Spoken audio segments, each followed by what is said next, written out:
Three men found themselves in a fiery trap, and the fire was spreading faster and faster. And although the library could no longer be saved, the old man still shouted to one of the guys to take out the hard drive on which all the books were stored. The guy found himself between the shelves of books quite quickly, since he had a good sense of direction and was able to get the hard drive out intact and undamaged. But the joy was short-lived because at that very moment, a falling iron pipe began to creak over the young man's head. The metal structure was massive and heavy, which is why the young man didn't have a single chance, and he only managed to turn around before dying. The librarian suddenly sat up in bed as if from a bad dream and screamed at the last image of his life flashing before his eyes, and him being crushed to death by a metal pipe. But not only did the guy end up alive, he also ended up in a completely different place. And, looking around, he didn't understand at all where exactly he was now. Before the young man had time to figure out where he was and how he ended up there, he looked at himself and did not recognize his body or the clothes he was wearing. The guy, without recovering from the state of shock and surprise, received a new portion of the incomprehensible, and a scroll appeared in front of him, radiating a golden glow, and announced in a human voice that this is a world where the path of the literary Tao is valued. The scroll continued to answer the young man's questions and said that this world had taken a different path since the time of Confucius. So such great poets and lyricists as Cao Tao and Cao Ji, as well as Li Bai and Du Fu, had never existed here. The scroll unfurled to reveal the disciples of Confucius whom he had recruited after creating the 6 books, and through which the path of the literary Tao was opened, which later spread, and thus Confucius became the first saint among men. 5 disciples of Confucius appeared before the guy's eyes, and the scroll named each of them, and explained that they, having inherited the teachings of the Way, also rose to the ranks of saints in order to defend this world. Since the librarian was well-read, he was shocked to find himself in a world where people began to revere the path of literary Tao, considering martial arts to be crude. The scroll confirmed the guy's thoughts and indicated that indeed in this world people are called readers or masters of the path of literature, and they, cultivating this path, discover the palace of literature within themselves. The voice from the scroll told the young man that the 9th stage of the master is good reading, which significantly strengthens the body and grants ease of movement. The 8th stage of the master of the literary Tao path is characterized by the unification of writing and body. And at this stage, the words of such masters become a powerful spell. At the 7th stage, a blade-like letter opens, and a master with such abilities becomes a warrior whose word could strike no worse than a weapon. Finally, the voice clarified that in this world, people talented in the field of literature were like the owners of Maliang's magic brush and could destroy an army or restore prosperity to the entire world with just one word. After his explanation, Scroll addressed the guy as his master, saying that now he was like a system to him, and that he could request information from the archives of the National Library at any time. The system also specified that the owner could touch it so that the memories of the previous owner of this body would return to him. And the librarian finally realized that this was the same hard drive that had now become his system. The guy looked at the source containing the works of brilliant writers of antiquity and was glad to realize that this archive was next to him in a world where cultivators of the path of literature are valuable. The joy of having such a tool at hand also gave the young man the idea that he essentially had everything he needed to climb to the top of this world. And after that, he touched the scroll to return the body's memories. Bright rays began to swirl from the scroll to the guy's head like incense smoke, thus returning the memories of the old body to the mind of the new hero. The young man's eyes opened wide as all the memories were loaded, which allowed him to feel like he was truly in another body. The guy looked at his hands again, just like the first time he saw them after he woke up. But now the sensations were different. The memories came back just in time because the door to the house opened and bright sunlight shone through it, and someone was standing at the entrance. The girl was bringing food to her younger brother and smiling that he had finally woken up, and the guy already knew that this was his older brother's daughter-in-law, Liu Zhiyin, who had gone off to war on the 2nd day after the wedding, and there had been no news for 5 years. Liu told her younger brother Li Chang'an that this time he became so ill that he lay unconscious for 3 days. The sister sat down next to him and asked that his brother must be very hungry, handed him a bowl, asking him to be careful because the drink was hot, and the guy responded to the smile with a smile and thanking him took the bowl in his hands. But Lee was surprised when he looked at the contents of the bowl, because it seemed like there was just ordinary water in there. Sister Leo noticed her younger brother's reaction and, dejected, explained that their wine was not being sold at all, and that the money that was left was spent on medicinal herbs and porridge for Lee. The guy looked at Liu and, realizing that things were bad, suspected that his sister had most likely deprived herself and asked if she had eaten. Leo responded with a look and, embarrassed that she was lying but did not want to make her brother worry, said that she had eaten. Lee saw that his sister had already started to cry and tried to explain something, but the lump in his throat wouldn't let him, so he told her that there shouldn't be secrets between relatives. The girl could barely utter anything again, so Lee, without hesitation, poured the drink into another bowl, dividing it in half. The brother gave a piece of bread to his sister, suggesting that they eat together, thereby calming the girl down, and the tears stopped flowing from her eyes. Liu was filled with gratitude towards her younger brother, and with a smile on her face, she turned around and accepted his offer. The brother and sister sat next to each other and continued to talk, sharing this modest meal with each other. And despite the circumstances, both were smiling. Lee asked where the younger Linglong was, who in the memories was Liu Zhiyin's 17-year-old sister, meaning she was a year younger than Lee. Liu was ready to sink into the ground because this time her lie was even more obvious, and the girl replied that the baby had returned to their mother's house. The bowl of drink stopped at Lee's mouth because his sister's answer made him surprised and doubtful at the same time. The younger brother looked closely at his sister and, indicating that he had problems with his lungs and not with his head, asked her to tell the truth. Liu began to cry again, and covering her mouth with her hand, barely audibly replied that Linglong sold herself to the House of 100 Fragrances in order to get money for her brother's treatment. The guy felt a mixture of anger, fear, and shock from the situation, and he shouted to his sister that this was a brothel. Lee immediately jumped out of bed in order to take some action without even thinking about it, and completely forgetting that the mind is one and the body is another. This is exactly what played a cruel joke on the guy, and his legs, not obeying their owner, gave way from weakness without even taking a step. Lee fell to his knees from the helplessness and weakness of his sick body, and his sister rushed to his aid, reminding him that he had only just woken up. Full of determination, Lee looked at the girl and said that he had a duty to free his younger sister Linglong no matter what. Liu helped the boy up and explained that the people from the House of 100 Fragrances had set a condition for her to deposit 300 taels of silver by the end of the month, because otherwise Linglong would start serving customers. And the girl began to cry bitter tears again, because with their current state of affairs, contributing such a sum was impossible. Lee rose to his feet and stood firmly, placing his hand on his sister's shoulder, showing that he supported her and everyone who touched their family. The guy looked into the girl's tear-stained eyes and said that he would cope with this problem no matter what it cost him, and asked Liu not to worry. Finally, the brother indicated that he would definitely come up with a way to bring his younger sister back and promised that she would not be harmed, which again calmed Liu down and gave her hope. It was already dark, but Lee headed to the house where the wine was stored in order to solve two problems at once, with the products and with the return of his sister. From his memories, the guy knew that the Lee family was involved in winemaking, and at one time things were going really well. But something happened that threw both the production and the winemakers off track. The business came to naught because first his father and older brother went to war, and then Lee was struck by illness, and there was no one left to deal with wine. The guy opened one of the barrels and realized that he needed to start by trying what the wine tasted like, and from that draw a conclusion in which direction to move on. Lee scooped up the drink with a special ladle and tasted it carefully in order to evaluate the product, in the production of which mistakes had clearly been made. Lee concluded that there were a lot of impurities in the wine, but despite this, the aroma was very weak, which indicated the low quality of the wine and, accordingly, in this case, the required amount would not be collected by the end of the month. But the guy wasn't discouraged because he had an ace up his sleeve in the form of a system that clearly contained information about winemaking.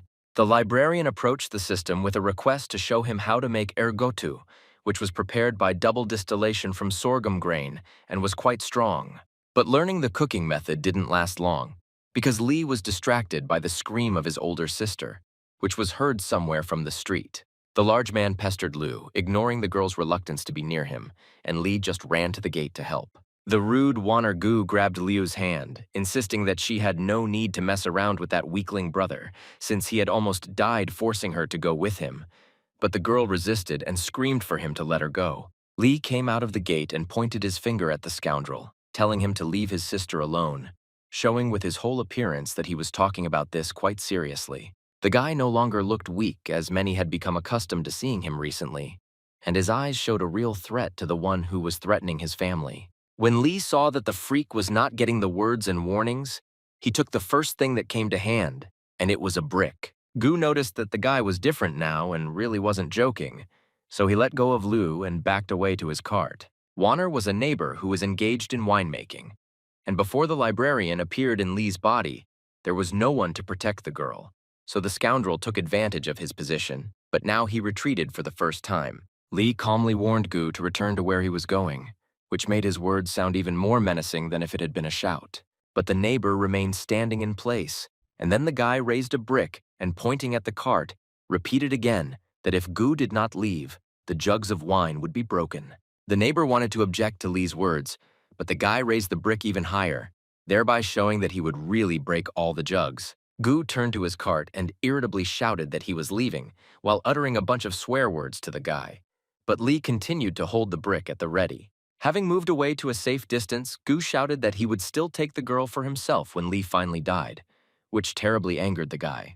Although Liu was grateful to her brother, when she approached, she was alarmed that he had acted in such a way, insulting that person, trying to say that this was at least some hope for the opportunity to sell wine.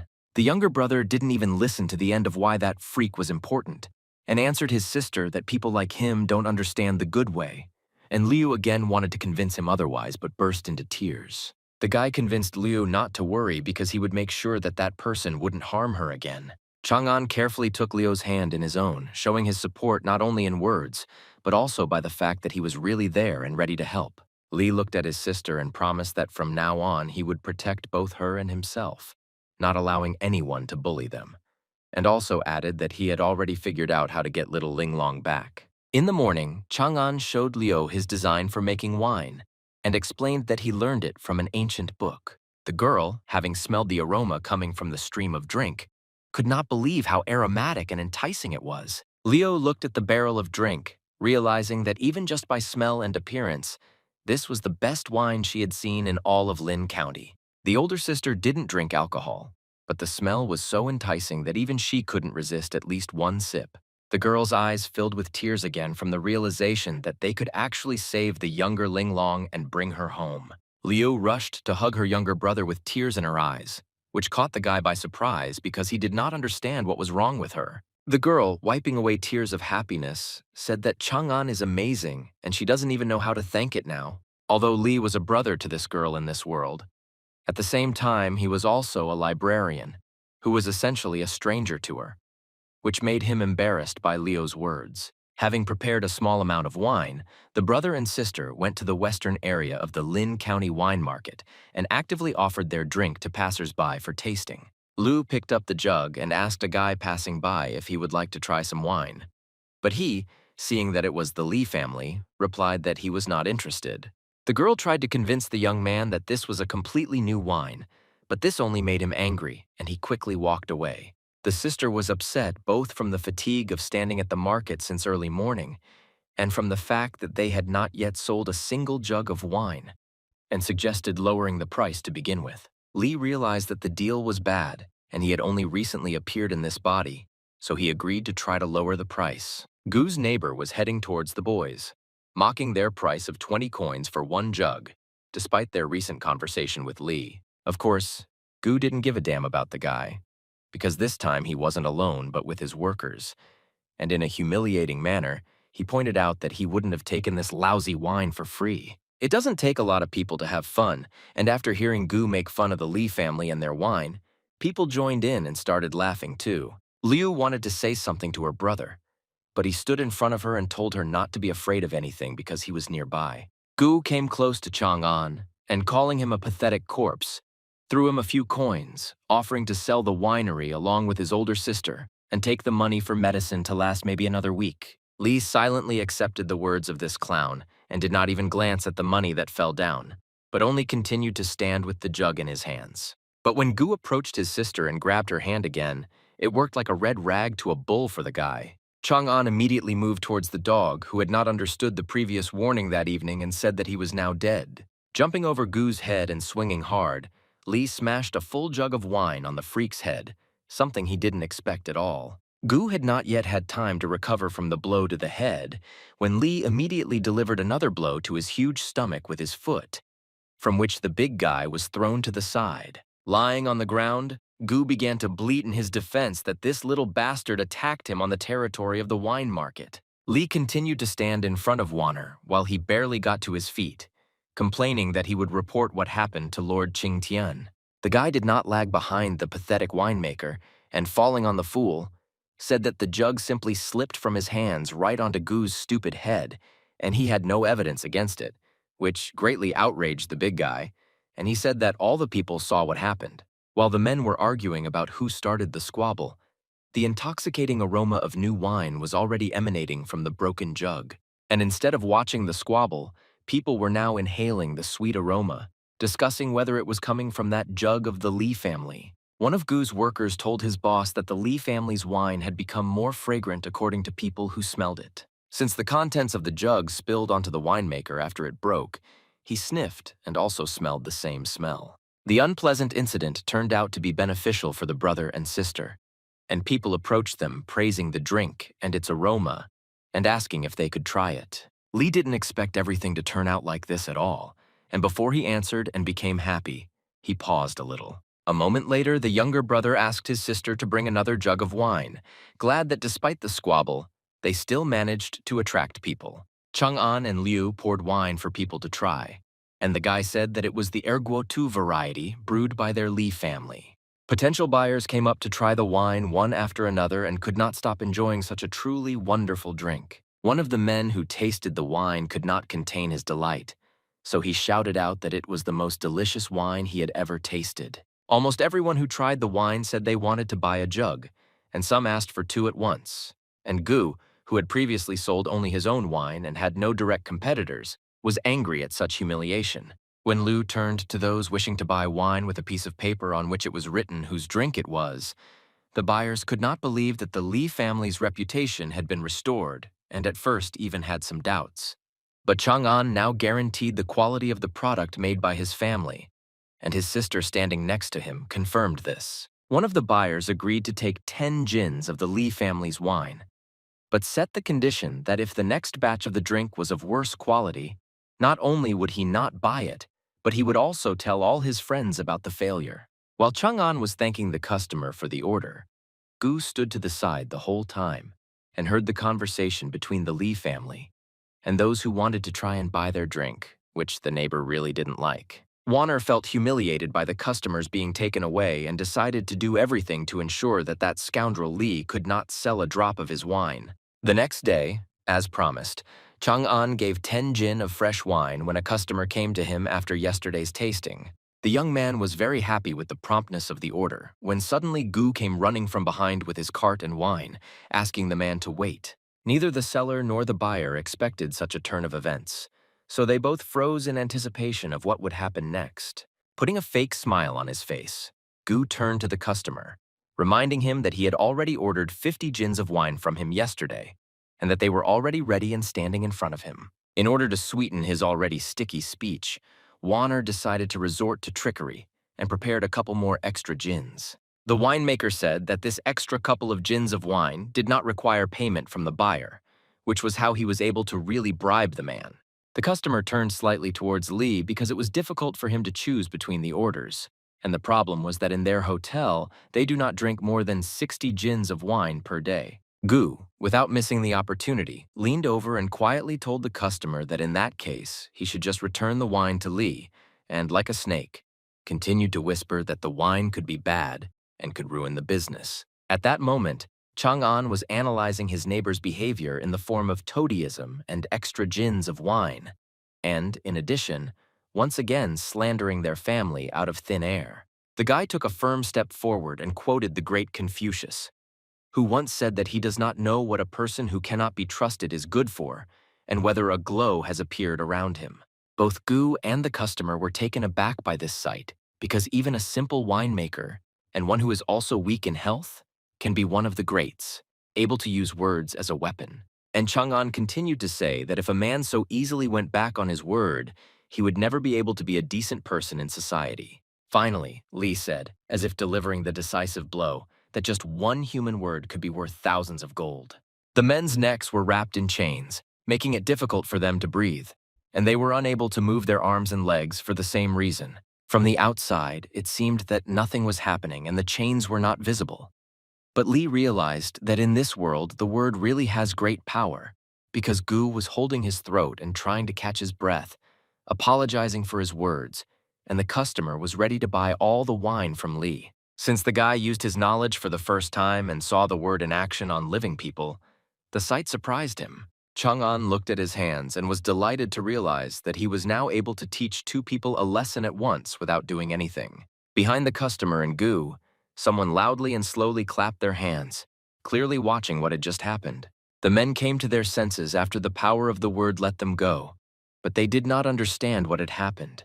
And the one who was clapping behind praised the young man for how well he had said it. The owner of the Jang family inn, Jang Fugi, applauded the guy. And when he came closer, he added that he did not expect to meet such a talented young man, and at the same time regretted that Li was just an ordinary winemaker.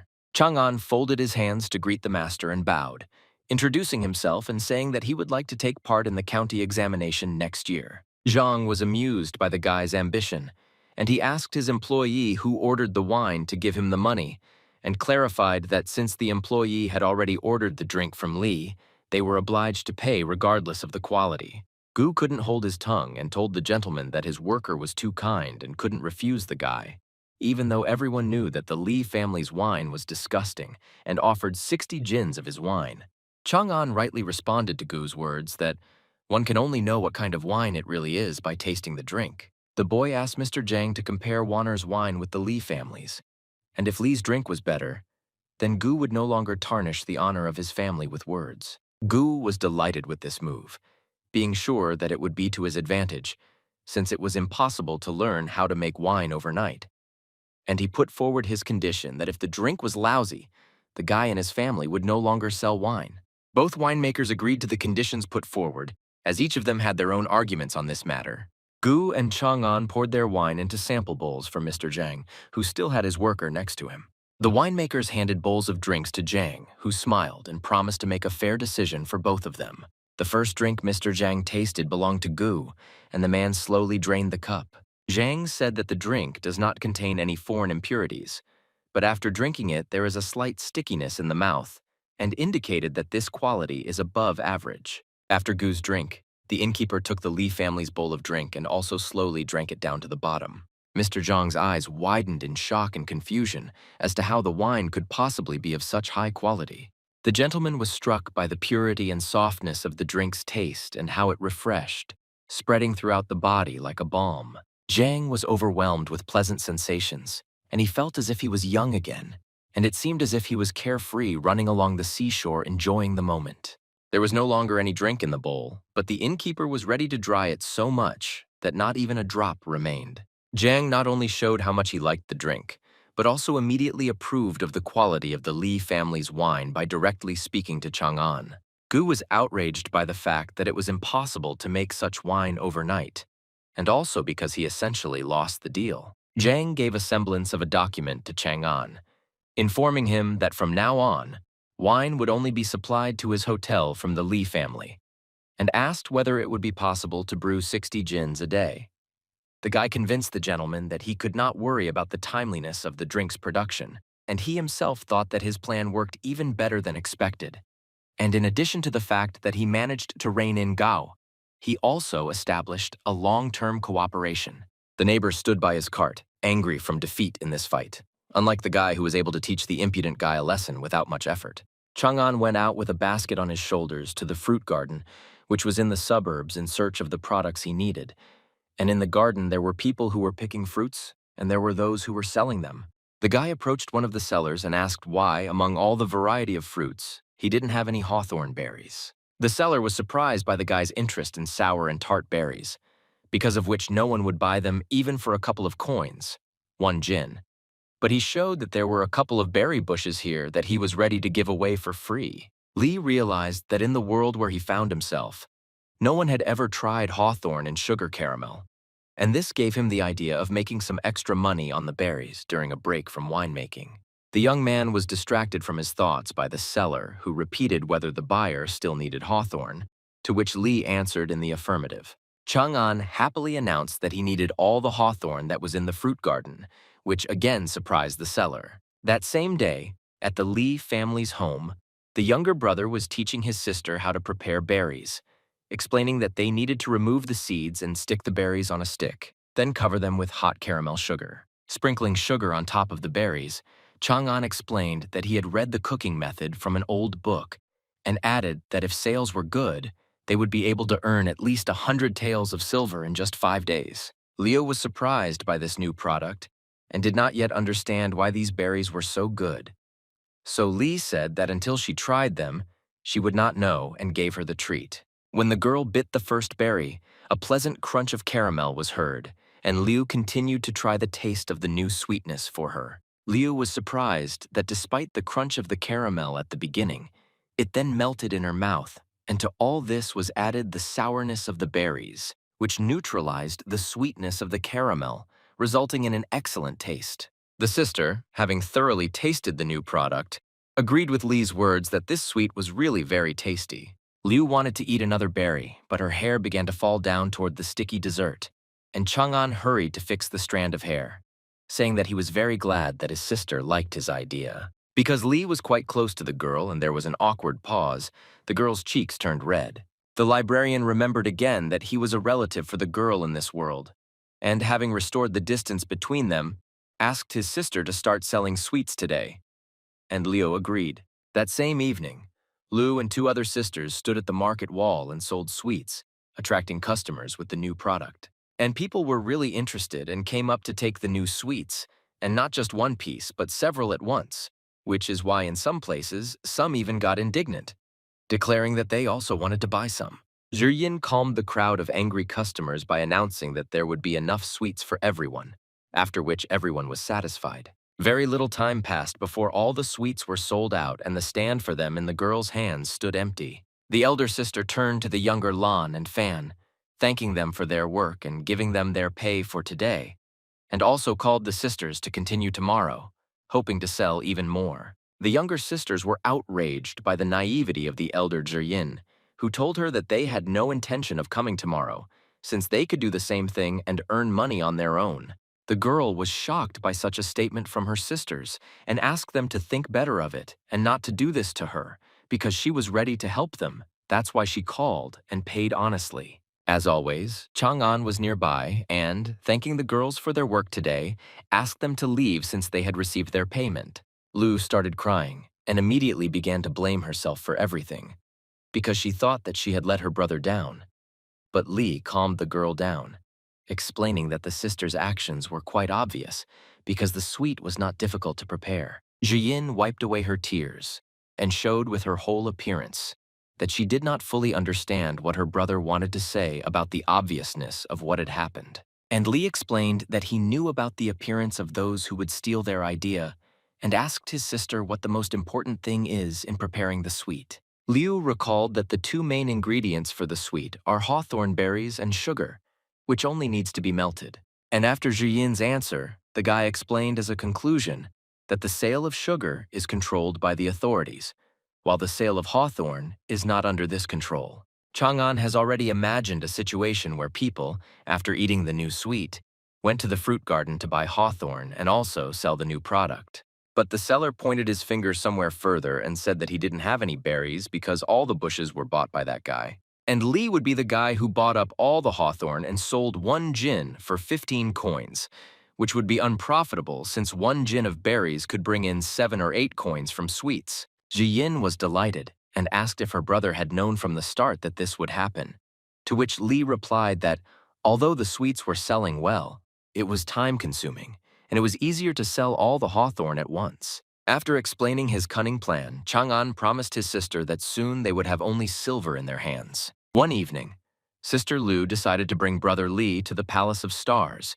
which was located at the East Gate, where the County Poetry Festival was supposed to be held. At the entrance to the palace, in front of the crowd stood the elder Gu Weidao, who was in charge of education issues in the county, and next to him were small assistants holding large scrolls. Ji Ying and Chang'an tried to get through the crowd, which was quite difficult, and they only angered the people who wanted to watch the tournament. Li tried to explain to his sister that they didn't have to go to the palace because he wasn't particularly interested in the festival right now, and was more focused on saving Linglong, and then he would prepare for the exam. But Jiying objected that Li was a very talented young man, and he definitely needed to try to take part so that everyone knew about his talent. When the girl finished her words, someone pushed her quite hard with an elbow, causing Lu to stagger towards her brother. Li, of course, caught Jiyin by asking if everything was okay with her, and she replied that everything was fine with her, but it was unpleasant to receive this kick. Chang'an turned to the one who probably pushed his sister and sternly asked who this stranger was and why he did this to a person he didn't know. It was obvious that the scoundrel was from a rich family by his fancy clothes and the two guys accompanying him, and he emphasized that he didn't like it when poor people, having learned a couple of hieroglyphs, try to get ahead in life. The guy standing behind him recognized the guy as Li Chang'an and began to mock him, calling him a worthless person, which was picked up by the crowd standing behind Li himself and also began to mock, which made Liu feel uneasy. The girl asked for forgiveness for bringing her brother here, and now he has to endure this. But Chang'an, as always, calmed Liu down, saying that she was not guilty of anything and understood that she wanted the best. Li decided to immediately show what he was made of and turned to the upstart, asking whether he had heard the expression, "Don't judge war heroes and educated people by their origins." Chang'an also added that people like them, who come from humble families, can be more well-read than kids like this arrogant guy who has had a silver spoon in his mouth since childhood, and the crowd began to buzz. Elder Gu noticed the altercation and concluded that the skinny guy in simple clothes had a sense of self-worth. Both sides argued about who was poor and who was rich, and that the quantity and quality of knowledge actually did not depend on this, and the crowd simply watched the spectacle. Elder Gu wanted to use the potential of both sides to good use, so he stopped the arguments that were leading nowhere. Not only the opponents, but also the entire crowd fell silent, and then the gentleman said that given the impasse of this discussion, it was worth resorting to resolving this issue in another way. The upstart immediately agreed with the elder, expressing his desire to demonstrate his abilities and talent. Chang'an folded his hands in front of the master and sternly but respectfully also stated that he wanted to take part in the duel. Master Gu held up one of the scrolls and explained that the lines written on them were prepared to test those wishing to participate in the festival, and that it was thanks to them that the dispute that had arisen could be resolved. The elder raised his hand and unrolled all 5 scrolls, and explained that the winner would be the one who completed the most quatrains within 12 moves, and, in addition, the winner would be able to take part in the festival. Elder Gu announced to the participants that they could begin, and next to the master there were again 2 assistants who had the necessary writing tools in their hands. Li looked at the lines thoughtfully and accepted the fact that this was not an easy task, while the arrogant one also looked at the poetry, but showed that he was worried. People in the crowd began to whisper that the poems needed to be completed with the appropriate number of characters, and that they needed to stick to the same syntax. And although everyone laughed at first, now everyone was hoping for Li to win. The librarian had an ace up his sleeve in the form of a system that contained the books of the National Library, so the task would have been really difficult, but not this time. Chang'an moved decisively towards the elder's assistance in order to use the necessary tool. Li took a huge brush, which had already been dipped in ink at the tip, and all that was left was to start writing. And so the first quatrain came together, causing the crowd to make noise, not believing how perfectly the words written by the guy from the Li family fit. Chang'an deftly wielded his brush, adding and completing one verse after another, showing everyone his skills. Elder Gu noticed that the young man was extraordinary and truly had great potential in mastering words. And what was the master's surprise when he saw a student who was initially capable in words, but in fact had still done absolutely nothing? Li approached his opponent and asked if he would finish the verse, because if not, he asked to give him way, and the unfortunate student began to mumble that he seemed to have remembered. While the false, all-knowing guy was trying to justify himself, Chang'an did not hesitate and approached the scroll with the verse and completed the last of them. The poor guy sat on the stone road and felt not just like a loser, but humiliated because before all the glory went to him. The crowd raged and screamed, and everyone immediately became fans of the man they had recently been ready to throw tomatoes at and chase out of the square. A scroll suddenly appeared in front of the people, shining brighter than any gold, and when one of the onlookers asked what it was, another answered that it was the very same Wenchang monument. On the scroll appeared a scripture saying to climb to the top of the Palace of Stars and compose one poem. And when Li saw this, he was beside himself with admiration for the world where the path of the literary Tao reigned supreme. Elder Gu said that since there was a sign of the beginning of the poetry festival, the road to Li's palace was open, and, pointing to the entrance, invited the guy to enter, to which Chang'an thanked him and bowed. The brother turned to his sister and, taking her hand, asked her to come with him and share this transition to a new level. The guys separated from the crowd and ran along the red carpet to the entrance to the Palace of Stars, like little carefree children. The students who decided to learn the path of the literary Tao stood on the balcony and discussed the new boy with incredible abilities that were truly amazing, even though they were given such skill 10 years later. Standing separately from everyone else was a girl named An Nanzi, dressed in men's clothing, and she was also glad that someone more interesting had finally appeared than these boring idiots whom she had been tired of listening to all evening. The brother and sister kept climbing up to the place they needed, and Li led the girl behind him, carefully stepping up the steps. When Jiyin and Chang'an reached the landing and were no longer on the steps, the sister let go of her brother's hand and stopped. Li turned to the girl, not understanding why she stopped so abruptly, and asked her what happened. Liu walked up to the balcony and explained to the young man that she wanted to enjoy the beautiful view from the window for a while, because she never thought that one day she would be standing like this in the Palace of Stars. The view was truly mesmerizing, because the city and its bright lights were visible as if in the palm of your hand, and beyond that, mighty mountains towered and the sky sparkled with stars scattered across it. Li consoled his sister that the realization of her little dream was just the beginning, and in the future they would be able to go anywhere without any obstacles. Zhiyin asked her younger brother if he had any ideas for a poem, because if not, at the moment it was quiet enough away from the crowd to concentrate. Chang'an assured the girl that he really already had a couple of ideas, and jokingly replied that he wouldn't promise first place, but he would definitely take the prize. For the theme of ascent, Li had a version of a poem by Wang Zhihuan that described in a simple manner the beauty of the flow of nature that could only be seen by climbing higher, which had a philosophical subtext. Chang'an was trembling, and it felt like something was trying to break out of his body. And indeed, a bright glow appeared where his heart had been. Liu, having seen her brother feel bad many times before, was again afraid that he would get worse, not understanding what was actually happening to this man. The librarian realized that in this way, the world of the literary Tao responded to the poem he had read, Climbing the Stork Tower. The glow that surrounded Chang'an burst out and hung in front of the Palace of Stars like a huge shining scroll. Words appeared on the scroll stating that the condition of the world of the path of the literary Tao had been fulfilled, and if others did not understand what was happening, then the librarian should have known what was being discussed. The students saw the changes in the Wenchang monument, which promised some incredible event, and the person who caused it had a truly unique talent, and they wanted to find him urgently. And Nanji also watched the scroll and realized that someone who could remove the shackles from her body had appeared, namely the owner of Xiantian's body. A bright stream flowed from Li's heart, connecting his soul and the strength he had awakened with the poem.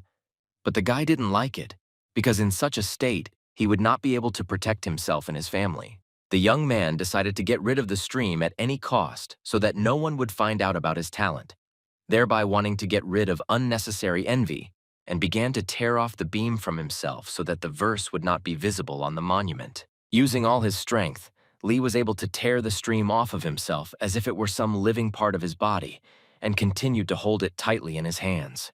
The moment the beam came off, blood spurted out of Chang'an's mouth and he began to cough and choke because of it. Liu caught her brother who was falling and exhausted, and bursting into tears from fear of losing him, called for help from at least someone. The pale guy, barely opening his eyes, asked his sister in a weak voice not to scream, but rather to close the door so that no one could enter their room. Zhiyin pulled herself together and wiped away her tears, immediately going to fulfill her younger brother's request. The doors, although wooden, were quite massive, and the girl had to make an effort and lean on them with her whole body to close them. Li, realizing that if the power of this poem lingered in him for even a moment longer, he would be torn to shreds and he would not have time to get out of here. So, gathering all his will into a fist, he began to rise to his feet. The boy took a piece of writing coal in order to release his power through writing poetry. Chang'an walked up to the clean wall and began to write hieroglyphs on it, describing what had previously only been in his head. The human body couldn't take it anymore, and Li coughed up more and more blood, but he leaned on the wall with one hand, not wanting to give up. And finally, the text of the poem was completely written on the wall, and the guy, barely holding on, exhaled with relief that this nightmare was over, but still continued to cough. Right in front of Li, a pure monument appeared, shining brighter than the sun, and was already several times smaller than when it appeared outside in front of the palace. The monument returned to where it originally appeared, penetrating back into the heart of the young man, forcing him to feel these strange sensations again.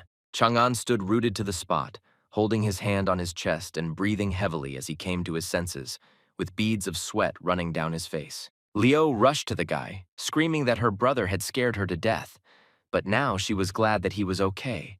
And Li said that everything was really okay now, and asked him to come home. Sitting at home on his bed, Li watched the glow that emanated from his chest, but now it did not pose a threat, and the guy exhaled easily. Chang'an was pleasantly surprised that the qi of the path of literature not only did not tear his body apart, but also strengthened his soul.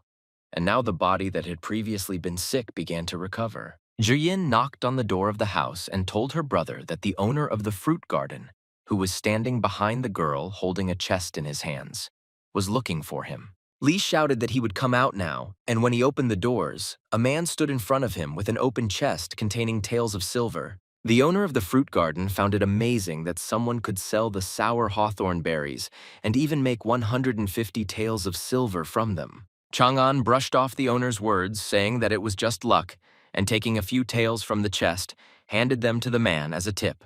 And when Li added that the hawthorn bushes belonged to the owner again and the next batch would be sold to them, the poor guy was completely delighted. Owner Tang asked again if the young man really wanted to hand over such a profitable business, and Chang'an replied that he had nothing to worry about, and the man headed towards the exit, satisfied. Tan promised that he would definitely repay for such kindness and, being at the gate, said goodbye, to which Li also wished the owner a safe journey. Zhiyin was alarmed by how everything turned out abruptly, and her brother noticed how sad his sister became, realizing what questions were currently troubling her. The guy turned to Lu and immediately responded to one of the guesses that the hawthorn berries and caramel were indeed finished. After all, everyone and their dog was already selling sweets on the market, so this niche already had a lot of competitors. The brother also added that the process of making caramel is different for everyone, but in general, the taste does not change to something radically different. And in addition, many most likely planted hawthorn to make the sweet again. Lu reminded them that they only had half the amount to ransom their younger sister Ling Long, and asked if her brother had any other ideas on this matter, which amused Li, and he answered in the affirmative.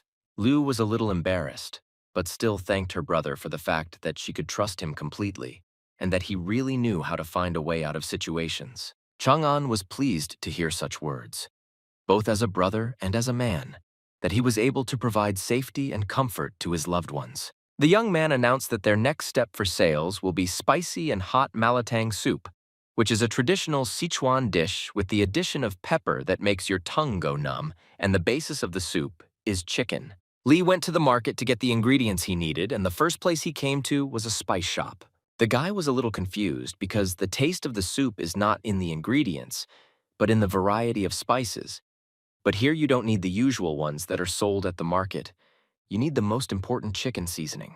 And just as Li was thinking about the seasoning, a chicken appeared from around the corner, and the young man realized that he himself would prepare the seasoning, because it was a complex process of chemical processing that this world had not yet reached. Thanks to the system, the librarian first made chicken powder and then steamed it.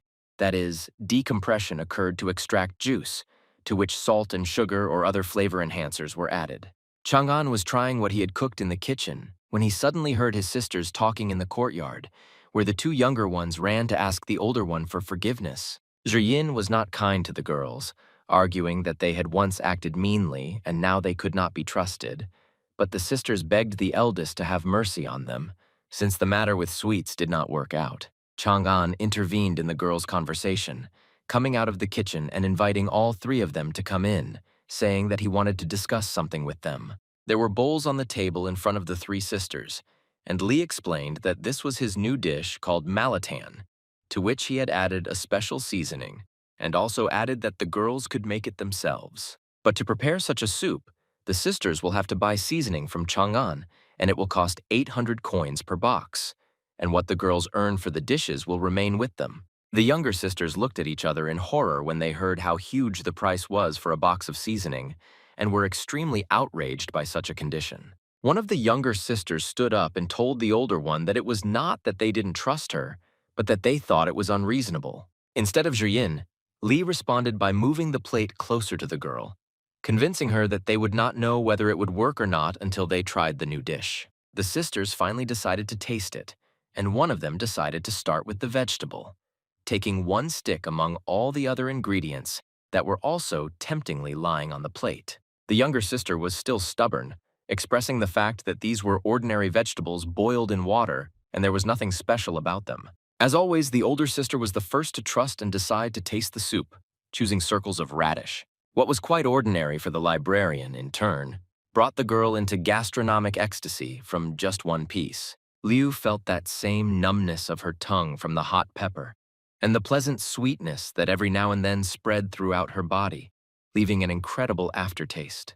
The younger sisters could not believe their eyes or ears, and especially their eyes, looking at the older one and how she enjoyed the food. Both girls simultaneously took one bite from each of the different ingredients in the dish, wanting to find out what was so special about it.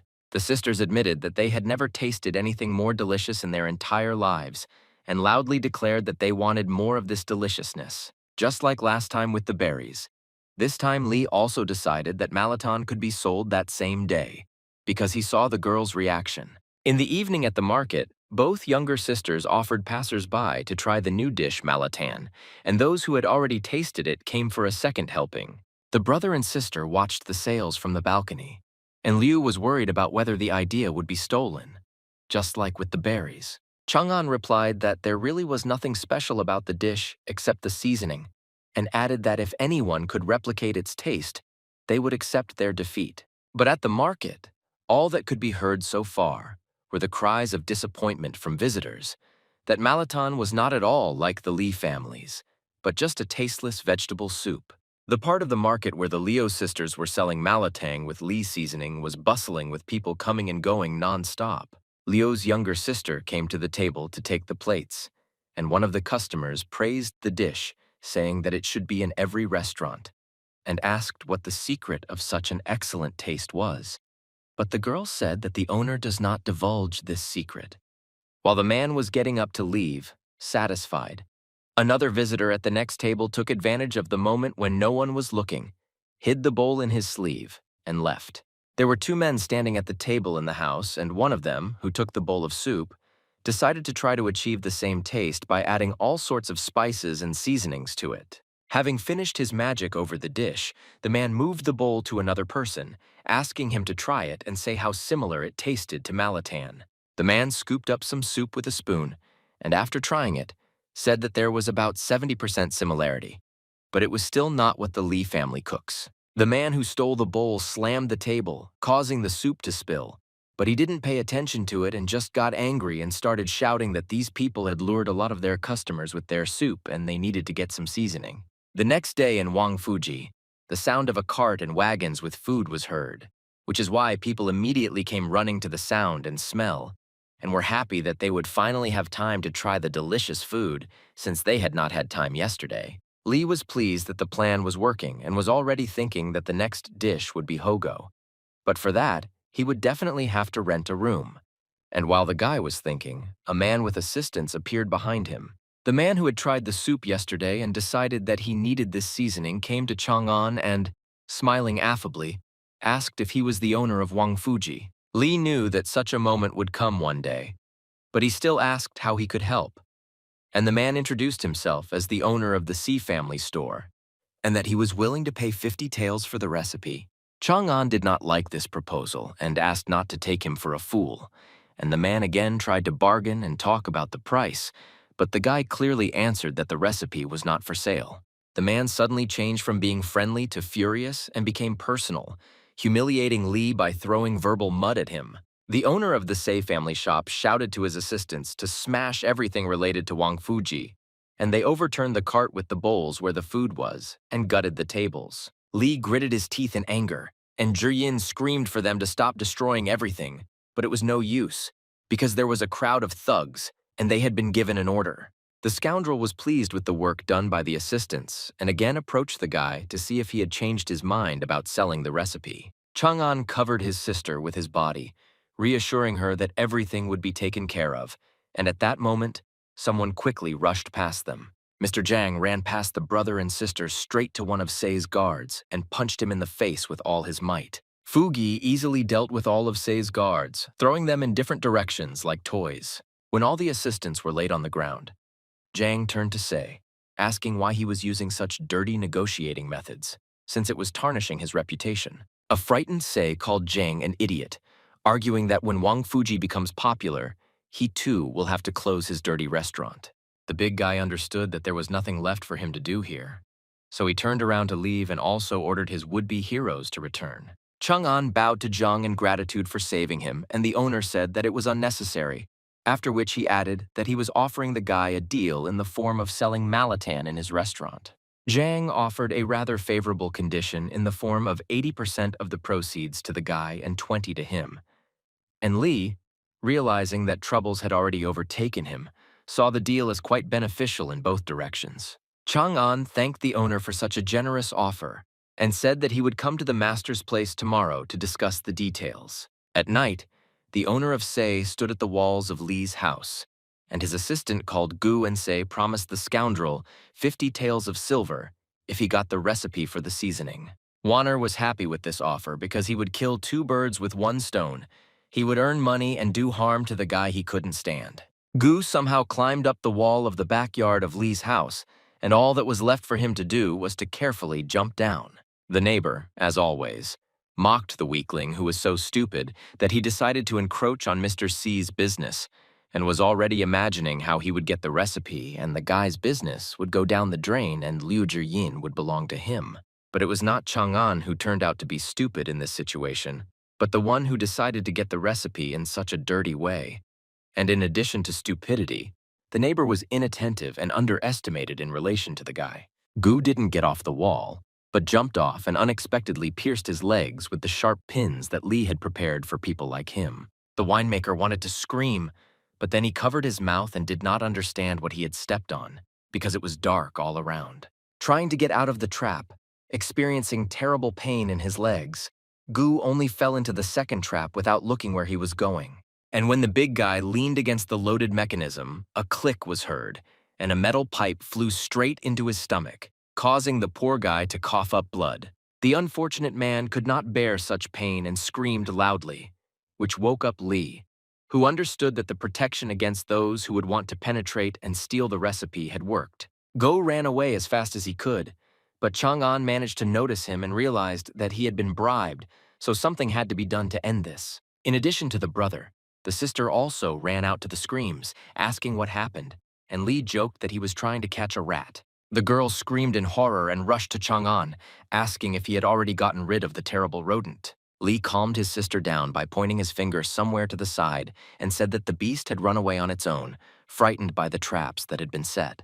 Zhiyin felt embarrassed that she had reacted so violently, and in order to hide it, she told the guy to go to bed because it was already late, and she would go too. Chang'an was shocked that he felt terribly hot, and he put his hand to his heart, which was beating furiously, and said to himself that it was autumn now, not summer. Strange feelings tormented not only the young man, but also Mrs. Anne. And this is exactly what the assistant talked to her about, comforting the girl by saying that the appearance of the owner of Xiantian's body in the Palace of Stars had already destroyed the ice seal of her body. But when the assistant asked why the girl didn't return home, since there she could consolidate the result and strengthen her body, Anya emphasized the stupidity of the idea because she needed such a person as a subordinate and showed an icy hand.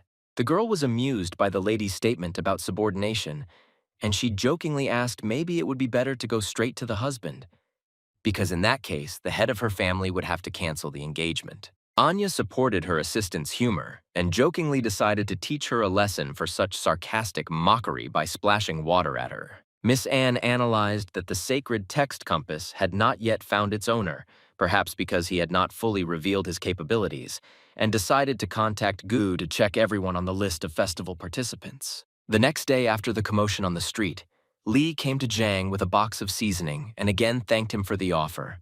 But before agreeing, he put forward one condition. Fugui agreed to listen, but warned that he would not be able to make the percentage of revenue more in favor of the guy. And Chang'an replied that it was not about money, but about Liu's younger sisters picking up seasonings from the restaurant every morning. Jang didn't really like this condition, because it complicates everything. But despite his suspicions, the owner still asked why the guy needed it. Instead of Li, Master Gu, who stood at the entrance, answered and called Zhang a fool, because the young man's request was obvious, since the dish had become popular, and there were enough envious people who had bad intentions, so Li asked for protection for the girls. Chang'an bowed to the elder, saying that nothing could be hidden from his gaze, and that he was indeed right, and Gu added that Zhang was a capable master, so a bunch of bandits would not touch the girls. Zhang asked again if he understood correctly that the guy wanted to use his restaurant as protection for the sisters, and Li, instead of words, handed Mr. Fugi another smaller box. Chang'an said that as a token of gratitude they would deliver one box of seasoning for free, and Zhang, seeing the young man's sincerity, agreed to his condition. The owner of the restaurant was happy as a child, because with the seasoning his profits would increase and the restaurant would prosper and attract visitors. Gu assured the boy that Zhang was his old friend, so he would vouch for him to take care of the Li family's wine and malatan, so that Chang'an could focus on preparing for the exam. But Li, having thanked the elder, refused, explaining that he now had a more important thought: to save his sister from the clutches of a brothel. And for this, he needed to work hard and earn money. The master was sympathetic to the young man's incident, and added that if there was a problem, he could come to the academy and find him. And regarding his talent, the elder was confident that the boy would pass the district exam without any problems. Chang'an bowed and thanked Master Gu for his support, and at the same time, Madame An rode up to the restaurant on horseback, along with her assistant and guards. The assistant explained to her mistress that Elder Gu was currently here in the Jang family restaurant. Anne was once again overcome by the familiar feeling in her heart, just like back then in the palace, and she realized that the owner of Jiantian's body was somewhere nearby. Li was just leaving the restaurant, and the young lady immediately noticed him, remembering that this was the guy who suddenly appeared at the poetry festival and won the tournament, and jumped off her horse and ran towards the young man so quickly that Li even stopped, not understanding what was happening. The girl came closer, remembering that she had not been able to see the new guy, and Chang'an, in turn, asked if they knew each other and why the girl was not letting him pass. The girl extended her hand to the young man, explaining that she was looking for someone talented in literature, and asked him to tell Li what his literary style was. The librarian broke out in a sweat because he understood that he was now at risk of going broke, and he couldn't let the girl find out that it was he who had summoned the monument back then, so only the wine merchant started bleeding, and he was definitely not talented in literature. The people standing behind the girl and the guy confirmed Li's words that he was indeed an ordinary winemaker, and the lady was mistaken. But Anne thought to herself that she had a very strong feeling inside. Chang'an was timidly glad that he had escaped, and smilingly said that it was time for him to do important things, while the lady watched him with a suspicious gaze. Li instantly disappeared from sight, and the young lady asked Kui Yue to find out everything about this so-called wine cellar. Nianzi introduced herself as the eldest daughter of the An family and greeted Mr. Gu Weidao, emphasizing his status by recalling from stories about the Ministry of War, of which Mr. Gu was the head. But the elder, while drinking tea, replied that he had long since left his post, and it was unclear to him what the daughter of the An family needed from him, to which the girl asked for a list of participants in the last poetry festival. Throwing golden sparks, the elder reacted furiously to the girl's request, saying that he would never give her these lists. Since the master heard that Madame An needed the list because the owner of Jiantian's body had appeared, he explained that the family that had such a child, or who created his own family, would be invincible for 100 generations. The elder was angry for a reason, because he knew that when the owner appeared, the large families would start hunting him, so he was not going to help anyone, because he did not want to be an assistant to evil. Gu strictly warned the lady that if she understood everything, it would be better for her to leave. But if not, he would have to explain in a more rude manner why the girl also activated her power, showing that she was not going to give up. Nianzi loudly and confidently declared that even if the elder did not help her, she would find this man and he would definitely belong to her. Meanwhile, people were flocking to the Jang family's restaurant like ants to sugar, because a sign had appeared announcing that they were starting to serve malatan. Among the satisfied customers who kept asking for more of their dish was Mrs. An Nianzi, who was joined by her assistant Kui Yue, who asked if she had learned anything about the winemaker.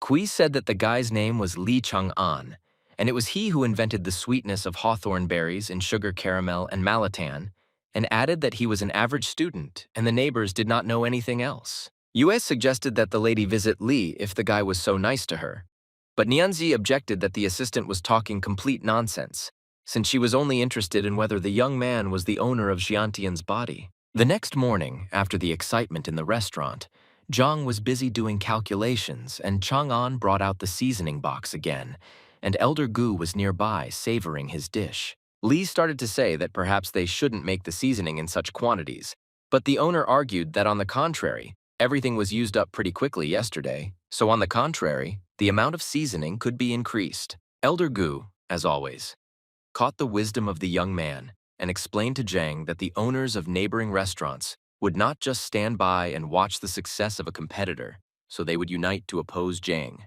The owner flared up and said that in that case he would rip everyone's heads off, to which Gu quite reasonably called his friend an idiot, because in this way he could be set up, since crossing the line with force could end up behind bars. The elder advised him to listen to the guy's wisdom, and Jang was a little taken aback, but still asked if Chang'an had any plan, to which he answered in the affirmative.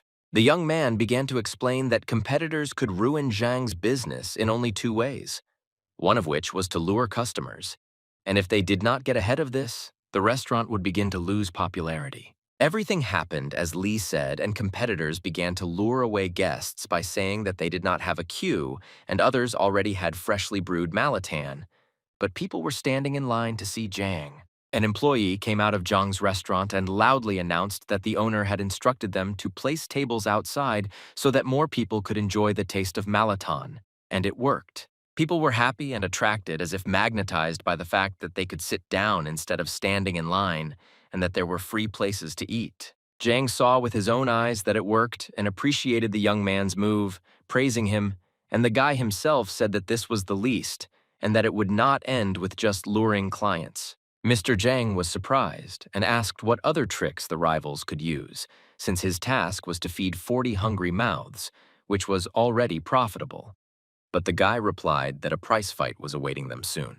And indeed, the next day, the competitors' employees marched like an orchestra and loudly announced a half-price discount on all dishes, as well as free appetizers and free wine with any dish, and people took the bait. Because of such offers from competitors, the Jang family's restaurant was empty, and the owner was shocked by the guy's accurate forecast, but he could not afford to lower the prices because his was small compared to other establishments. Li reassured the gentleman by explaining that even if competitors united against them, it could be useful to them so much that the Jang family restaurant could become the face of Lin County. Before revealing all the cards, Chang'an asked if Mr. Jang was ready to play big and trust the guy, to which the owner doubted, saying that he was ready, but if he went broke, he would not be able to recover. The young man understood Jang's worries perfectly well, but promised that he would do everything possible to save his business. Li began to explain that large establishments were behind the oppression of Zhang's restaurant and his Wang Fuji, and if the shackles of the 9 large restaurants were not broken, the 10th would never appear. The young man also added that the big owners set the small ones against Zhang, and it worked because of resentment. But everything can be solved quite simply.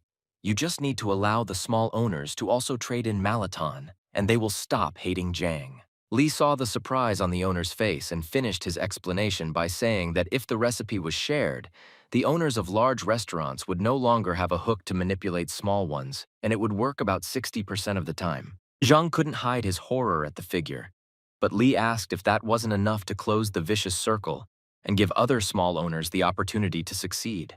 The gentleman, having digested the information, decided to take such measures and repeated that he was ready to play big, and also added that Li could count on him. The young man guaranteed that he would not let his employer down and quietly began to whisper to Jang their further plan of action.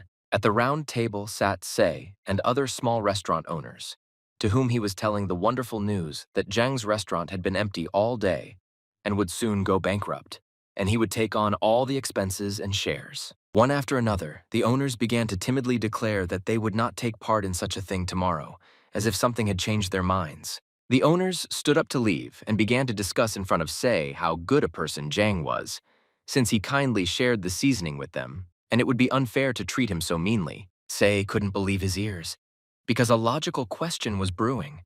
How was Zhang going to lure customers if he shared the seasoning? The librarian, as always, had an ace up his sleeve in the form of the system, and a new dish that he had already prepared for tasting. Li introduced the men to a new dish called hot pot, which means fire pot and involves cooking all the raw ingredients in a special pot where the broth is constantly boiling. Zhang and Gu began to dip the prepared vegetables and meat into the boiling broth and taste this new product, savoring the freshly prepared food.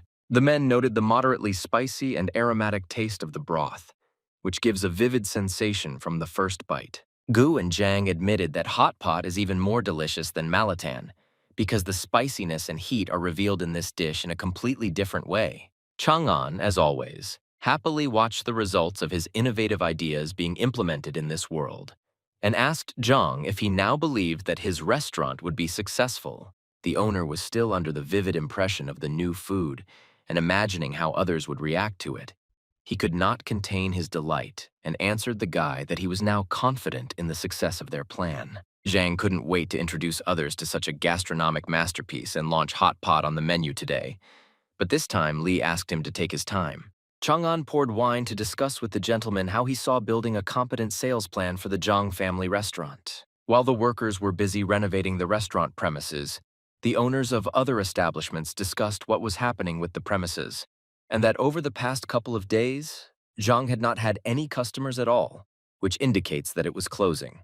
Fugi was just behind, and when he heard the competitors talking, he sternly asked what closure they were talking about. The owner decided to calm the upstart's self-confidence and explained that for their information, he had teamed up with Wang Fuji, and they were creating new dishes and wine of the highest quality, which made the owners laugh at Zhang's wine.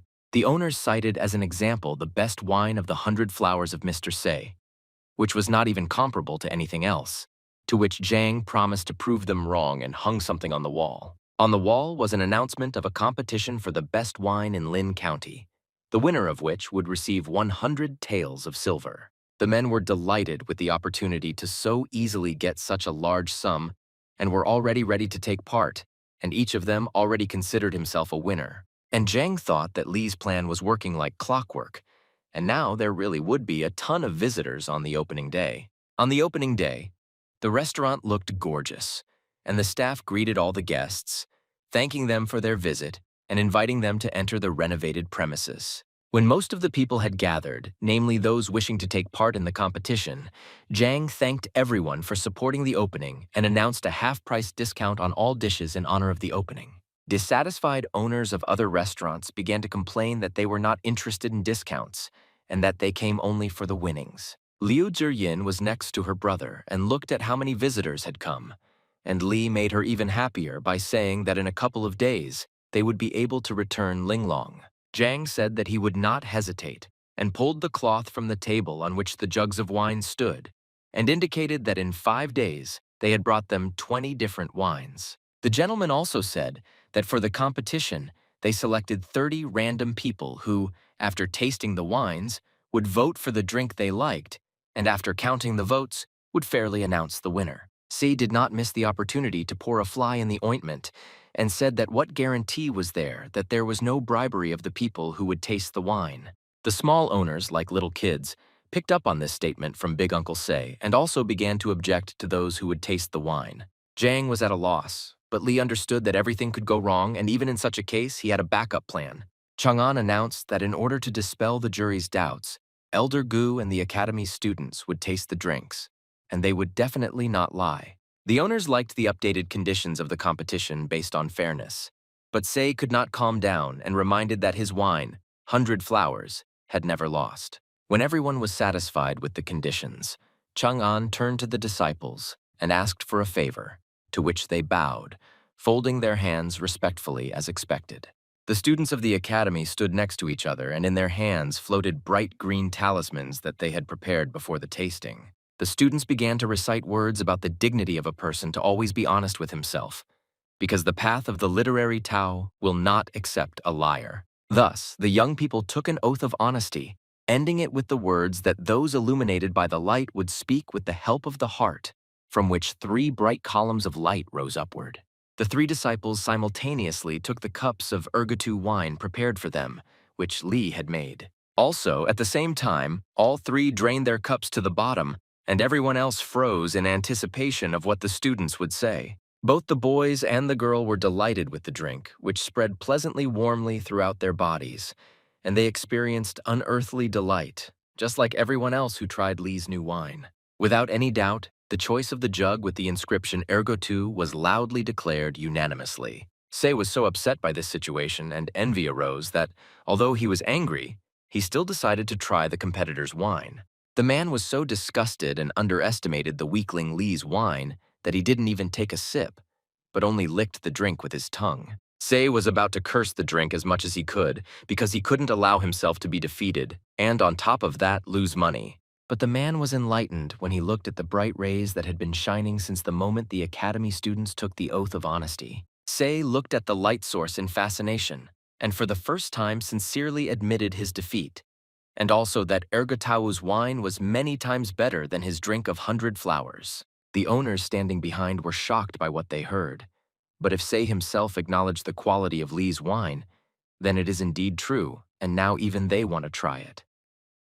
Se came to his senses, and being furious, he shouted to Li Chang'an that one defeat meant nothing, but the man said this to himself more in order to somehow console himself. Chang'an also decided not to stop and asked if one defeat was not enough for Mr. Se, and he wanted a second one, and shouted to the workers to bring in what had been prepared.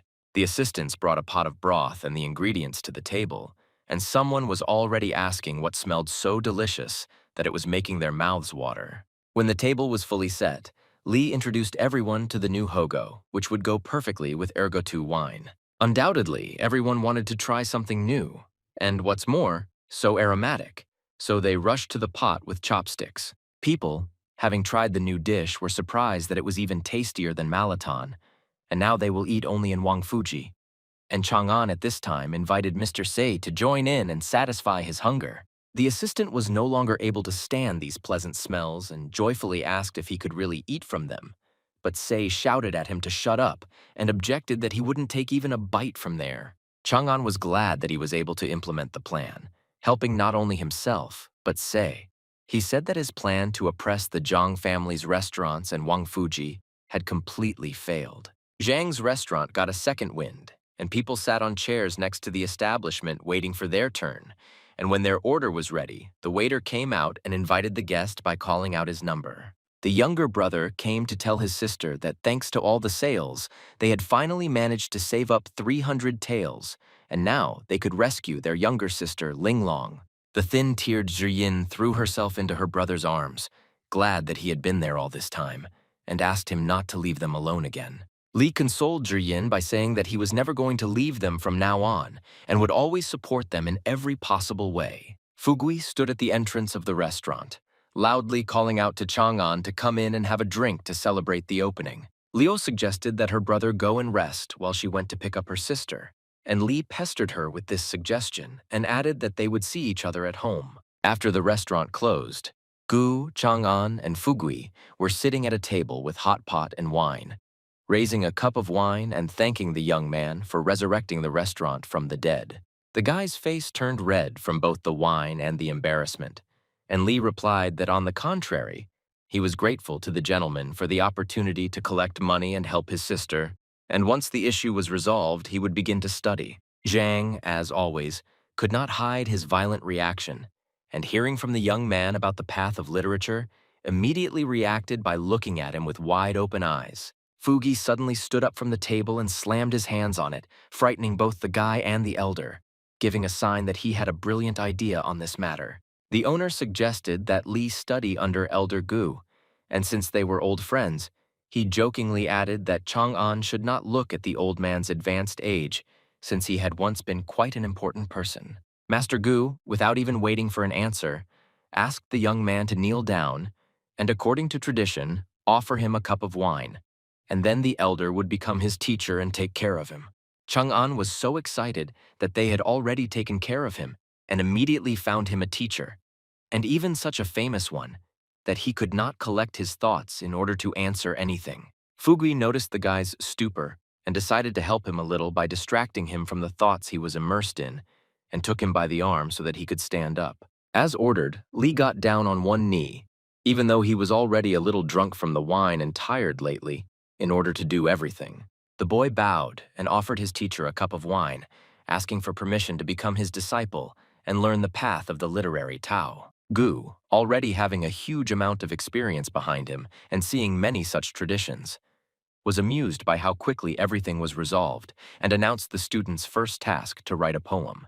Chang'an felt as if he had been plunged into an ice hole, and he did not believe what the teacher had just said, because he had expected some complicated preparations. The master repeated that he was indeed already giving the first task in the form of creating a poem and named the theme of wine. The librarian looked thoughtful and immediately began searching his memory and the system for poems about wine, but could not remember a single one. Fugi was also already drunk and laughingly told the young man not to pay attention to the old man, since he was teasing him because Lee was drunk. But Chang'an answered absolutely soberly that he could handle it. The librarian knew that in his head there was a collection of tens of thousands of poems, and he just needed to find it. Sheets of poetry were flying in front of the guy, but he couldn't find a single suitable one, and he thought that perhaps he hadn't drunk enough yet. Chang'an opened his eyes for a moment, leaving the system and heading towards the wine jug to put himself into the right state. The young man took a sip of the intoxicating drink straight from the jug, taking several huge gulps. Lee began to sway from side to side, which is not surprising after drinking so much alcohol without a single snack. Elder Goose smiled at the state the boy was in, and Fugi took Lee by the hand and said that he would help him get home. But the librarian's plan worked, and he said that he had come up with a poem about wine, and it seemed like enlightenment. The guy, who was drunk at first glance, now said his words so confidently and soberly that the men froze in anticipation of what would happen next. Chang'an had a pen in his hand and began to write out the words of a poem in the air, causing him to be surrounded by a radiance that blinded Gu and Fugi's eyes. Lee continued to write out words that turned into ropes that entangled the bodies of the master and the owner, making it difficult for them to breathe. The guy didn't stop, and the light grew brighter and brighter, and above Lee's head hung a medallion similar to those that the students had when they proclaimed the oath of honesty. When the verse was completed, the green talisman came together from many parts and hung in the air above Chang'an. The master and the owner looked at this with their mouths open, because they knew that this was the talisman of the owners of the Zintian body that had gathered. When the talisman was assembled and Lee was still standing with the brush in his hands, a bright stream of light rushed from his body into the sky. And Nianzi saw this beam from the window of her house and realized that her feelings had not failed her and that the owner had indeed appeared in the county. The girl decided not to waste a second and, using her power, began to make ice steps for herself to quickly reach the source of light. Nianzi deftly jumped from one platform to another, creating new ones in front of her, thanks to which she could quickly get to the place where the talisman appeared. From the talisman, all the bright light merged into one stream that rushed towards the heart of Chang'an, just like at the festival with the monument. The light was not only bright, but also hot, which caused a hole to be burned in the young man's clothes, and the boy himself fell to the floor screaming. Gu and Fugi were still standing at the table and understood that the shackles of the Zintian talisman had been removed, but when they saw that the guy had fallen to the floor, they simultaneously rushed to his aid. The master held the student's hand and said that of course he knew about the young man's talent, but he did not even imagine that he would become its owner, and now such talent is too dangerous in the wrong hands. The elder analyzed that most likely the talisman had completely destroyed on Nianzi's ice shackles, and she was already heading here. And if she had found out about the owner, then others would also already know. The master knew that he could not allow others to find out about Chang'an, since he was facing death, and so he sealed him with the qi of the path of literature. Elder Gu gave orders to Jang to take Li and his family out of Lin County, and the owner took the boy's arm and walked towards the exit. The master, knowing what such things led to, realized that the young man now needed to run away from here without looking back. Li stood in the middle of nowhere looking at the monument with his poem about wine from which a column of light was spurting, and after which the Zintian talisman appeared, and next to it was another monument with a poem recited at the festival.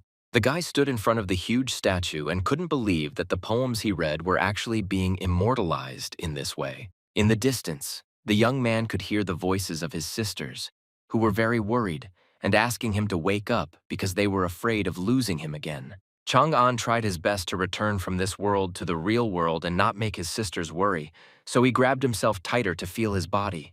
The younger brother managed to return to the real world, and he immediately opened his eyes. Li grabbed his head in pain and then saw the girls who were bursting into tears sitting next to his brother, and all three were not in the house as usual. Chang'an stroked his younger sister Linglong's head and said that he was okay, and the girl finally smiled, although tears were still streaming down her cheeks. Ziyin screamed when she saw that her brother had woken up, and all three of them hugged each other, and Li was glad to see the youngest safe and sound. And only now the young man noticed that they were not at home, but were sitting in a carriage and heading somewhere rather quickly. So he asked where they were going and why they were not at home. Elder Lu wiped away her tears and said that she herself did not know where they were being taken, but she handed her brother a letter from Elder Gu, who had organized this transfer. Zhiyin conveyed the elder's words that when Li reads the letter, he will understand everything himself, and the guy took the sheet out of the envelope.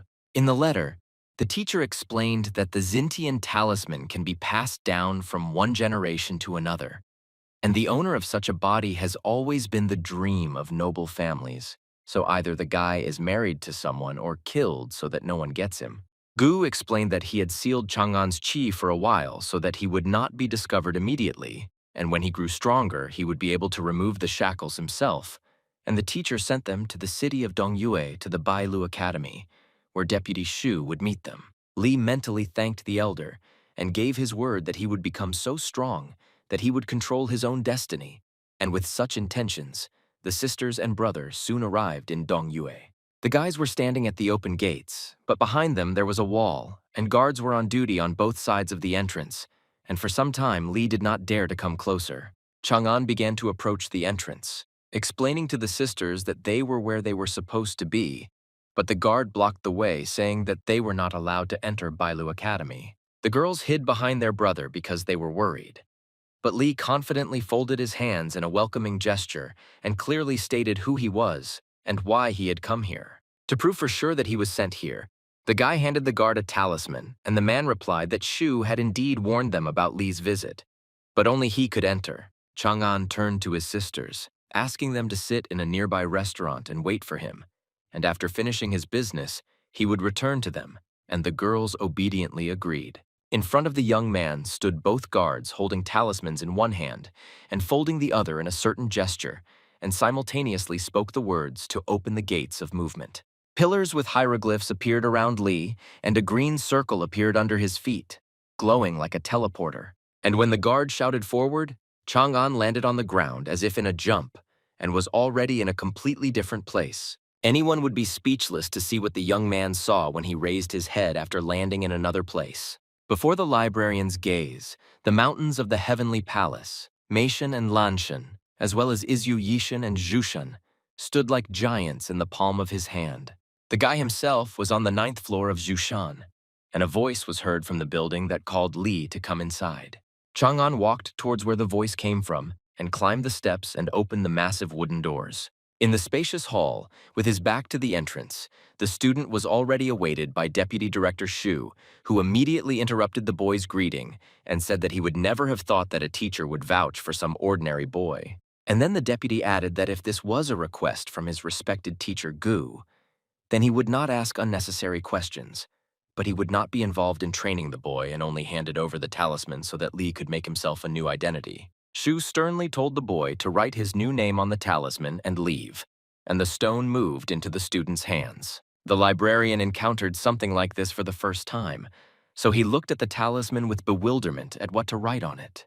But when Shu heard this question, he was beside himself with the fact that the student was not even able to use the qi of the literary Tao, and shouted that he might as well teach him the basics of the path. The deputy was so angry that he released his qi palm on Li in order to teach the would-be disciple a lesson for his ignorance. But even though Qi Chang'an was sealed, it still protected him just like now when Deputy Qi attacked. The fact that the student was able to repel the master's attack affected Shu's body, and the wave that was supposed to go only towards Li returned to the deputy. Zuya broke out in a cold sweat from the realization that in front of him was not an ordinary boy, but the owner of great talent. Chang'an, as if nothing had happened to him, first asked if the deputy was okay because he felt the attack on himself. Shu replied that he was fine and explained that he had tried to awaken the qi in the student's body with his qi palm, but surprisingly, the guy had more power than expected. The deputy explained to the student that in order to write a name on the talisman, one must concentrate the power on the fingertips and everything will work out. And Li began to come up with a name for himself. Following the instructions of the deputy, the boy concentrated his qi into his fingertips and wrote his new name, Tai Bai, on the jade talisman. Tai Bai bowed to his deputy and thanked him for his help. And at that moment, Zhu mentally asked Master Gu who he had sent them here in the first place. Li entered the academy and stopped at the entrance to take a good look at everything, and as it turned out, there weren't many students here. Tai Bai was surprised that there were so few students in the 3rd district and concluded that he might have been classified as a poor student. Li was distracted from his thoughts by one of the students who came up to ask if he was new and introduced himself as Anan, and Li, not expecting such a sudden appearance, was only able to say that he was Li Tai Bai. Li was surprised that the guy was so handsome that even girls would envy him, and Anan, noticing the new guy's excitement, asked why he turned away. Tai Bai didn't have time to answer anything intelligible because a monument appeared in front of them with an inscription stating that this was an announcement of the Holy Literary Tao. Anan shouted out that this was the January announcement of the Holy Literary Tao on the 9th floor of Zhushan Tower, and all the disciples fell to the floor, bowing in prayer. Tai Bai did not bow down, but felt a strong pressure and could not understand whether this was the first step to entering the world of the path of literary Tao. When the students read the announcement, it tore into pieces and flew around, and people raised their hands in the air, rejoicing at the opportunity to be on the list of the best. The students began to argue heatedly about who was trying harder and studying more diligently, and who was truly capable of writing a poem worthy of that list and subsequently moving up to the next level. Tai Bai, observing the students, concluded that if he got on the list and accumulated enough qi of the literary Tao, he would increase the state he was currently in and become stronger, which was what Gu bequeathed to him. Anan suddenly appeared next to Li again and consoled the poor guy so that he wouldn't even dream of a list.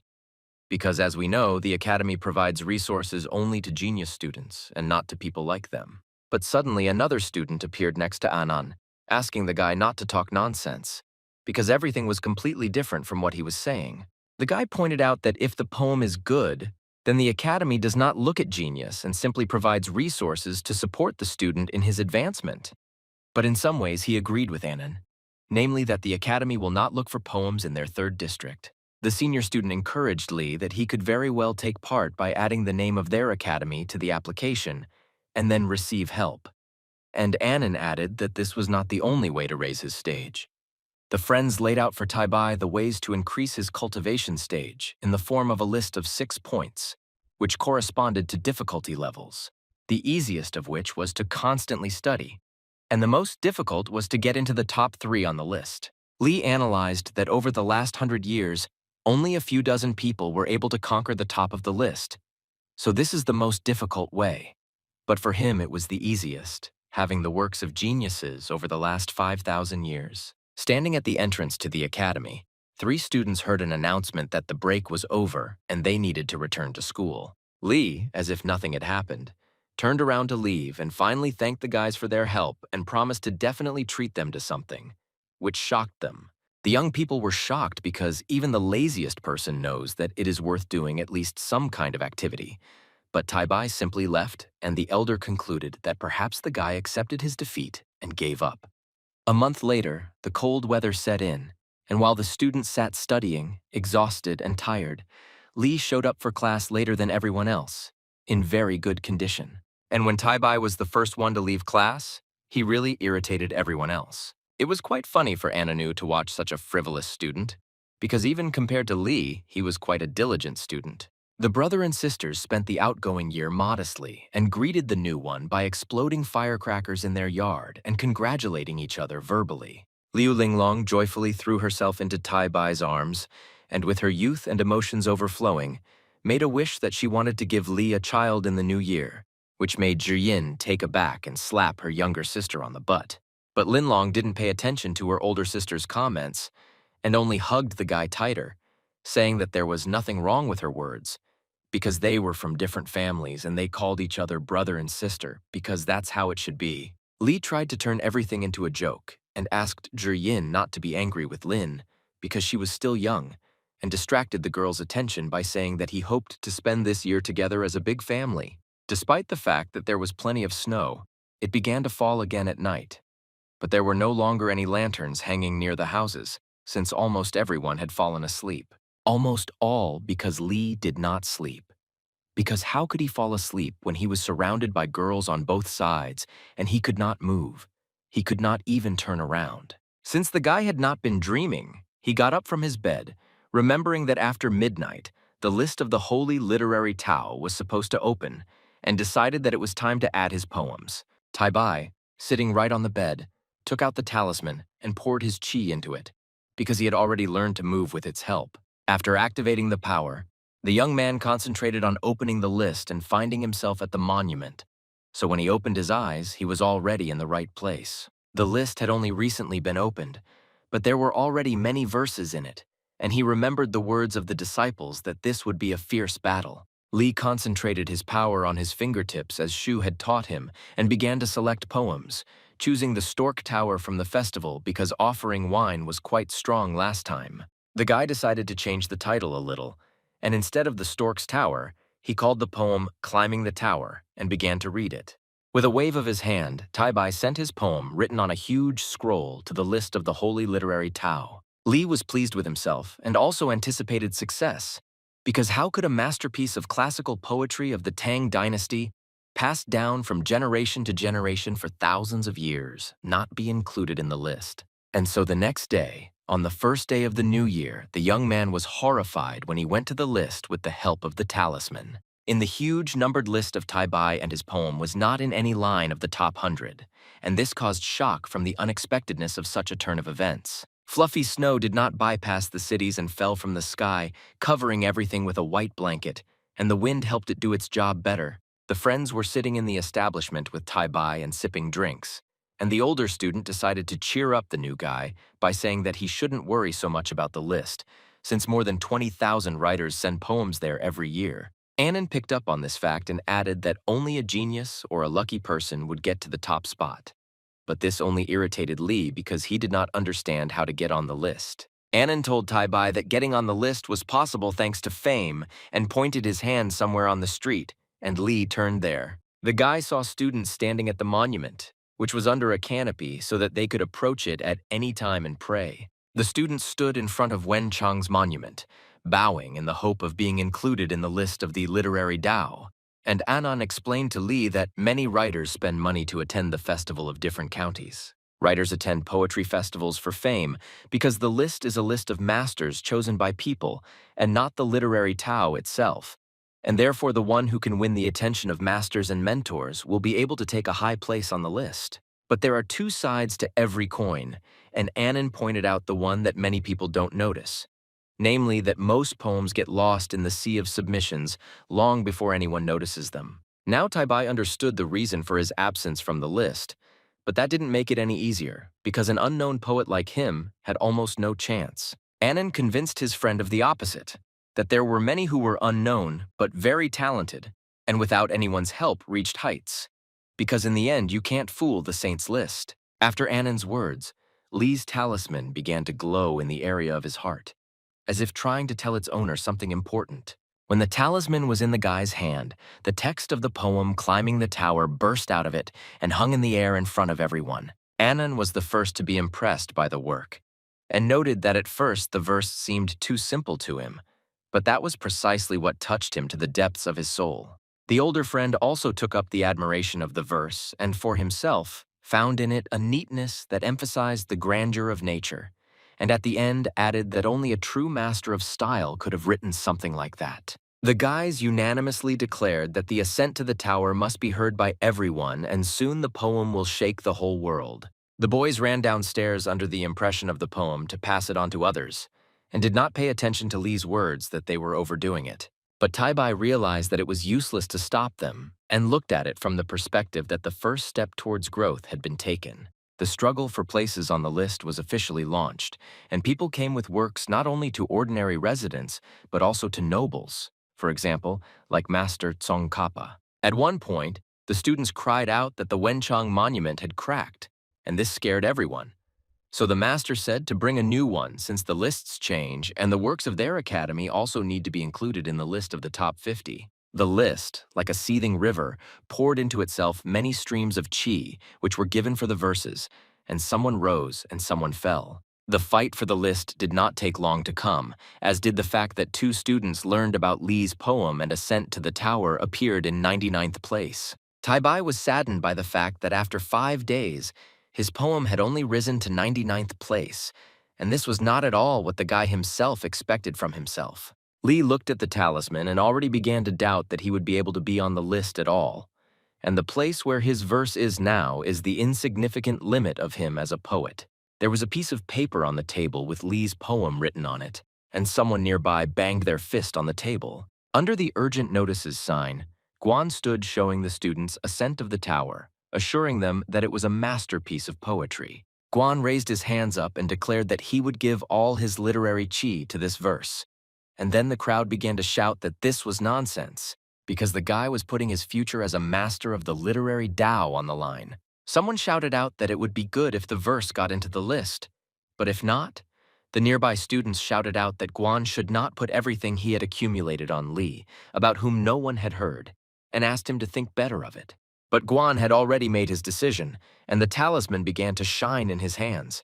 And before giving qi, he turned to his students so that they would not worry about him, because this work was worth it, and they would also join in if they read it. The guy loudly declared that he was putting all his qi into the poem Climbing the Tower, and the text appeared before everyone's eyes. And along with the text, the students imagined the place that was mentioned in the poem, and felt harmony with nature and peace. The guys really changed their minds because after reading it, their hearts fluttered like the wings of birds. The disciples joined Guan and directed their qi rays at the verse, just as Tai-Bai's friend had already done. These bright flashes flew towards the list of the holy literary Tao, and they were brighter than all the others.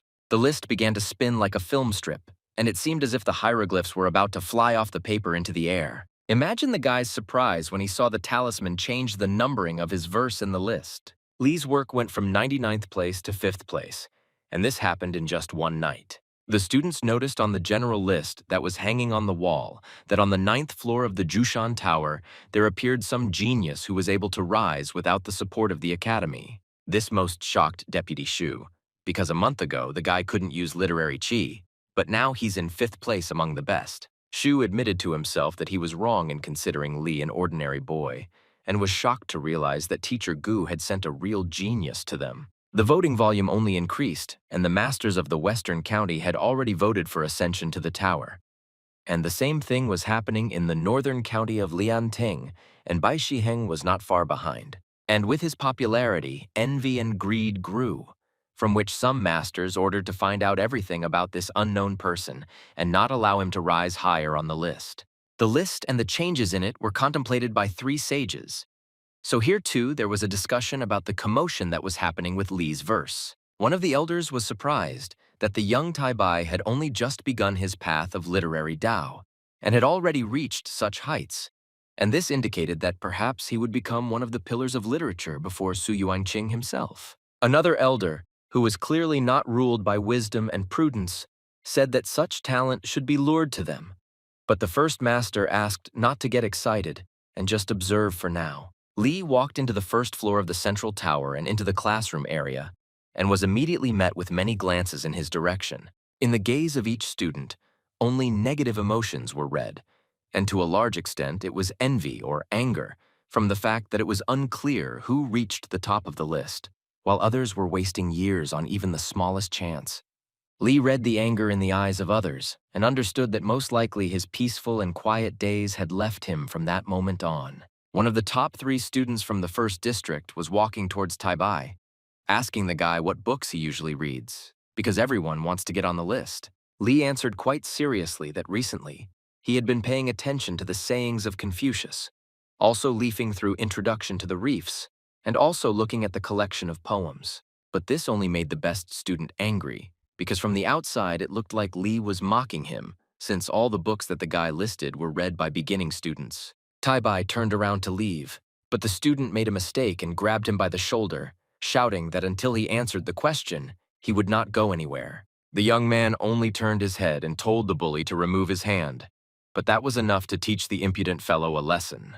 The student flew away from Li so hard it was as if he had kicked him instead of turning his head to him and saying a few words. The librarian remembered that the system told him that the level of qi would grow and, in fact, now Li could influence the world with just one word. There was a dead silence in the hall, and the student remained lying on the floor, afraid to get up, and continued to look attentively at Taibai. The guy used his power for the first time and learned a lesson that he still doesn't understand a lot of things and it's better to try not to make enemies. Li turned to the student, saying that he had not deceived him, and taking a book out of his pocket, he went to the poor man to prove his words. The student thought that he would now get what he deserved again, but Li leaned towards him and, holding the book in his hand, said that this is what he was reading now. The young man raised his head up because he heard a stern voice coming from the 7th floor, calling Li Taibai to come up. The guy sat down and calmly put the book next to the student and said that it was time for him to go. When the librarian had almost left the hall, a loud astonishment was heard from the students behind him because the new guy had actually read the sayings of Confucius, and they thought that perhaps they should reread something similar. Taibai entered the spacious room on the 7th floor of the central tower and bowed to the deputy and master in greeting.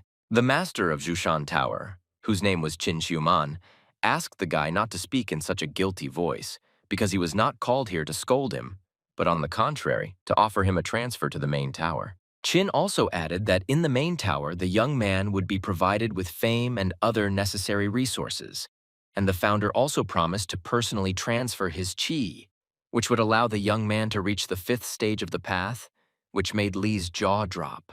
Taibai remembered that the system mentioned the 5th stage masters, who could deal with an army of soldiers with just one word, and were not afraid of fire or water. Li was not stupid, and this was no longer about literature, and he immediately asked what the price would be for such a generous service.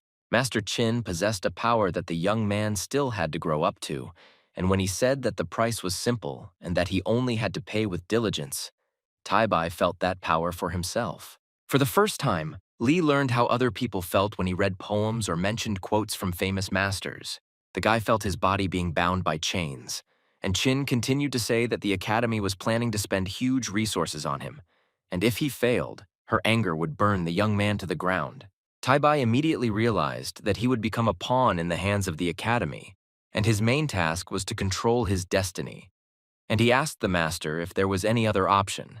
Qin warned that if he refused, no one would insist, but Li would become an ordinary student, and the promised privileges would be canceled, and he would have to take all the exams on his own.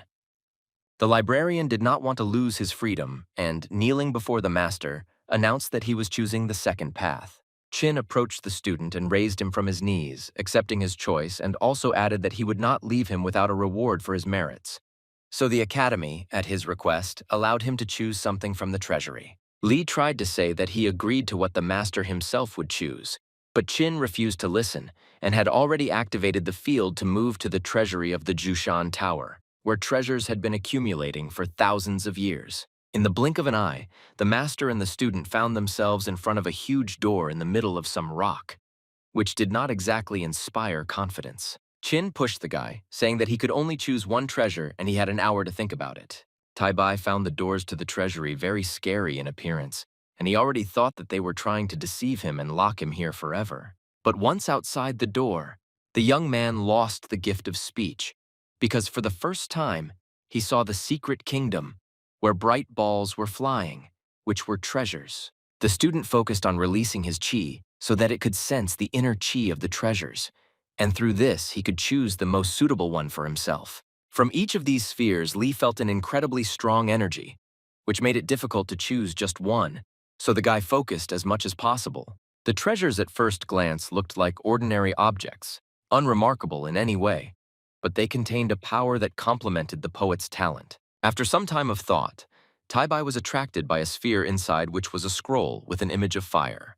The young man raised his hand in front of him, and the treasure he had chosen was drawn like a magnet, enveloping him with its radiance. Lee felt how this particular sphere reacted to his chi more than others, and now he felt how this energy filled his body. The student has chosen a fire attribute technique that will become more effective each time as his internal chi supply increases. Behind the door, Master Chin's voice was heard, saying that since the guy had already chosen a treasure for himself, it was time for him to return. After the master's words, the doors opened and Lee was sucked into them like a whirlpool. But the young man did not resist and simply waited for the force to return him behind the doors. Tai-Bai was thrown to the ground and in front of him. For some time, the doors were open from which emanated a blue glow of a wall that could let in or not those who came. The doors slammed shut, and the student sitting on the ground turned around to the laughter of the master, who indicated that, as he had said, the Bou Academy really does encourage everyone who deserves it. Lee smiled back and thanked the master, and thought to himself that it would be great if the landing was a little softer. While the young man was shaking the dirt off his clothes, the master put his hand on his shoulder and asked the boy to go back and continue his diligent training, and he could leave the rest of the troubles to the academy. Finally, Chin assured the boy that their academy would do everything possible to maintain the high place of Lee's work on the list of saints. Returning home in the evening, the guy was already met at the gate by a joyful Jiyin, who told Lee to quickly go home and see who had come to visit them. Chang'an was very happy to see Mr. Jang, with whom communication had been so abruptly interrupted for a long time. And Jang had also already gone outside, impatiently awaiting the student's return home. Jang asked how the young people were living here, and said that he and Elder Gu missed them, to which Lee replied that everything was fine, after which the owner said that he had come to give the guy a receipt with 60% of the sales of his dishes. Chang'an refused to take the money, since all the work now lies with Jang, but the gentleman asked the young man not to talk nonsense, since he is now essentially just a working hand, and added that if he did not help his brothers in the army, he would give 10%. Lee was shocked when he learned that Mr. Jang, with those 10% of sales, also managed to help former soldiers. Jang was dejected by the state his brothers in service were in, and replied to the young man that he was indeed helping them as much as he could. The owner recalled how they once fought shoulder to shoulder with the men on the side of the Jin dynasty, every day being on the brink of death. And now the restaurant owner watched the heartbreaking picture of how those who managed to survive were still fighting for their lives, but already on the streets. As a former comrade, Jang could not bear to see his comrades suffer because the country had forgotten them, and so he helped them with silver from time to time. Lee was angry with himself because, being focused on the path of the literary Tao, he began to forget how unfair this world is. But Jang reminded him that the boy wants to help people. Jang had tears in his eyes when Chang'an told him to bring his service brothers to him tomorrow, and he would help them improve their lives. The next day, Jang introduced his comrades to Lee Chang'an, who promised to help them find a way to feed themselves and their families. One of the tramps was outraged that his already hard life was now in the hands of some brat, and this was picked up by the others, who pointed out to Jang that he had trusted the wrong person. The owner of the Jang family restaurant sternly told his comrades to bite their tongues and listen carefully to what he was about to say to their indignation. Turning to the first disgruntled friend, Jang reminded him that without the 5 taels of silver he had received, his mother would have died long ago. And the gentleman also wiped the nose of the second comrade, refreshing his memory of how he received 10 taels for medicine for a sick child. And after giving examples, Jang pointed his hand at Lee and indicated that he was able to share this money with everyone standing here, only thanks to the young man who taught him how to earn this money, and now he will teach the others too. Chang'an smiled and asked Uncle Jang not to be savage, since it was normal for these people, tired of begging, not to trust a stranger, to which the owner calmed down but ordered the men to address Li as Sir. The men, not entirely confident, responded that they understood Zhang's words, but the owner said that if they were truly tired of their poor life, they should say so louder. And the voices of these men merged into one, just as their movements became synchronous, and all in unison said that they were ready to obey Mr. Li. Chang'an thanked everyone for their trust and voiced his idea, which was to teach everyone to catch fish instead of feeding them fish. The guy took out the recipes for the dishes he had written out from his clothes and showed them to the men, saying that they had become quite popular in Lin County, so they should take hold here, and so he advised them to start small. Li told his comrades not to worry because they could turn to him for help at any moment, which shocked the men that the young man was ready to share his recipes with them and take them under his wing and called the guy a great benefactor. All the brothers bowed before Chang'an, and Jang said that they were not ready to just accept these recipes, so they were ready to repay them with faith and service. Now Li himself was numb because he had accidentally acquired his own small army that was still capable of much. He just needed to help them. After the competition for a place on the list of the Holy Literary Tao ended, the first place was taken by the poem Ascending the Tower by Li Taibai. The student stood in front of a list that began to writhe into huge tongues of light, and it was time for the awards to be presented. Rays of new chi spiraled and headed towards the young man's heart, feeding him with new strength that would help him rise to higher levels. Wen Chang's voice announced that the faith, hope, and admiration of the people had taken the form of chi and were now in the hands of the disciple, to which Chang'an thanked him and bowed, promising to live up to the expectations of those who voted for him. The rays swirled into a golden funnel on the youth's chest, and Wenchang declared that with the acceptance of these qi, he had now ascended to the 9th stage of the path of literary Tao. A huge sheet of paper appeared under Li's feet, on which hieroglyphs were written, which made him a little confused, because this was the first time this had happened to him. From the sheet of paper, monuments also appeared with hieroglyphs that surrounded Chang'an from all sides, but the student remained standing in place. The boy looked at the monument and realized that the chi reward he had received had not only strengthened his body, but it also influenced the appearance of new Wenchang monuments inside his literary Tao palace. And after one enlightenment, a second one immediately came to the young man, which made him freeze for a moment, because it was difficult to accept something like that instantly. Chang'an was delighted to know that his power could be improved by writing new poems. On the theater stage, the men were met by a waiter who showed them a free seat where Li and Mr. Jang came to have lunch, and at the same time discuss how things were going with their comrades' training. There was a girl sitting on the stage playing an instrument for the visitors, and the guy in the meantime asked how things were going for Jang and his comrades, to which he told about the success of 2 people who went to work, while others needed a little more time. The men were distracted from their conversation by the scream of a girl who was playing an instrument, and they immediately turned around to see what had happened. Some scoundrel grabbed the unfortunate Yan Qingshi by the hand, insisting that she wouldn't earn much by sitting there and playing the pipa, and that it would be better for her to go with them. Senior. She loudly declared that they, as the Longhu gang, were one of the 5 major ones in the area and would provide the poor girl with everything she needed. But the girl tried to resist him, although the other bandits were already down below the stage. Li understood that he had promised himself not to get involved in such conflicts at the moment, but his honor as a man would be tarnished if he did not do something now. The guy didn't even get up from the table and didn't go towards the scoundrel, but simply threw the bowl that was on the table in his direction. The bowl hit the target right on the elder Shi's hand, so that he would be distracted from the girl and turn his attention to Li. It worked, and she let go of Yan, grabbed his hand, and angrily shouted what kind of bastard dared to do such a thing. Here, Li got up from the table, and now not only the bandits, but also other frightened visitors of the restaurant paid attention to him. The guy said that it was he who struck Shi, but he himself thought that he would no longer be able to call himself a man and a master of Tao if he ignored such vile behavior of the bandits. Yan froze in place but looked at the young man as if he were a hero and understood that she would really be saved now. The scoundrel.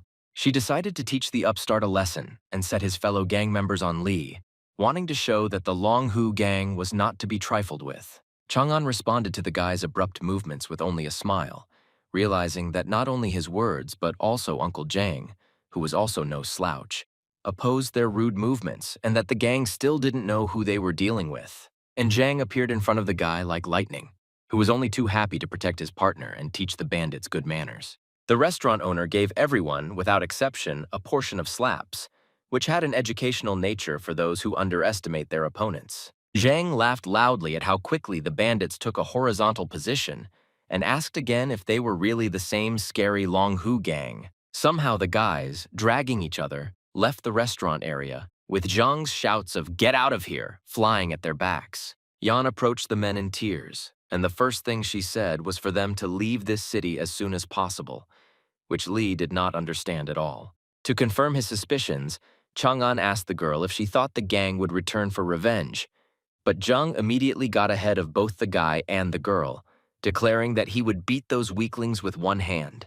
Yan was so scared that she rushed to the young man, explaining that these bandits were not just murderers, but they had also conspired with the authorities of their city and many innocent people had already died, and therefore she did not want the men to be killed too. Li told the girl not to worry about them, and gently asked if she was standing too close to him, which made Yan feel ashamed, and she quickly came to her senses. The girl blushed and immediately moved away from her savior and asked for forgiveness for her unworthy behavior. Yan watched the men standing at the entrance, and Zhang decided to make fun of the guy by pointing out that the girl liked him and suggested that he meet her in person, to which Li smiled but asked him to stop teasing him.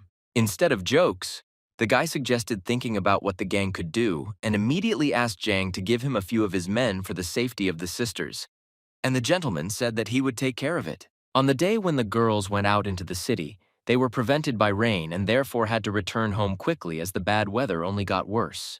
In the gateway, someone was watching the girls, sitting in complete darkness, so it was difficult to notice him. So when the sisters were passing by a dark alley, some scoundrels jumped on them and dragged them into a gateway.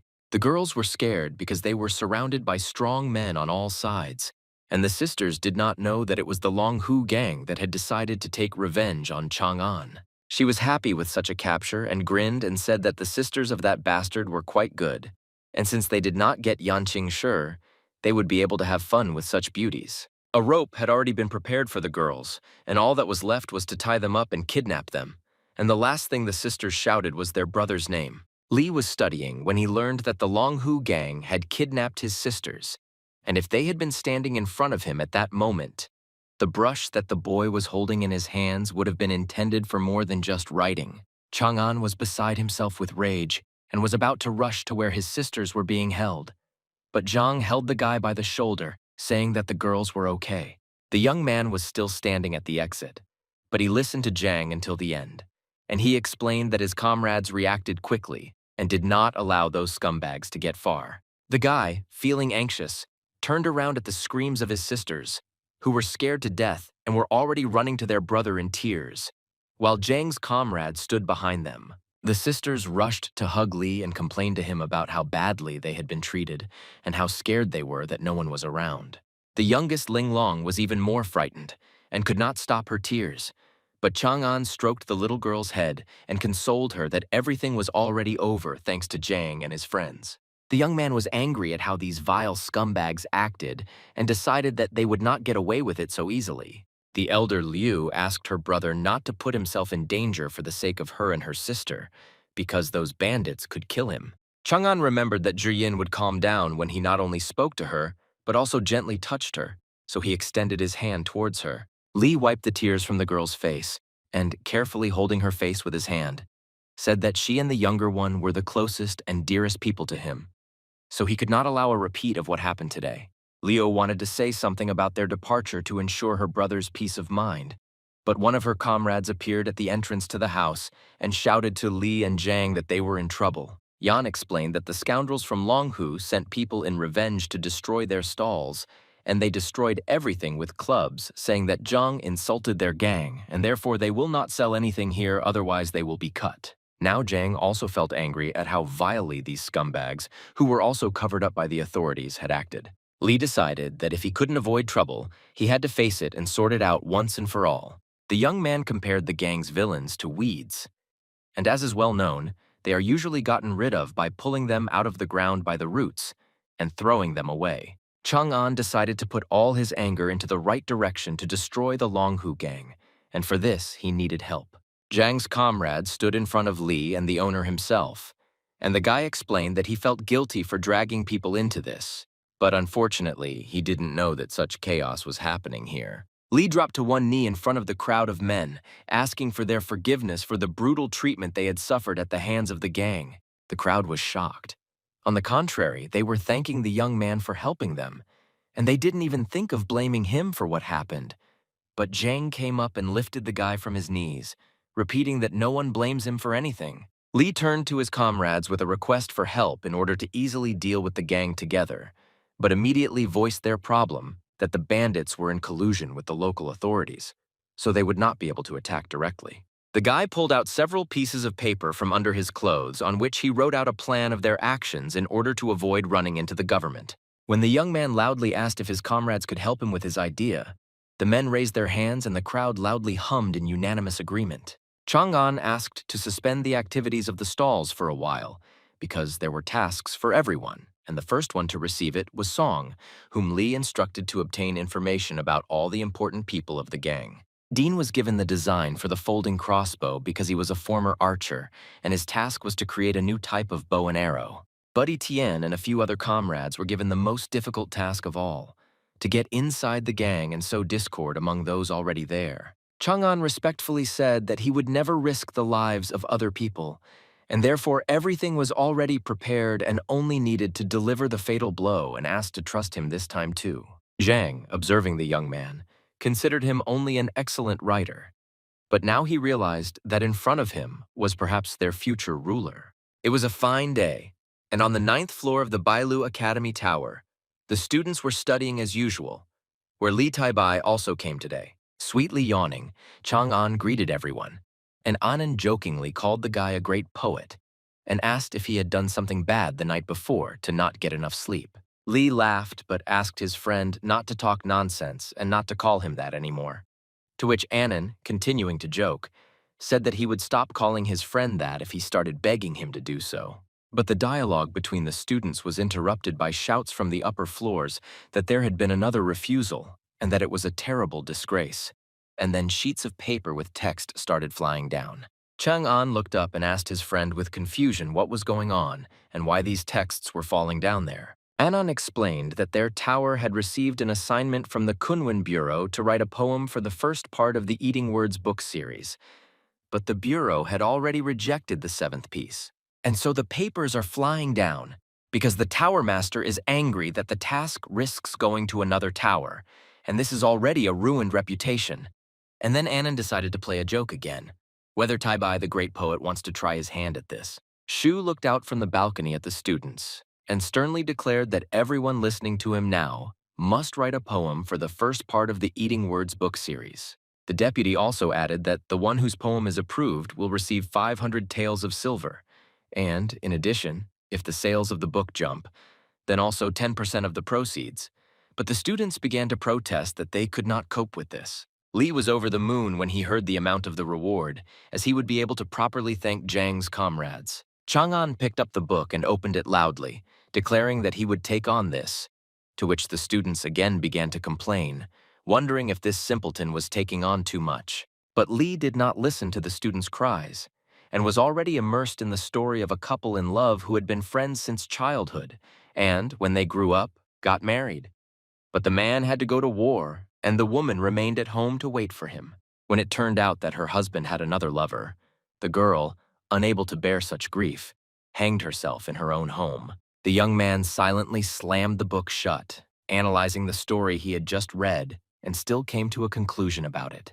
And the conclusion about the book was the guy's opinion that writing such a bad story about love is a complete failure, and it's not surprising that he can't even find a verse. Li was voicing his thoughts out loud about how he didn't understand who could possibly like this book and that he never liked writing, and everyone heard these thoughts out loud, becoming terribly irritated. Master Chin emphasized that the students apparently did not fully understand the importance of the task because logically, if the book became popular, Then the written poem and its author will also become famous. When Chang'an heard the master's words, he was moved to the marrow of his bones by the understanding of how much his qi would increase, and thus he received a portion of motivation to write. But at the same time, as Li came to his senses, the other students were now also ready to walk over heads upon hearing about the fame and glory that would come to them with the poem. If before this, the students were indifferent, now the paper could smoke from how hard they tried, and Chang'an realized that now everything had become much more complicated. The young man was not stopped by competition in the form of other students, and inspired by the story, he took up the brush, and the words fell onto the paper like a light feather. Li called his poem New Song of the Poplar and Willow Branches, and the boy was so proud of his work that he confidently thought that no one could surpass it. Chang'an knocked on the door of the office where Master Qin and Deputy Shu were, and after greeting them, the young man said that he had come to show his poem, which greatly surprised the men. Shu explained that he had forgotten to tell his student something, and Master Qin picked up on this, continuing that Li was the only student who did not have to write a poem. Li felt as if he had been dipped in a bottle and, stumbling from surprise, he asked why he couldn't write a poem and whether he had done something wrong. Shu reassured the student by explaining that his previous work had become a masterpiece, but he had not yet reached the level of a poem for a book, and if his next creation was bad, he would be dismissed as a mediocrity. Chang'an thanked the masters for caring for him, but bowed with the text in his hands and still insisted that he wanted to try his hand. The guy thought to himself that if he had been dissuaded a couple of days ago, he would have backed down. But now his comrades had stopped working at the kiosks and were busy with the gang, so he had to get this money so that his friends wouldn't go hungry because of him. The master was amused by the young man's eagerness to find out what he was capable of and that he wanted to be the first in everything. But Li replied that this was not entirely true and that he was more driven by confidence in his work. Qin was amazed at how respectful the student was towards himself, and with the same attitude he asked to read his work. So he agreed to take a look, and Shu began to read the poem with him. Having read the title alone, the master and deputy were horrified by how reverently and tenderly it already spoke of the love that was described in the book. Shu found in the poem the hatred of a woman who was abandoned, comparable to the bitterness of nuts and faded silk, while Qin saw, on the contrary, the love and longing of a woman for her beloved who left home for a long time. The deputy felt what women feel when they love and saw it in the lines that were quite straightforward at the beginning, but gradually became sophisticated at the end. Qin praised the work as poignant and heartbreaking, but still a beautiful read. The deputy and the master were so carried away by the work that they already imagined the scene between the man and the woman, and even began to apply their roles to themselves by acting out the scene. The guy was a little confused by what he saw in front of him, so he carefully asked the mentors if everything was okay with them. The men were overcome by Li's intoxicating performance of scenes from the book and the poem, and they looked at each other in horror. The mentors instantly moved away from each other and were ready to sink into the ground from shame. And Qin, in order to distract the students' attention, said that he would immediately hand over the verse to the Kunwen Bureau. Chang'an was very happy that he managed not only to write a poem, but also to make an impression on the masters with its help, and he bowed in gratitude. The student left the office and walked further down the corridor on his business. While in the room, there was an important conversation between the masters. Qin admitted out loud that Tai Bai's new creation, although not up to par with Ascension to the Tower, was still a masterpiece, and the master wondered what the boy would be able to show them in the future. Shu also admitted that the poem was perfect for eating words, but at the same time, he cautiously asked the master if the student was too skilled for his age, since this would be dangerous. Chinya was amused by how Shu was worried about the young man, but he said that he was not afraid for himself, so they did not need to. But at the same time, the master agreed with the deputy that he was right, and the guy really was a genius, which they would not be able to hide for a long time. At the Kongwen Bureau of Ding'an County, the debate over the poem was in full swing, and cries of admiration and indignation could be heard every now and then. Everyone crowded around Master Huan, who wrote eating words, not understanding whether he liked the poem or not, and some still didn't even know who wrote the creation. Huang Qingshan jumped to his feet and burst into tears because his book was not worthy of the poem that Li Taibai wrote, so he would take on the task of rewriting the book. One of the assistants tried to persuade Juan not to do this since the printing of the book would begin in 5 days.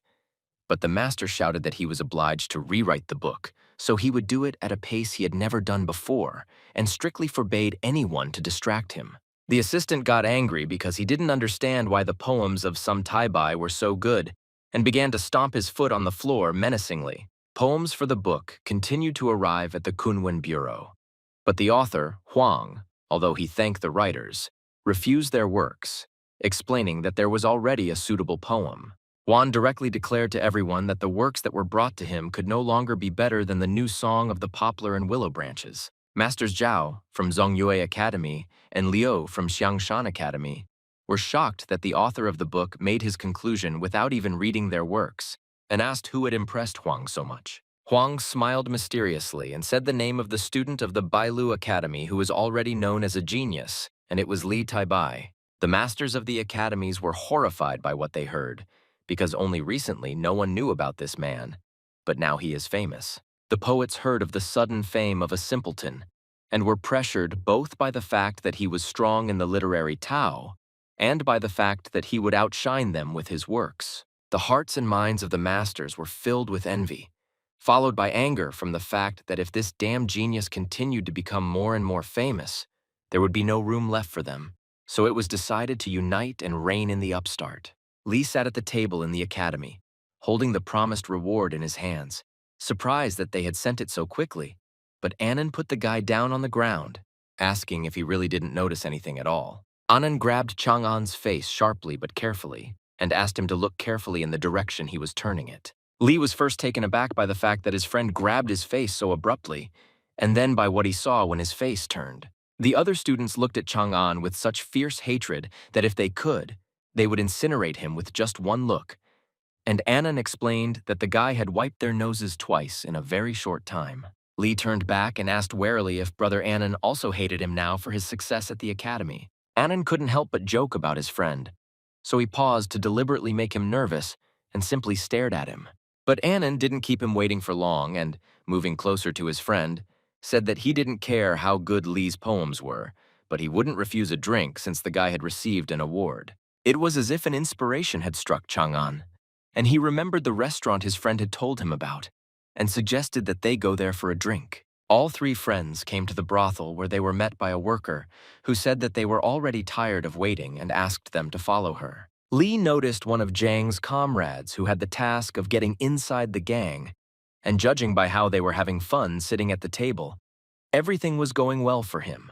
Chang'an deliberately walked past the table slowly so that his comrade would have time to notice him, and it worked. The guy smiled at his friends and told them to go upstairs without him because he urgently needed to go to the toilet. It was pitch black outside, and only the lanterns from the windows of the house were shining brightly, so the men made their way out into the street unnoticed. The comrade bowed to Brother Li and admitted that he did not expect to meet him in such a place, to which the young man joked that it was probably because the gangsters and the students had a common trait of relaxing and drinking. Chang'an asked how things were going with the assignment, to which the comrade said that there were about 500 people in the Longhu gang, 37 of whom were major and minor leaders, and the boss often met with the prison warden. The man also added that the Longhu gang has such and such relationships with other gangs, but they are openly at odds only with Zitsun, and Li approved the transition to the second stage, where comrades under the guise of the Longhu gang will begin to provoke Zitsun. The comrade was delighted that the young man had done everything in such a way as to do the dirty work with someone else's hands.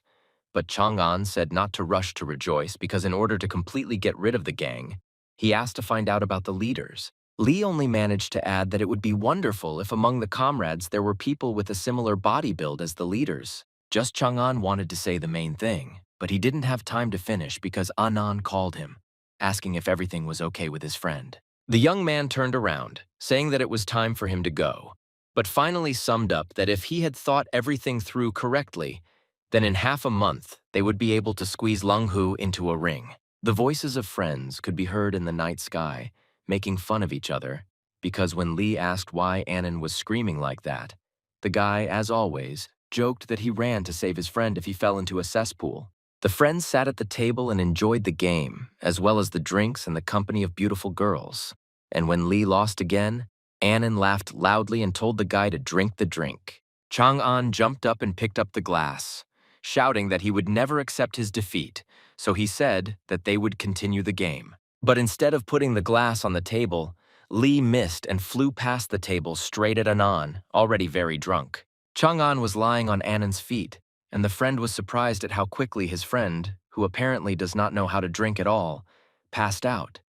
And Lee even tried to mumble something about how you can't say such things to a man. Morning came, and Lee woke up from the sun shining in his eyes, and his condition after yesterday was extremely nasty. The guy sat up in bed and grabbed his head, feeling a terrible hangover that made his body feel like cast iron.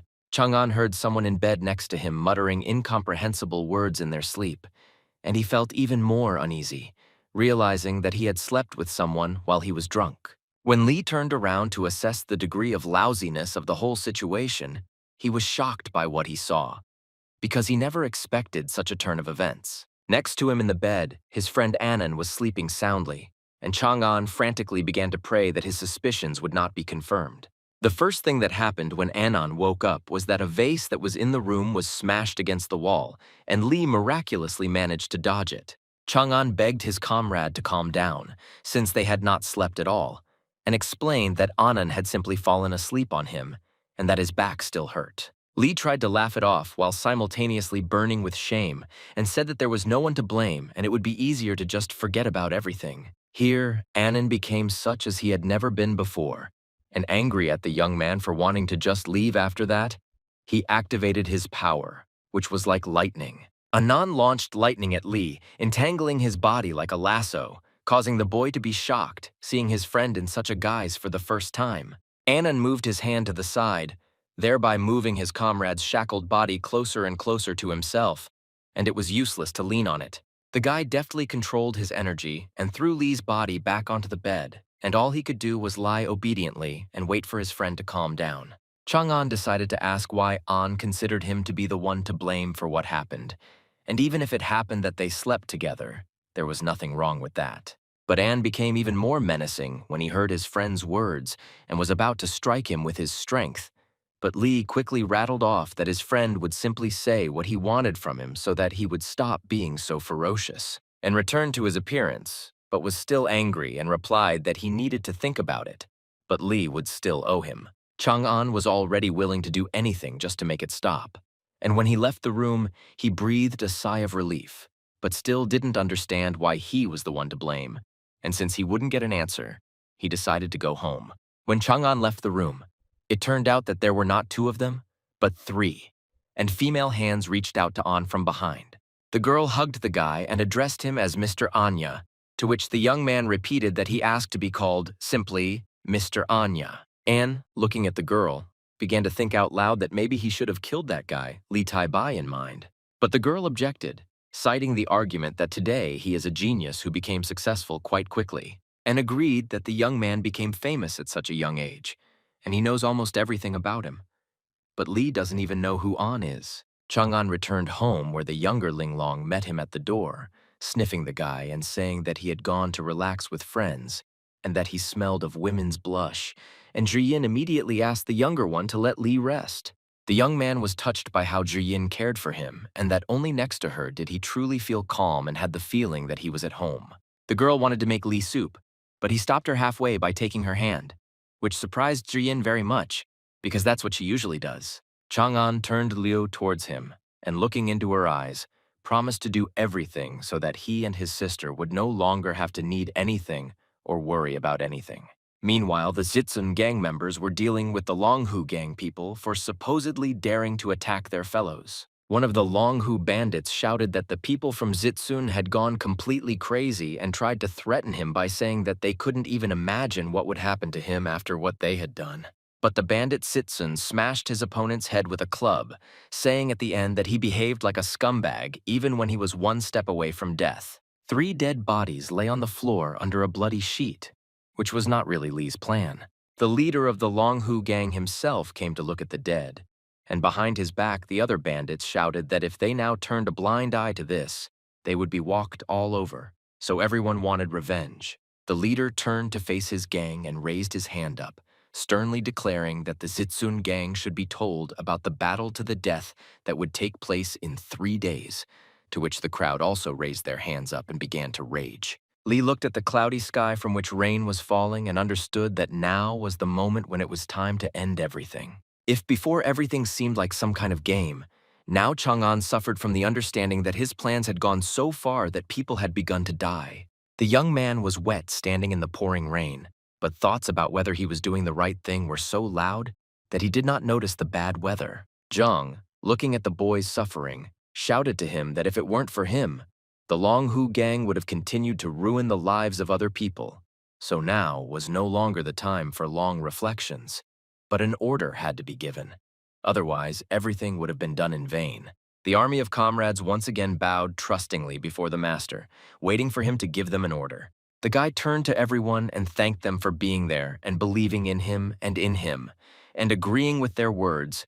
He realized that he needed to move towards completion. Chang'an wanted to say a parting word, and raising his hand, declared that he understood that the scoundrels the former soldiers would now deal with were an unworthy matter, but that this infection needed to be removed. There were two gangs facing each other on the street, and before the battle, Li warned that if the men wanted to return safe and sound, they had to strictly follow his instructions. The archers were ready with crossbows and were positioned on the rooftop so as to remain unnoticed. One of the comrades who had infiltrated the Longhu gang saw his brothers, but did not show it so that the plan would not fail. The leaders shouted the command forward, and the battle began where there was no place for mercy, and people with weapons went at each other like wall to wall. Logically, the authorities should have intervened in a battle where more than 100 people were fighting on the streets of the city.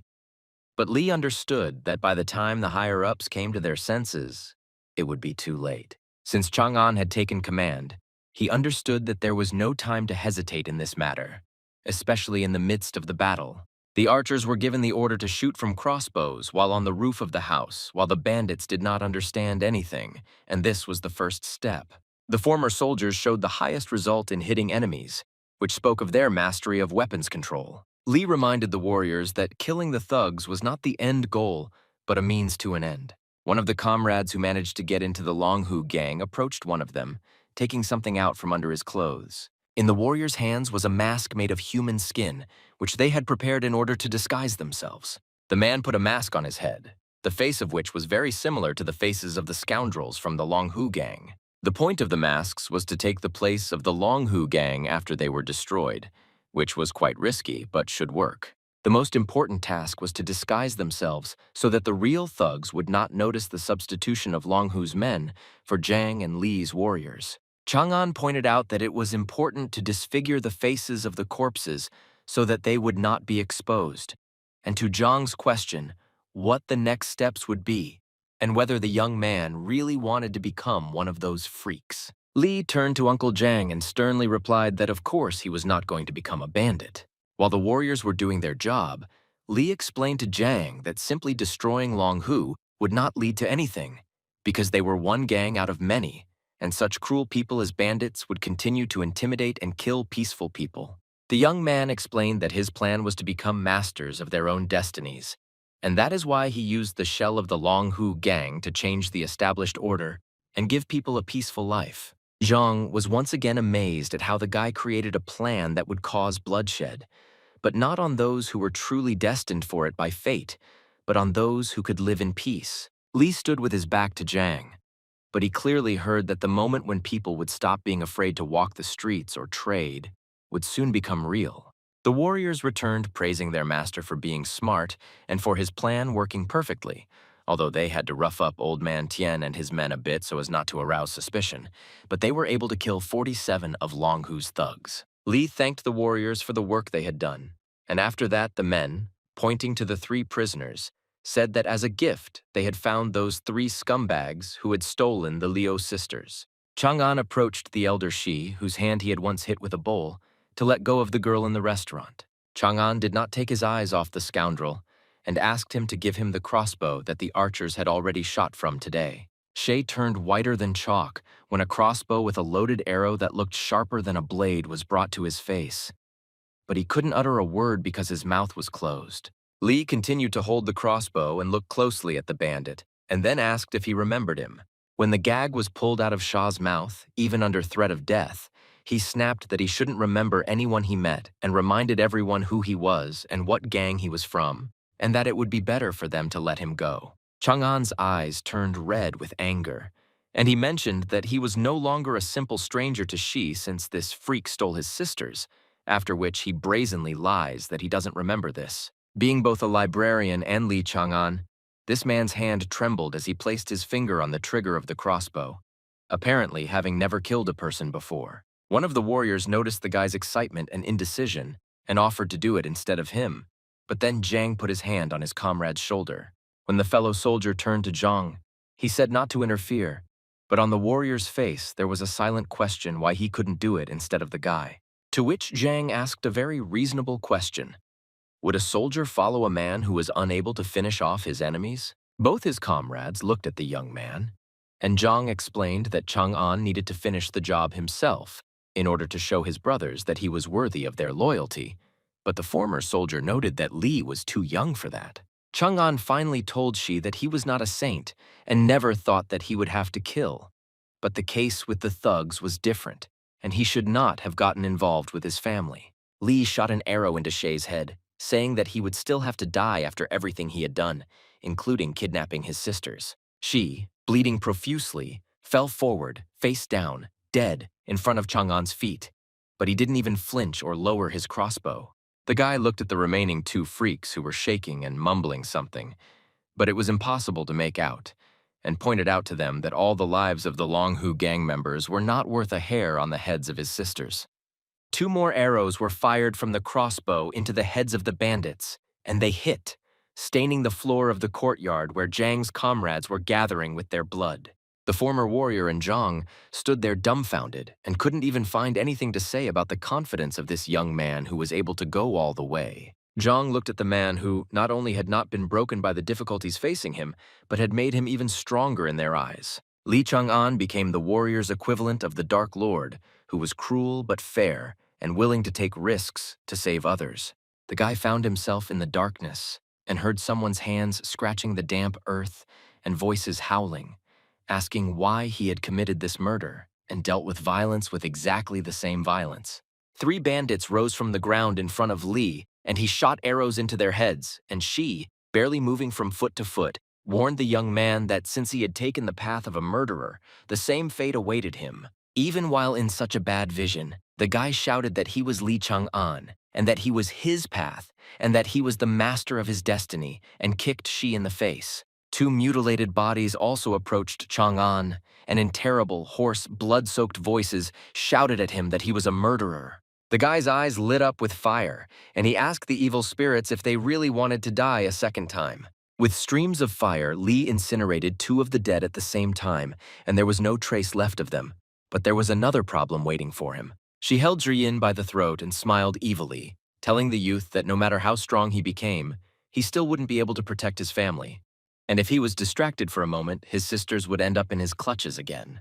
Chang'an was overcome with anger and shouted at the bastard to let the girl go right now, otherwise he would follow his friends. But she, making a terrible grimace, began to tear off Zhiyin's head, laughing that the sisters were facing a tragic future precisely because of Li, and the girl screamed her brother's name, experiencing terrible pain. Li rushed towards his sister, stretching out his hand in order to save her, but it was too late and he seemed to be moving away from her. A heart-rending scream came from the room where Chang'an was sleeping, to which Zhiyin woke up and immediately went to the guy. Li was sitting in bed, covered in a cold sweat and trying to catch his breath, when the doors opened and Zhiyin came in, asking if everything was okay. The young man, all pale and wet, turned to the girl, so happy to see her in front of him that it even looked creepy. Chang'an rushed to hug Zhiyin, comforting himself that it was just a dream and his sister was okay, which made her very surprised. Li looked at his sister while she told him that she was indeed fine, but the boy, still under the influence of the nightmare, began to stutter and explain that Zhiyin and Linglong were in danger because of him. Liu was embarrassed and assured her brother that it was not his fault that what happened, because she and Linglong were trapped precisely because of those scoundrels. The girl reminded Li that it was he who revealed so many interesting things to her, and thanks to him she got to the Palace of Stars and helped rescue her sister. so the way he cared will forever remain in her heart. Zhiyin admitted that if the time came when she had to die for Chang'an, she would do it without hesitation. Li found it difficult to restrain himself, and he touched the girl's face and was so close that it took his breath away. Jian was afraid of what might happen, especially when Chang'an began to say that she was the only one who gave him peace and comfort. The girl jumped up from the bed and, putting some distance between them, put her hands in front of her while shouting that they couldn't be together. Liu took the lamp and headed towards the exit. After wishing Chang'an a final good night, she also went off to get some sleep. The guy looked at Zhiyin and how the doors closed behind her just as they were closed in her heart. Chang'an sat holding his chest where his heart was beating wildly, wanting to jump out at any moment, and he realized that he wanted to protect the girl, but instead, he almost hurt her himself. Trying to calm himself down and convince himself that Zhiyin couldn't like him didn't lead to anything, so he wanted to let his feelings out and took out a piece of paper. Armed with a brush, the young man began to write out the words of Shansei's poem entitled, "O Heaven." The brush seemed to connect with the heart, and the words fell onto the paper easily and enthusiastically, like the feelings the boy experienced. Chang'an felt much lighter in his heart when he wrote out the text of the work on paper, thus showing his love. In the tower of the academy, the student met with the master and deputy, who were perplexed as to how the boy could write a work better than the new song of the poplar and willow branches. But when Li again confirmed that the poem was indeed better, Shu was furious about why the young man did not want to publish the creation on March 6th. The master and his deputy reminded the student of the importance of submitting his work to the sage's March list on time, and not 6 days later as he wanted, because then he risks being left unmarked. Li explained that he wanted to publish the poem on March 6th, on the occasion of the birthday of the person to whom it was dedicated, so that she would see it first. The men pounced on the guy, shouting at him that he was an idiot for wasting such an opportunity on love instead of his reputation. Shu and Qin asked again if the student was ready to take such a risk, even if it meant that he would not be noticed and others would be included on the list, to which Li completely agreed. The student knelt down and bowed respectfully, explaining that the girl was more important to him than reaching the top, and hoped for the master's understanding and permission to take such a risk.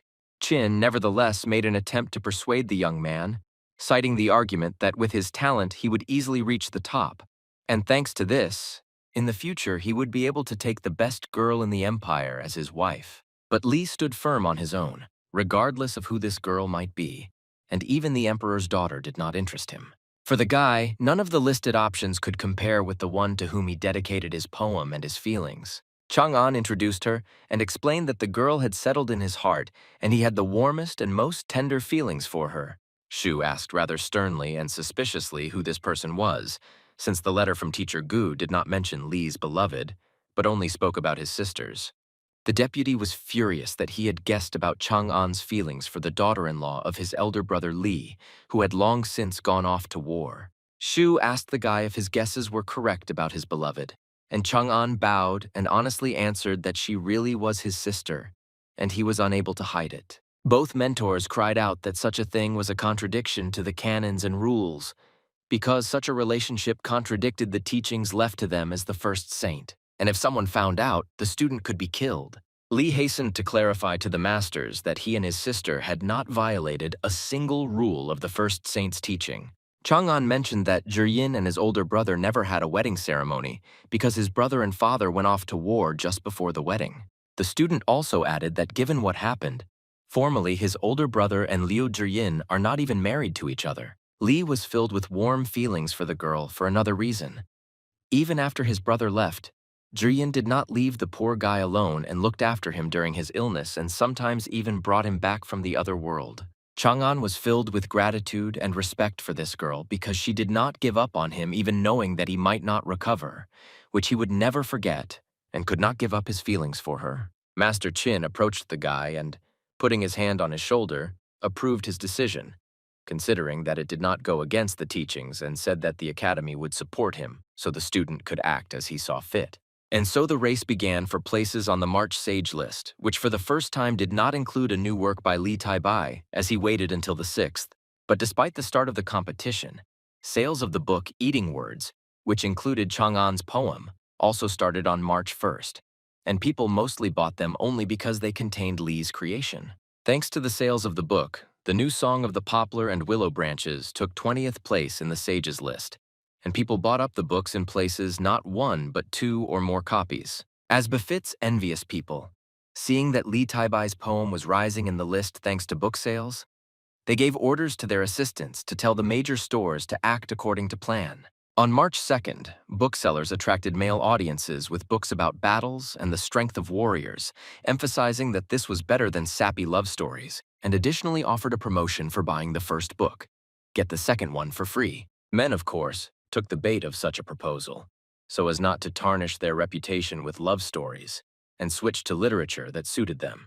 From the shop where the book Eating Words was sold, buyers rushed to where the offer was more tempting, and accordingly, the master's plan to reduce sales worked. The list began to change rapidly, and instead of Lee's verse rising, it was actually falling due to the loss of customers. In this way, the masters managed to ensure that the upstart Tai Bai and his work dropped from 20th place to 70th. On March 3rd, someone approached a shop with books about love, and furiously throwing coins at the books, declared that he would buy this book since the others refused.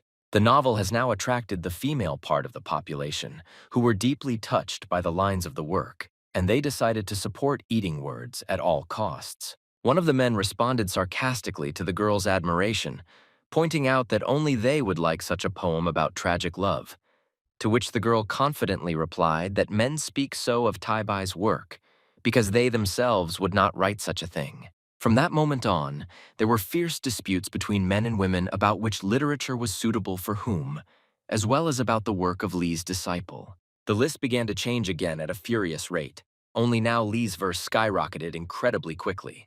The jump was simply lightning fast, and now the creation of the Academy student was in third place, which indicated an increase in sales. The masters were furious because the attempt to bring down Taipei was unsuccessful in every sense, because the young man's popularity actually grew. One of the mentors sternly declared that from now on there would be no mercy.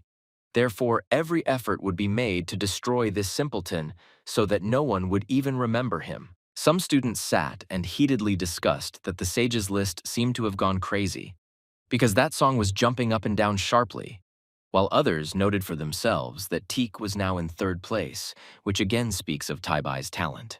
Anand decided to ask his friend if he had written the last lines of the song thinking about his beloved, to which Lee replied in the negative. Friend An breathed a sigh of relief, realizing that perhaps he had just worked himself up about it. But when Chang'an said that he had written another poem for his beloved and would publish it in a couple of days on the occasion of her birthday, An felt his temper boil. An was about to start yelling at Lee, accusing him of something. But he didn't have time because Guan flew up to his friends with some news. It was obvious that Guan was in a hurry, because he was out of breath, and he told Lee that things were bad, because his verse was about to fly out of the top 100 of the list of saints. Chang'an was surprised at how this could happen, since even if you don't count the third place of the verse, it was at least in 70th place. Guan went into more detail about how the masters from the Songyue Academy had united to deliberately ruin the song of Tai Bai, which is why the rating was melting before their eyes and showed the guys the talisman. As a fifth stage master, Liu poured mud on Lee's creation, claiming that the author was too blinded by the theme of love, which is why he had a narrow view of the world, and called on others to stray from the path of Tao if they considered a student a genius. At the time of the master's appearance, Song Li occupied the 78th place on the list, but the teachers wanted to completely push the creation out of there, considering both the verse and the author unworthy of being there.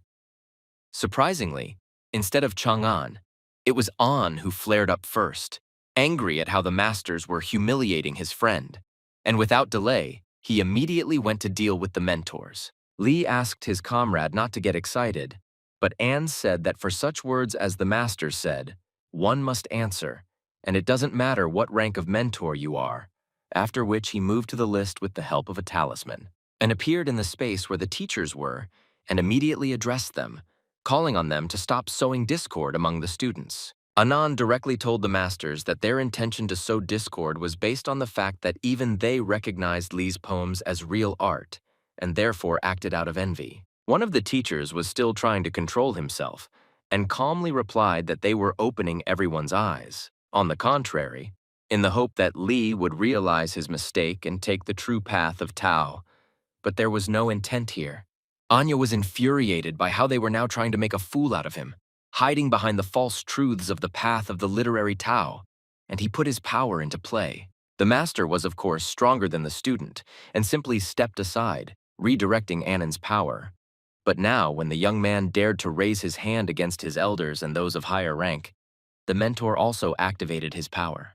The teacher's Kui was many times more powerful than the student's, so no matter how An set up defense, the blow was mortally dangerous, at least for the body. Since the guy's defense was weaker than the Chi master's, he began to cough up blood when he returned to his comrades. Li caught his friend, and holding his wounded body, heard from Anya that he was very sorry for how everything turned out, and that he could not protect his friend and his creation. Inside Chang'an, many feelings merged into one, including gratitude to his brother, anger at the masters, and worry that everything would be okay with An. Now it was Li's turn to go up to the list and meet face to face with those who had decided to decide his fate for him, which was a bitter pill to swallow for the young man. The masters apparently sought a personal meeting with the student, since they were still waiting by the list. The treasure the guy had found in the form of fire energy was activated immediately, and he, feeling pure, furious anger, said that since the masters so persistently wanted to help him get on the true path, he would accept their help.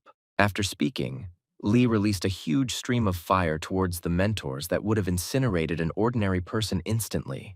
But the Chi Chang'an masters were under such extreme pressure that they were unable to move, let alone put up a defense. The mentor who stood in front of the other two was outraged that this brat did not respect masters like them. The students were constantly watching with the help of talismans what was happening at the list, and were glad that Tai Bai was able to rebuff the teachers who, with their actions, disgrace all the masters of the path of literary Tao. Li was wise beyond his years, and instead of wasting his energy on the envy of the masters, he suggested that they stop squabbling and wait for the results of the sage's list, because in that case, everything would be decided fairly for both sides. The mentors called on Lu to accept the boy's offer, because if they don't stop now and most likely lose, they will never wash away this shame. Chang'an had no intention of provoking anyone, but looking at Lu, he asked point blank, was the master really so afraid that his poem would lose and the song would win? The mentor didn't even make an effort to control himself even a little bit, which is why he was now furious again from the truth that was told. But the pressure from the chi that Li sent into the masters was strong, which is why the master, in another fit of anger, only made things worse for himself and coughed up blood. Chang'an turned around, and before leaving said that the feelings he put into the work were sincere and pure, thanks to which the lines of the creation would reach the hearts of readers. And in addition, unlike his mentors, he was confident in his work. Li returned back, and he was already surrounded by students who were watching everything, discussing the fact that there had not yet been anyone who could immediately provoke the teachers, and now rumors would spread about this phenomenon. That cherished 6th of March has arrived, and the weather itself congratulated the birthday girl on her holiday, giving her warming rays of the sun. Chang'an presented Zhiyin with a gift in the form of a beautiful bracelet made from the stone that was in the box. The girl was pleasantly surprised that Li remembered her birthday and immediately began to worry that the gift was too expensive. The guy reverently took Lu by the hand and put on the bracelet, saying that she didn't need to worry at all about the price of the gift. While Zhiyin was examining the jewelry, Chang'an explained that the bracelet was engraved with a poem that was dedicated specifically to her and was the main gift. And when the girl said that it was a little difficult to see the hieroglyphs, Li put his arm around her shoulders and offered to read it. Chang'an recited lines in which he called to heaven the desire to find his beloved, thereby showing the scale of his feelings, and for a moment, both imagined themselves in the place described in the verse. Li finished his poem and gently touched the girl's face, never taking his eyes off her for a second, and the feeling was mutual. The guy finally decided to take this step and timidly confessed to Zhiyin that he loved her and had loved her all the time. Liu always suppressed the same feelings in herself so as not to disgrace her honor, and her husband, who went to war, now stood with tears in her eyes, and also confessed her love to Chang'an. Now that both were not afraid of either condemnation or slander, they finally kissed, giving free rein to their feelings for each other. But the moment of rapprochement between the lovers did not last long, and when the doors to the room opened, Something fragile fell to the floor and shattered into pieces. Linlong stood at the threshold, pale and unable to say anything other than asking what was going on here. Poor Linlong was upset and angry at the same time, not believing that they had actually confessed their love to each other, despite the fact that they both knew how long she had liked Li. The little girl screamed in her heart that she didn't care about their feelings for each other, so if Li kissed Zhiyin, he should kiss her too. Chang'an didn't expect that everything would turn out like this, and now he was in a stupor, because he didn't know at all how to act in such a situation. Linlong flew up to the guy and hugged him, kissing him on the cheek, which made Li extremely uncomfortable, and he cursed like a statue. The little girl looked at Chang'an and offendedly called everything that happened unfair, and added that although she was ready to accept the fact that the guy loved her older sister more, she also wanted to be on the list, at least in second place. When Li agreed with the younger one and she left, Zhiyin thanked the young man for how he made her birthday the best ever. Chang'an was able to make the girl look surprised when he said that the day was not over yet, and he had another surprise prepared for her. In order to create the atmosphere that Li had in mind, it was necessary to wait until evening, and when it got dark, he took Zhiyin outside where many sky lanterns were flying in the air. Other residents also noticed the lanterns, stopping and watching their flight, and some wondered who this Zhiyin was who was so lucky, and some envied her that such a romantic guy was already taken.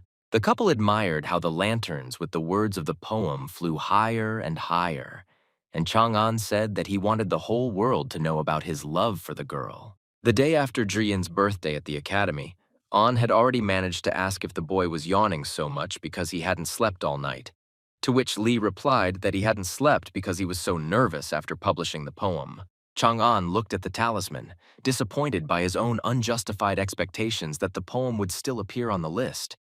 But if the song was in 12th place, then heaven was not there. At that moment, Annan was analyzing that yesterday's paper lanterns were the work of Li, and his comrade wondered if he really loved the girl that much.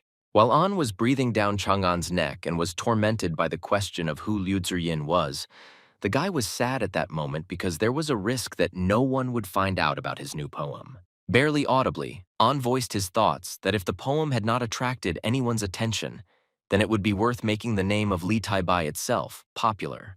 Chang'an turned around so abruptly, being incredibly happy with his friend's advice, that An seemed to swallow his tongue and only looked at his comrade with huge, frightened eyes. Li was happy like a child, thanking his friend for having him and for giving him such a wonderful idea, because now the guy even understood how to implement this idea.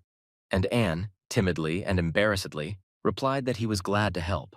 Chang'an heard his friend say something else, and asked again what they were talking about because it seemed to him that his friend had said something important. But An, pretending not to say anything, shifted the focus of attention to asking what Li had already come up with for himself regarding the promotion of his name. Chang'an had a brilliant plan to raise his reputation, thanks to those he could also help, and that was the Kunwen Bureau.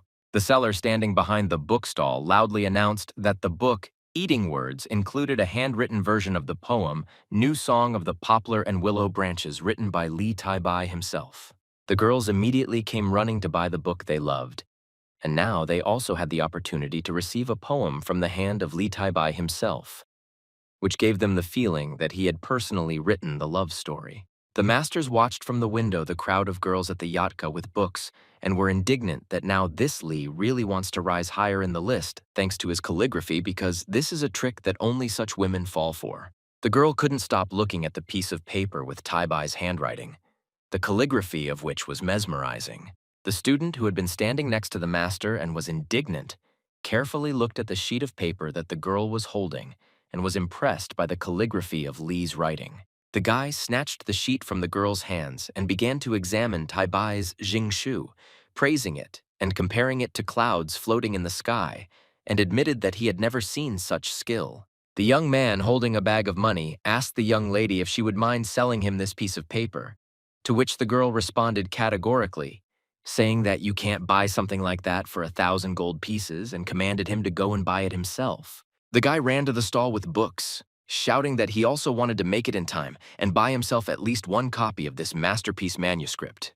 The masters, who also decided to look at the hieroglyphs written by Taibai, were taken aback when they saw that it turned out that the guy was good, not only in poetry, but also in calligraphy. For a moment, the mentors felt uneasy at the thought that this disciple could really be the reincarnation of the first saint. Chang'an heard the list begin to move and picked up his talisman, realizing that this time he would see a different picture. And indeed, the last verse about heaven, dedicated to his beloved, appeared in the sage's list in 99th place. Li moved to his palace of literature and stood by the monument, realizing that one of them was for emergencies. But it was thanks to him that his art of calligraphy would become similar to that of Wang Shiji, the famous Chinese calligrapher. Taking the brush in his hands, the guy began to absorb the knowledge that Van had at one time and began to draw hieroglyphs, being confident that such skill would not leave anyone indifferent. The rating of the poem O Heaven, dedicated to Liu Zhiyin, grew at a rapid speed and now only went up the list, and many people watched this with a variety of feelings. Guan's study buddy and the one who helped everyone learn the Song of Taibai was filled with pride for his friend, and that he was able to show the love between a man and a woman perfectly. But Wanru was deeply upset by the fact that the poem O Heaven was dedicated to a certain Ji Yin, and it was difficult for her to accept that the young man's heart was already taken. Well, Master Luya was irritated by the fact that the success and fame of this young scoundrel could not be stopped in any way, and the old man was tormented by the question of how and where such a young guy was able to master such a skill. Shu, looking at the talisman, once again remembered with gratitude Elder Gu, who sent them the genius Li, thanks to whom the Bou Academy also gained popularity. The moment of jubilation was interrupted by a knock on the door, where Taibai appeared, asking if the deputy could spare him a little time. The smile that was on the man's face while he was alone suddenly disappeared, and he got angry at the guy for wanting to take a vacation again. But Li replied that he had absolutely nothing to do with it this time. Chang'an smiled and showed the letter from the elder as proof, saying that Master Gu had asked him to return home urgently to take the county examination. The escorts showed the students where to go, reminding them that their exam would soon begin. Elder Gu explained to the boy with all seriousness that if he could pass the exam, his name would be entered into the temple book of the list of followers of the path of the literary Tao. And thanks to this, he and his family would be protected. Chang'an, as always, bowed to his mentor and thanked him, saying that he understood everything, to which the master asked him to be attentive to the questions and answers. Li was the last one to enter the gate where the escorts showed him and followed the rest of the students. Standing in neat rows, the students bowed to the holy altar at the command of the two masters according to traditional custom for the examination to begin. As soon as the students bowed, bright tongues of energy resembling flames began to erupt from the huge cauldron. These energy flows presented each student with completely different tasks written on paper, which Li considered an absolutely fair approach. After receiving their assignments, the students went their separate ways one by one, and each took a separate place, separated from each other. Chang'an reread the questions and assessed them as not difficult. And from this, the conclusion emerged that he should not have any difficulties with the answers. One of the masters standing at the altar lit a special candle and announced that while it burned, the students could answer questions, and the candle burned for approximately 10 hours. The sun didn't care whether someone had an important day or not. It did its job by giving light and warmth. But the students had no time to look up and be distracted by the good weather, since the importance of the exam was like a matter of life and death. Li was the first to raise his hand and ask the masters if he could hand over the work already if he had finished it. And those who were sitting on both sides of him even looked out from behind their tables to see who had managed to finish it ahead of time. The other people taking the exam began to be outraged, again out of envy, shouting at the guy that only an hour had passed since the start, and he couldn't have passed so quickly. And if he didn't have enough knowledge, then he should just admit it. But the master standing at the altar did not react to the students' cries, and calmly told the young man that he could throw his answer sheet into the sacred cauldron. Chang'an walked up to the cauldron, the size of which was astonishing, and threw a rolled-up piece of paper inside. A glow appeared from the cauldron again, which this time looked more like a hot ball, and Li watched carefully and waited to see what would happen next. On the round ball was written the result, namely that the exam was passed, and the grade of Chang'an's answers was level A. What a disappointment the students were, but not in the young man, but in relation to their work, because not only did he complete it in an hour, but he also passed it with excellent marks, which is impossible. and some even started shouting that the boiler had made a mistake. One of the masters sternly declared that the chatter that was going on here should stop, because if the students did not want to take the exam in this way, then no one was holding them back, and the boiler could not have made a mistake. The master pointed to the door and told Chang'an that since he had passed the exam, he could go to the palace of the first saint and write his works there. Li carefully and slowly opened the doors, looking into something like this for the first time, and thought that after the treasury, he would not see anything more special. But a completely different world opened up before him, and you wouldn't see anything like it even in a sky densely strewn with stars on the clearest night. Li looked up where the monuments hung, huge as a rock, and the guy asked himself out loud if this was really the palace of the first saint. Suddenly, a monument appeared in front of the young man, but unlike the others, which were dark, this one glowed brighter than the sun in the sky. In the midst of this darkness, which was softly illuminated by the stars and constellations, such a sharp and bright light forced Li to cover his face with his hands so as not to go blind. But before Chang'an could even get used to such bright lighting, he suddenly felt his heart brightly, and now he had even forgotten about the bright source. Li understood that his feelings were connected with the fact that the power of the literary chi of the first saint was flowing into him, and in addition to his body, his palace of literature was being improved, but the energy was too powerful, which is why blood began to ooze from his mouth. The bright light and the guy's screams from the door attracted some dark creatures that were neither human nor beasts. These higher beings recognized the energy of the owner of the Xiantian body in the young man, and now they needed to take some measures because if they left him, there would be one more genius in the world that would prevent them from surviving. One of the figures did not hesitate, and releasing a bright stream of power from its finger, decided that the owner must die here and now. This ray of the creature hit directly into the heart of the vulnerable Chang'an at that moment, causing him to scream furiously in pain. Li fell to the floor and everything around immediately became dark, just like at the beginning when he just entered here. And holding his chest, the guy tried to move away from what had just happened to him. The student dodged the shot in time, although he risked being killed immediately. But that power did not feel like the power of the first sage to him, but something else. While the young man was thinking about what this unknown attempt on his life was, another danger was already waiting, and Li, raising his head, saw a huge wave in front of him, but it was like hot lava. Chang'an looked up at how high this wave rose above him and understood that he would definitely not survive this. But the achievements of the literary Tao of the student worked as a defense mechanism when it seemed there was no chance of salvation. The scroll of Li's achievements began to rapidly swirl like a funnel, distorting what had been accumulated in it. When the wave almost covered the young man, taking his life with it, the scroll with the achievements of the literary Tao rolled up, hiding everything. As soon as the scroll hid the achievements, the dark entity directing the wave at the student realized that it did not feel any traces of achievements in the person. The entity waved its hand towards itself, calling the wave back, and decided for itself that this was just a waste of time. Chang'an stood there waiting for his death and continued to stand and watch the wave recede. But as before, he still did not understand what had happened. The guy realized that his jade scroll, which he received at the academy in time, hid all his achievements in literature, from which he concluded that the entity wanted to take not him, but specifically Xiantian's body. Li only had to relax for a moment and exhale that everything was okay when something rushed at him again, and this time it was related to the palace. Bright stripes of light bound the young man's body so that he could not move in any way. But this time he did not understand what was happening again. As it turned out, he was tied up by monuments, and a voice from space said that he, in the name of the first saint, was bestowing the palace of literary Tao on the disciple.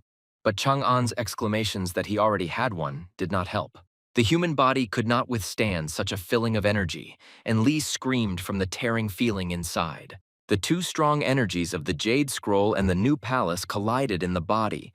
Because the scroll hid the disciple's achievements, the saint took him for an absolute beginner and therefore created another palace. The guy realized that there were currently two literary palaces inside him when he felt their collision inside. The collision caused the new palace to crack, causing injuries to the student's physical body, and Li began to cough up blood.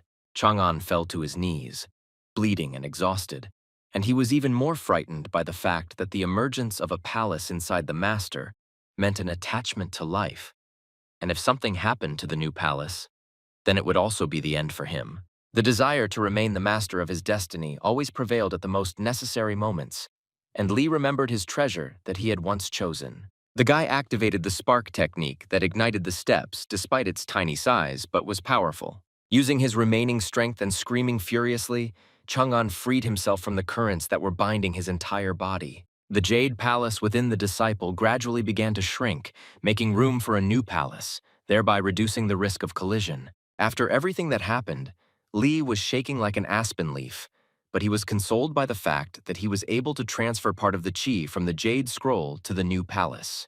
But there was still one problem, which was that at the end of March, the sage's list would be approved, and the accumulated chi for 2 verses would flow into the Jade Scroll, and Chang'an was afraid of not having time to transfer it to the new palace, which could cause it to collapse. The young man left the palace, telling himself that he couldn't just up and die. So he set himself the goal of nourishing his new palace with chi in the remaining half a month. Sometime after the exam, Chang'an decided to personally visit the Kongwen Bureau to inquire about what was wrong with his book. But the bureau employee nervously replied that everything was fine with the book. It was just that romance novels don't sell very well. And if you take into account eating words, it sold thanks to Li Taibai's poem, so now he has to refuse to print the book. Chang'an realized that he did not have time to spin the verse offering wine, so he would have to use the Chinese legend about the 2 lovers Liang and Zhu. Li took a different approach and asked if the bureau would be able to sell his books if he himself paid all the printing costs.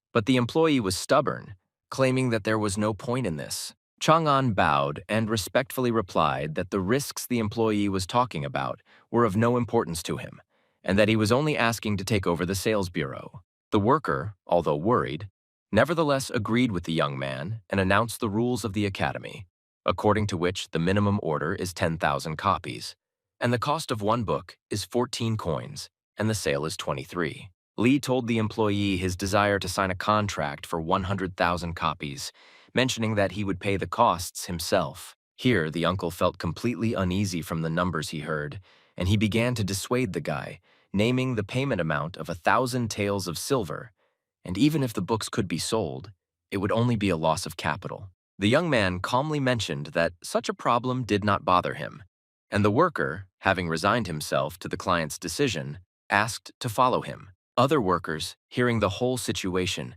began to mock Lee behind his back, saying that he was another fool who thought he could buy fame, but the student did not pay attention to them. The worker placed a sheet of paper with the contract in front of Chang'an and asked him to sign it, and now Lee was deciding how to identify himself.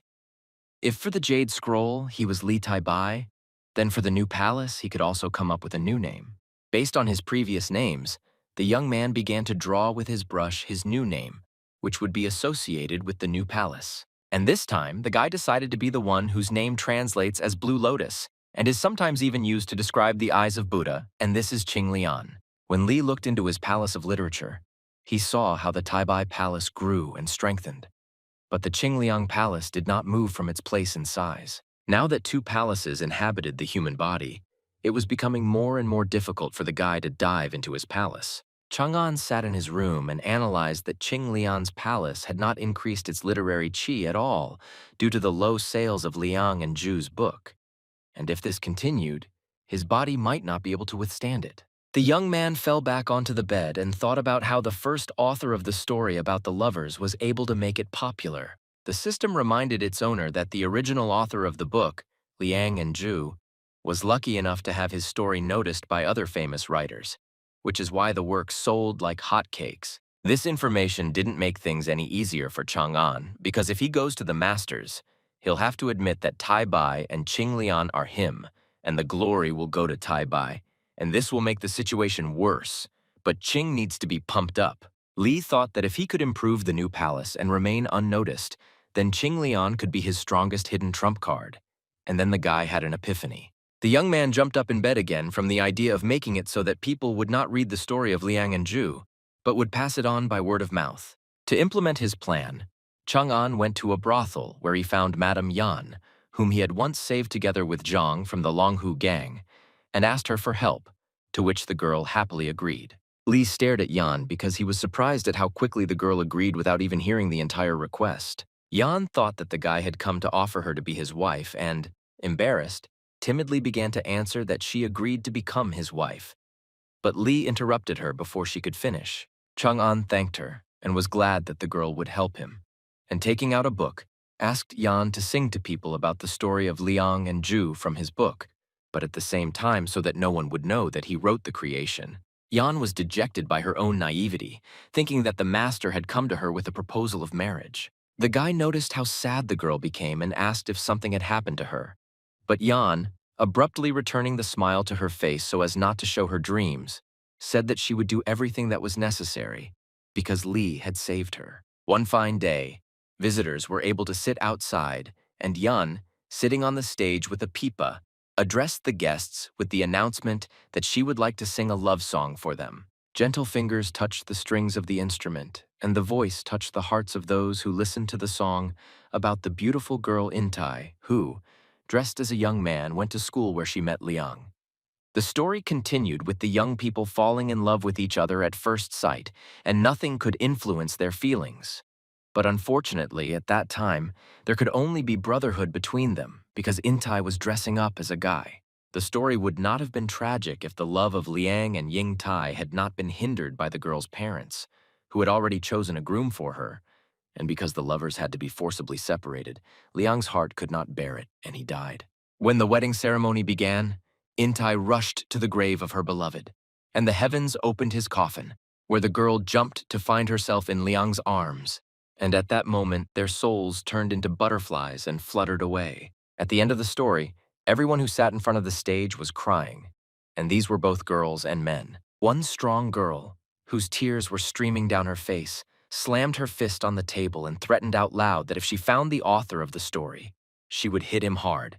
And Chang'an was standing right behind her and heard this. Lee had seen many different reactions to the works he had used as his own through the system, but this reaction with the threat of beating made him think that he had quite successfully and prudently made another name for himself. The guy looked at Yan from afar, touched by how tenderly the girl conveyed the story, also with the help of her velvety voice. Yan told the visitors that she took the story from the book Liang and Zhu, authored by Qing Lian, and the girls immediately wanted to buy the creations for themselves and their sisters. After a few days, thanks to the book sales and the song that was heard, Chang'an felt the qi of Qinglian Palace began to increase.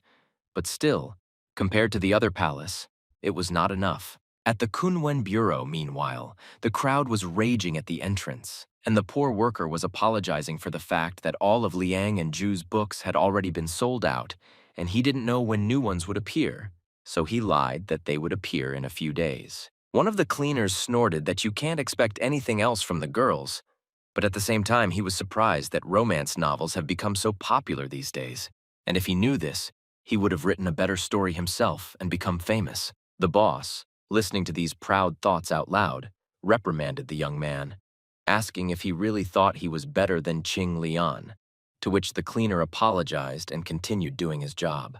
The boss exhaled and concluded that at this rate, Qing Lian could become the second Taipei, and the man was more frightened by the losses they would suffer if there was no more order and they could not republish the book.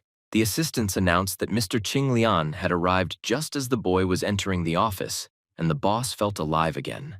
The boss immediately suggested talking about increasing the copies of Qing's book at a reasonable price, and Chang'an agreed to listen to the man. The manager explained that they could start with 500,000 copies at once, and now nothing was required from Chang'an in terms of payment, and the guy would receive 30% of the total profit from sales. Lee slammed his cup on the table so that the water rose to the top, and asked menacingly if they were trying to fool him into thinking that he was a newbie in the field of writing. The young man explained to him what he himself understood perfectly well, because what the man proposed would barely cover the expenses that the author himself paid at the beginning of sales, so it would be smarter for him to spend money and print it himself. The director tried to pull off the same scheme, assuring the author that investing and printing on his own was a rather risky business, since the books might not be sold. Lee simply went to the exit, saying that he himself understood perfectly well the risks, and also that other stores would offer more favorable conditions, and the unfortunate director shouted that he agreed to 30% of sales and not of profits. Having heard what suited him, Li agreed to his boss's proposal at the very last moment. As Chang'an was leaving the bureau, one of Zhang's comrades, dressed in the clothes of the Longhu gang, ran up to him. A logical chain immediately ran through the guy's head, that Sun wouldn't have come just like that, which meant that something had happened to their Longhu gang. Li appeared in the veterans' courtyard and was informed that they had completely taken control of the Longhu gang, but their boss did not want to disclose information about the deals with the prison warden, Jang Yingquan. As it turned out, Boss Longhu was right in the courtyard at that time, and the bag was pulled off his head so that Mr. Li could see for himself how the boss was behaving. The leader of the Longhu gang, despite exhaustion and numerous beatings, was still just as fierce and looked ahead when the bag was removed from him. A scoundrel is a scoundrel for a reason. So when the boss saw Li in front of him, he began to mock the fact that this insignificant brat was the main one among the warriors. Chang'an looked closely at the big guy and calmly replied that since the boss refused to talk, he would have to kill him. The thug did not expect such a sentence, but Li continued to tell his comrades that after the death of this man, they spread false rumors about his death, and after that, the authorities would definitely come to them to negotiate with the new leader of the gang. The leader was immediately finished off and blood was left on the floor, and Chang'an said that their goal was to become the leading force of the gang and not puppets. The boy turned to the brothers, giving them a choice of units they could go to since there was now no threat from the Longhu gang. Chang'an explained that the first division was an opportunity to peacefully conduct his business, and the second was a spy division in which he would have to hide his identity and secretly control the actions of the Longhu gang. The young man also clarified that the soldiers will be able to get acquainted with everything in more detail when they make their choice, and some have already become truly happy that they will begin a normal life, which is how they showed their choice. The men voiced that if that were the case, then few would want to become spies, and Chang'an prudently said that he understood the difficulty of the job. But there would be two additional conditions for them. The first condition of the spy's work was to receive a reward depending on the quality of the completed mission, and the second condition was the creation of a school for the children of spies by Li himself, and those who were the most talented would be sent to the academy. Sun admitted that in such a case one really needed to think about the children's future, and this was picked up by the others, praising Mr. Li's kindness. Sun stepped forward and shouted to his comrades that they should remember how they should address their master, and they thanked their leader in unison. Chang'an proclaimed that from now on they would no longer act in the name of the Longhu gang, but would receive a new, worthy name. The guy proudly called the warriors the Han Dynasty, which appeared more than 5,000 years ago, and almost the entire world bowed before it, and it existed longer than any other. The next day, Jang and Li's comrades were selling fruit on a stick and hot malaton at the market, while a bookseller was praising the excellent calligraphy technique in the book Liang and Ju by Qing Lian. Opposite the book counter, two masters were talking about how the head of the Kunwen Bureau had gone crazy to start selling this cheap love story, and from an unknown author too, and eating words had at least Tai-Bai. Chang'an heard the old men discussing how bad things were for the bureau director, which would soon allow one of them to close it, and then the guy realized that there was some truth in this. And Liang and Ju had little spiritual aura. Li had an idea on how to speed up and improve the book sales process, and he showed up at Bou Academy to meet Guan and An. An was delighted to see his friend from afar, wondering where he had disappeared to, while Chang'an was already getting a gift for his comrade. Li gave his friend his own book, but under a different name, and Anna was very surprised by this gift. The young man sat down next to Anne and said that since he liked the song from Eating Words, he decided to give something similar and opened the book in front of his friend. Anne was a little taken aback by the fact that the book was about a girl who dressed up as a guy, while Chang'an was giving another book to his friend Ziyu. Confused, An turned to Li and asked why he brought this book to him and not to someone else. Chang'an replied that he brought the book only thinking that he might like it, but in his head he had a plan for An to show the book to the girl Kai, which would lead to more readers and sales. Guan decided to play a joke and asked Chang'an if it seemed to him that Anan looked a little like the girl from the novel, so the book seemed to him like Liang was Li and An was Ju. Judging by Anan's sharp and rude reaction, there was some truth in what Guan said, which confused the guy. Li, without mockery, but wanted to show off and clarified that even if the role of the young man Lian was more suitable for Guan, since they and Anne often go together and now no one was laughing anymore. Anan couldn't stand such words from his friends and kicked Chang'an's leg with all his might. Lee fell to the floor away from his evil friend and screamed that he was going too far, to which An warned that if he didn't stop talking nonsense, their friendship would come to an end. Guan was already running to the other students, shouting out Lee and Anya's conversation about ending their friendship, because they would become lovers as a sensation, and showed everyone the book. Anan was now not even furious, but in a rage, shouting at everyone to shut up, and Chang'an sat and quietly thought about how he had not imagined the book's promotion this way, but it still worked out. Lee's plan worked, and Anne threw the book that Tai Bai had given him on the floor, telling Kai that he thought she might like it. The young man was relaxing while taking a hot bath, and was discussing with the girl that he did not expect such a sensation from this book among the ladies.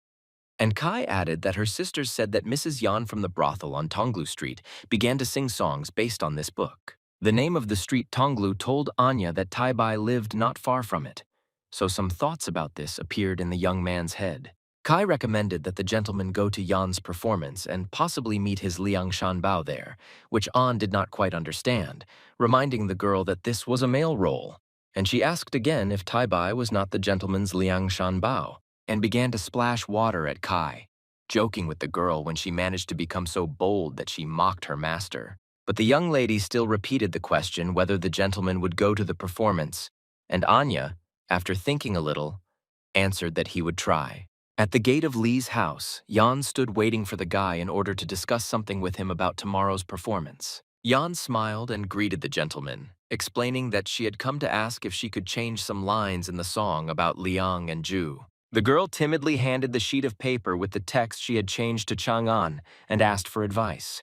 Lee began to read the text carefully with genuine interest, moving his eyes along the lines, while Yan stood and watched the guy's reaction, waiting for his verdict. Having read to the end of Chang'an, I was delighted, even though the meaning was distorted in places, but it sounds very good. Lee praised the girl's talent, and in all seriousness advised her to try her hand at the next county exam, which made Yan blush, thinking that the gentleman was flattering her. Finally, Yan expressed hope that the gentleman would come tomorrow to listen to the new version of the song, to which he replied that he would definitely come. While Lee was saddened by the fact that such a talented girl was singing in a brothel in order to earn a living, and thought maybe he could help her somehow. At that moment, Linglong appeared behind him. The younger one raised a fuss because there was another girl there and started bombarding Lee with questions about her. Linglong asked with displeasure if she and her older sister weren't enough for him, and Zhiyin picked up on this and said that if he really liked that girl, he should find a matchmaker. Chang'an waved it off, saying that there was nothing between him and Yan, and that what the girls had already imagined for themselves was a misunderstanding. Linglong approached the young man, looked him in the eyes, and asked if he could promise that he didn't like Yan, and then he did something stupid and didn't give any clear answers. Since Lee didn't really answer, Linglong drew conclusions and shamed Chang'an for knowing that.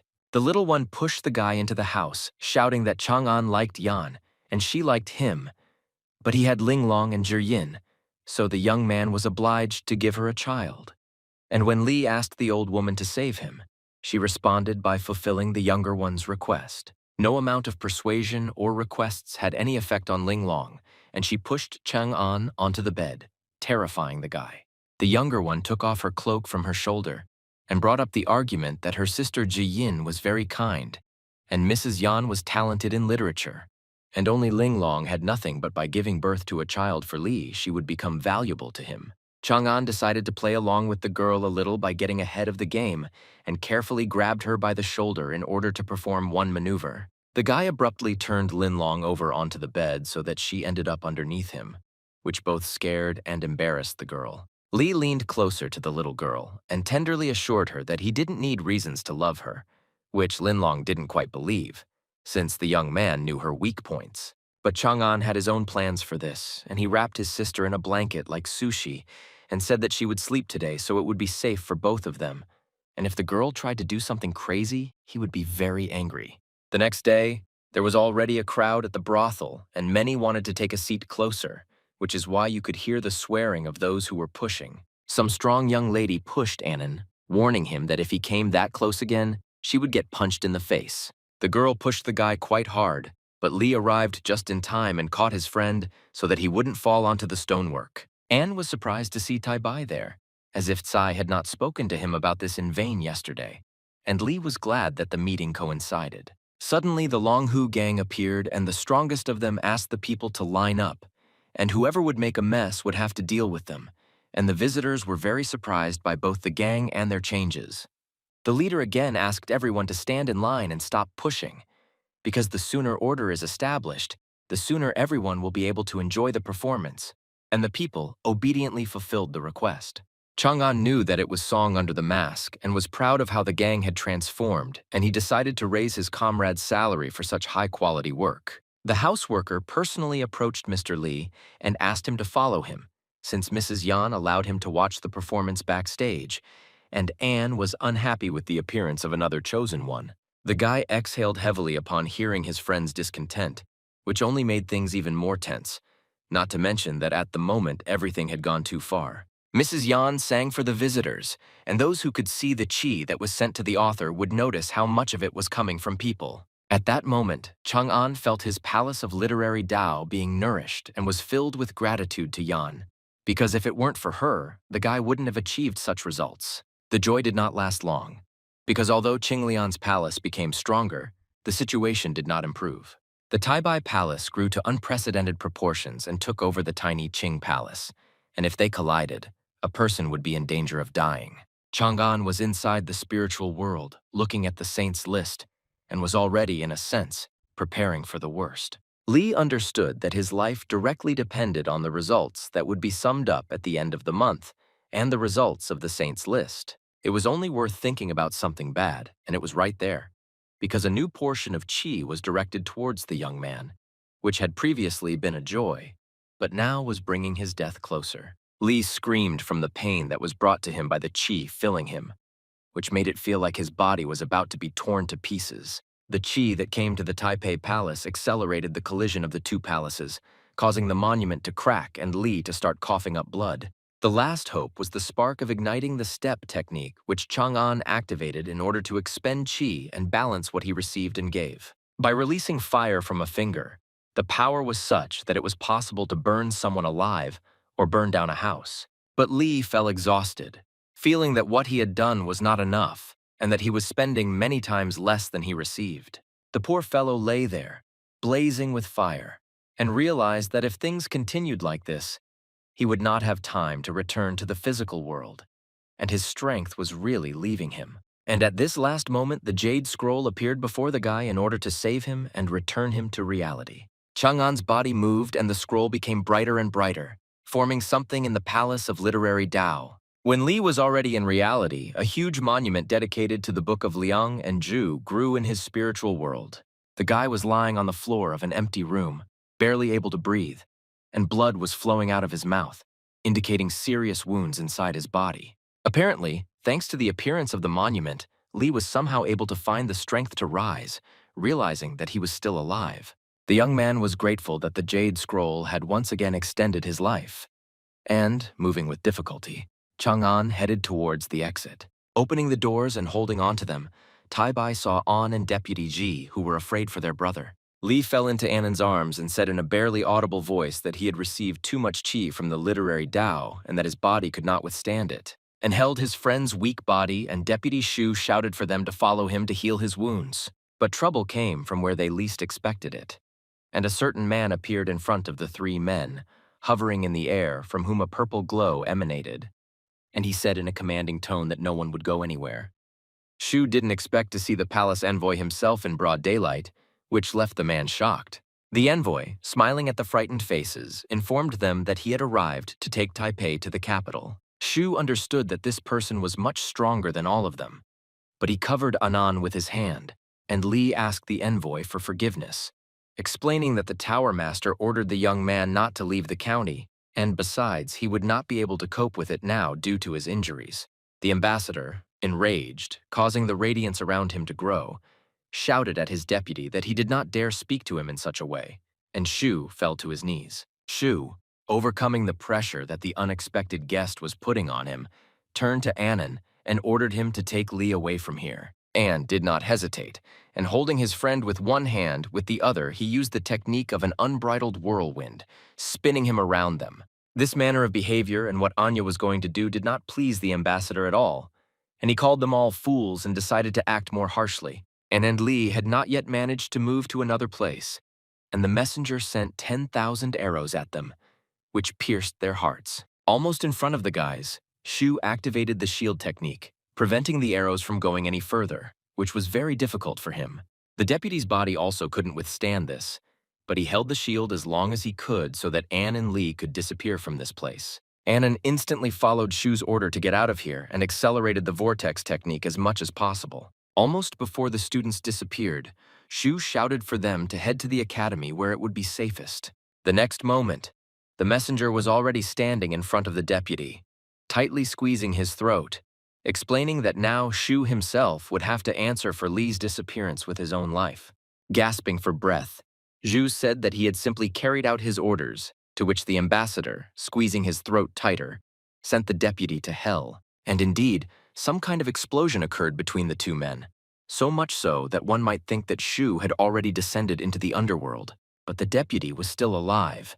But the ambassador was lying on the ground because after the explosion, someone appeared and put his foot right on him. Above the messenger stood a pile of muscles in the form of a man who first asked whether everything had really gotten out of hand where the guy came from, and since when he had managed to become the ruler of Zhoushan.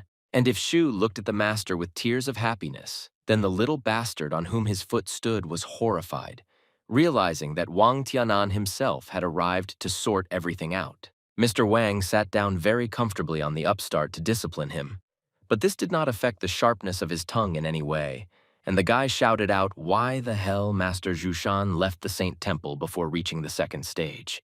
The master was glad that he had the opportunity to crush the brat even more based on how rudely he addressed him. With a little more effort, Van pressed the guy harder, but he was clearly weak against the master, so he started coughing up blood. Without sparing the presumptuous young man, the master decided to ask him about his adventures, namely, what family he was from that was connected with the Bou Academy. The messenger, unable to bear either the shame or the master's overwhelming weight, clutched the medallion in his hand, shouting to the leader to come to his aid. All the young man had left was to squeeze the medallion with his hand so that it cracked, thereby calling for help. The broken medallion caused another master to appear, who immediately reprimanded Mr. Wang to stop this recklessness, since they were doing everything to help Li Taibai. Master Tianan looked at the appearance of the gentleman and reproachfully indicated that it was now clear to him that the Sichuan Li family was behind all this disgrace, after which he immediately asked directly what their plan was. The leader explained that he had learned from a secret report that 3 other academies had recently held a secret meeting, and although it was not possible to find out what was discussed there, suspicion fell on a conspiracy against Li Taibai, so the envoy had arrived to protect him.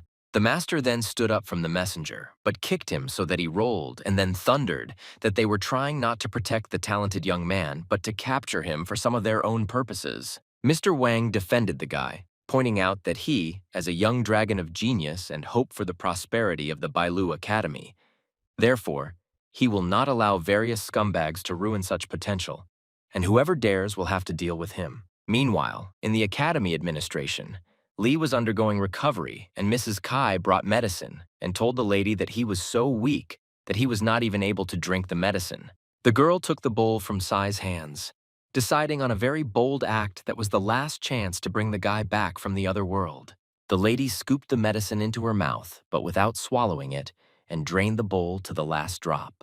In a fit of emotion, because of what needed to be done, the girl threw the plate on the floor and it shattered into pieces. With the help of a kiss, the lady gave Li the medicine so that he could definitely swallow at least a little of the entire amount. The bold act bore fruit and Taibai, albeit very weakly, opened his eyes, although according to Tsai, he had been lying there as if he were dead. While Li looked at the girl, remembering who she was, the mistress, wiping her mouth with her sleeve from the medicine, saw that the wounds were healing instantly because it was made from the golden fruit that the deputy master of the tower gave out. Tsai emphasized the young man's luck in that it was the lady who volunteered to help him. But the girl immediately asked him to stop talking nonsense, and Li was still trying to figure out who it was. But weakness took over, and Chang'an plunged into his literary palace, continuing to think that he had seen this girl somewhere before. The guy ended up in the Qingliang Palace of Literature, where there was a monument to Liang and Zhu in a very sad state with many cracks. Chang'an approached the monument and touched it, realizing that his qi was barely enough to be transported to the spiritual world. But the accumulated literary qi was enough for the exam and ascent to the 8th stage. The young artist had to make an important decision in the form of refusing to publish works on behalf of Qinglian, until the power of this palace became equal to the power of Li Taibai's palace. After making a balanced decision, the young man immediately got down to business, choosing which of the works could be used to increase the qi of the Qinglian palace. Considering the number of creations that Chan could choose from thanks to the system associated with him, this was not difficult and did not take much time. After his recovery, Li came to his fellow students and first of all expressed gratitude to Annan for saving him, admitting that he didn't even know how or what to thank him for, to which his friend Guan joked about paying with his body. Li asked brother Guan to stop making such jokes and said the same thing to Anne, only threatening that if he heard such a thing again, he would tape his friend's dirty mouth shut. Taibai asked the guys at the table about the rumors about another fierce battle in the north. Namely, he wanted to know if it was true, to which Annan asked to find out about it from the smart guy Guan because he knows more than anyone about the situation in the north. Brother Guan explained that their line of defense was broken through, causing hundreds of thousands of their warriors to fall into a trap while in the Demon Kingdom, and General Hu Wei, who is the boy's father, had already begun preparing to send reinforcements. Poor Li couldn't keep the liquid in his mouth after hearing that General Hu Wei was Guan's father, and immediately asked what the young man was doing at the academy in that case. Taibai remembered that his friend had insisted on wanting to study martial arts, while still being the son of a general. So he was genuinely surprised by his presence at the academy, to which Guan explained everything as his father's point of view, that martial arts had no future. Guan felt uneasy about this situation and asked his brothers to drop the conversation and instead told them the news about the appeal of the head of the literary empire to all residents, asking them to write poems on military topics to collect literary qi to support the soldiers. A friend decided to ask whether brother Taibai had already written anything and what he wanted to surprise them all with this time. But Li, taking a long breath, informed his friends that he had not yet written anything, while remaining in a calm state and not feeling the slightest shame. Unlike his calm brother, Guan was shocked that Taibai hadn't written anything, but he decided to find out just in case whether this meant that the young man would not take part in this at all, to which he replied that he wouldn't. Guan tried to convince Li, arguing that he had only recently managed to touch upon some fairly well-known masters with his works, and now they would definitely latch onto his inaction and ruin his reputation.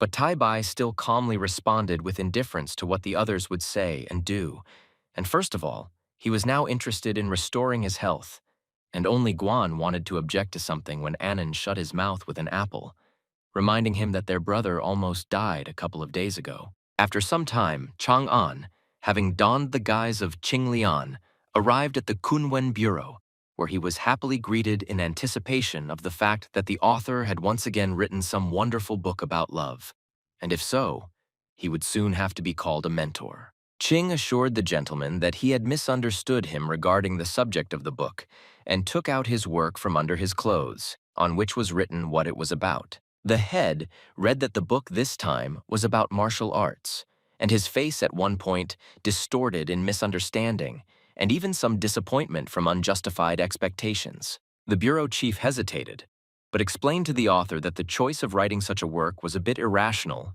since their empire had not been interested in battles for a long time, so it would only be possible to print 100,000 copies. The head also argued his point of view by pointing to a real example of how Liang and Zhu's book sold 3 million copies, so this option would be unprofitable. But Qing pointed out that the book is not about martial arts. Chang'an saw the master's confusion, so he gave him a more detailed answer about the fact that he had wuxia in his hands.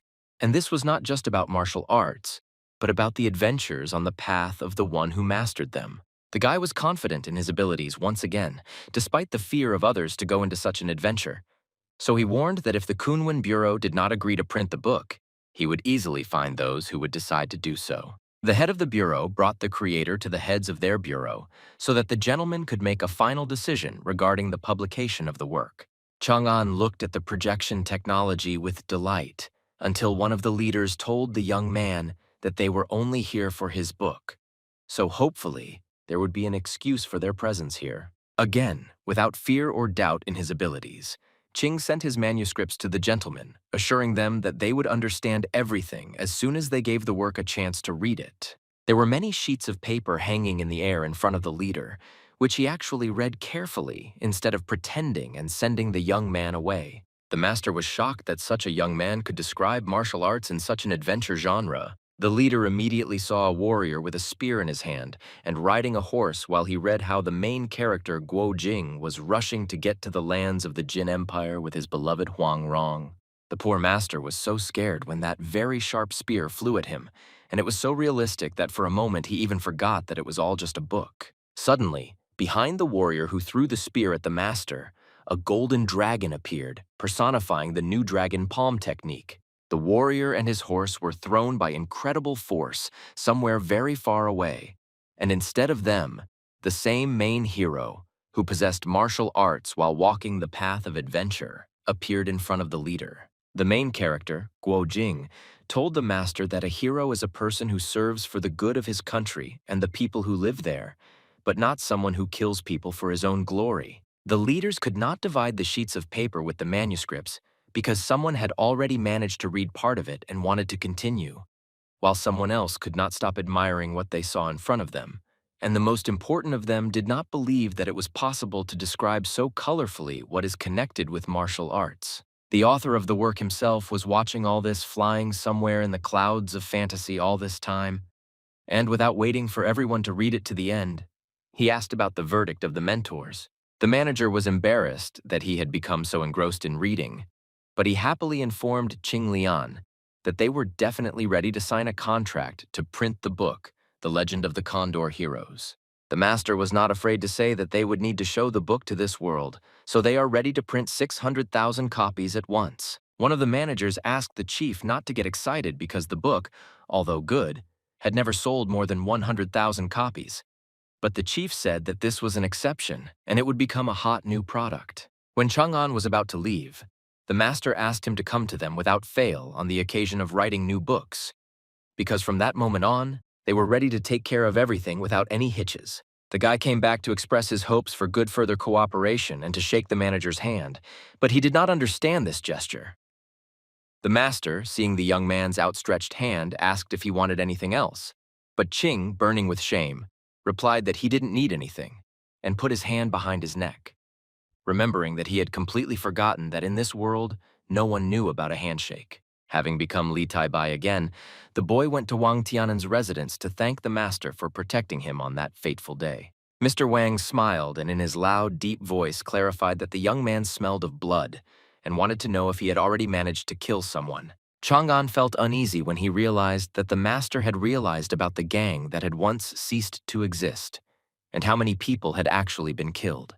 Van, as if reading thoughts, quietly asked how many people were killed, but without waiting for an answer, pointed out that it did not look like an order from the academy. That is, the murders occurred before arriving at the academy, and asked another question about whether the government knew.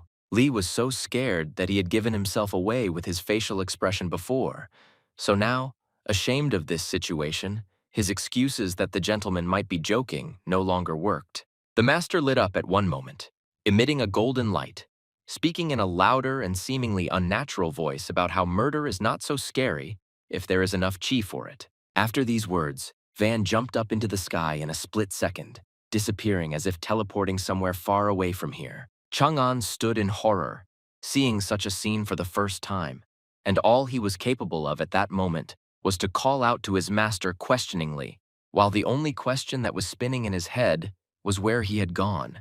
The master appeared just as abruptly as he had disappeared, only this time right behind the young man's back, saying the only word, "Freeze." But Li did it anyway, experiencing a terrible fear of not understanding what was going on. Chang'an still wanted to tremble even a little bit with just one of his nerves, but it didn't work out, and it felt like he was like a pathetic cricket that a tiger had caught with its huge paws for fun.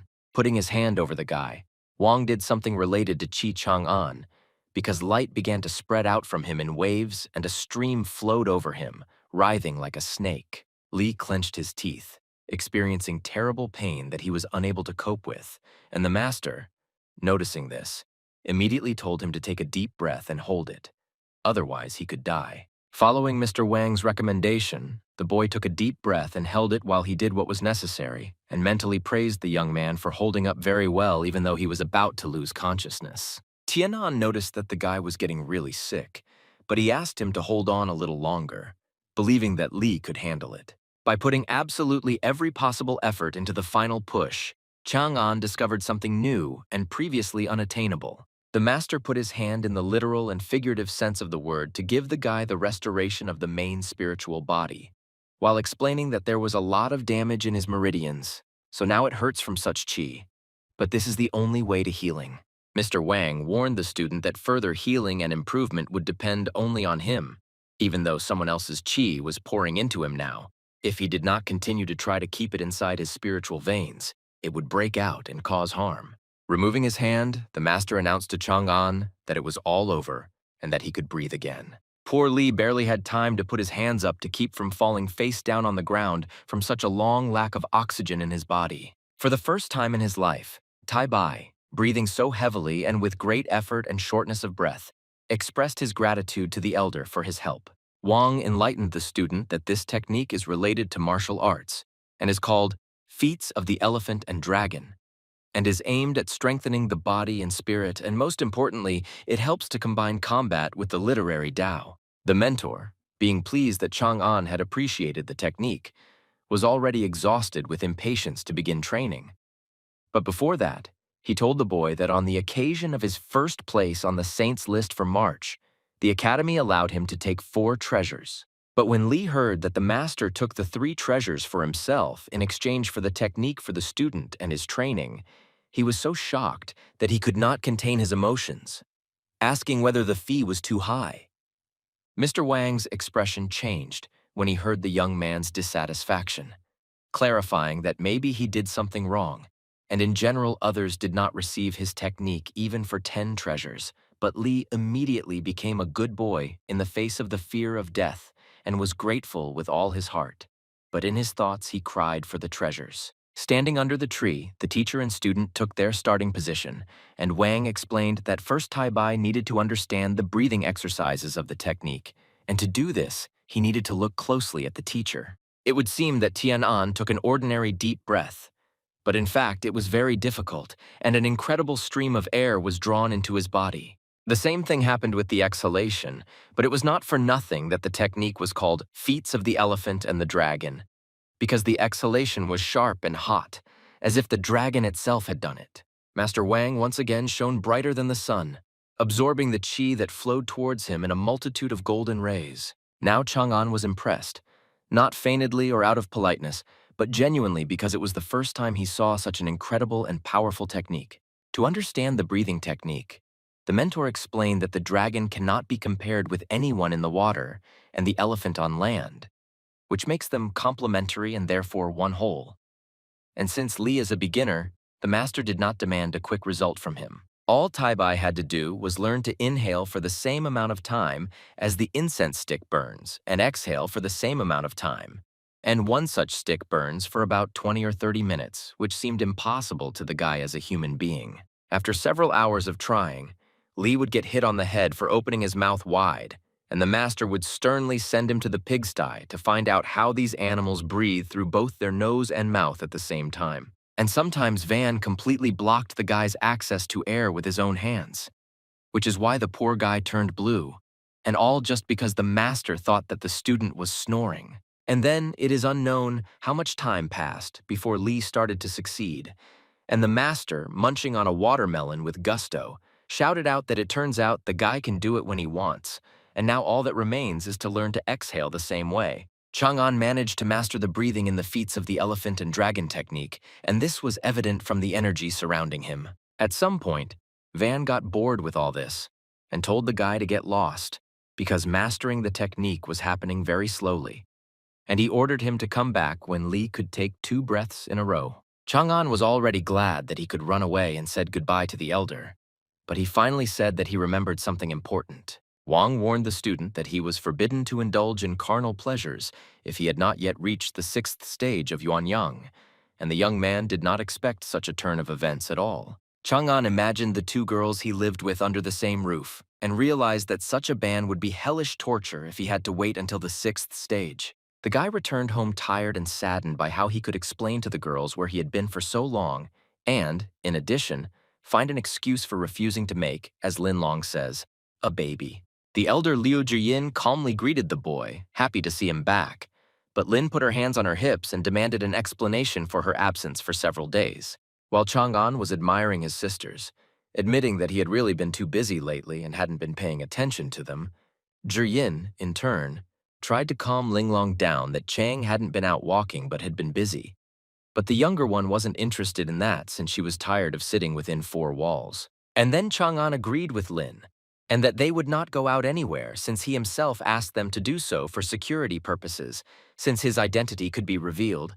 But now the girls had passed the district exam and would be under the protection of the academy. In order not to keep her in suspense for so long, Chan asked Lin what she would like to do, because if he could do it now, he would fulfill her wish, which made the younger one very happy. And Lin Long again began to beg the young man for a child for herself and her older sister, so that they would definitely have something to do at home while he was away.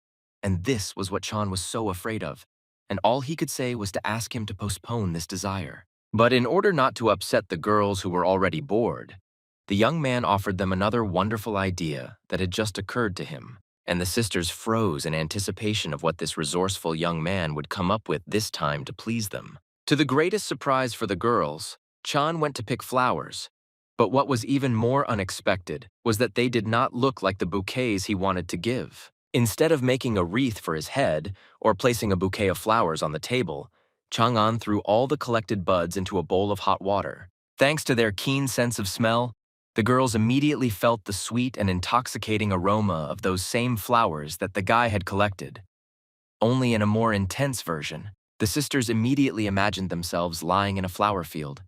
But even there it would not smell as sweet as it did now in the house, and this aroma pleasantly enveloped them. Chang'an poured the boiled concentrate into a small bottle with a cork stopper and explained to the girls that it was called perfume, or a special water that retains some aroma for a long time. Based on the new product, Chan suggested that the girls open a perfume shop, and although it is only April and many flowers are not yet available, there will be more opportunities in the summer, thanks to which production will be established. And when the young man said that the sisters could buy powder and blush from the shops in the area and open a modest but their own beauty salon, and he would help with this, Linglong rushed to hug Chang'an and shouted that he was the best, and Zhiyin was also grateful that they had him. And while some were rejoicing in the capital where the Kunwen Bureau was located, others were frantically sounding the alarm and trying to find Master Yu to tell him everything. The master himself asked the assistant not to shout like a madman, attracting unnecessary attention to himself, but to calmly explain what happened. But Yu himself was ready to sound the alarm when he heard the news that 13 writers had come to terminate the contracts they had once signed with the Bureau. Now the master ran out of his office to see the guests in person and try to resolve the situation. But before Yu could even say a word, the gentleman immediately attacked him with complaints about the fact that he decided to bet everything on the upstart Qing Lian, and for them, it was humiliating. The writers put the leader in a difficult position by putting him in front of the fact that he either chooses 13 masters who bring him money, or one unfortunate and little-known upstart Qing Lian. The manager had a hard time making the decision, and the words he said to the gentleman about the fact that he could not refuse to cooperate with Qin, because their plans were to sell at least 1.5 million copies of the book, which risked becoming a conversation piece. The writers considered the idea of selling such a large number of copies to be complete nonsense, but that what this poor fellow Qin could do was within his power, and therefore they strongly recommended that the master, while it was still not too late, not deceive himself and make the right choice. Here the master felt disrespect not only towards Mr. Qin, but also towards himself. So he made it clear to the gentleman that the work of the young author was a story about martial arts that contained more than 1 million hieroglyphs.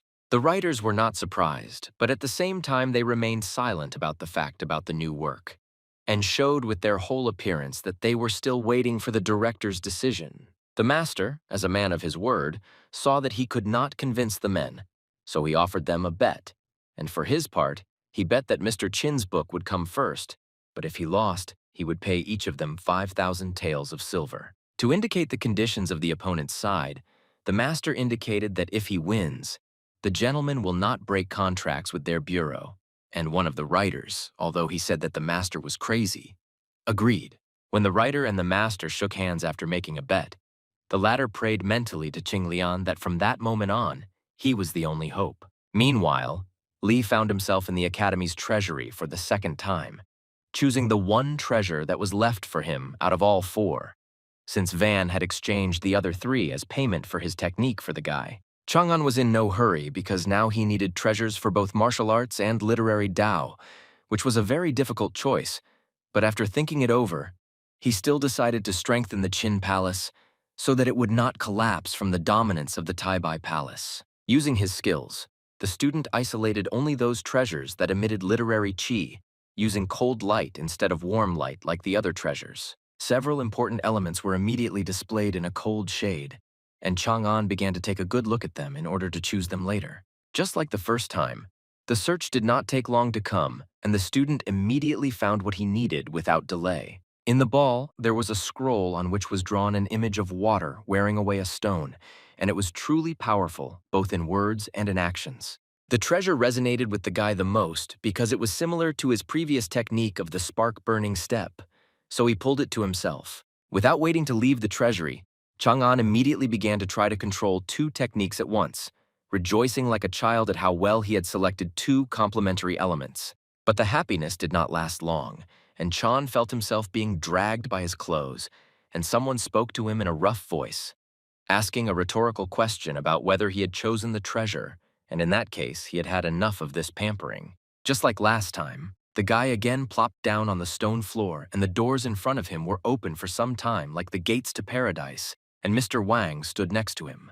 While Chang'an was returning to reality with his senses, realizing that he had fallen on his ass again, the master immediately moved on to the important part, asking how the training was going and whether there was any progress, because he had a suspicion that there would be no progress there. The young man definitely came to his senses when he raised his head and saw Mr. Wang, but instead of answering about the training, he expressed his understanding of who was responsible for the safety of the treasury, and in his head, he found an explanation for why he was being thrown out like that.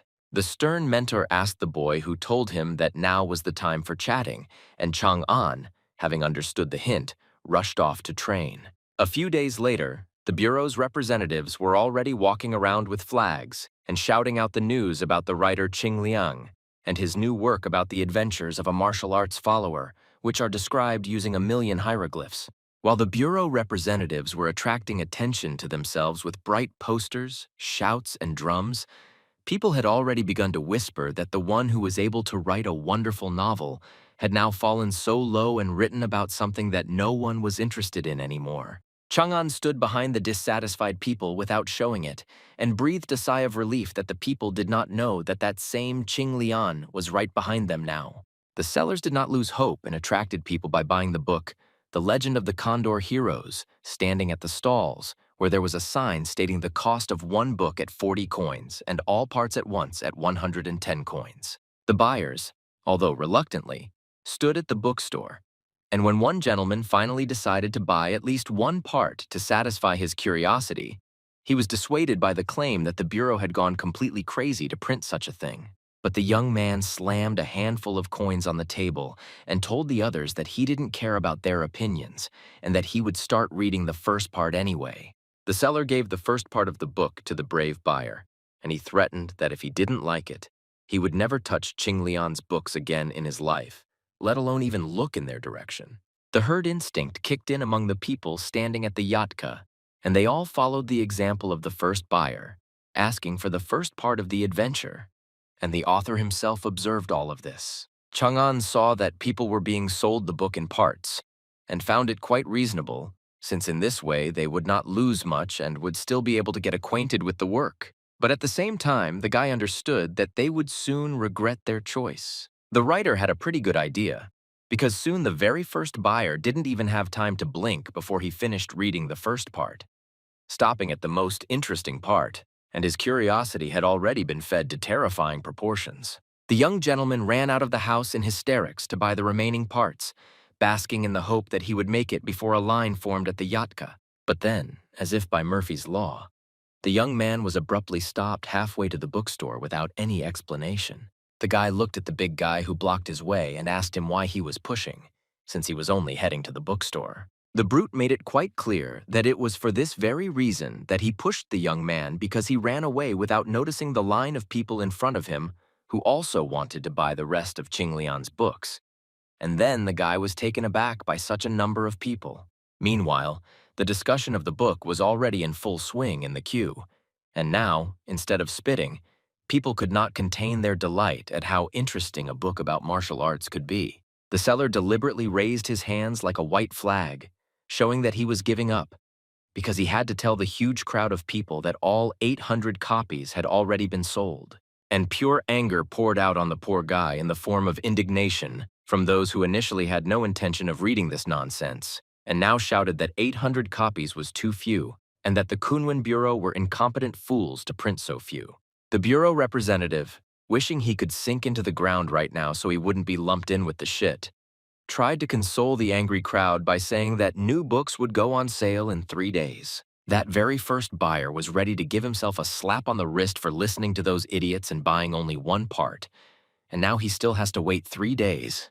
And then it's unknown whether he'll be able to buy the rest of the books with such queues. Having reincarnated as Li Tai-bai, the young man came to his brothers at the academy with a gift in the form of those very same Qing Lian books in full collection.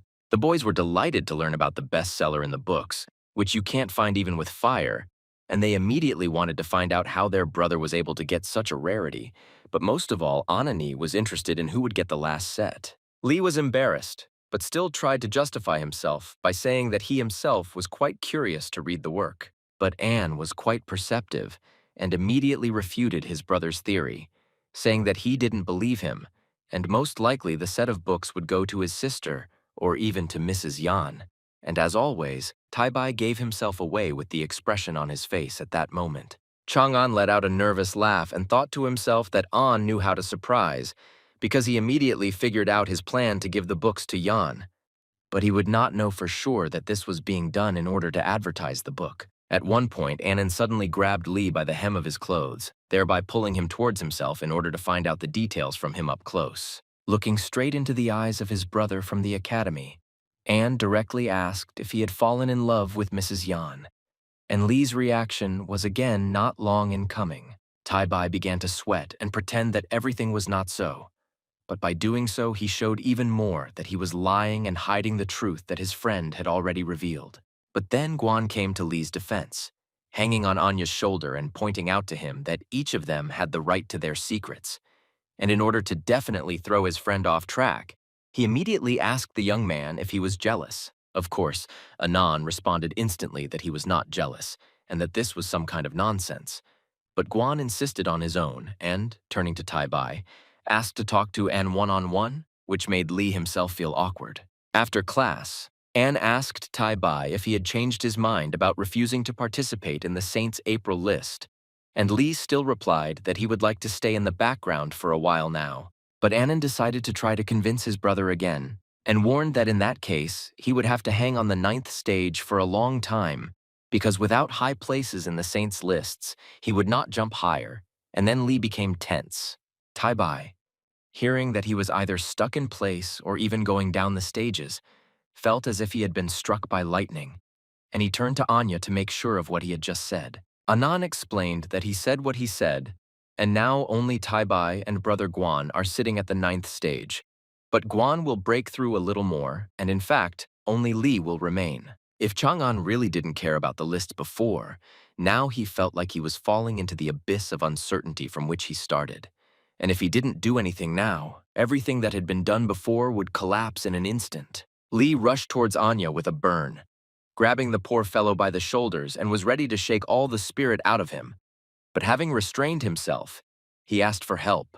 Tai Bai, thinking at lightning speed, could not find another way to find out from his brother Anan how else he could become higher in the stages. Pretending to be untouchable, An waved away Li's touch and said with great favor that there was one way to rise.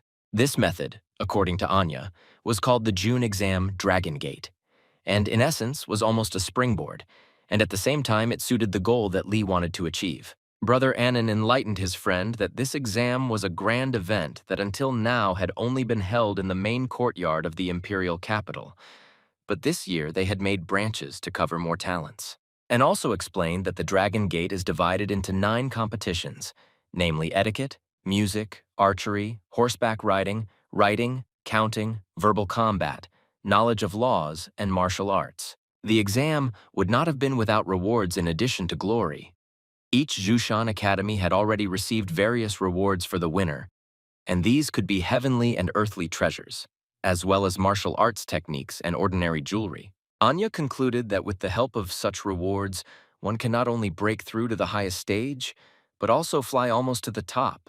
Li was so determined that he wondered why this event was called an exam, when in fact it was almost a free distribution of treasures. In order to bring his brother back down to earth, Anya said that in fact it was only this year that they were so generous with the rewards, because this had never happened before. And then the first thing that came to Chang'an's mind was the suspicion of a trap if the rewards were to be distributed so generously only this year, and this had not happened in previous years. The young man felt uneasy at the thought that maybe this was a special trap for him, given his past experience of persecution and threats to his life. Tai Bai immediately brought himself to his senses with light slaps to the face, because the fact that this was a trap for him personally already smacked of paranoid thoughts, because doing something like this only for him was complete nonsense.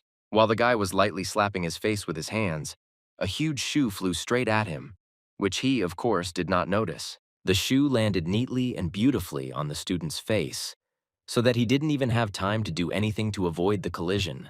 The blow was so powerful that Tai Bai fell to the floor, and his friends froze in bewilderment, looking at him, and tried to call him until Master Wang came behind them to take the soul of his student. The master got mad at Li, cursing him like crazy because he had abandoned training and lost his breath, thus becoming the first such irresponsible student. And right now he ordered him to gather his arms and run to training. Lying on the floor, Tai Bai quietly answered the master that he was coming now, and he himself thought that it made no difference at all whether he would be at the exam or not.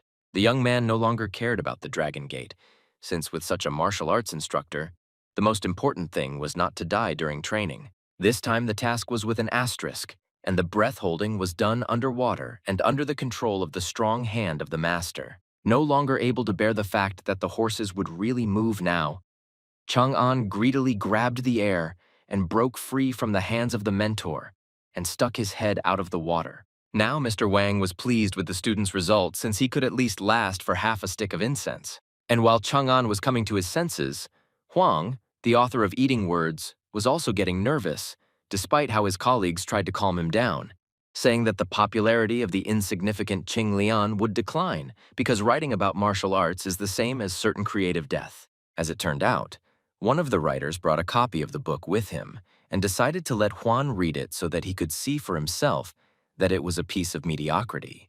Qinshan, realizing what could await him after reading, extended his hand to his friend, asking him to give him the book right now. Huan was so focused on reading his competitor's book that he completely forgot about the young girl with whom he had already agreed to go for a walk today. But when you are a creative person to the core, the killer reader mode awakens in you, despite the fact that the book was brought straight into the mouth of the letter-crushing machine. And when the work ended up in Qinshan's hands, straight from the bureau itself, the choice was obvious and the young lady went to hell with her walks. The reading mode was successfully activated, as well as the young author's concentration status on the manuscript text. The friends asked their colleague about his first impressions of reading it, and were sure that he would now agree with them that the book was completely tasteless. But Juan shook his head and threw a chuckle of disappointment at the guys for how much they underestimated the author and his writing, having made the huge mistake of judging a book by its cover. Qinshan did not go into much detail, but simply said that Qing Lian was indeed better than him, which shocked his colleagues, and then added that all of them together were nothing compared to this genius. At that time, Qing Lian himself was sitting somewhere among the mountains in the form of Li Taibai next to his martial arts mentor Wang, and sneezing repeatedly. The master asked the guy if he had caught a cold, to which he of course said that it was just an itchy nose, and so Van decided that in that case everything was fine. And considering that everything was fine, the coach immediately informed the guy that he had clearly already rested, which meant he could continue training. Chang'an's heels shone brighter than the moon in the sky as he ran away from the tyrant master who wanted to kill him for the umpteenth time. But it was not to be, and the fugitive was abruptly returned by a strong hand to his place to continue training his breathing and in general to not relax. Mr. Wang confronted the guy with the fact that he would not leave here until he could hold a whole stick of incense in the air. People were banging on the door, shouting for it to be opened immediately and not to hide like the last cowards from responsibility. A crowd gathered outside the doors of the Kunwen Bureau, calling the staff swindlers and demanding that they print more books, or else they would break down the doors to hell. There was a good bolt on the door, but it was unknown whether it would hold. And while people were breaking in, the manager and assistant stood there and quietly talked, who reported the situation, that there was the same pogrom near the bookstores. So they decided to print 2 million copies. The voice transmission talisman in the head's hand worked, and a remark was heard from the youngest Mr. Jia that even 2 million would not be enough. Mr. Jia gave the order to print 5 million copies at once and, in addition, instructed the director to do everything possible to ensure that Qing Lian continued to cooperate with the bureau. The master knew that contradicting the master was a bad idea, but due to his worries, he still tried to say that 5 million copies were too risky. Mr. Jia burst into flames when he heard this, pointing out that even 5 million might not be enough for what the book is currently being used for. And to make it clearer, Jia explained that the emperor himself ordered the use of the Legend of the Condor Heroes to gather martial arts chi to support their warriors in the battle that lay ahead. The incredible charge of energy that is sent by everyone who reads the book fills the entire army with strength to fight the enemy. Before leaving, Master Jia warned the master and assistant that if people continued to read books like this, Qing Lian would soon risk becoming the most popular writer in the empire. Who would have thought that the almost popular writer of the empire was now being dunked like a kitten in water by a dog?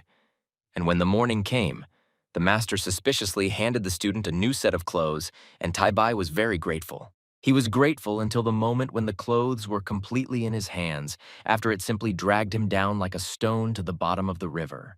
Mr. Wang was amused by how the guy with the clothes plopped down on the ground, and only after that, he clarified that from that moment on, the uniform was weighted and weighed about 200 jin, 100 kilograms. Poor Chang'an, holding his crushed hands in front of him, wanted to say your ass by the leg, but the guy had to restrain himself and shut up mid-sentence, because the gloomy face of the master turned towards him and, with a threatening voice, asked if the guy had just said something. Li fell to his knees, saying that he was grateful to heaven for being lucky to have such a master as Mr. Wang, and he was pleased with the answer, giving the order to put on a new uniform and continue practicing breathing. And if this was successful, then learn the first stance of the technique. Exhausted both physically and mentally, Li came to the 9th tower in the same uniform that weighed like a small train, and the poor fellow trudged along as if he had just been taken down from the cross. Knowing nothing about the hard training or the 100-kilogram clothes on his back, Guan approached and lightly pushed Taibai and greeted him. Guan was frightened.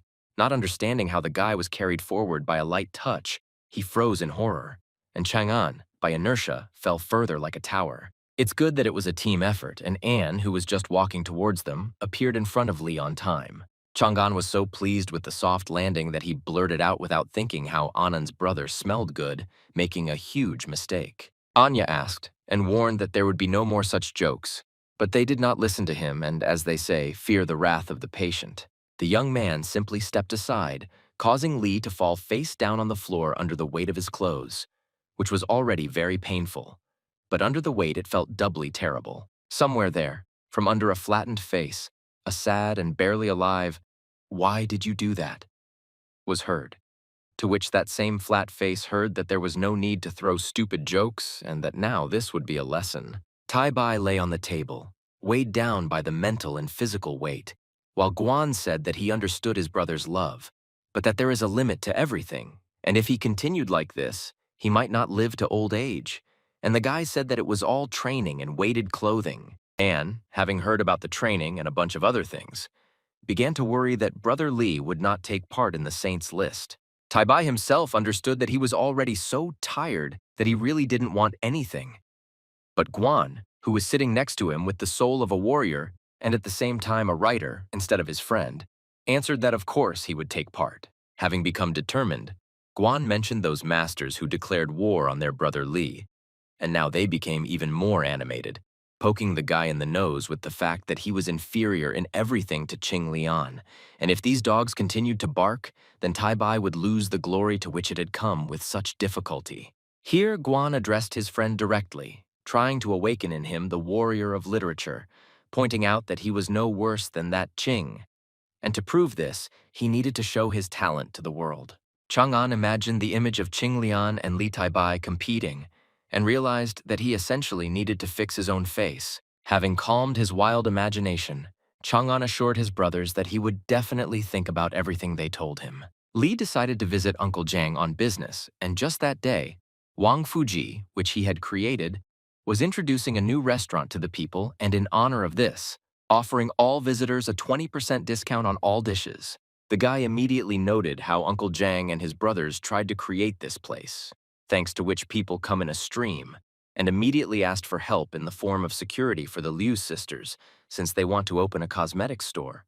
Mr. Jang, of course, agreed to help his friend, but the men's conversation did not continue because the uncle noticed that Mrs. Yan had come to them again. Uncle Jang told the young man that this girl came to the restaurant every day, hoping to meet him, and was almost in despair. Li understood that there was no longer any way to delay this moment of meeting, so he asked Jang to ask the girl to come to his room. The guy stood in the room and already from afar heard the hasty steps of the lady, which were approaching until she entered the room at all. Standing with his back to the girl, Chang'an tried his best not to turn around and lose control of himself, since Yan was not indifferent to him until the girl asked if he really was avoiding her, since he even passed the book through someone else's hands. Li realized that now was the time to explain himself to the girl in order to dispel all misunderstandings, so he immediately told her not to blame herself for anything, since she had not done anything bad. Yan, embarrassed, replied that she understood how far she was from the one that the master could catch his eye on.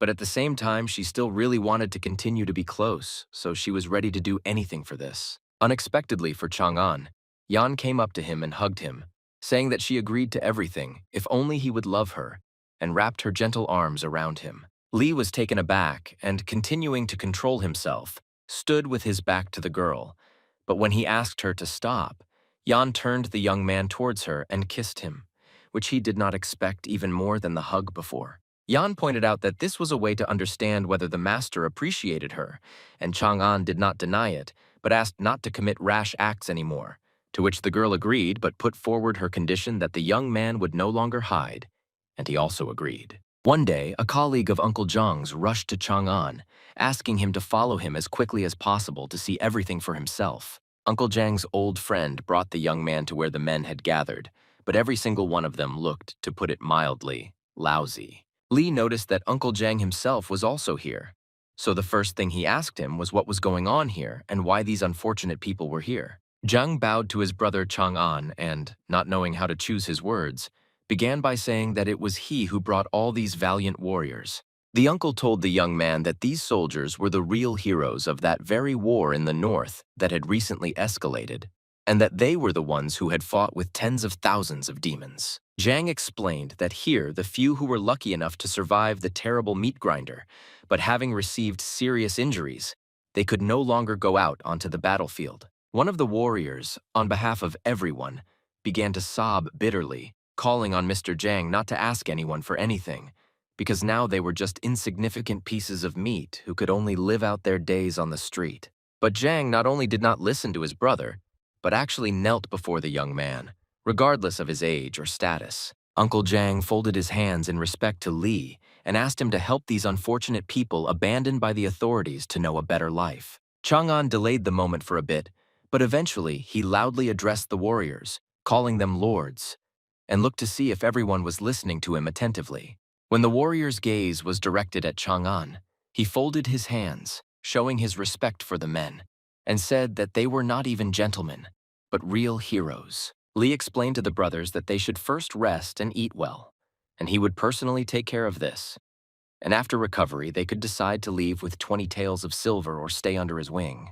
And one of the warriors didn't even listen to the end, but immediately agreed to the second option without hesitation, swearing an oath to be a loyal soldier wherever he was sent. The other brothers listened attentively to their comrade, and he hesitated to say the following words about his oath and asked why they were staring at him like that, since he was speaking sincerely. But these were looks of inspiration and not reproach, and all the comrades, as one, infected with pure recognition of their service, raised their hands up and swore to be faithful to Mr. Li. Chang'an stood amidst these cries, but felt everything on a more subtle level as the faith of warriors filled him. And this glory was not like that which came from achievements in literature, so he wondered if it was possible to direct this qi to achieve within the palace. As soon as the guy thought about a new achievement, a monument to Wang Han with the work Liangzhou Ci appeared in the palace. The words of the poem were heard throughout the palace, describing the difficult fate of the warriors who could not always return from bloody campaigns. Li was delighted that his choice fell on the right work that, like never before, best described the feelings of the warriors who were now before him. But the young man was immediately annoyed that he would not be able to make money from this poem, since they would all go to help those who had returned from the war. The student was distracted from his sad thoughts by a beam that suddenly appeared in the middle of the city and was directed towards the sky. Chang'an knew that such a signal came from the academy when an emergency occurred, and all the students were thus called back there. And indeed, some kind of commotion was happening near the Bou Academy, since among the usual forms of the same color, others appeared that were different. One of the guests who arrived introduced them as students of the Songshan Academy, and although he folded his hands respectfully, his face showed that he was a real devil. When all attention was focused on the student, he explained that their arrival was related to the exchange of experience with the students of the Bou Academy, and used his qi to immediately make it clear to everyone why they were here. The Bailu students did not expect such a sudden demonstration that Songshan was supposedly stronger and could barely stand on their feet from the vibrations. Li arrived in time to catch one of his fellow students from falling to the ground. Qian Zuozhuang, who was the son of the richest man in the area, did not expect that it was Tai Bai who was behind him, but he still asked if everything was okay with him. Chang'an looked closely at his future competitor, wondering whether he just wanted to show off like a boy or whether there was another goal behind such a demonstration. But the guy was just standing there demonstratively and shouting out that he would have to wait a long time for the students. To make it more interesting to be in the crowd, the guy asked a provocative question about how if no one comes out to them, it means that only cowards study at the Bailu Academy. The wounded egos of Bailu's students did not take long to show up, and they, in a rage, decided to teach a lesson to the upstart who takes on too much. But the qi directed at the arrogant man didn't frighten him, and he wasn't even going to step aside, showing pompous self-confidence. Stretching into a sly grin, the student of the Songshan Academy was glad that the intensity of passions had only just begun to grow, which meant it was becoming more interesting, and he activated his power as well. And when the qi sent by Bailu's disciples reached the upstart, they flew with an explosion into the defense that he had previously set up. Without dwelling on what the student had disrespectfully told the others before, he now also said that you can't look at the guys without tears. The guy also reproachfully said that everyone should be grateful that their weak attacks did not touch the one who came to them in peace. And he spoke like that for a reason, because he noticed Deputy Shu and asked him if he supported the words he said. Shu had no intention of bending over for this brat from Songshan, so he made it clear to him that his intentions were false, just as he had shown himself to the marrow of his bones immediately after he insulted Bailu's students, but did not refuse to exchange experiences. Before leaving, this bastard solemnly declared that no one should hesitate to challenge them to a competition in the 6 major arts of the Dragon Gate. There was a noise of excitement and indignation among the students, while Li wondered what these guys were doing here, because it looked more like they were looking for someone rather than coming to a competition. Qian quietly addressed Brother Li with a warning that almost all of them were sure that these pompous scumbags appeared here to catch him, so he better not stick his neck out and they will take them on themselves. Worthy opponents from the Bailu Academy came out to the students of Songshan, and the former were very happy that they would finally get down to business. The young gentlemen introduced themselves as Chen Jingyu, a scholar of the 8th stage, and after him, Zheng Xianfeng, a practitioner of the 6 great melodies, and the one who led them, Qian Zuozhuang, the most experienced disciple of the Bou Academy, and the one who demanded a duel. The arithmetician from Songshan Academy used his abacus to activate qi. When the smart guy solved the most difficult problem, he hit Qian with his blow, and he, unable to withstand the power, stepped back. Li grabbed Qian's older brother, and the poor fellow began to cough up blood from such a strong blow from the enemy. Qian turned to brother Tai Bai and asked him for forgiveness for failing to defend the Academy's honor and losing the battle. The judges who were watching the competition between Bailu Academy and Songshan Academy in the 6 major arts bitterly announced that Songshan Academy had pulled ahead. That same impudent fellow ironically noted that at the moment the Bailu Academy lives up to its so-called impeccable reputation. The old man from Songshan decided to provocatively stop the student by reminding him that Bailu had the genius Li Taibai, and maybe he at least had enough strength to give a worthy rebuff. Bailu's students were burning with hatred towards the bullies, while Li himself, as always, calmly approached the further plan. The young man realized that if the opponents were not stopped, they would have a reason to continue to humiliate the students of the Bailu Academy. As Chang'an went to meet the enemy, a hand from one of the 3 literary warriors who had previously lost the battle fell on his shoulder. Qian asked Brother Li not to fall for the provocation, because all those sharp words were said specifically to get him to come out of the shadows. The elder brother warned Tai Bai that if he now gives the opponents the opportunity to see him, they will continue to throw dirt at him and spread rumors. And he is, first and foremost, the hope of the Academy. Li reassured the elder that he had no intention of going out into the light, but after those bastards insulted Bailu's students, he was not going to stand aside. Chang'an snapped his fingers and activated the first treasure he chose, which was the spark of igniting the step technique. The disciples of Songshan found themselves surrounded by a flaming ring from which it was impossible to even jump out, so they became hostages. And then Li started talking to them, pointing out that they had put too much weight on him by calling him a genius. But in fact, he was the same student as everyone else in Bailu.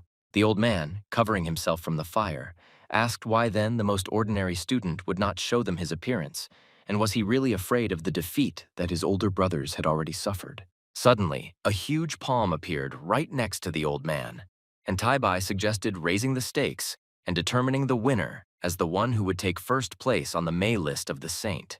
The master jumped away from the palm, which also began to emit light as an indication that the bet had been placed. The mentor got tired of this and decided to put an end to the recklessness. And in addition, he was irritated that Li did not show himself. So he activated one of his techniques by hitting his palm against his palm. The master summoned a huge stream of water to clear the enemy's puny fire from his path and finally see him. But Li, still in the same calm state, finally said that he was challenging all of Songshan's students and clarified that if they were so confident in their abilities, then it would be easy for them to overcome him. And then he snapped his fingers again. The ring of fire dissolved, but the master could no longer call the water back. So after the hot trap, a cool shower awaited the students. Everyone was immediately doused with a column of cold water, which was originally intended to extinguish the fire. The students of Songshan stood there, completely wet, and at the same time humiliated by the fact that they had shit on themselves. The students of Bailu Academy began to laugh at the wet and clumsy enemies who had gotten what they were fighting for, and they praised Tai Bai for teaching them a lesson.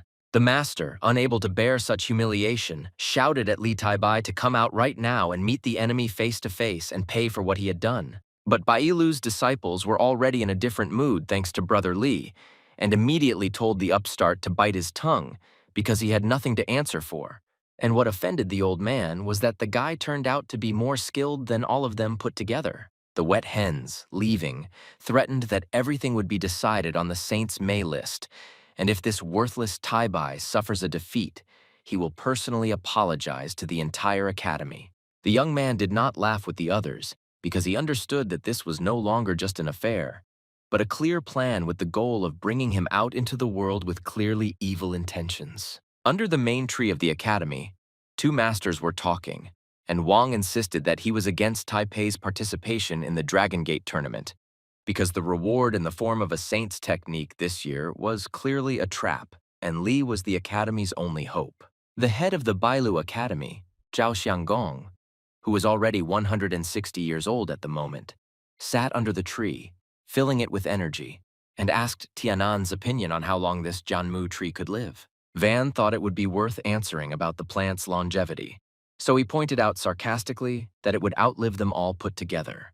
But the head surprised the mentor with the truth that the tree had at least 50 years left, and when its time came to leave, the Bailu Academy would also come to an end.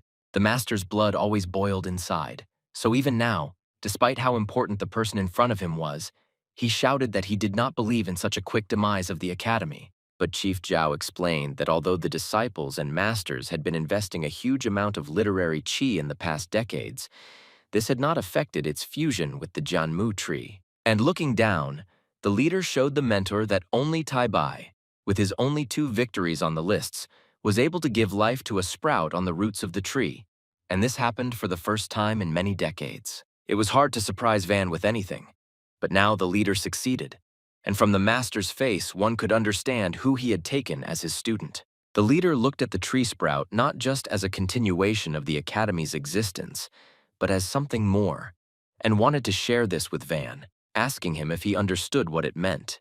The master understood that he should remain silent now, because the head himself would say very important words, and that is what happened.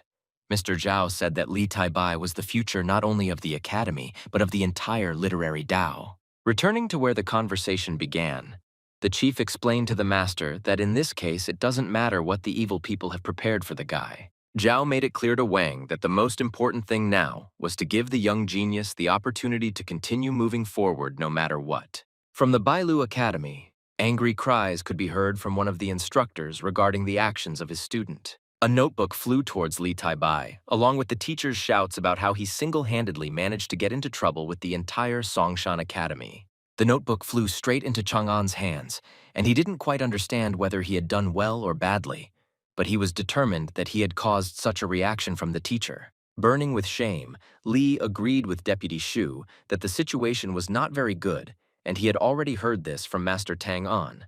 But the mentor objected, correcting the student even more, that it was not just not good. Shu was angry and, like a small child, asked the guy whether he really didn't understand what he was getting himself into, and without waiting for an answer, immediately indicated that in case of defeat he would turn into a corpse. This time Chang'an couldn't stand it, and angrily explained to the mentor that he couldn't just stand aside while their academy and the people who studied in it were humiliated. Shu's energy resembled a fire that had just gained strength, and he wanted to know if the young man, being a brat, was really trying to piss him off. But it didn't go beyond a menacing look and a word, because right before the dragon wanted to spew flames at the culprit, he was stopped by 2 students who stood up for Li and fell at the feet of their deputy. Shu was so taken aback that he couldn't even move, but only sternly asked the students to let him go right now. But they flatly refused to do so until the deputy accepted that Taibai had come to the defense of the Bailu Academy. And when the second disciple added that if they combined their efforts, Brother Li would undoubtedly be able to take first place on the saints list, even the deputy's gaze changed. Seeing how his comrades stood up for him, Taibai declared with honor that he was ready to risk his accumulated achievements in the name of protecting the Bailu Academy, and also assured his deputy that he would trample the impudent people from Songshan. Chang'an turned around at the noise coming from the entrance, and imagine his surprise when he saw that the rest of the academy students were crowded together and were zealously proud of the fact that Brother Li was showing what the new generation of literary Tao should be like. The students shouted that if it weren't for Taibai, they would now be covered in shame, so they cheered for their brother at the academy, offering all their possible help. And this made the guy embarrassed. Chang'an accepted the brother's support with gratitude and respect, and bowed to the crowd and promised that he would do everything possible not to let them down. In addition to the bustle of the city, the guys still had training with Master Wang, which took place mainly in nature. And now there was a part of learning the truth that was connected with water. Chang'an sank to the bottom of the pond, holding his breath and sitting in the lotus position, training his internal breathing, which was part of the technique feats of the elephant and dragon. The young man had already had some good success, But today his thoughts could not calm down in a special way, and although the water was smooth on the outside, a storm was raging inside. The disciple was haunted by the thought that his inner temple's condition would deteriorate again due to Li Taibai's character receiving first place on the saints list. And when Chang'an thought that he would not survive because his pseudo-personality Qing Lian only had one book, this led to an imbalance inside and anxiety. The guy realized that it was time to get up, but the internal discussion with himself about how it was impossible to accomplish everything that was planned and that he would have to sacrifice something again was like ballast pulling him down. Frozen halfway to the surface of the water, the young man clenched his fists as if gathering all his power and strength there before making an important decision for himself. Just when Chang'an thought that he couldn't just give up after everything he had been through, his body began to glow brightly with new energy. The water shone with the guy's energy so much that it seemed that a bar of pure gold would appear from there, or even the sun would appear. Even Master Wang hurried to the shore where his student was studying, not understanding what was happening there, because everything was calm. Van was delighted with the picture he saw, because he was convinced once again how strong the young man was in spirit and body. Chang'an stood on the shore and continued to glow like a precious stone, and the master immediately asked the disciple if he had finally grasped the truth and was able to break through. Filled with confidence and newfound energy, Li raised his head and proudly told his master that he had indeed done it. Wang was jubilant and bursting with admiration for the guy because he had seen many cases where people needed at least several years to learn the internal breathing of the feats of the elephant and dragon technique. Having made a smart and thoughtful look on his face, the master expressed his disappointment that the guy was good, both in the literary Tao and in martial arts. But the first was not inferior to the second. Otherwise, he would have taken the student to himself right away. Chang'an was a little confused by the master's revelation, so he asked him just in case what he had done wrong. But Wang laughed and said that everything was fine, but they should return to training as soon as possible.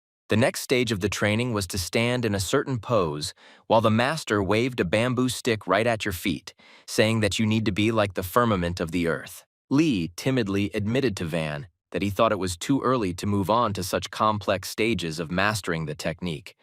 But he objected so that the kid wouldn't whine since these were the simplest basics. Smiling broadly, the master assured the young man that he guaranteed that at this rate, he would quickly become like the most ferocious dragon and as formidable and unshakable as a sacred elephant.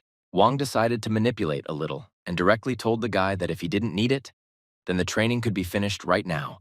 But Chang'an nervously said that he wanted to continue to become a holy martial artist. Approaching the student, the master put his hand on his shoulder and, praising him for his attitude, said that in that case, it was worth adding another 100 jins of weight. In an instant, the student's feet began to gradually sink into the ground, and not only did he no longer believe in his own solidity, but he even had doubts about the solidity of the earth. Already shoulder-deep in the ground, Li decided to gently hint to the master that he might have gone a little overboard with the extra weight. On another day, having become Qing Lian, Chang'an came to the bureau to the owner Huang with the hope that he would help promote his next work, but at the same time gave him a notebook with a new part of the legend of the Condor heroes. Huang, like a little child, was happy that the master had returned to them and assured them that the bureau would make all necessary efforts. But Qing Lian warned that this time the circumstances were a little different. The creator said that he plans to take part in the May Saint list and would like to use the fame he has gained through his book to get people to notice his poem. Huan admitted that he did not understand what poem was being discussed and froze, waiting for an answer from the gentleman. Chang'an did not hesitate to demonstrate the majestic flow of energy put into Liang Zhouqi's poem. Without exaggeration, Huan could not stand on his feet in front of such a creation, so he fell to the floor, almost losing his jaw from surprise. Chang'an left the office thinking that he had successfully dealt with Qing Lian, so now he needed to come up with something for Li Taibai. Looking at his talisman, the guy asked the students from Songshan in a loud voice whether they were ready to fight and suffer defeat. When the time came for the May Saint list, 8 saints of literature and 77 ordinary masters took part in it in the open area. In 9th place was Chang'an, under the guise of Qing Lian, with his poem Liangzhou Ci, and the crowd rejoiced at the rapid rise of the young artist. The young creator was most admired by the girls, who shouted at Qin how incomparable he was, And everyone admitted that if you don't take into account those who are among the top 8, it turns out that Lian is in first place. One of the students from Bou Academy was not happy that all the laurels went to some upstart and threatened Qing Lian that he was only able to climb up because their brother Li Tai-bai had not yet entered the literary battle. The girls immediately reacted vehemently to such a statement from their student, not allowing him to speak like that about the skill of their incredible master Qing Lian. It looked like the fight was about to begin, but it would be far from literary, since two camps of fans of essentially the same person clashed.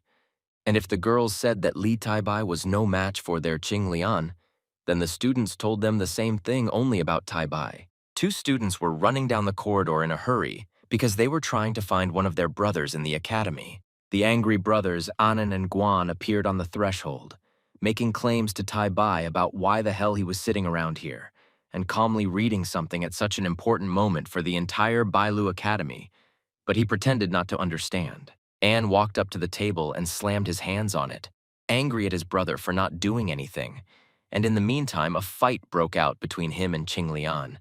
So he told his brother that he too should finally make his move. Chang'an smiled nervously and tried to playfully wriggle out of the guy's way, while in his head he was thinking that there was no struggle between him and the created personalities, because in the end, it was all him. The student buried his face in his book again, and calmly explained to his brothers that he had no need to rush because he had already worked on completing his poem. Anan immediately took the notebook in his hand to draw Tai-bai's attention to himself and asked him not to waste a minute, but to put the work on the list. Chang'an wanted to object, but he raised his head to his brothers and realized that he definitely wouldn't be able to get out of it now. So under the pressure of their menacing looks, he said that he would do everything now. The boys high-fived each other, happy with how well they were doing as a team since their drive had doubled. Next to the sheet on which the poem had already been written lay a brush still with fresh ink, which meant that Tai-bai had really worked on his move in the battle. Chang'an unrolled the scroll, asking the brothers to look at his new creation called Taishu from the north, and above the disciples who were waiting for Li Tai-bai's move appeared lines about black clouds that carried destructive power. Li Tai-bai continued to write the following lines of verse on the spirit scroll, which said that the walls were strong because they shone like armor in the sun. And the next moment, the image of the student himself, like the sun, appeared from behind the clouds, personifying what was written in his creation.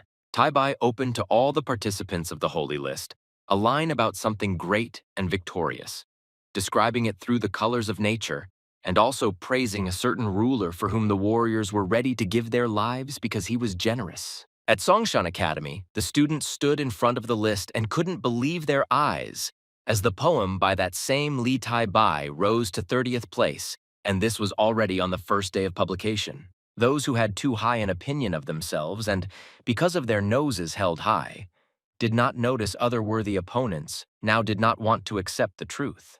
The most terrifying thing for the Songshan disciples was to see how the poem not only rose to 30th place on the saint list, but also continued to rise up the rankings. In the end, finally stopping, Taishu from the north took 10th place, which was a blow below the belt, and everyone prayed that the work would not rise even higher. One of the students from Songshan Academy, although indignantly, admitted the fact that the young man Li Tai-bai was beyond competition, no matter how much they wanted it. Envy took its toll, and the old man, gritting his teeth, hissed that he was not going to give in to this and believed that some upstart could just allow himself to humiliate them by inventing and creating whatever he wanted. A student who took part in the competition of the 6 major arts and used his arithmetic abilities told the master that he had a plan that might help them defeat the brat Tai-bai, and he was interested. The guy reminded the master about a certain Qing Liang, who is also quite popular but still isn't listed in any academy, so he suggested trying to attract him to them in Songshan. This was currently the only loophole to defeat Tai-bai, since both among the fans and in the battle between him and Qing Liang, the winner had not yet been determined. The master was pleased with what a good rat he had trained, so he told the student that he would be the one to take on such an interesting idea, which he did not refuse. From Chang'an's house, if not coughing, then sneezing could be heard, which was a rather rare occurrence. But this time, somehow, there was no luck. The young man was sitting in his room and was busy reading when Liu Zhiyin came in to him, asking him with concern whether he had caught a cold, to which he replied that he wanted to answer that everything was fine, but he managed to finish speaking. Chang'an's answer was cut off as Zhiyin appeared very close to him and leaned her forehead against the boy's forehead, saying that there was a possibility that he had a fever. At the door, in addition to the dissatisfied Linlong, who immediately asked what the guys had come up with, other friends appeared who had come to visit Chang'an, and Anan also began to grumble about the guy being lucky. The young man was brought many treats which were placed on the table in front of him, and everyone was looking forward to him trying everything. Linglong was so happy that she asked Chang'an to try the zongzi that she personally made for him, and when he politely asked what it was, the girl explained that it was a dish made from glutinous rice with a filling and wrapped in a reed leaf. Madame Yan also presented Chang'an with a small token of her gratitude in the form of a treat, hoping that the young man would not refuse. While Brother Guan was already running away with the delicious food, Annan playfully hung a gift for Tai Bai on his finger, saying that it was from them to him in honor of being included in the saints list, and sweetly threatened that it would be better for him not to neglect the favor of his friends. And so absolutely everyone crowded around the tired young man, wondering whose gift he would take and eat first. And for Chang'an, it was like a death sentence, since he did not want to offend anyone. Chang'an began to get extremely nervous, going over possible escape options if he suddenly made the wrong choice. But the next moment, the treat disappeared from Guan's hands as if a cow had licked it with its tongue, and he simply stared at his empty palm. While Brother Guan was being glared at by Linglong and Annan, Chang'an himself thanked everyone for the wonderful treats, and turned around to say that he would probably start with the gift that Brother Guan had brought. Somehow, Chang'an found himself at the wedding ceremony, and the event was announced to be over, and the newlyweds were told that they could return to their quarters.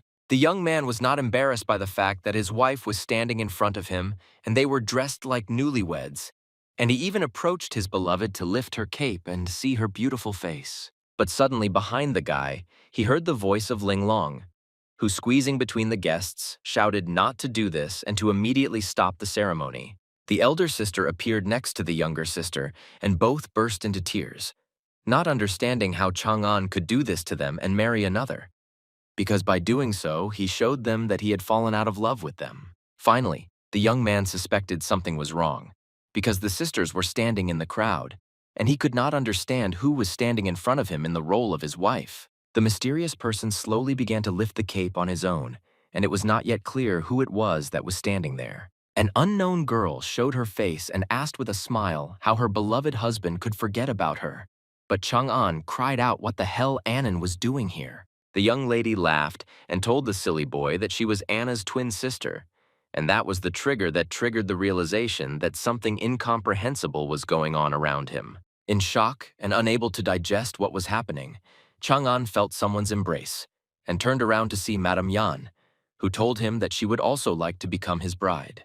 On the other hand, Linglong pounced on the young man, shouting for Chang'an to finally tell them his intentions, because they all wanted to know about his decision. And when the guy asked what he should confess to the girls, Linlong sternly said that of course it was about which of them he would take as his wife. For Chang'an, the situation became unbearable, and he began to slap himself hard on the cheeks, saying that this could not be real, but just a bad dream. At that moment in real life, the guy really did get slapped on the cheeks, only it wasn't his hands but one of his friends who loudly asked him to finally wake up. In a state of shock, Chang'an opened his eyes and saw in front of him Annan, who was just trying to bring the sleeping handsome man to his senses. Everyone in the room froze in silence, staring at the young man, and he now didn't know how to look them in the eyes after such a stupid dream. When An asked Brother Li if he had sobered up, everyone in the room was embarrassed and smiling. And after Guan said that he didn't expect the guy to go down like that from the wine, they laughed outright. Guan pointed out in a friendly manner that his brother did not know how to drink at all, and Chang'an also laughed embarrassedly at the truth. So An added that in that case, more such practice was needed. Zhiyin brought the guy tea, asking him to drink it because he would feel better afterwards, and he thanked the girl for being the only one who showed concern for him. Mrs. Yan informed everyone that it was already quite late, and it was time for her to go back, which was supported by Guan and Anne, realizing that their brother had already drunk more than enough. As he left the courtyard, Annan reminded Brother Li not to forget about practice, which meant repeating their similar meetings. Zhiyin carefully took Chang'an's hand and asked if something was bothering him, and if she wasn't imagining it. She asked him to share if it was connected with them. But he couldn't find a way to explain what he was feeling. The young man hugged the girl and admitted that he was indeed troubled by some thoughts, but he needed time to sort it out himself. The young people went out into the fresh air before going to bed and looked at the full moon, after which Zhiyin told Chang'an that as long as there was a place in his heart for her and Linglong, she would accept anyone he chose, and he called the girl his beloved. Meanwhile, the evil did not sleep but watched what place Li Taibai was in now, and for now the students of Songshan Academy could breathe a sigh of relief since they were still in 10th place. But the master still asked if the student had contacted Qing Lian, to which he replied that unfortunately not, since the Kunwen Bureau refused to provide information about Qing Lian, which made the old man furious and believed that both Qing Lian and Li Taibai should die. The young man tried to calm his mentor down by saying that the saint from their academy was still in 3rd place and was confident that Taipei had no chance. But the old man got even more angry, calling the guy a brat and throwing him an argument that this freak Taibai is not as simple as he seems. And the master turned out to be right, because on May 11th, at the summit where all the saints stood, Li Taibai's qi shone brighter than all the others, and it seemed that he was completely ablaze. The young man continued to present with honor the lines of his creation, which had already captivated many fans. The observers shared with each other that the poem Liangzhou Ci exceeded all expectations when it was honored to become a military poem. But this is not surprising because it speaks of death as a return home and of the younger generation that surpasses the older one. Suddenly, one of the participants pointed upward, shouting for everyone to look, because a battle had broken out there between 2 powerful saints, whose rays of qi were rushing into the sky. As it turned out, Taishu from the north also became a military poem, and Qing Lian became stronger and faster for a moment, but Taibai's aura still surpasses him in saturation. The opponents looked at the young man with envy and anger, not believing that such a newcomer could climb so high. And the opponent, who stood a little further away, said that the status of a military poem does not mean anything yet, because the winner has not yet been determined. From the huge amount of qi, the guy screamed and the lines of his work began to speak again, only not in his voice but in many other voices. The column of energy became even wider, and this glow could be seen from afar, which was both fascinating and frightening. This flow of qi not only went up, but also spread out in rings like waves on water, causing the participants standing below to become unable to stay on their feet. The saints standing next to the young man also moved from their place, although before that they were like a rock on which they had remained the entire time the list was being made. Now it was absolutely clear that they all lost, looking at the amount of energy they had, and that very upstart whom they were ready to humiliate with their victory. One of the saints continued to lie on the ground and watch the rise of the young talent, but in his thoughts he admitted that they could no longer keep up with the young author. It was the moment that many were waiting for, and many were afraid and did not want.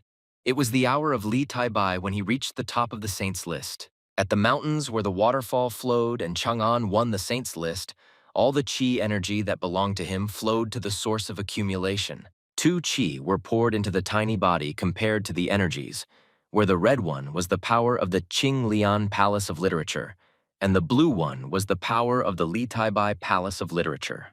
The young creator screamed furiously from the pain his body was experiencing, because these 2 spiritual palaces could no longer fit into the physically small vessel. Chang'an hid from the participant's sight so as not to reveal himself, but he was seen by Master Wang, who knew that after training, the guy had a body like that of a martial arts master of the 9th stage, but even it could not withstand so much literary qi.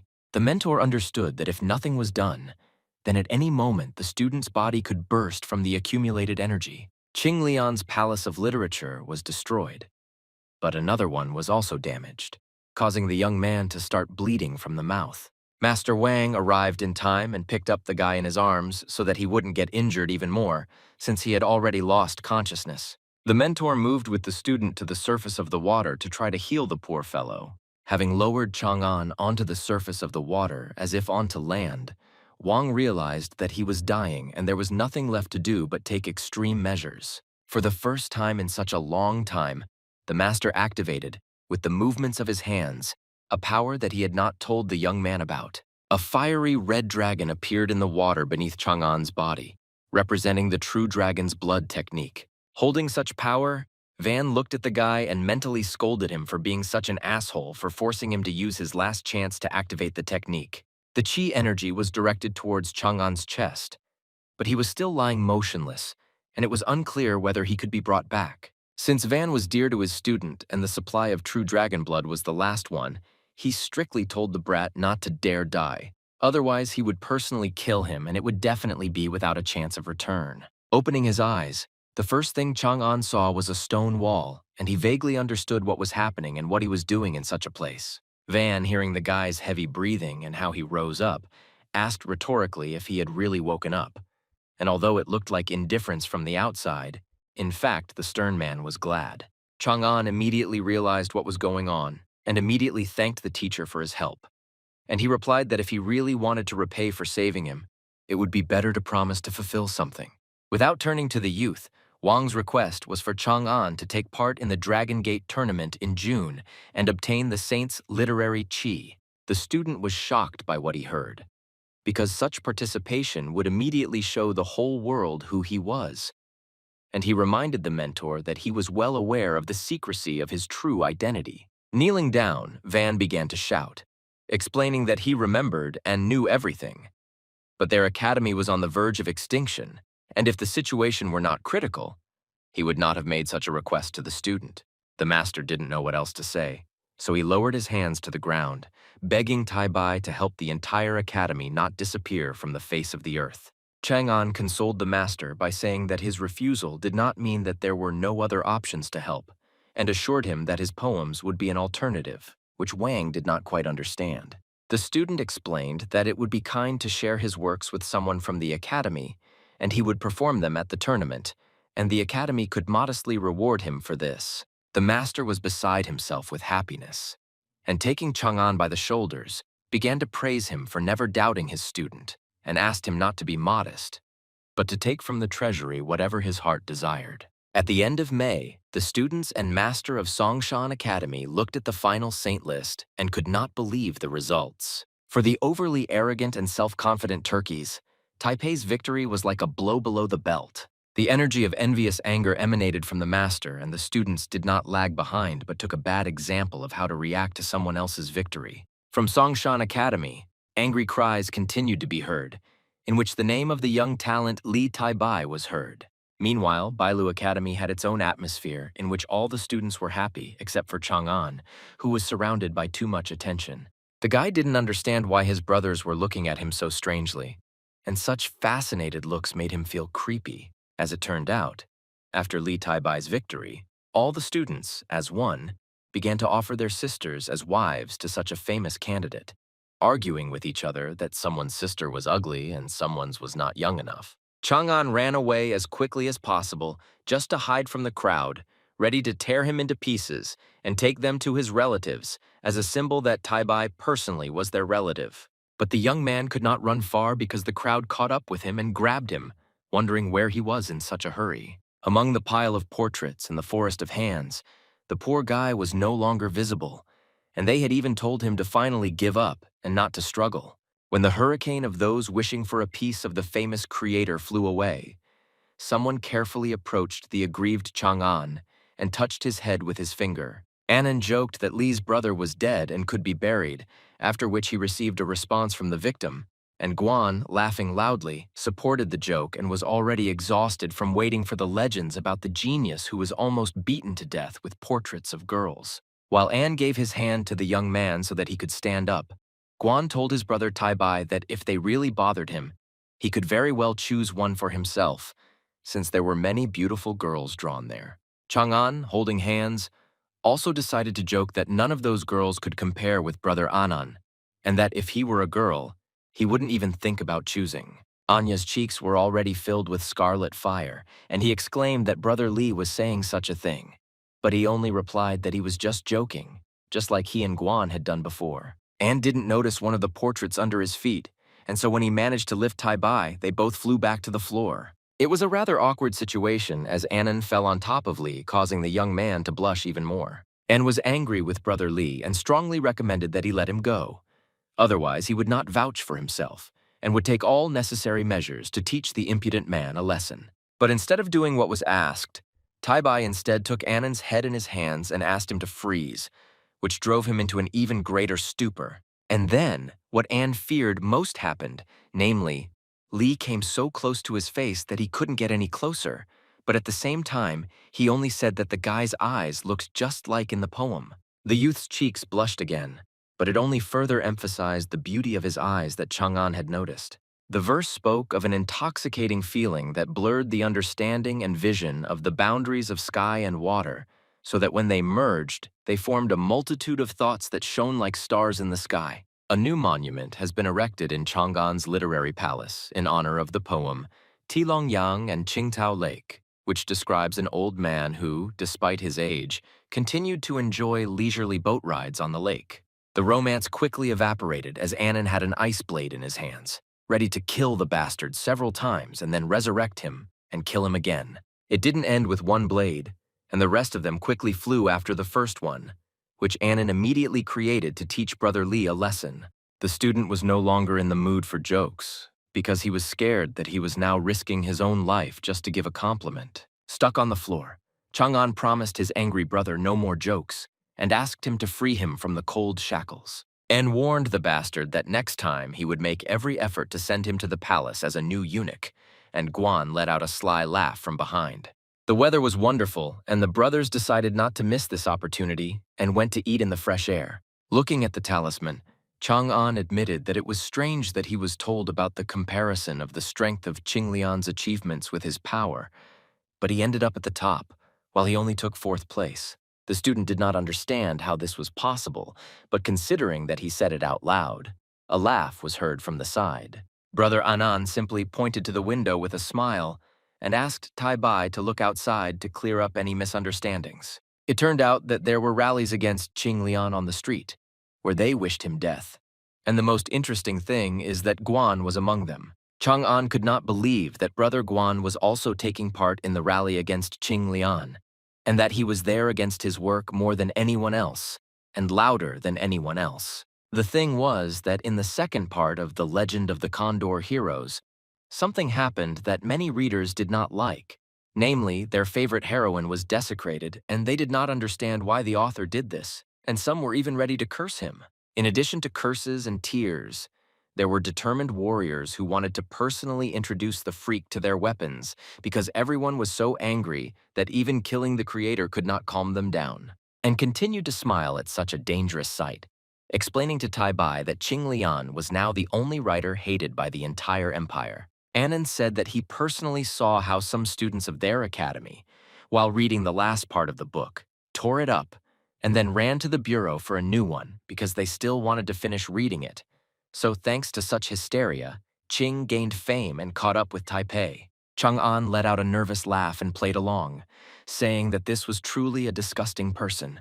But in his head he thought that now he would definitely never, under any circumstances, reveal his identity. Otherwise he would be dead. Today's training of the student with Master Wang took place in the forest, not underwater, and it was necessary to work with a target. While Chang'an was pulling the bowstring, the master stood behind him and explained to him that martial arts are closely related to weapons, so practicing with a bow will help in mastering the same technique of feats of the elephant and dragon. The arrow launched by the student flew charged with energy that he already possessed today, which means it was a faster and stronger shot than usual. The young man hit the target with an arrow, piercing the target completely, which indicated that his body was well trained. Chang'an turned to face the teacher, filled with pride and also happy that it was quite simple. But Master Wang told his student the stunning news that it turned out that he had missed and had hit the wrong target. To make sure his vision was okay, Chang'an turned to the target and saw that he had hit it, but Wang pointed out the real target in the form of a red dot on a tree, so it was too early to get cocky. Chang'an didn't understand how he was supposed to hit a target that could barely be seen, but Wang confidently said that for true masters, 100 li was nothing, since such people were capable of piercing a huge boulder with a flimsy arrow. The guy's head was spinning with the master's words about the master's murderous intent and will, so he tried to tune into something like that. Ancient paintings of great masters and warriors came to the young man's mind, and one of them was Crouching Tiger. Just as Chang'an was thinking about this technique, a fierce and huge tiger suddenly appeared out of nowhere and flew straight towards him. The appearance of the predator was so real that the student perceived it as real, and shouting at it to get away, fired a bow. What happened was what Van told the guy, but he was able to pierce the boulder with an arrow the first time without many years of training. The master could not contain his surprise, and for now he was trying to convince himself in his head that he had not imagined how the guy had just used murderous intent. But one thing remained a mystery, what he had imagined for this. Chang'an was no less shocked because now he realized that his knowledge would be useful to him in training, making the process much easier. Van was pleased with the student's results, but at the same time asked him to continue, because his strength was not only in power, but also in precision, with which the young man agreed. After a long time, Chang'an fell to the ground exhausted, and the master asked him to go and rest, and that the training was over for today. Chang'an didn't like the fact that he never hit the target, even after spending so much time and effort. The guy was distracted from such heavy thoughts by Van, who told him the pleasant news that the Academy's management had conveyed to him their readiness to offer him a decent fee for his poems. Lee was happy with this change, as it could mean the possibility of establishing a balance between his palaces. Since the student had not yet given his poems to anyone, the master explained to him that such writings as his that had gained fame were treasures, and even one hieroglyph from there was also a source of power. In return, he was offered wen crystals and tree sap. Chang'an heard that the wen crystals would help him develop on the path of the literary Tao, and the tree sap would allow his body to reach the 8th stage of martial arts. And although he looked serious from the outside, inside he rejoiced like a child from such gifts. Van bought into this strange and serious look of the young man, perceiving it as something like this, that even such gifts were not enough for him. And the guy felt awkward in front of the teacher because he simply had a thoughtful look. But the master immediately informed his student that he knew about such an outcome, so he immediately asked the families that would receive his creations to give treasures of the same value in exchange. And they, of course, did not refuse. Wang assured the young man that the rewards for the works were worth every coin, so there was nothing to worry about. Lee was over the moon and made sure to thank the master for vouching for him. Time flew by during the discussion and night came, and Chang'an asked which families wanted his poems, to which the master listed the Li family, the Guan family, and the An family. Taibai was delighted and asked again if the An family was really the same one where his friend Annan came from, and Wang confirmed this by calling the young man the direct heir. Chang'an did not put it off for long and wanted to hand over his poem to the An family right now, but on the condition that Annan would personally own it. Wang asked the student if he was sure of his words, since the treasures offered by the An family were slightly inferior in value, but Li nodded in agreement to pass on the poem to An. The mentor threw the boy the Annan talisman and said that the family had only handed over 2 characters of the sacred scriptures, drop and ice, which could be taken right now. But Chang'an was not embarrassed by this and was also ready to hand over the verse at that moment. The master warned that if this was the student's final decision, then he needed to begin immediately. So he activated the break in Taipei's connection with creation. Li didn't expect that everything would happen so suddenly, and on top of that, he was experiencing something like this for the first time. The whirlwind spun the young man at a crazy speed, and he began to yell at the master to be gentler, otherwise he would die now. But Van asked him not to whine, but to write a poem on a jade tablet. Biting his finger to make it bleed, Chang'an decided to pass on to him the very verse he saw in his eyes. And when the text of the poem appeared on the talisman, the young man put his finger to it to seal the transfer with blood. The energy of the work immediately moved from the disciple's inner palace to the talisman, but without causing him pain. Chang'an saw how the poem monument almost disappeared from the Taipei palace, indicating the successful transmission of the creation. Having fallen to the ground, the young man felt for the first time such a strange feeling of loss, but at the same time he did not experience physical pain. When Li approached the master, he repeated once again that there was no turning back, but the guy showed a respectful gesture, bowed, and said that he did not regret his decision.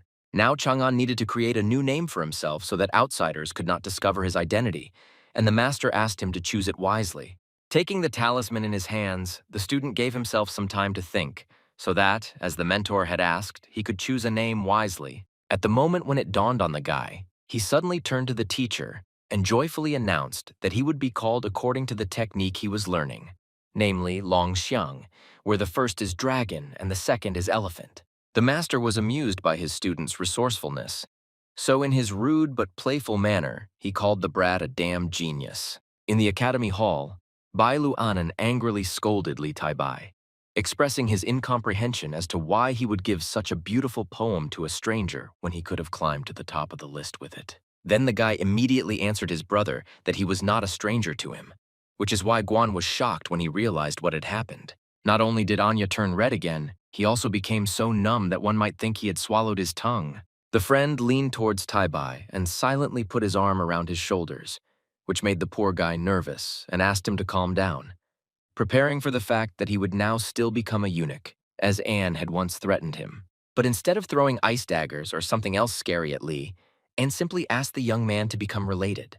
At the same time, all three guys were shocked, and they stared at each other with a silent question of what the hell just happened. Chang'an was so stunned that he fell backwards onto the floor, and Guan even asked Anand that it was not necessary to make such sacrifices, and clarified that if Taibai thought that he meant himself, then he was an idiot, because in fact it was about his sister, whom he could take as a wife.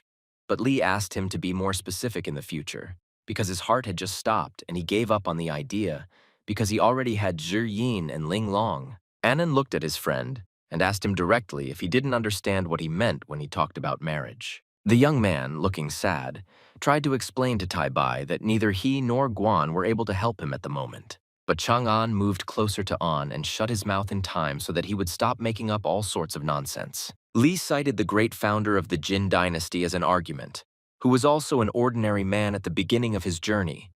But thanks to his persistence and determination, he was able to achieve the impossible. After this example, Taibai told his brothers that if the founder was able to conquer such a peak, then he could do it too. Armed with wen crystals and golden tree sap, Chang'an approached a huge vat where he filled it with stones and sap to brew the mixture he needed.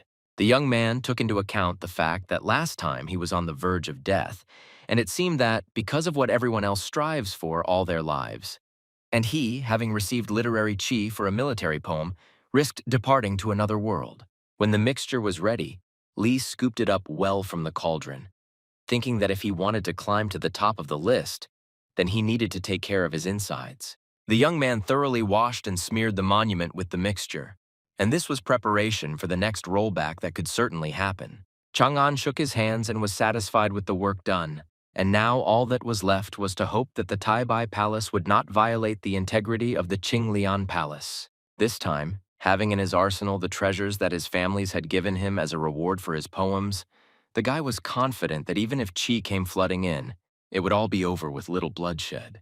But in life, you should prepare not only for the best, but also for the worst, because right after the student confidently thought that trouble would pass him by, this devil, on the contrary, came and broke everything that had literally just been fixed.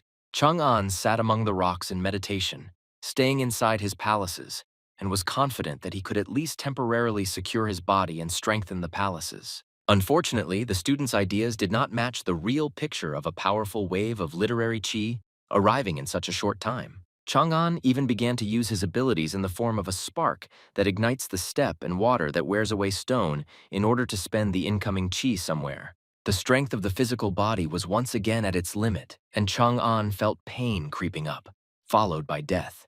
The young man was unable to use the incoming qi with the help of techniques because he simply did not have time to do it. It was difficult to think about solving the problem when the pain was overwhelming, but the understanding that if nothing was done, death was inevitable made itself known, and since the physical body was limited, Chang'an returned to the outside world and coughed up blood. Master Wang was already running to his student, calling him so that he would at least not pass out and respond to his name, but the guy was so bad that he was barely conscious. Li confessed to his mentor that he was unable to absorb so much qi and now did not know what to do, but Wang immediately explained that it was necessary to reach the 8th stage of the palace and place all the excess energy there. The master gradually lifted the young man up so as not to waste time, and along the way explained that in order to open the 8th stage, one must pass the district exam and get into the temple. So now one must go there and ask the elders about this as an exception. Wang asked the student to just hold on, but Taibai stopped him, explaining that it was too late and there was too little time and strength left. After activating his power, Chang'an informed Wang that he would try to create the 8th stage literature palace himself. The guy put his hand, which contained energy, to his heart so that it would go inward and he would follow it. But before he plunged into the inner world, Li again experienced unbearable pain from the qi that did not stop coming. The master had never heard of a person who could do something like this. And so if the young man manages to break through to the 8th stage himself, he will become the first master in history with such a skill. Brick by brick, Chang'an began to lay one of the walls of the new palace, and this took some time. So far, everything was going well, and the student continued at the same pace to independently give himself a chance at life. But even before he had even finished one wall, Li saw a wave of qi rushing towards him and part of the building, sensing a new place for accumulation. Like a raging sea during a storm, the wave washed away everything in its path without feeling a place where it could lie down and accumulate. Chang'an understood that he would not have time to complete even the foundation of the palace of the 8th stage, since the flow of qi was many times stronger, and again began to think about how to get out of this situation. It dawned on the young man when he looked at his palaces again, only from a different angle, and he understood what he should do. Chang'an directed its efforts towards expanding the existing palaces, since the 8th stage is about laying and strengthening the foundations. It was necessary to hurry because the wave of qi again felt a wider space for accumulation and rushed towards the palaces. But even though some details of Chang'an had not yet been completed, the wave did not wash away the renovated palaces. The guy was beside himself with happiness and rejoiced that what he had planned had finally worked and the buildings were holding up as they should. Both Li Taibai Palace and Qinglian Palace stood firmly on their foundations and were filled with plenty of energy. When the breakthrough to the 8th stage was completed, Chang'an was even able to exhale, feeling such changes in physics. Van was already exhausted from waiting, and when he saw that the young man's bleeding had stopped, he shouted out that he had succeeded. Li returned to his physical body and looked at the master, and confirmed that he had indeed been able to break through to the 8th stage. At the speed of light, the mentor began to run around the student from side to side, looking at him as if he were some kind of miracle, because for the first time he saw that a person could cope with something like that on his own. But Li asked him to stop fussing around like that, otherwise he would throw up. Van curbed himself and his delight, after which he said that he had long since had no doubts about the guy's talent for the path of the literary Tao, but there was still a lot of work to do on his frail body. Chang'an was confused that he had just almost been blown away, but the master still managed to find a reason to scold him. Now, the disciple could easily accept the rewards for first place on the saints' list in the form of qi for various poems, as well as a painting and a spatial bag as a reward from the academy. There was a strange atmosphere in the Bou Academy, as everyone looked like they were about to quarrel with someone, and what was most surprising was that the expressions on Ming, Anan, and Guan were also dissatisfied. When Chang'an, who had just entered the room, saw how everyone was looking at him, including his friends, he couldn't think of anything else to do except ask what was going on. As it turned out, it was not the young man who was the problem, but the fact that Dongyue County was chosen as the location for the Dragon Gate competition. After the friends explained everything to Brother Li, he understood their mood and was also angry because of such madness, because it meant that the participants of all the academies would gather here to confront the Bou Academy. Taibai was more than sure that those bastards had conspired among themselves, but An told his brother that this was not all the news, and, having activated the spell of the water element, decided to show something else. A list of Dragon Gate entries with names of participants and types of competitions appeared before Taipei's eyes. Li was shocked that some of the academies were focusing on specific types of competitions, and thus wanted to crush the Bailu Academy by distributing their forces among themselves. An asked his brother to take a close look at these 3 candidates who were even recalled from the battlefield for the sake of this tournament, and they were Zhang Zongqing from Wansong, another He Ruzhong from Xiangshan, and also Qin Xiaofa from Songyue. The most important thing that Annan emphasized was that all these masters were at the 7th stage, and Taibai could not believe that they had all surrounded them, and that the worst thing was that they were going to completely destroy the Bailu Academy. And approached with the understanding that for obvious reasons, Lee would not be able to take part in the verbal battle, but asked if perhaps his brother could think about other competitions, and he said that after talking with Wang he would take part in archery. Out of nowhere, Brother Qian flew towards Tai Bai, screaming for nothing, not wanting to let him go to the shooting competition. The student cried at Chang'an's feet, asking him to sign up for the account, because every exam they had ended with him getting first place and Brother Qian getting second place, and in general he was the only one who could fill this void and save the academy. Looking at the pitiful sight, An admitted that he never thought that their Qian would be so worried about the academy and asked Brother Lee what he thought about this. But for now, he was busy lifting the unfortunate man from the floor. Chang'an tried to encourage Qian by saying that he himself could restore the reputation of their academy in the field of arithmetic, and when the crybaby began to mumble that he couldn't, the young man offered to help. Tai Bai got serious and asked Qian if he knew what differential and integral calculus was. But the student heard Li say Wei Ji Fen, which meant the aroma of disaster, and did not understand why it was there. But Li had already gotten into the role, and diagrams and formulas appeared around him, and armed with a brush and a notebook, he promised to show Qian more large-scale methods of algebraic calculations. Guan looked at these endless symbols and calculations, which made his head spin, and it was impossible to look, let alone understand. An, covering his mouth so as not to vomit, confessed to Guan that he could not stand it, and Guan, supporting his brother, said that he himself was holding on with all his might.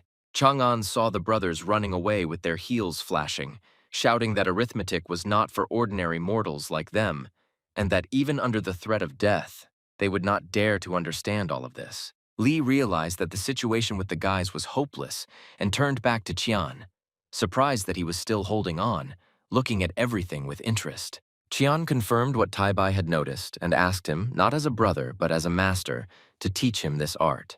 Li was glad that his brother trusted him and drove away his panic, so he officially announced that their lesson would begin right now. On June 15th, students from all the academies gathered in Dongyue County, and this made the streets even more crowded. Song Zi from the Academy of the Sons of the State appeared at the shooting range of the Bailu Academy, and after greeting the participants, expressed a desire to exchange archery experiences with them. One of the students rightly noted that he did not understand why Song Ji was trying to enter into an argument before the competition had even begun.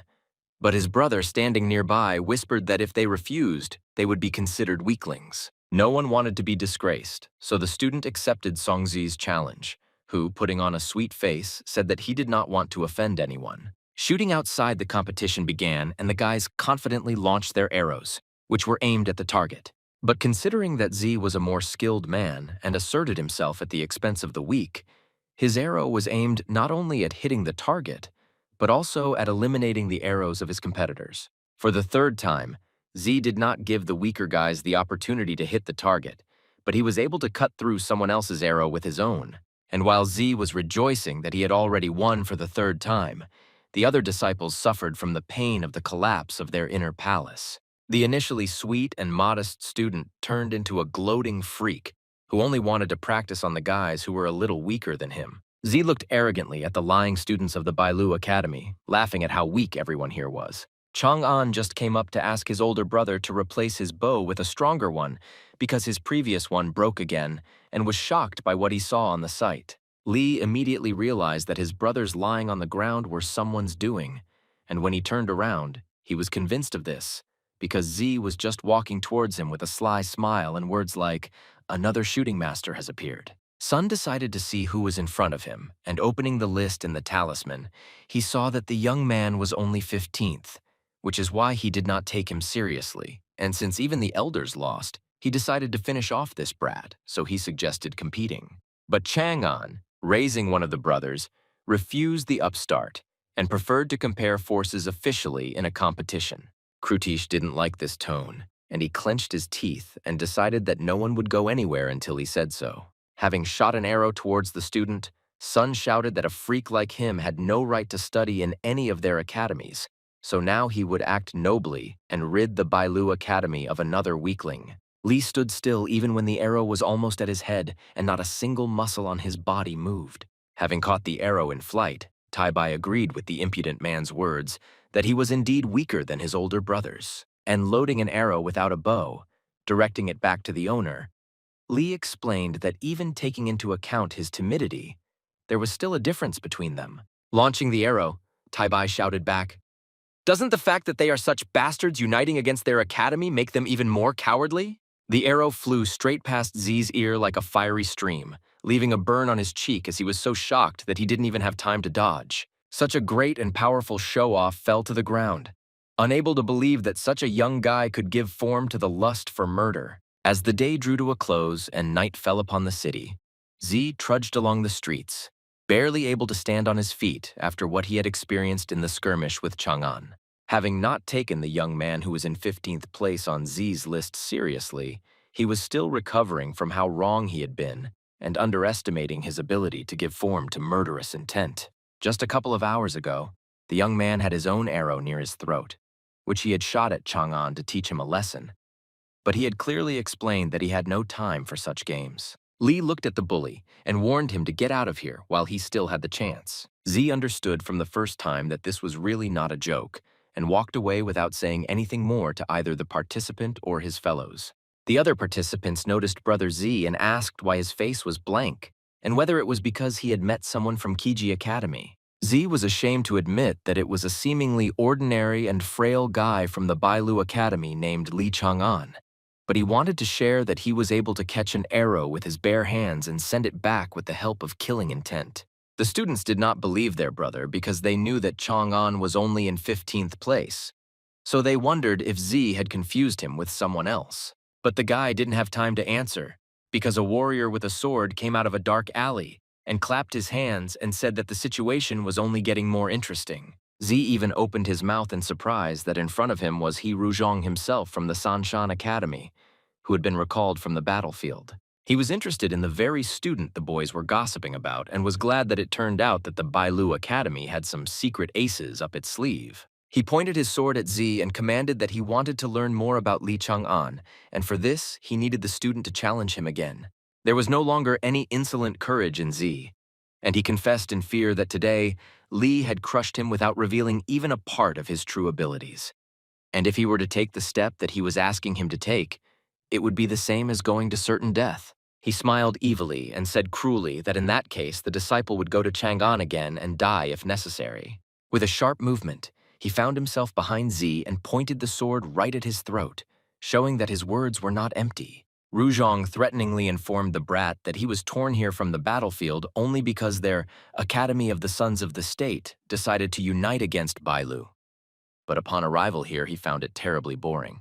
The warrior was outraged that just when he learned about the worthy target in the form of the 15th on the list, Z refused to introduce them and thereby wanted to destroy the shaky alliance of their academies. But the guy tearfully admitted that he did not intend to do anything like that. He was satisfied with the brat's answer, so he hid the sword so as not to delay him in fulfilling his promise. As he was leaving, the warrior made it clear that the young man would have problems if he did not complete the task. So he said that although he was patient, it was better not to delay with the promise. Z looked after another danger and realized that tomorrow he would get down to business. And when one of his brothers said that he had to win otherwise, he wanted to finish saying that the outcome would be sad. But he himself understood everything, saying that he needed to prepare. For Chang'an, preparation and training in nature have already become a habit and an integral part of his life. Li continued to refine and hone his archery after he was able to imbue an arrow with killing intent to put his brother's abuser in his place. Thanks to the technique of murderous intent, the student understood that it was possible to increase the speed of flight and the penetrating power of the arrow, and once again launched it at a barely visible mark on the tree. But unfortunately, something was still missing because the arrow fell to the ground, literally a meter short of the tree. Chang'an was disappointed that even the energy he put in was not enough to hit the target, and it was only a little bit short. Master Wang always watched the students' training, and now he gave his verdict that it was very commendable that such a young guy was able to give form to his intention, which not everyone could do, and Li asked why then it was not working. The mentor noted that the student's new skill increased the strength and speed of the arrow many times over, but the fact remains that he is a complete weakling physically. After trying so hard, hearing something like this from his master was like a blow below the belt. So Chang'an was so shocked that he didn't even know what to say. Van cited as an argument the fact that the guy had been training for so long but had not gained any muscle mass, and showing him his muscles as an example, he said that he needed to reach the 8th stage of martial arts, and then he would have a red target in his hands. This approach pleased Lee more, and he immediately asked his mentor how he could move on to the next stage. The master was with the student as if he were a friend or a son, and out of habit, he again put his hand on his shoulder, rejoicing that the young man had a desire to improve. So he answered that it was enough to do everything as the master said. Having moved to the cave, Lee lay down on the water's surface, and his body began to fill with strength due to the fact that Wang poured golden liquid from the jug into the water. But the sensations for the young man were not pleasant. Chang'an screamed furiously from the changes that were happening to his body, and it was extremely difficult to let in the new unknown energy. But this was the moment of transition to the highest level. When everything stopped, Lee stood up, and the first thing he did was look at his hands, thinking that he felt as if he was in a new body, and then he thanked the master, telling him that he felt like he had broken through to the 8th stage. Wang was glad that the student had matured and offered to continue improving, since there were still a couple of drops left in the jug, but Chang'an refused. In the evening, Li returned home and opened the door, immediately told Zhiyin and Ling Long that he had finally returned from training. But it was surprising that no one greeted him as usual. The boy saw one of Uncle Zhang's brothers standing next to the girls, and Zhiyin sitting next to Ling Long's leg with medicine in her hands. Li noticed that one of Ling Long's feet was missing a shoe due to a huge bruise on her leg. The young man was horrified to see his sister scared for the first time, and with such a scratch on her leg, so unable to withstand the onslaught of emotions, he immediately asked what had happened. Uncle Zhang's brother immediately asked his master for forgiveness for being at fault because he did not keep an eye on Mrs. Ling Long, which is why she suffered at the hands of one freak. The younger one was scared and could barely hold back her tears. But in order not to make the situation worse, she tried to hold back and said that everything was fine and the wound was not critical. But the rage that was already raging inside Chang'an could not be stopped. So he asked to explain everything in order again, especially about who dared to do this. Ling Long began to tell what happened when a stranger approached her right on the street, asking her to deliver a letter to Chang'an. But she refused, arguing that he would never agree to such nonsense. When the girl was about to leave, this freak shouted at her back that refusing a challenge was a defeat, and provocatively asked that Li Chang'an was a coward, and it would be better if he didn't say such a thing. Ling Long was not afraid, and defended her brother's honor by running up to the impudent man and kicking him in the leg with her foot, shouting at him not to dare desecrate the name of her loved one. The idiot was not only in pain, but also ashamed.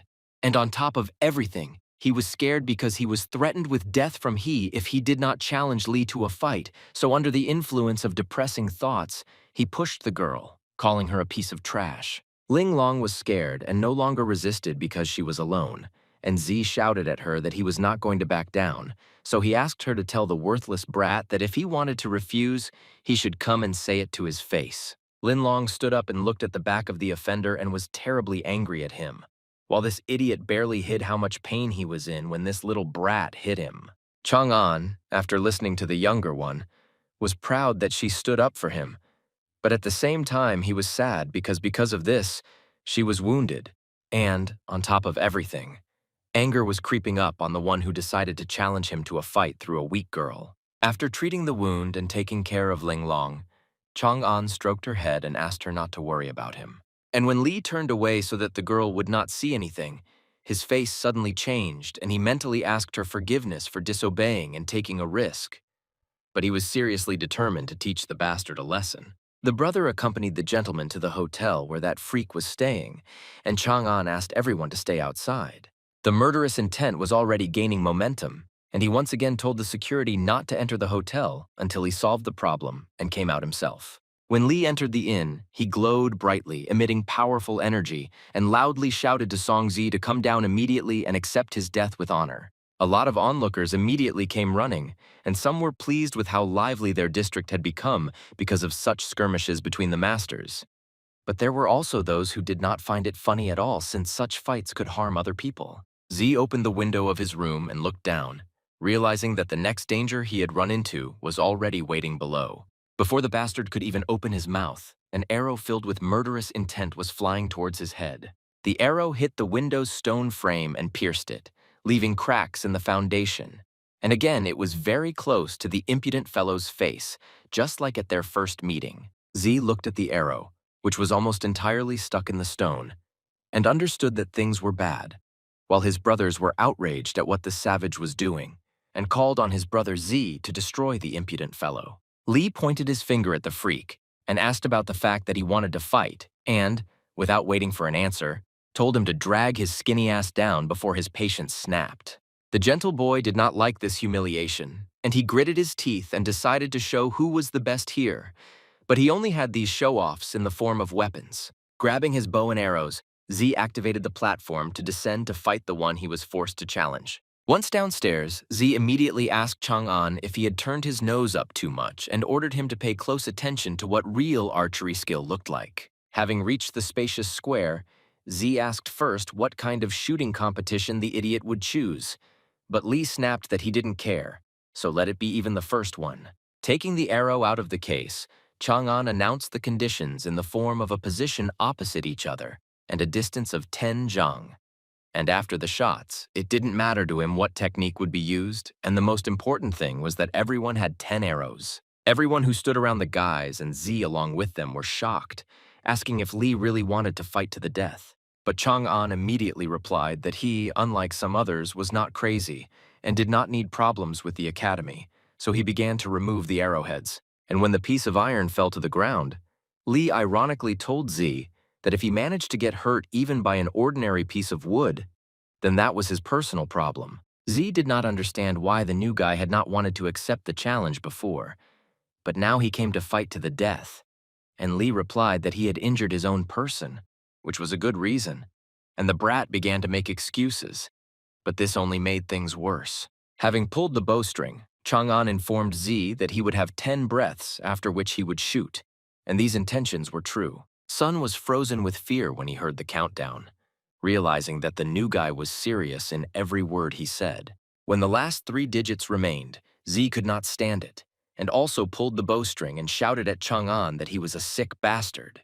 When the word 1 was pronounced, 2 arrows were launched simultaneously, and each had its own intention, differing even in the color of the aura. Absolutely not expecting such a turn of events, Sun looked at the tiger that was flying towards him in an attack, opening its mouth and paws with sharp claws. The predator sank its huge fangs into the body of its victim, and blood gushed out, bones crunched, and all this was mixed with a growl. The unfortunate man screamed furiously from the pain he experienced from the loss of his arm, which flew off somewhere high into the air, and the tiger disappeared as if it had never existed. Everyone who stood and looked at this cruel picture until the end could not understand whether it was real or a vision. But when Z fell to his knees and blood poured out of his body, everyone realized that they were not imagining things and rushed to help the wounded man. And only Chang'an continued to stand and cruelly answered the bastard that yesterday his sister injured her leg, so today he lost his arm. Lee kept his eyes on his opponent while his fellow academy members rejoiced that now the students of other academies would start to treat them with more respect. Chang'an decided to immediately ask if there were any other people willing to come before leaving, and was prepared for the fact that after what he saw, no one would come out to the meeting.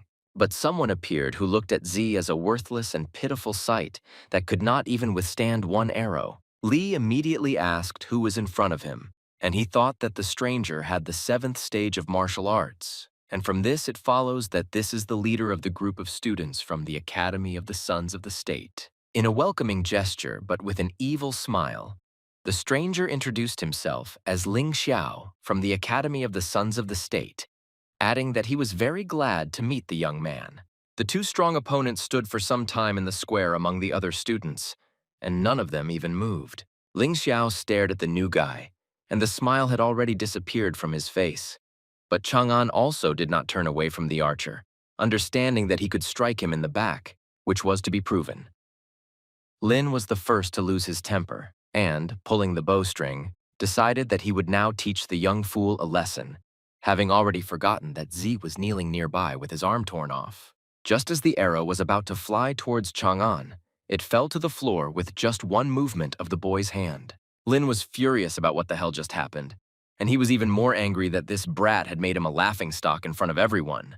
All the fighter could do was shake his fist at the young man while Lee spread his arms out to the sides, as if to show that he had nothing to do with it. Since all attention was on Chang'an, he wasted no time in announcing that he was giving everyone the opportunity to come to their senses today, and that tomorrow he would personally volunteer to fight against 50 of the best students at once. Lin became even more angry and called the weakling a brainless idiot, and behind him other students shouted out how cool he was, which was even more annoying. But in an instant, Xiao restrained himself, realizing that there was a risk that he would not cope alone, and if other skilled archers came out against Chang'an, they would kill him with ease. A sly smile returned to the fighter's face, and he stuck to the conditions put forward by the student of the Bou Academy, who had already turned around to return home. When Li returned home, Linglong still had not calmed down and blamed herself for having started this mess, and now the young man had problems, so she asked to punish her. Chang'an had never been so thrown off track by even the most difficult training, but now he was shocked by such loud statements. But his imagination could no longer be stopped, and the young man imagined the sight of him actually punishing Linglong. Li, driving away such nasty thoughts, jumped up from his chair just in time because Lin did not have time to sit on his arms. Embarrassed, Chang'an assured the girl that it was not her fault that what happened and asked her not to worry, because he would sort everything out. But Linglong continued to worry that there would now be a lot of shooters and that they could also set a trap. Jian knocked on the door of the room and opened it and told the guy that some friends had come to see him, to which he thanked her and said that he would come out now. In order not to leave the conversation unfinished, Chang'an patted Lin on the head and asked her to be a good girl, and when he finished his business, he would give her a surprise. Without forgetting about his guests, Li left the room and saw that Brother Qian and Brother Annan were waiting for him. The young man was horrified when he took a closer look at Qian and immediately asked what had happened to him.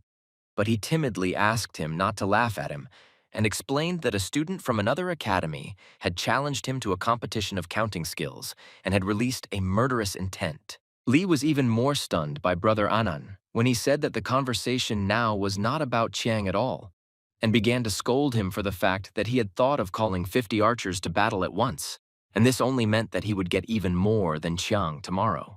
An was furious, explaining that Brother Guan had just left to take the county exam, so there was no one to help Chang'an, and reminded him that he had promised to lie low, and Li, smiling, asked him to think less about it because An was getting angrier. Annan seemed not to listen to his brother, and holding out something in his hand, said that he had already prepared money for Li so that he could leave their county today, and Qian also suggested that they move to his residence as an option, where he would be under protection. Chang'an smiled slyly and thanked his friends for their help, explaining that it was not just for nothing that he felt confident, because he had a plan. The guys immediately wanted to know what kind of insidious plan this was, and Li agreed to share with them, but asked for their help.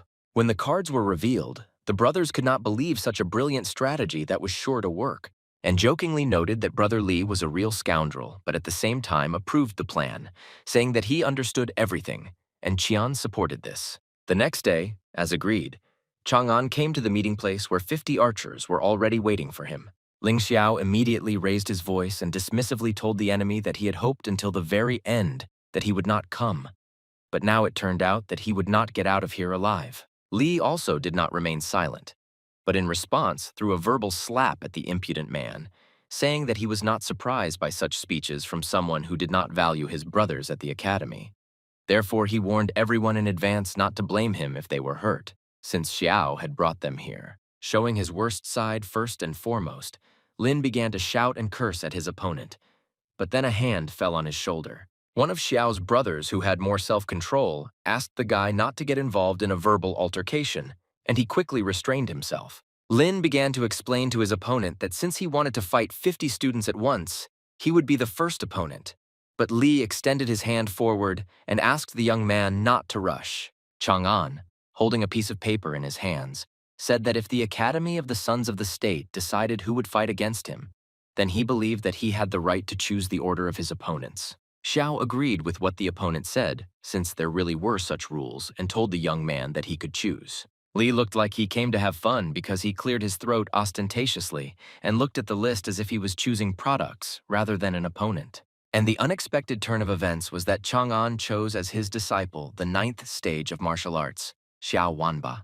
Everyone began to be indignant and bewildered since Wanba was considered the worst student, and if Songji's arm was torn off, then for the young man a fight with Li was tantamount to death, and Chang'an was offered to choose someone stronger, and there were about 20 of them. Chang'an put on a casual expression and asked if the enemy was refusing to fight, which meant an automatic victory on Li's part, and he thought that these idiots didn't even suspect that he could defeat them all without lifting a finger. Chang'an crossed out one after another of the opponents from the list of students of the Academy of the Sons of the State because they refused to go to certain death. This was the young man's plan, which he told Anya and Qian about.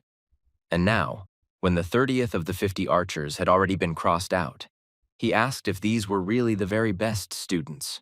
Ling Xiao was furious again, and already rolling up his sleeves, he walked towards Chang'an, but he was stopped again by one of his brothers, asking him to calm down.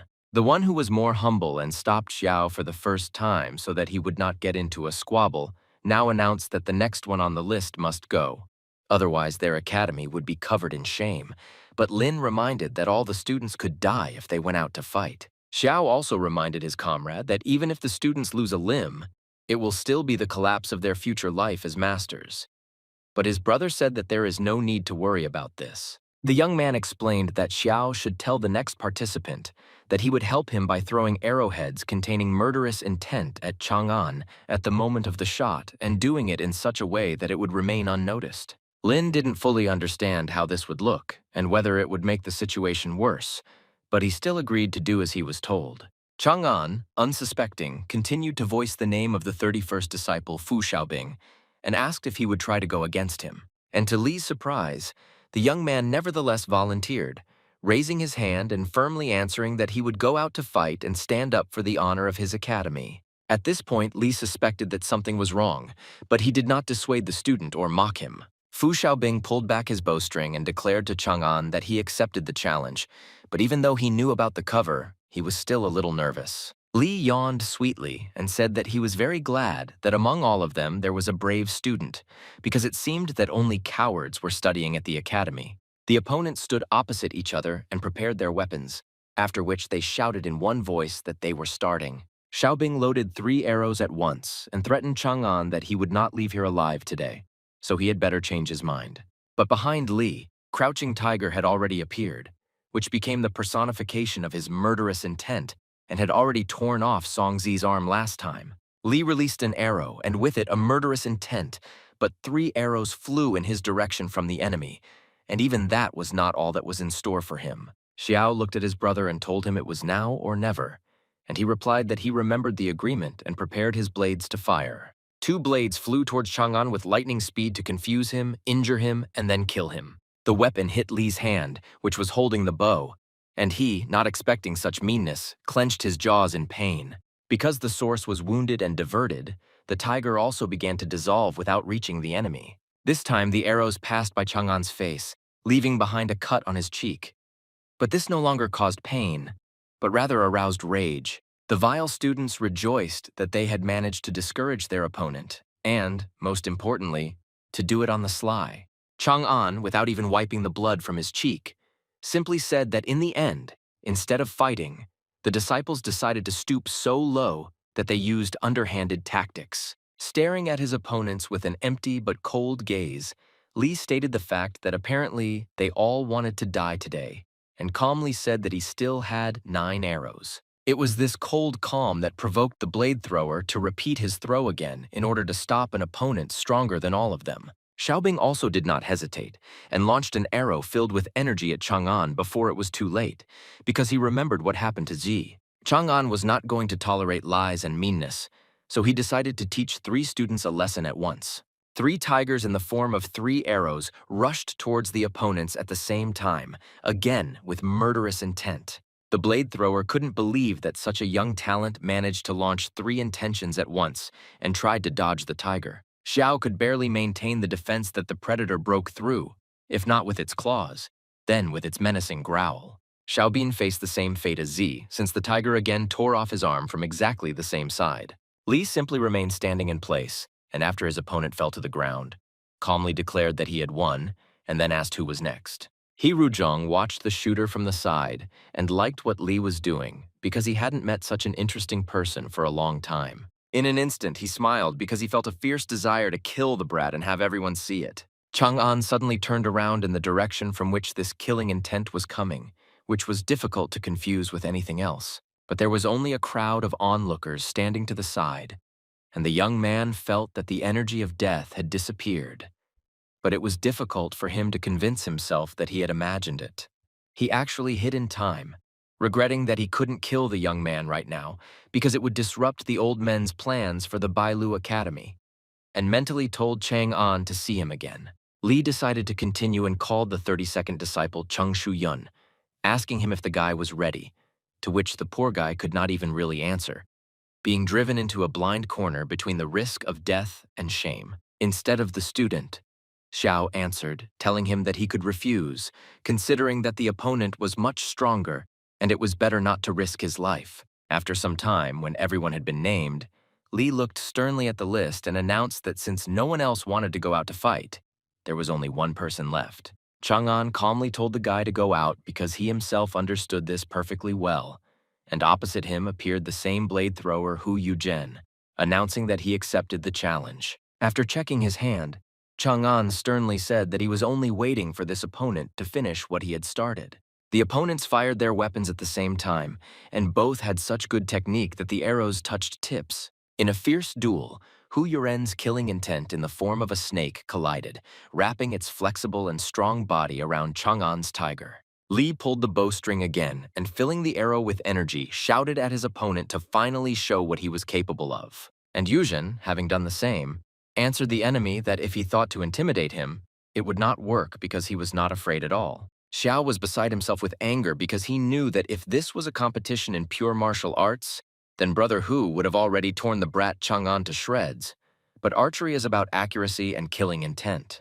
Remembering absolutely all his efforts and achievements in training, Li told himself that he would be able to defeat the enemy and gave free rein to the fierce dragon and the formidable and unshakable elephant, next to whom was still the tiger. All three great beings merged into a single killing intent as their master was at one with himself and did not retreat. Hu's snake-like killing intent widened his eyes, realizing that his end would come right now. The snake was shot straight through the body, causing a gaping hole, and for Hu it felt like an arrow had hit his shoulder. Xiao rushed to his brother's aid while he fell to his knees, clutching his wound and no longer intending to get up and fight. Chang'an publicly declared that he had defeated 50 students of the Academy of the Sons of the State and that the duel was over, after which the crowd rejoiced and praised their hero.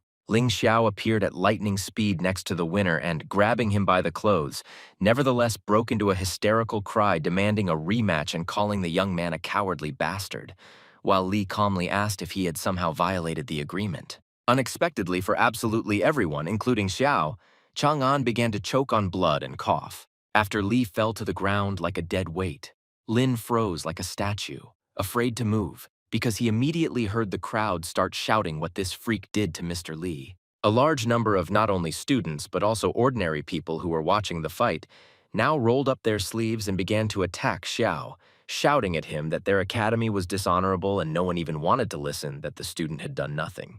From the crowd of people, Xiao's cries could be heard, and An had already arrived at Chang'an's side, and holding him, quietly asked if he had seriously damaged the academy's reputation, since now everyone would whisper that they were vile and vile. Li slightly opened one eye and looked at his friend, after which he let out a light laugh, as if answering that he hadn't gone too far. After some time, Anne appeared on the threshold of Li's house and explained to the sisters that the guy was fine, but for appearances he needed to stay a couple more days in the hospital, and since he was afraid that the girls would worry, he asked to visit. Annan heard quick steps from the side and saw that Madame Yan was already rushing to the gate to ask Zhiyin how Mr. Chang'an was doing. But Zhiyin first looked at Anya to understand what she should do, and he carefully pointed his finger at her mouth, meaning that for Mrs. Yan, the situation with Brother Li should remain a secret. Zhiyin put on a sad look and said that Chang'an was currently undergoing treatment at the academy, and nothing more was known for now. Yan was so upset by this news that she could not stop herself from worrying and fell to the ground sobbing. Zhiyin hurried to the girl, assuring her that everything would be fine with Lee because he was strong. And Yan said that she was ready to do everything in her power for the recovery of the master. Ananu felt uneasy because Brother Tai-bai had come up with a good plan, but had not taken into account the fact that it would also affect those who really cared about him. Meanwhile, Chang'an himself was in a cave, sitting in a hot spring, completely naked. Anan came to his brother and told him that rumors about Li's injury had spread like snakes throughout the entire county, and the Academy of Suns was already looking for him to take revenge.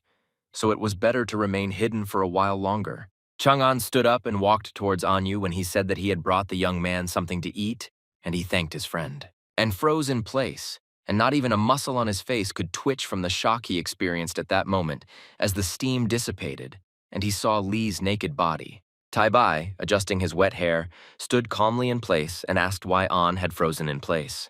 The poor guy turned away, covering his eyes with his hands, and began to shout at the shameless moron about what he was doing, and that he'd better quickly cover up his shame. But Chang'an did nothing and simply continued to stand there naked, arguing that they were both men and had nothing to be ashamed of. Anan, unable to bear such impudence, turned to his brother with an ice stake, giving him one last chance to get dressed, and now Li realized that he should obey. While Tai-bai was running away with the food, Anan asked if he would continue to hide in this place for a couple more days. Li did not answer right away, but thought for a while, and when he finished his meal and put the plate on the ground, he showed that he had made a decision. Chang'an looked up and replied to Brother An that he would indeed stay here for a while until the Dragon Gate competition began.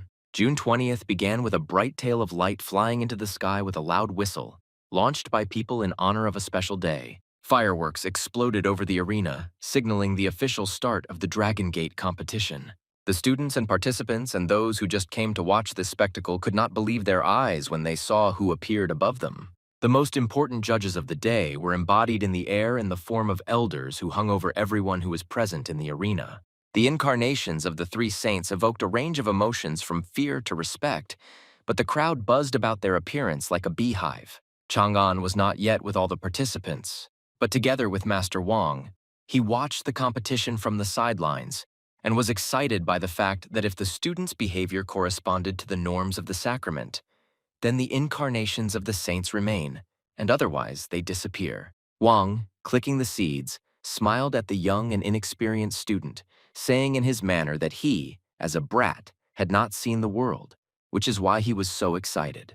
Having made the most suspicious and condemning look, Li did not take his eyes off the mentor and took this as the guy's desire to also eat some seeds.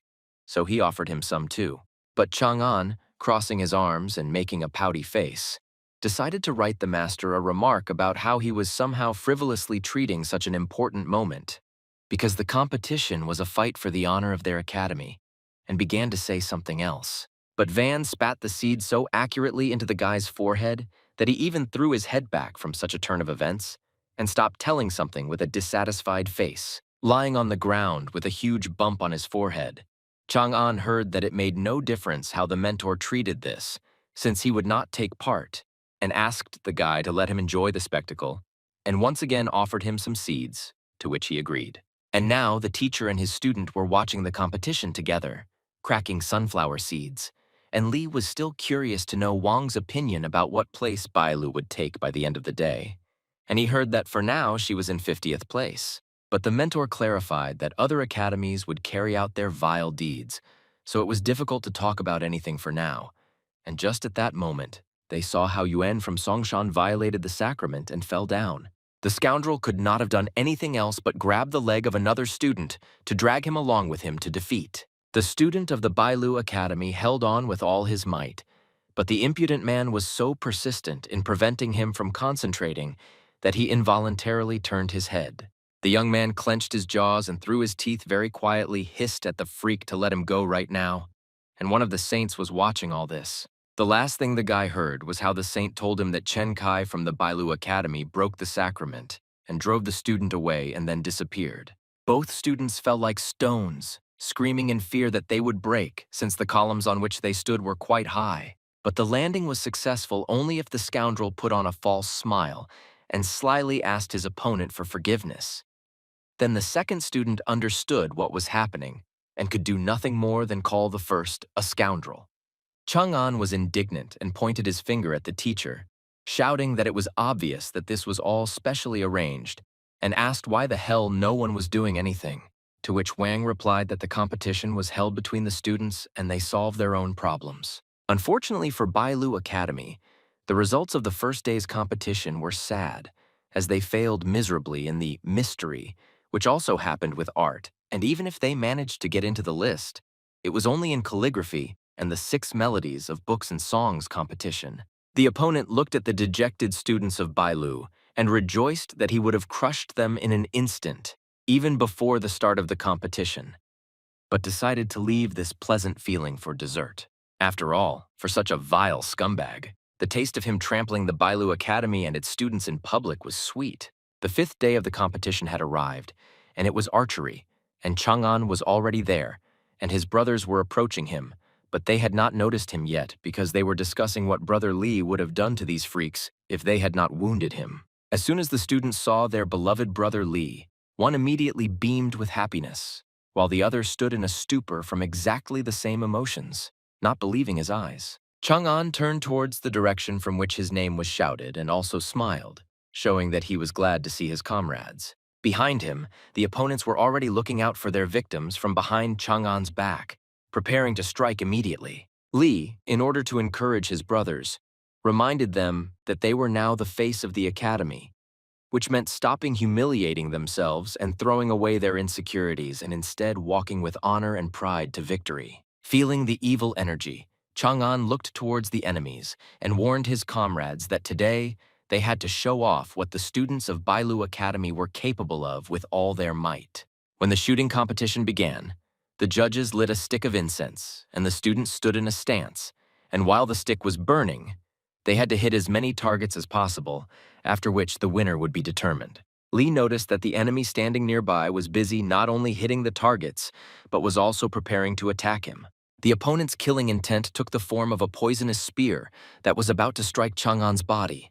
Pretending to simply pull the bowstring, Li saw the intention flying towards him and was already angry that these bastards again could not resist committing a meanness.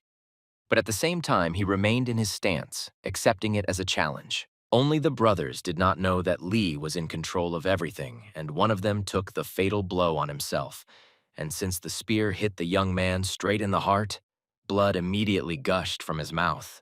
Chang'an fell to his knees in horror next to his brother, asking why he did this, because those bastards were counting on removing someone from the arena, but he wouldn't let anyone hurt him. Brother Wang argued his actions by saying that even if Brother Li had defended himself, it would have taken away some of his strength, and asked him not to worry and promised that they would clear the way for him to win. It was announced that Wang Qing was leaving the Bailu Academy, and while Li was sitting over a pool of his brother's blood and others were already running to him, the bastard pricked him by saying that he was climbing to the top over the bodies of his brothers, which was a pathetic sight.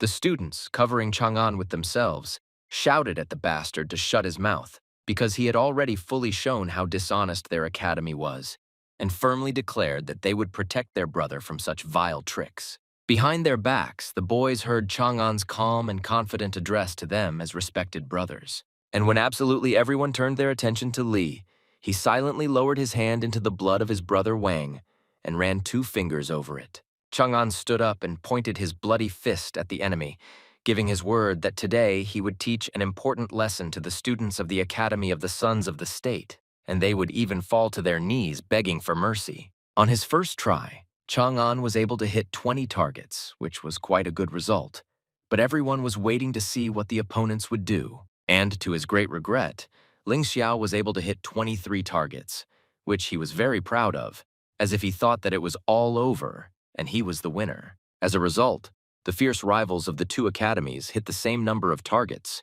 27 pieces, and ended in a draw. Xiao was dissatisfied with the way the brat Chang'an was behaving, but he looked in his direction where there was something that brought him joy. Namely, Xiao was pleased by the fact that from the Bailu Academy side, only this upstart Li Chang'an remained, who alone had no chance against the Academy of the Sons of the State. Li held his exhausted brother's hand, who asked him to win, to which the young man replied that he would not let everyone's efforts to defend the honor of the Academy go to waste. What Chang'an hated most was when people dear to him suffered.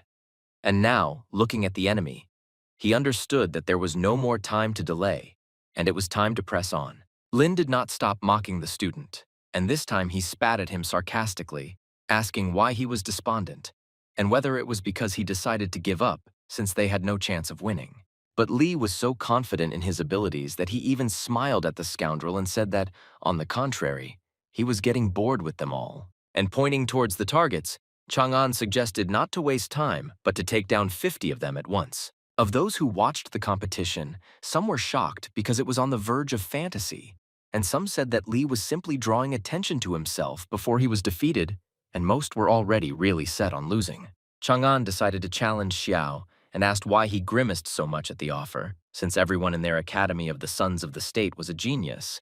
But the poor guy couldn't even find a proper answer. And considering that there was no answer, Chang'an immediately got down to business and, pulling the bowstring, said that it could already be considered that he had won. Loaded with murderous intent, the arrow shot like a fiery bullet towards 50 targets, and this was the moment that Li had overcome in training. 50 targets were knocked down by one fiery blow, and the arrow flew further to the end of the arena. Chang'an knew he would do this, so he didn't even look at how things were going behind him while the others held their breath.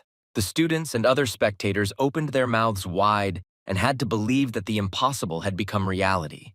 The students of Bou Academy proudly shouted out how good their brother Li was, thanks to whom their academy would surpass the others. Chang'an stood with his back not only to the arena, but also to Xiao, who was shaking with horror because he did not know what else this mysterious disciple was capable of. The young man became scared because now he doubted his own strength, and this was followed by the fear that he would let the entire academy down. Two more came to the aid of one cowardly scoundrel, sensing that their brother had no guts, and assured him that they would help him cope with the task. Next to Hu Yuzhen, who had treacherously thrown the blades last time, stood his younger brother, and he explained to Xiao that if there was not enough aura of killing intent, they would add their own, because even the master himself had said that they could not allow Bale to take the top. The competition continued, and no matter how hard the students of the Academy of the Sons of the State tried, they managed to get 40 or 41 targets. And then Li allowed himself to gloat a little, returning their own words about not being discouraged.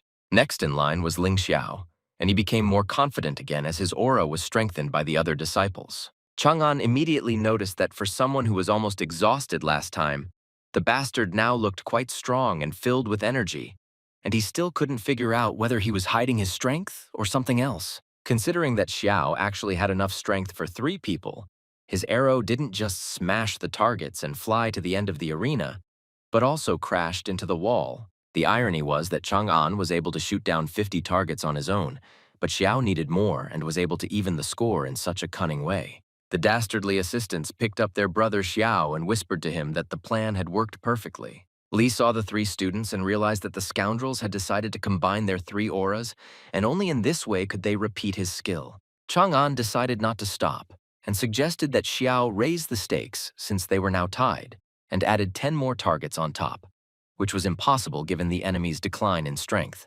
Lin was shocked once again because he himself had almost fallen dead into the arms of his brothers, so he was unable to contain his surprise and asked his opponent if he really still had the resources to shoot. The coward was saved by the trustee of the educational district of the Academy of the Sons of the State, who said that the young men should not torment the targets anymore, since both had shown themselves to be the best in shooting. The master of the Bou Academy also arrived in time and bowed in agreement with the trustee, while Chang'an looked at another cunning face and understood that they wanted to fool him again. The guardian looked at his hand with a sly expression, from where energy of the same color as Xiao's was emanating. Birds appeared from a cloud of energy, and the guardian explained that now the targets would be these paper Orioles. Therefore, the competition would move to the Sanlian method, and the conditions were the same. Whoever hits more targets wins. The master added a rule to the Sanlian method, which states that the participant shoots 1 arrow at the first target and 3 arrows in a row at the second target, so that they fly with their plumage to the tip in a straight line, and the point is counted if all the arrows find their target. Chang'an immediately realized that this method was the strong point of the scoundrel Ling Xiao, and the cunning old man did everything to ensure that it was in their favor. Without a doubt, Ling Xiao confirmed Chang'an's thoughts and confidently agreed to the competition as if he hadn't just died after 50 targets. It dawned on Li when he realized that the birds were just paper orioles, and he realized what he needed to do to hit them. As always, without hesitation, Chang'an pulled the bowstring and said that he also agreed to such a competition because he promised his brothers to lead them to victory.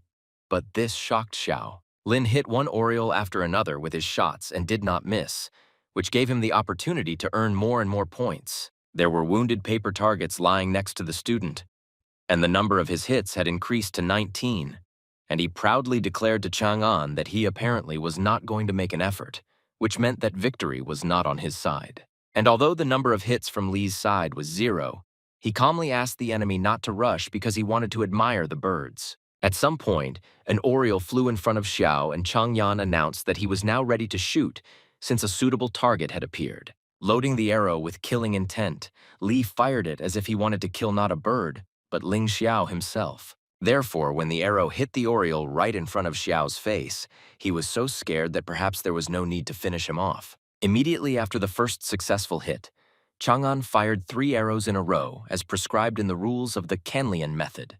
But the arrows did not fly at another oriole, but straight at Lin, who, not expecting such a turn of events, did not even have time to do anything. Xiao stared in front of him at the 3 flying blades and realized that Chang'an had been waiting for such a moment all this time.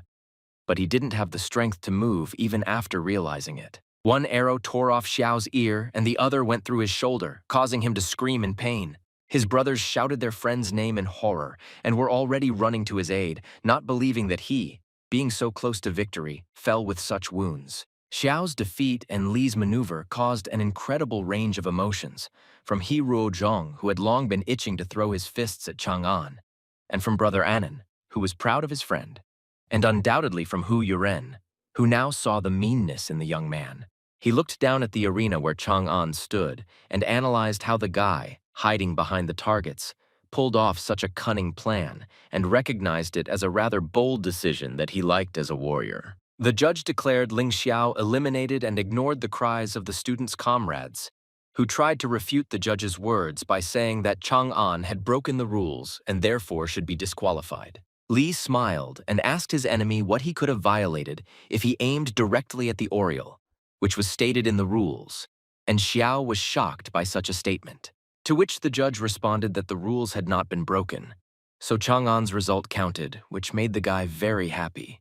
When the judge officially announced that the winner of the archery competition was Li Chang'an from Bou Academy, the brothers rejoiced, shouting his name and throwing him into the air. He was also jubilant, but not because of the brat's victory, but because he couldn't wait for the moment to feel the murderous intent of this so-called hero. Having read the fighter's thoughts, someone put a hand on his shoulder and ordered him not to even dare to think in that direction. Qin Xiaofa from Songyue, as always with a sweet smile, reminded his accomplice that their target was Li Taibai and not some upstart. But he did not like at least the fact that the hand was still on his shoulder, and he asked to remove it, clarifying that Chang'an could be Taibai. Qin asked his comrade not to talk nonsense about their goal being to combine martial arts practice with the achievements of literary genius, since there had not been such a thing since ancient times. The young master managed to persuade his accomplice, and he sat down indignantly and said in a loud voice that he would focus on searching for this Li Taibai, which made Qin very happy, so he hinted that it would be possible to fight with Chang'an after the competition. Li, as always, was recovering in the cave, sitting on the surface of the water, but Master Wang distracted him by praising his student for having really wiped the floor with the idiots during the competition. Chang'an understood that mutual praise was indispensable, so he immediately said that everything worked out thanks to the master's instructions, and he laughingly said that he really taught the young man so well that now, except for Li Taibai, everyone is looking for Li Chang'an. The student was shocked and in a panic asked Van if he had somehow managed to reveal himself. Van, in his simple manner, assured the young man that he had nothing to worry about since his beloved master had already taken care of everything in advance. The teacher explained that the students of Bou Academy were under the word prohibition technique, which meant that they could not say Li Taibai in front of other people. In addition, Wang mentioned that as a caring teacher, he used the substitution technique on the students, and now when they see the guy, For them, he will be Li Chang'an. But then Wang warned the young man that if he encountered a third-stage master of the literary Tao on his way, then techniques would not help hide his identity, since those monsters were sensitive to such things. Wang thought that the student was in shock and asked again what surprised him so much. But Li replied that the master had literally just been picking his nose and now put a dirty finger on his shoulder. For such impudence and paying attention to a trifle at such an important moment, Chang'an received a blow to the head and earned a bump. Having shown his mercy, the mentor clarified to the guy that the technique was not used on his brothers Anya and Guan, so they remember who he is. And from this news, Chang'an was beside himself with happiness and was filled with gratitude. Today, the teacher poured out news after news and also clarified that there is an additional way to hide it, but said that it is most likely beyond the boy's capabilities. But instead of being despondent or afraid, Li was glad that he would like to at least try this method, to which Van agreed, but after tomorrow's competition. Chang'an silently endured this behavior of the master, but at the same time watching him with his eyes, he wondered if he was acting like this on purpose, as if he was taking revenge. On the 6th day of the arithmetic skills competition, the students who had gathered in the arena were already horrified and indignantly asked what this man was doing there. Chang'an confidently replied that he did not understand the stupid question, since he had come to take part in the counting competition. One of the opponents decided to humiliate Li by reproaching him that the score is not stupid archery, and the upstart will not see victory if he can only swing his fists, which surprised the young man. Everything was decided when the competition ended with the defeat of absolutely everyone who fought against the stupid fist wielder. Li left as a winner, hearing what a scoundrel and monster he was and what dark forces helped him defeat everyone. The one who angrily spat in the direction of the archer to tears was upset that he came to the word battle. But Li decided to please the poor guy this time and said that now he came to support his friend. In some places, the students could be heard discussing how it was impossible to be both a fighter and a follower of literature, which meant that Li Chang'an was simply ignorant, and they were also very sorry that Li Taibai would not show up. Li didn't listen to all this nonsense, but looked out for his friend who found his victim faster and quietly approached from behind, unexpectedly and painfully pinched the guy, because of which he couldn't even hold back his scream. Stroking his hand, Li asked when he had managed to get in his friend's way since he had hurt him so much, and the angry An explained that if Chang'an took part in the verbal battle, he would become the first to win in 3 types of competitions. Anan also added that such a victory would benefit their weak academy, but Chang'an replied that he did not care about victories, and that the main thing was to help the academy, for which his friend called him a fool, and understood that Li would not change his decision and opinion, so he told him that he would use his creation and return victorious, and the young man already liked this attitude.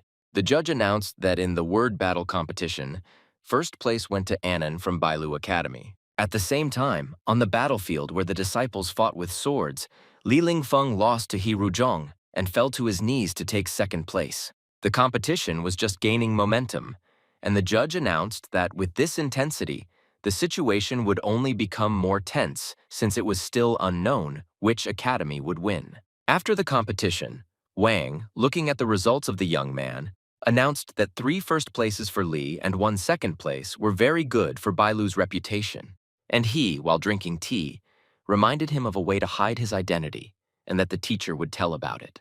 The mentor raised his finger smartly, indicating that important information was about to be announced, and said that this method was very simple and consisted of the guy becoming a master of the academy. Chang'an froze in a stupor like a statue, but water from his cup poured straight onto the master's pants, but he did not react to Wang's cries. The teacher was furious, so the brat got another bump on his head. But even so, Li asked how he could become a master if he himself was still a student. The master explained to the young man that the academy cannot interfere in the affairs of the students, because competition produces strong people, but an attack on one of the masters is like a provocation by the academy. The fame of Li Chang'an is the safety of Li Taibai. Now that the picture had become clearer to Chang'an, he excitedly asked what he would teach the others. Wang started with something that the student would definitely not teach, and that was martial arts. And this was because Chang'an exuded too much killing intent while shooting.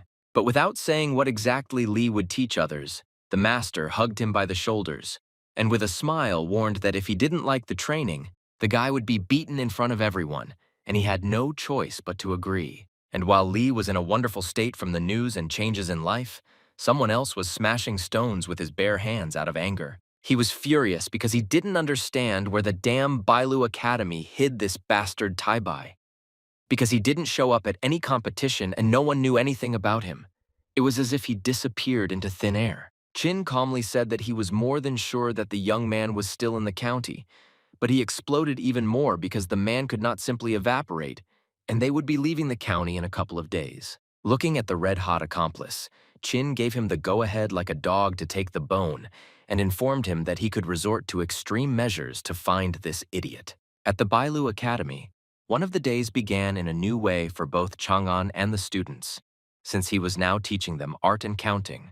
And upon entering the classroom, he already realized that the atmosphere was tense, but he had expected this. One of the students stood up and kicked over a desk, thereby showing his protest against the innovations. The young man took it as a mockery that they would be taught by some brat like Chang'an, who had only entered 6 months ago, and the norm had always been to teach others after 4 years of study, so such an exception was unfair. The anger grew, and the student began to threaten his other brothers that they had become like blockheads and would not say anything in protest.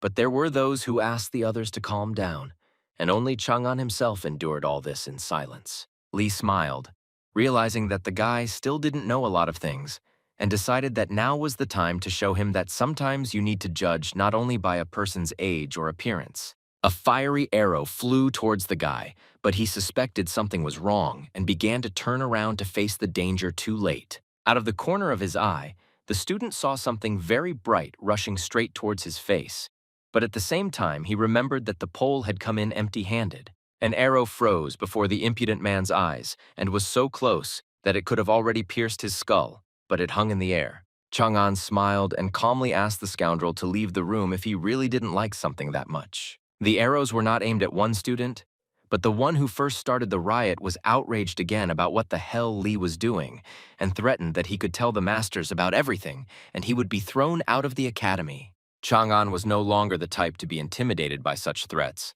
so he only smiled. Having restrained the movements of the impudent man, Lee reproached the student for the fact that at first he imagined himself to be an emperor who was free to do as he pleased, and now, like a little child, he threatened to complain. The disciples were unable to move due to the energy that Chang'an applied to them, and it was clear that it was pressing down on their bodies with enormous weight.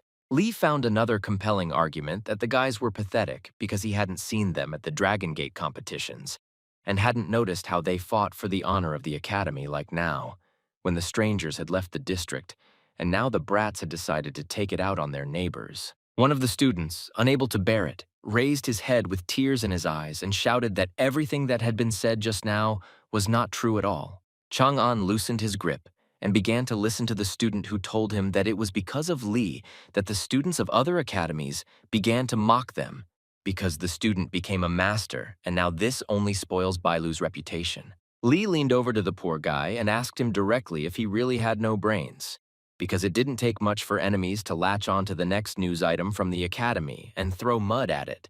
But the student didn't understand anything and said that it was all because of Chang'an anyway. The new master pointed out the student's mistake and assured him that all the others, like him, were simply worthy of being taught by him, since they were all on the verge of expulsion, which was the reason why the enemies were clinging to them. The students were shocked by this news, but they were even more stunned by Chang'an's words that he personally believed that even for guys like them, there would be a place in the academy. The guys seemed to have a new lease on life, and one of them, not believing that the situation could be fixed, asked the master again if what he said was true. Lee smiled again and, picking up the notebook, reminded the boys of the simple truth that until they try to move forward, they will not know whether they can become more successful. The students sat down in their places, and the master finally began a real lesson, standing at the board and explaining today's materials to them. 15 minutes later, the poor guys had heard what was being said in one ear and out the other, and nothing was retained in their brains. And after an hour, the guys no longer understood who they were and what they were doing there and simply listened to the master, continuing to understand nothing. Although the lesson began with shouting and throwing tables, Now nothing was heard from the academy, because the students had nevertheless tried to change something in their lives. A calm and contented Chang'an announced to the students that perhaps they had had enough for today, so the lesson was over. But right after such a pleasant phrase about the end of this torment, Lee told the guys that today's topic was quite easy, so he decided to give them homework in the form of multiplication problems that needed to be done by tomorrow. The red-haired youth turned to Brother Xiaobai, asking if he thought that Chang'an had made all this up just to make fun of them. But he replied that he didn't care, and that the most important thing for him was not to lose face in front of a student like them. But the guy said that in any case, they have no other choice, and Xiaobai also shouted that his head was bursting as soon as he thought about these numbers.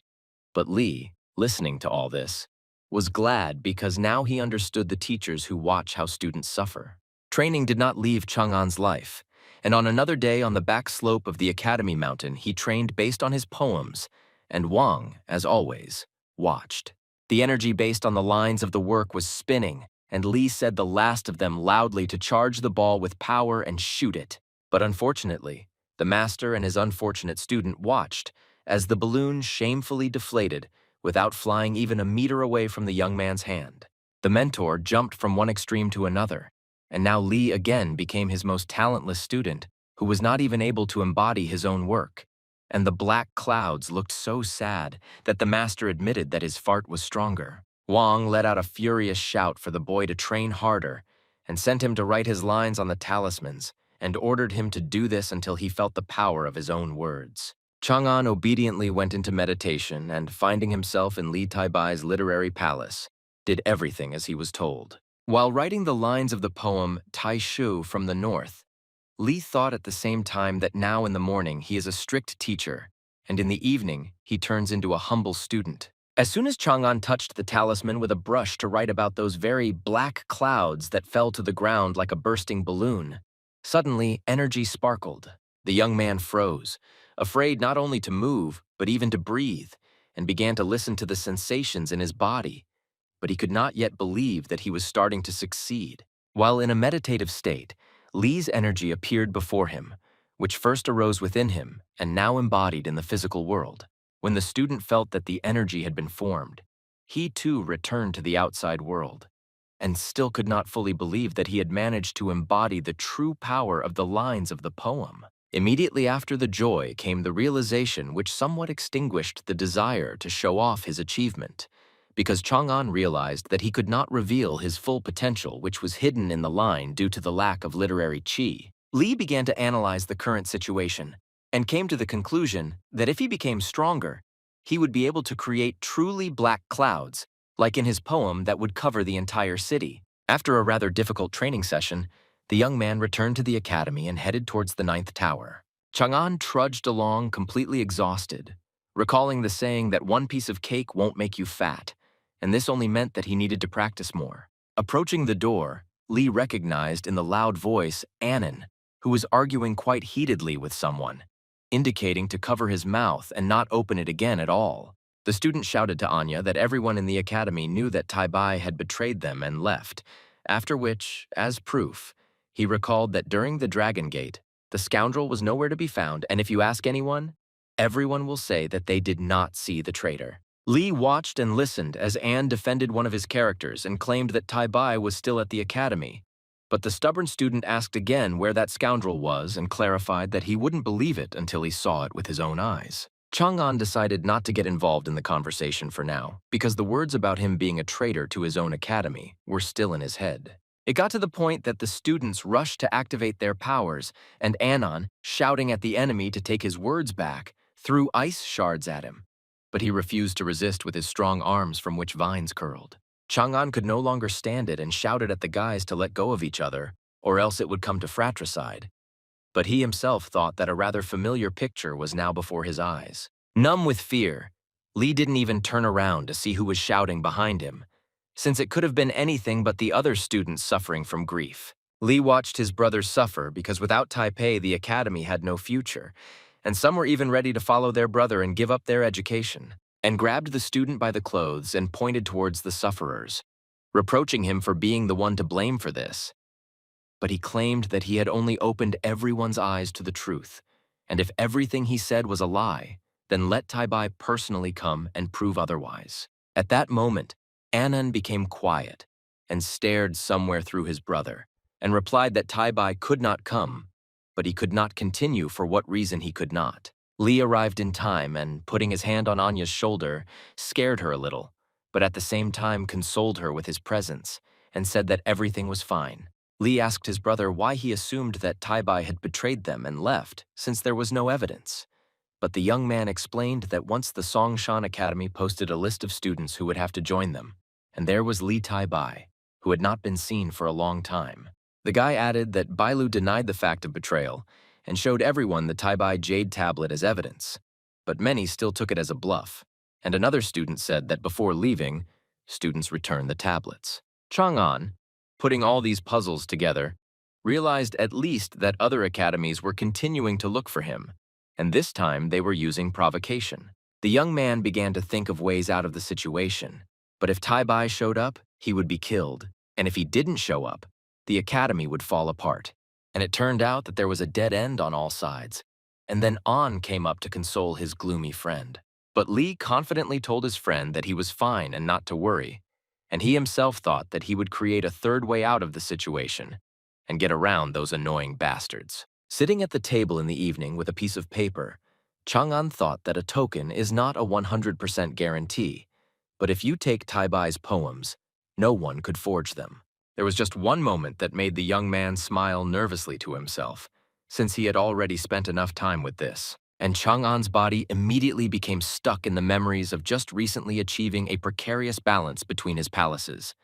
And if he were to write a poem from Taipei now, he would die irrevocably. Li concluded that he first needed to strengthen Qinglian's Palace of Literature, and then he could write on behalf of Taipei. The young man's choice fell on the poem Heavenly Sword and Dragon's Saber, which he, as always, quickly chose thanks to the system that contained information from the archives of the National Library. With the onset of morning, the modest student turned into a teacher, only this time not a strict one, but a very ordinary one. Li yawned like crazy because he hadn't gotten enough sleep, but he still showed up for class and was ready to check the students' homework. And he decided to start with Zhang Xiaobai. Xiaobai, with confidence in his voice and pride, demonstrated to everyone his task that a cloth seller receives 10 taels of silver per piece, and it was necessary to calculate the amount of silver for 3 pieces of cloth. The student was no longer just proud, but his eyes were filled with pride, and he asked the master how he felt about the task, which was clearly worthy of a good grade. A frozen expression of incomprehension on the mentor's face. The next moment, Chang'an twisted his face as if a whole lemon had been put into his mouth, and so Xiaobai immediately asked how he should interpret this. Li decided to start small and asked Xiaobai what kind of fabric his merchant was selling, and he sharply replied that it should be linen. And this was followed by a counter-question whether the young man would buy such fabric for 10 taels of silver, which left him in shock. Chang'an made Jang directly imagine how such cloth sellers are usually dressed, and when he saw the thoughtfulness of the young man, he reminded him that an ordinary family in their district spends 2 taels on their living. That is, the seller would be rich. Li, like a good comrade, put his hand on Xiaobai's shoulder to show that everything was okay. But at the same time, he clarified that a problem like his was good for calculation, but did not correspond to reality, and therefore was only suitable for theory. Zhang was despondent, but this time he didn't object or get indignant, but was only confused about whether he had succeeded or not. Approaching the door instead of the board, Li called the students to follow him, saying that their lesson today would take place in a slightly different setting than usual. Namely, the master brought the students to a crowded and lively city where they could definitely learn calculus within the framework of real life, which was many times more practical. The students were shocked because this was the first time they had experienced this, and considering that they had not yet fully digested the material from yesterday's lesson, now they would also have to practice. Xiaobai decided to ask his brother again that he had not gone crazy and was not sleeping, but it turns out that the master had completely lost his mind since he did such a thing. But Chang'an heard everything. Li grabbed Zhang's cheek tightly and warned that if he heard one more crooked word in his direction, the guy would fly out of the academy on the spot, to which the poor guy screamed that he understood everything and asked the master for forgiveness. Walking up to the snack bar, Kehua Chang'an pointed at the sign and said that this was a great option for them to start their practice in calculus. Soon our heroes arrived at Kehua's diner and began to look at the menu and prices of the dishes. Li Chang'an suddenly asked his students how much they thought the shop could earn in one day. One of the students thought for a moment and said that it was a rather small paw, so the owner probably couldn't afford quality products. And if you subtract the expenses, the profit for one day should be about 250 coins. Having heard this answer, the main character praised his student, saying that he was not so far from the truth. The guy was very happy to hear this praise and without wasting any time decided to brag about it to Zhang Xiaobai. Li Chang'an continued to say that it was quite possible to live for a month on this money, but what would happen to the shop owner if his mother fell ill or his children needed money to study at the academy? Both students were amazed by these questions and did not know what answer their teacher wanted from them. Zhang Xiaobai soon stated that in that case, the owner should buy medicinal herbs and give the children money for their education. Li Chang'an praised the boy for his kindness, but insisted that he use his brain sometimes. Now the student had the status of a good guy who had no brains. His friend could not restrain himself and began to mock him. Then the guy said that they came here to learn how to count, so he didn't understand why they needed to delve into the intricacies of the lives of some merchants and shop owners. Li Chang'an asked his students if they had ever thought about who was the foundation of a country, assuming that they immediately thought of scholars, warriors, and officials, which was the wrong answer. The guy then confidently stated that the correct answer was the common people, because it was these people who were the foundation of the country, although they themselves did not even suspect it. After this, the main character of the story said that the point of today's lesson was not to teach students the counting method, but to convey to them a simple truth. After all, the future of the country was in their hands. Hearing this, all the students immediately bowed respectfully to their teacher and thanked him for the valuable lesson. Unexpectedly, Li Chang'an grabbed Zhang Xiaobai's shoulder with a smile and drew his attention to what was behind him. The boy pointed to the cloth merchants and said that he would not like the future minister of taxes to mistakenly tax the honest people with 10 taels of silver for one piece of linen cloth. Now Zhang Xiaobai realized what his mistake was and admitted it without any hesitation. All his comrades were happy about what happened and supported the guy, believing that only a fool did not learn from his mistakes. They also all promised to study even harder. Suddenly, as if out of nowhere, a stream of chi energy appeared and headed towards Li Chang'an. It turned out that the main characters received a new achievement called Valuable Lesson, which consisted in realizing the truth and working for the good of the country, because only then could one gain recognition from the common people. The main character was very happy to receive a new monument of achievements, and did not expect at all that it could be obtained for just one successfully completed lesson. After some time, the guy was already at home and was working hard at his desk until he was distracted. Liu Linglong quietly crept up behind the main character, and covering his eyes with her hands, asked him to guess who it was. Liu Ziyin intervened and asked her sister to stop fooling around because Li Chang'an was busy. The guy replied that everything was fine because he really hadn't paid attention to them for a long time. Liu Linglong then said that a list of the best conversation books of this year would soon be announced, among which there would be real masterpieces.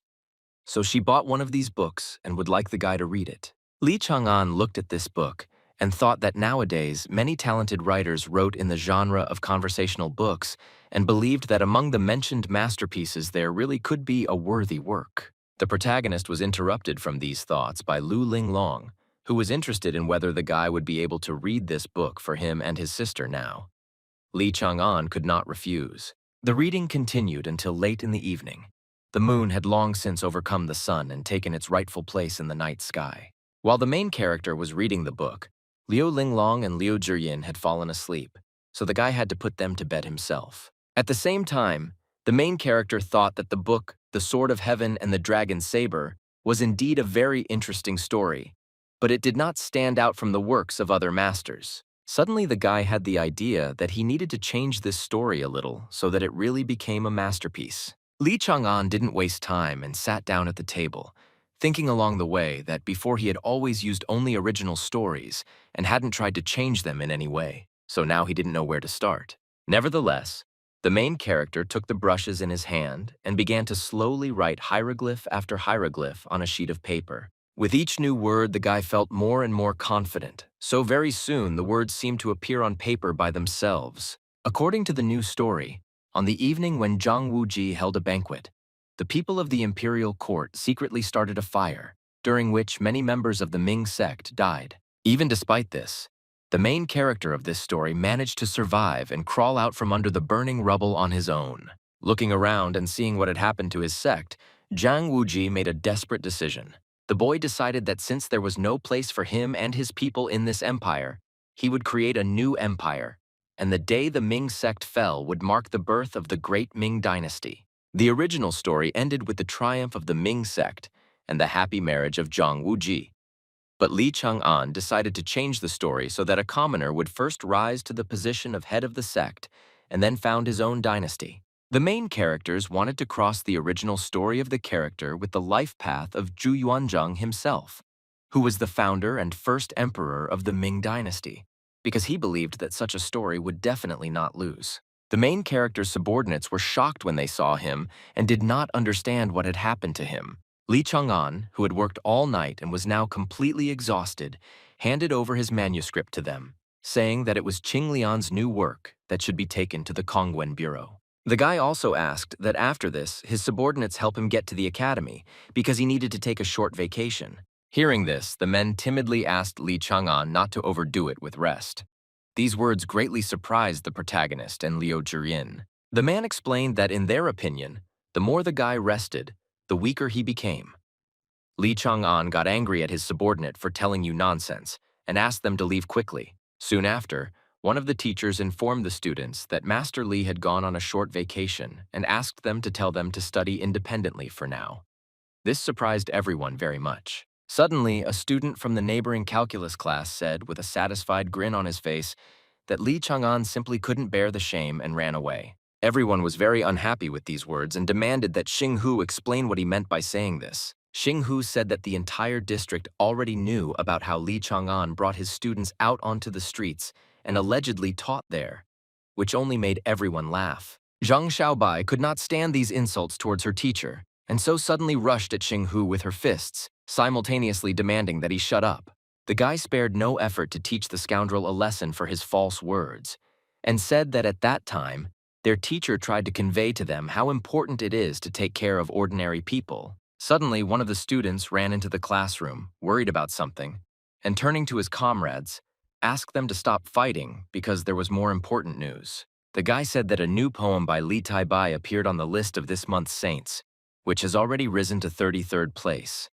Everyone froze when they heard this. It was called The Road is Difficult, and it told about how the lyrical hero was unable to eat or drink because looking around he felt anxiety in his heart. Zhang Xiaobai was impressed by this work, which in his opinion was written very soulfully. The guy was sure that Li Taibai was really the only hope of their Bou Academy. Xing Hu was also happy despite what had just happened to him, because this poem meant that Li Taibai had not betrayed their academy. Zhang Xiaobai was unhappy that the guy was saying this, because he was one of the first to fall for the provocation of the Academy Union and start spreading rumors about Li Taibai.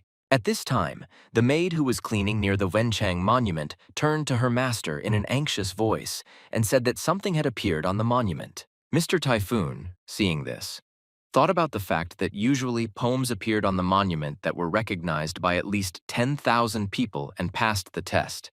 But the poem, The Road is Difficult, was recognized by the monument itself. The man then suggested that all this meant that a great upheaval was coming in the near future. Soon it was late evening, but for some it was not a reason to go to bed. He, Ru Zhong, who already knew about Li Taibai's new poem, thought that he had too easily crossed out all their efforts and suggested that they start claiming that this poem was not written by Taibai. Qin Xiaofa abruptly grabbed his comrade's hand to stop him from waving the jade tablet in front of him and calmly declared that such measures were useless. Ru Zhong reminded them that in a couple of days, they would have to return to the northern front, so they urgently needed to do something. Qin Xiaofa replied that they would have to use detours. The guy continued to say that at the moment they didn't have much information about Li Taibai, but it was known for sure that he was friends with someone from the An family. Hearing this, He, Ruchong, assumed that his friend simply wanted to take revenge on Anand for taking away his first place in the Dragon Gate competition. Qin Xiaofa did not deny this at all. The next day, our hero, unsuspecting, was walking in the 9th tower of the academy. And Anand asked the protagonist how it felt to be a writer who had turned the tide with just one poem. Li Chang'an briefly replied that it was wonderful. And Anon was dissatisfied with such a short answer and asked if this was really all the boy felt. The main character replied that he was not going to write a book with self-admiration and asked his friend to just let him relax today because today he was freed from training and teaching other students. Suddenly, one of the masters addressed all the students and announced that today, each of them had to write a commentary on the poem, "The Road is Difficult," or express their thoughts on this topic in poetic form. And An heard this and laughed at his friend and advised him to praise his own work well, otherwise he would get a bad mark. The main character immediately remembered how 6 months ago, one of the masters was indignant that he could not discern the true meaning of the poem, Climbing the Stork Tower, and demanded that he redo his review. Li Chang'an sarcastically agreed that even the author himself simply could not discern the true meaning of his poem, and of course only the great and unattainable teachers of the academy could do so. Some time passed.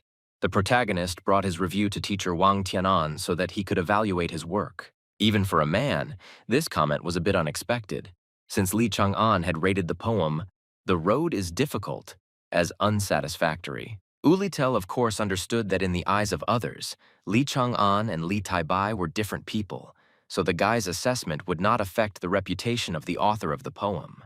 However, now the man was wondering if this was too bad of a result.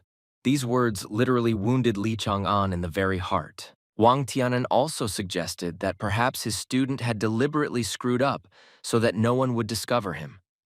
Li Chang'an did not give his answer and suggested changing the topic of conversation.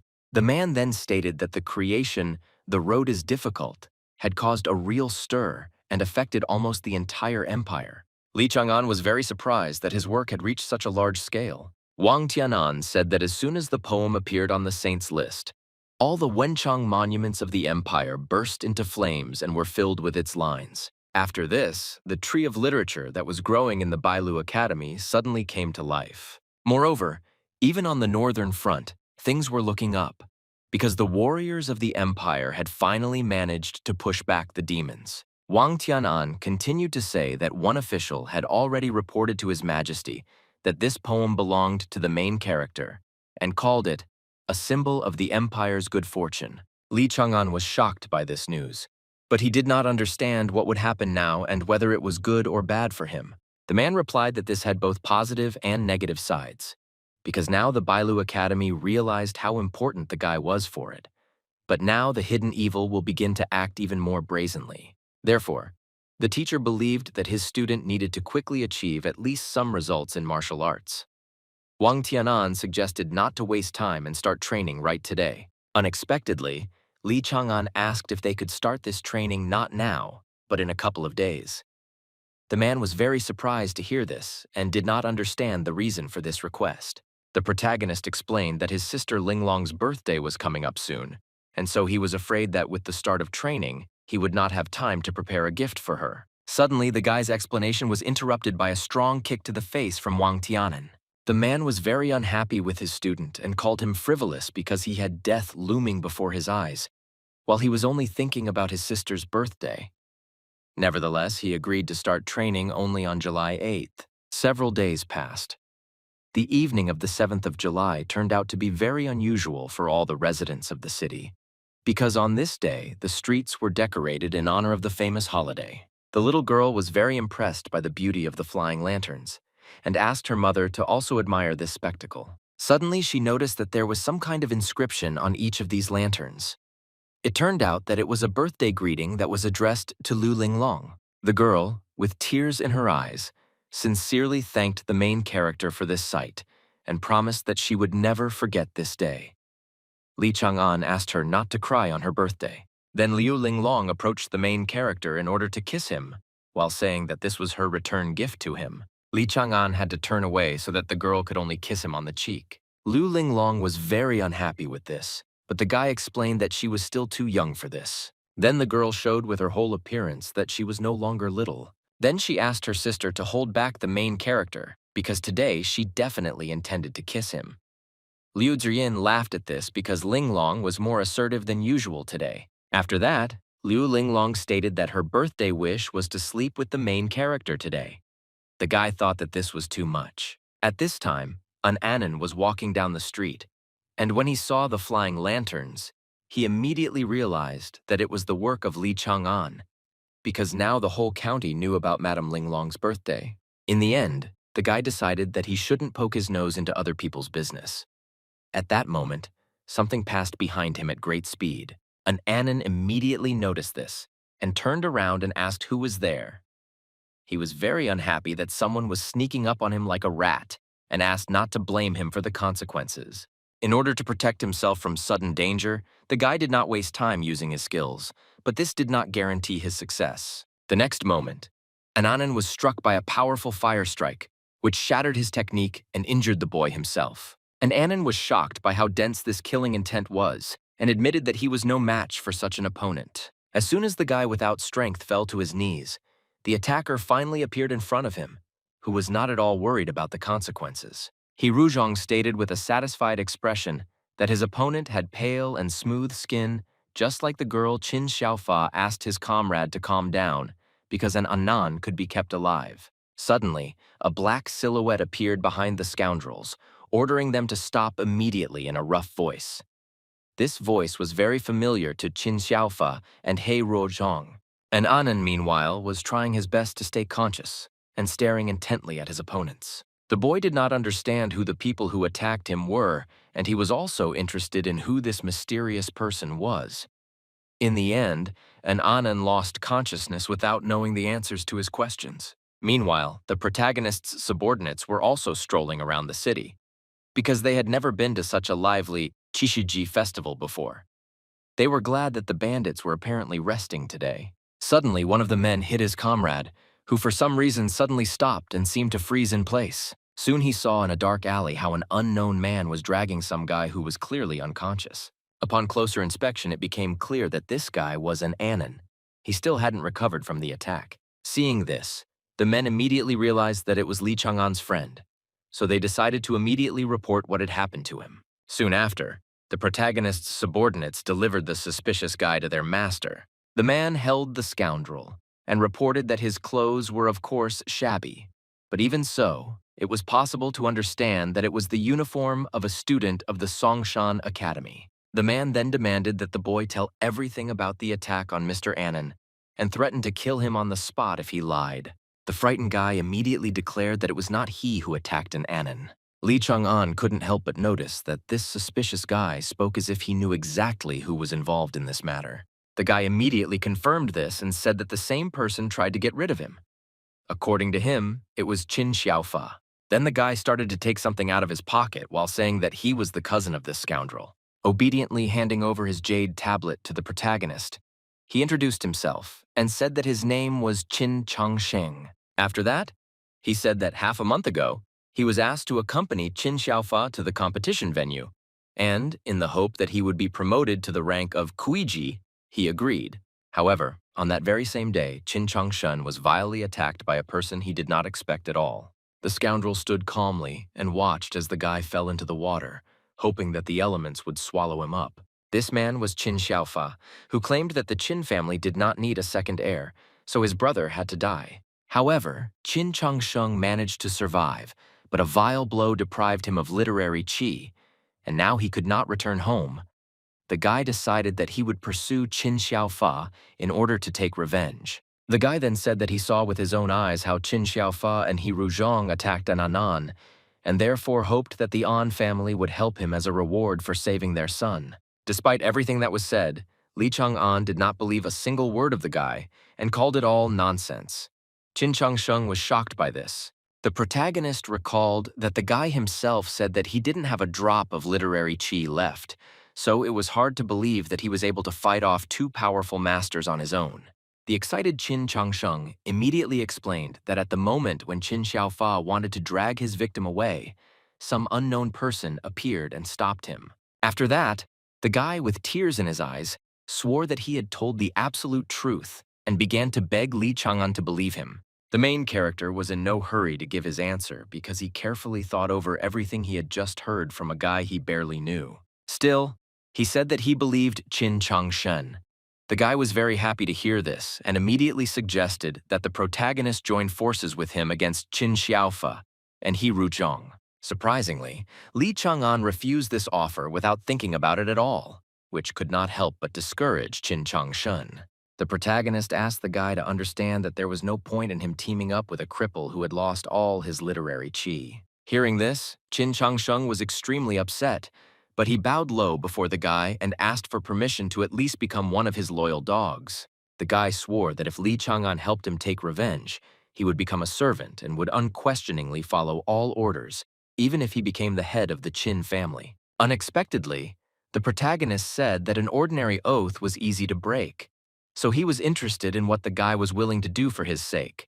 Trusting Qin Changsheng answered that he could secure his oath with a special technique for breaking, which would result in death. Li Chang'an agreed to these conditions, after which the conversation ended. After some time, the exhausted An Anan was already lying in bed and deliriously asking Li Chang'an to help him. The doctor assured that there was nothing to worry about because the boy's life was not in danger. Li Chang'an was glad to hear this, but he was worried about the fact that it was not safe to be here now. That is why the main character had to think about where he should move An Anan so that he would not suffer anymore. Soon after, morning came. The rays of the early sun illuminated the mansion where Li Chang'an lived with his female relatives. An Anan was unable to resist the new day, so he woke up and looked around in confusion because he didn't know where he was now. Li Chang'an, who was sitting next to him, said that it was still quite early so the guy could rest longer. And Ananya was very embarrassed when he saw the main character holding his hand on his chest. Without wasting time, he sharply hit his friend in the face so that he would immediately remove his hand from him. Liu Linglong and Liu Zhiyin could hardly contain their laughter when they saw Li Chang'an. At the same time, the main character was not at all happy with his condition and asked if it was really funny. And Annan apologized and said that he didn't mean to do it, but any man would react the same way if he woke up in an unfamiliar place with another man. After what happened, Li Chang'an was now certain that a good person would not be rewarded for his goodness. Then the guy reminded that yesterday his friend was attacked, but he saved him and brought him to his home. And Annan said that everything could have been avoided if the main character had not slept in the same bed with him. Li Chang'an was still dissatisfied because he didn't have a big house or another place to lie down. And Annan began to ask for forgiveness again. After this, the main character said that he would forgive his friend if he asked him to excuse himself from today's training with Master Wang, because he didn't want to show up to him with a bruised face. And Annan was happy with this request because he thought it would be a piece of cake for him. At the same time, Li Chang'an mentally asked his friend not to rejoice prematurely and wished him good luck. Soon after, Annan began to fulfill the protagonist's request and informed Wang Tianan that his student would not be coming to training today. The man was very unhappy that Li Chang'an had broken his word and demanded that Annan explain what had happened to the boy again. After the interrogation Annan had gone through, she didn't regret at all that he had beaten the main character this morning. At this time, Li Chang'an was busy with the matters he had not finished the night before. Qin Changsheng handed the guy a small box and told him that this statue would be directly connected to him. If he betrayed his new master, then Li Chang'an would personally be able to bring about the mechanism of action that would cause him to die. Now the protagonist understood how this special technique worked, but he was sure that the Qin family had an antidote, so the risk of betrayal still remained. That is why the guy decided to try another method, and for this purpose he unrolled the scroll of literary chi. Next, he wrote down the words of the benefactor, which could bind what was destroyed, but they could also deprive everything. The main character believed that this should work well. He then informed Qin Changsheng that he had created lines that could restore his destroyed palace of literature and allow him to regain control of the chi energy. Without wasting any time, Li Chang'an used the sage technique and transmitted his literary chi to his new subordinate, causing streams of bright energy to rush forward. Having found its target, the energy began to penetrate directly into Qin Changsheng, causing him to be completely discouraged and not even knowing what result he should expect. At that very moment, all the fragments of the destroyed palace of literature began to come together as the main character had promised. Soon the jade tablet was collected, meaning Qin Changsheng could use his literary chi again. The boy began to say with tears in his eyes that he could not express in words how grateful he was to Li Chang'an. At this, the protagonist abruptly waved his hand while saying that Qin Changshun should not rush to thank him. At that moment, a small clot of energy flew out from Qin Changsheng's chest, causing the guy to lose his strength again, which couldn't help but discourage him. Li Chang'an said with a wicked smile on his face that as long as his new subordinate served him faithfully, this power that he had bestowed upon him would also serve him faithfully. Then the main character showed the guy what would happen if he one day wanted to betray him. These prospects did not please Qin Changshen at all. The boy fell to his knees and declared that he would not dare to even think about betraying Li Chang'an, who was glad to hear this, and so he granted his new subordinate the title of his third commander, and from now on he was his shadow. Soon after, Qin Changsheng set out, as he now needed to leave his new master and return to Songshan Academy. Li Chang'an was surprised by this, because the guy himself said that he was afraid of his brother, who would be able to get him more easily at the academy. Qin Changsheng replied that since Qin Xiaofa and He Rusheng had been delayed here for so long, they should have already been returned to the northern front. The protagonist did not believe that they would simply give up on their goals. The guy insisted that these scoundrels themselves wanted to return to the front. He went on to say that the northern front had the densest martial arts qi in the entire empire. Masters who fought there could absorb a huge amount of energy in a short time, strengthen their minds, and even approach the title of saint. Now, everything became clear to the main character. Qin Changsheng believed that while his brother was at the front at the Songshan Academy, no danger threatened him. That's why the guy quickly rushed off on his way. Li Chang'an finally advised his subordinate to use Wen crystals and golden tree juice in order to restore his strength. Just at that moment, one of his subordinates, who was worried about something, approached the main character. The man said that he had an urgent message for Li Chang'an. These words alarmed the guy because he already understood that something clearly bad had happened. Soon, our heroes were already racing on horseback along the streets of the city. The man said that today, Zhao Yingquan, who was the head of the county prison and the patron of the Longhu gang, had summoned their leader. Hearing this, Li Chang'an asked if Zhao Yingquan had realized that they were now the ones leading the gang. The man began to timidly deny this, but insisted that the situation was no easier. Then the main character asked him to tell everything briefly. As soon as the head of the county prison arrived, he was immediately asked why he suddenly decided to abandon the Longhu gang. The new gang leader reminded the elderly man that they had always been punctual in sending him his share of the earnings. Despite this, Zhao Yingquan seemed to remain dissatisfied with something, which caused concern to the new gang leader. Suddenly, the head of the district prison looked at his interlocutor with displeasure and asked if he had really tried to threaten him. The man immediately began to get very nervous and stated that he would never dare to do anything like that. Zhao Yingquan then said that he had not yet given up his status as the gang's patron, and even believed that he could help it subjugate all the other underground gangs in the entire county. However, the old man had a condition that the Longhu gang had to find someone for him by the end of August. Otherwise, the consequences for them would be dire. After this, the head of the district prison, without waiting for an answer, left without saying a word.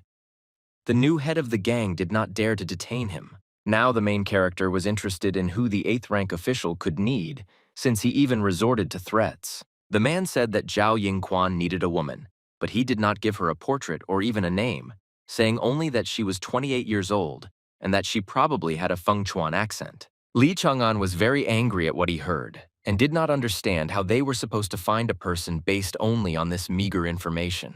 The main character's subordinates felt guilty about this, so they immediately bowed before him and asked for forgiveness. Li Chang'an clarified that he did not blame his subordinates, so he asked them to rise. At this moment, the guy was informed that Zhao Yingquan had invited the heads of other bands to his place and given them the same task. The main character thought for a bit and decided that for now they should do some reconnaissance and also monitor the actions of other bandits.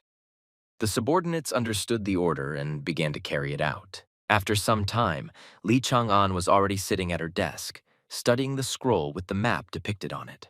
The guy needed all this in order to find a mysterious 28-year-old woman with a possible Fengchuan accent. Suddenly, Li Chang'an's attention was drawn to Fengchuan County, which could be the key to solving this problem. Looking at the map, the main character saw that this district was located in the north, where the war was currently going on. The guy didn't understand how this woman ended up here. But he was sure that Zhao Yingquan knew more than he said. So it seemed as if he was leading the gang leaders by the nose. Now Li Chang'an was very interested in what the head of the county prison was trying to achieve. The next day, Wang Tianan met his student with a satisfied grin on his face and asked if he had finally come to him to train. The alarmed protagonist immediately asked the man to be reasonable, because yesterday he really wanted to come, but he had urgent matters to attend to. To this, Wang Tianan tried to calm his student down by saying that he had no intention of hitting him with this stick, because it was just food for one little one. The guy became very curious about who they were talking about. The man, with a sly smile on his face, pointed to the huge, ferocious panda standing behind him and said that its name was Baby. He also warned that he could not vouch for his behavior. Li Chang'an was astonished by the sight of the huge animal, which was clearly unfriendly. Unexpectedly, Wang Tianan ordered his pet to attack the protagonist in order to punish him for missing so much training. For the man, he said that he had found a great sparring partner for the guy, so he should be grateful to him.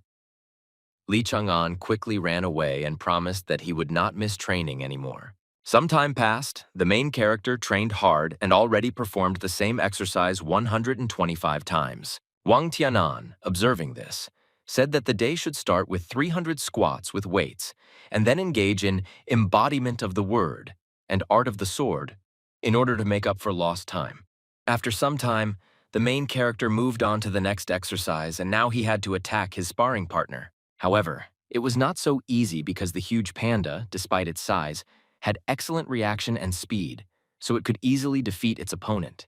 Li Chang'an thought that he needed to try harder, seeing that now his abilities in martial arts and the path of literature could not compare to Qin Xiaofa's achievements. That is why the main character soon rose to his feet in order to repeat the exercise again and become stronger. Meanwhile, Li Chang'an's subordinates diligently carried out his orders and walked around the city, asking the locals if they had seen an unfamiliar girl with a Fengchuan accent. One of the men turned to Sun and regretfully reported that they had already walked around the county 3 times, but had not found a girl with a similar accent.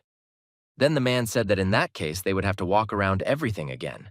Meanwhile, the frightened, mysterious girl sat right on the ground and trembled with fear, not understanding why no one saw her. The protagonist carefully studied the July Saints list while being between Qinglian's palace and Li Taibai's palace. The guy couldn't help but notice that 3 of the top 5 places on the list of best books this year were occupied by works that he wrote under the name of Qinglian.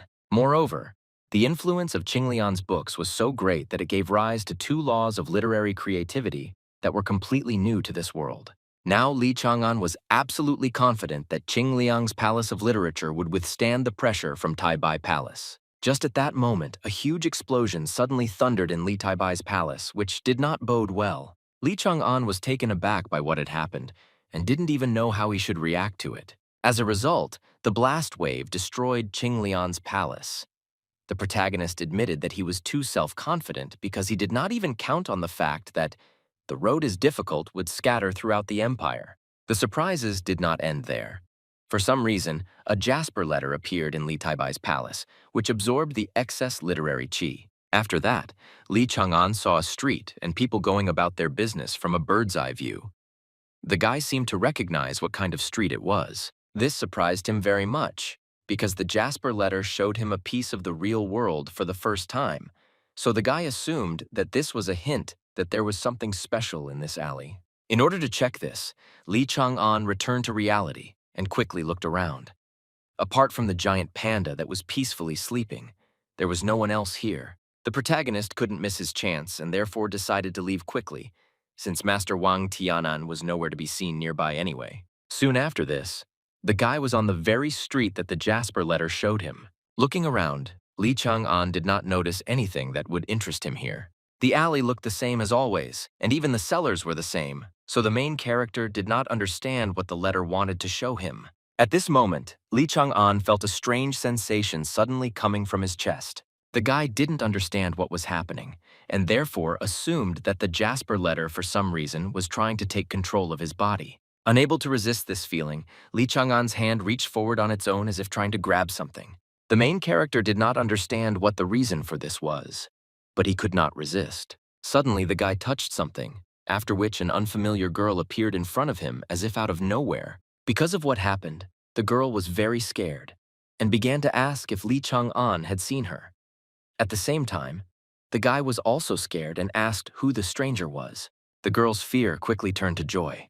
She took the main character by the hand and with tears in her eyes declared that he was the first to notice her. These words frightened the guy even more because he assumed that this stranger was a spirit from the other world, and that is why no one had seen her. Surprisingly, as soon as Lee Chang-an snatched his hand, the girl immediately disappeared as if she had never been there. Lee Chang-an was shocked because he really didn't feel her presence before the letter made him touch her with his hand, as if this stranger didn't belong to this world at all. In order to test this guess, the main character touched the girl's hand again, thanks to which she reappeared. The girl began to say through tears that she did not know whether she was a spirit or someone else, but other people did not notice her even after touching her. Lee Chang-an was taken aback, but he admitted that if it weren't for the influence of the jade letter, he wouldn't have noticed this girl either. Meanwhile, she was asking if she could go with the guy. Before giving his answer, Lee Chang-an first demanded that the stranger tell him who she was. The girl, continuing to cry, replied that she did not remember at all who she was and where she came from. She did not even know why she appeared in this world.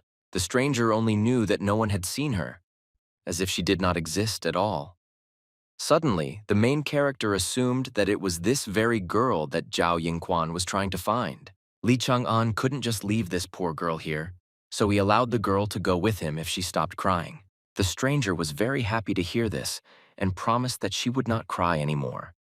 Suddenly, as soon as the main character touched the stranger's tear, a strange flash of light appeared. Lee Chang-an was taken aback by this and did not understand the reason for this sudden phenomenon. The next moment, a clot of mysterious energy moved forward at great speed and hit the guy right in the forehead, causing him to lose his balance. The stranger was very alarmed by what had happened, because she did not understand at all what had happened to Lee Chang-an. The girl quickly began to bring the main character to his senses, because she did not want to lose the first person who was able to see her. At this time, Lee Chang-an, as if in a dream, slowly looked around to understand what was surrounding him. The guy looked ahead and thought about how at first the Jasper letter began to behave strangely, and then he met an invisible girl with magic tears. As a result, the main character found himself in the other world and was now looking at the statue that towered above him and did not understand at all what kind of place it was. Lee Chang-an was shocked that he had somehow found himself in a completely unfamiliar world that was not at all friendly towards him. Suddenly, the main character's body seemed to start moving forward on its own, which is why the guy realized that he was not in control of it now. However, Lee Chang-an could not resist and stepped onto the stone stairs that led up to the statue. At that very moment, human hands appeared out of nowhere and quickly reached out to the protagonist's feet to grab them. After just a few seconds, the guy discovered with horror that he was surrounded on all sides by dead people who seemed to not want to let him go any further. Now Lee Chang-an realized that this altar was littered with a pile of corpses of victims. He didn't know what was happening here, but he was sure that it would definitely not end well, so he needed to pull himself together. Suddenly, a mysterious female voice coming from the statue addressed the main character. She said that she had been waiting for him for a long time. Lee Chang-an was very surprised at this, but still asked who this girl was. At that very moment, a powerful bolt of lightning struck the statue, emanating from the dark purple clouds, which only added to the ominousness of the place. Due to this blow, the statue began to crack, but the female voice did not subside. As pieces of the stone shell flew off the statue, the girl introduced herself and said that her name was Jian Linyan. Lee Chang-an was of course shocked by what was happening, but he still didn't understand anything. The guy then asked what kind of place it was, and why Jian Linyan was waiting for him here. To this, the girl again stated that she was waiting for the guy here. At the same time, the main character continued to be surrounded by the dead. Suddenly, the undead rushed at Lee Chang-an and began to ask him to definitely save the girl and bring her back. The main character tried to resist the onslaught of the dead, but they were much stronger and therefore were able to completely surround him. Soon, the undead almost completely engulfed Lee Chang-an, leaving him no chance of salvation. At that very moment, the dream ended, and the main character jumped up from his seat in horror. He was breathing heavily and trying to come to his senses after what he had seen. The girl, seeing this, breathed a sigh of relief and said that she was very scared when the guy suddenly lost consciousness. Li Chang'an, out of surprise, called out the name Jian Linyan. Hearing this name, the girl asked if the main character had really decided to call her that, which indicated that none of her memories had yet awakened. Li Chang'an said that as soon as he touched the girl's tears, he was transported to some strange place where he managed to meet a girl named Jian Linyan, so he assumed that this name belonged to the stranger. The girl, hearing this, hugged the main character tightly because she was very happy that now she had a name that she promised not to forget. Li Chang'an asked Jian Lingyan to let him go, and just at that moment, Liu Zhiyin and Liu Linglong appeared behind him, asking what the guy was doing here. The main character, very frightened by the unexpected appearance of the girls, immediately began to justify himself and say that they did nothing like that. Liu Linglong and Liu Zhiyin were very surprised that the guy spoke about himself in the plural, and so they asked if he was not alone here. Li Chang'an quickly remembered that other people couldn't see Jian Lingyan, so he began to laugh and insist that he was just joking. Then, Liu Linglong, without even noticing Jian Lingyan, happily told the protagonist that he and his sister had bought a lot of delicious food, so they needed to quickly return home. Li Chang'an was in no hurry to say anything, because right now all his thoughts were occupied with the mysterious girl that no one could see except him. Nevertheless, the main character extended his hand and suggested that everyone return home as soon as possible. Jian Lingyan was very happy to hear this, and so she agreed without hesitation. Li Chang'an took his new acquaintance's hand, while Liu Linglong said that the guy was acting strange today. After this, our heroes went home, discussing along the way what they would cook for dinner tonight. The next morning began as usual.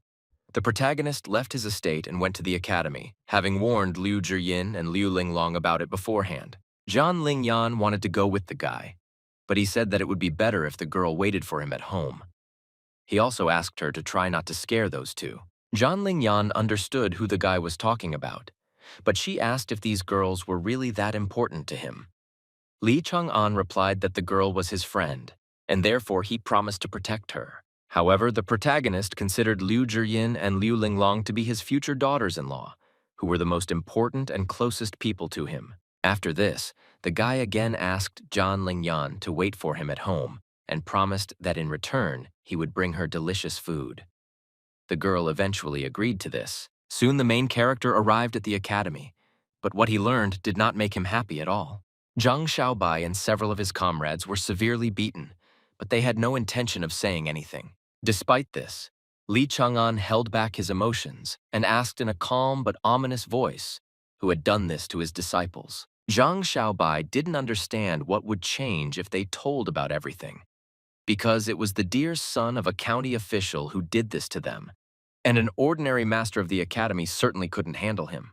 The angry protagonist, upon hearing this, ordered that this scoundrel be brought to him immediately and threatened that today he would conduct a special practical lesson for his students. Despite all the arguments that the main character Zhang Xiaobai and his comrades, who also suffered, made, they were in no hurry to tell everything in detail. Li Chang'an was very unhappy with his student and did not understand what was wrong with him, because before he was the first to rush into battle, but now he could not even utter a word.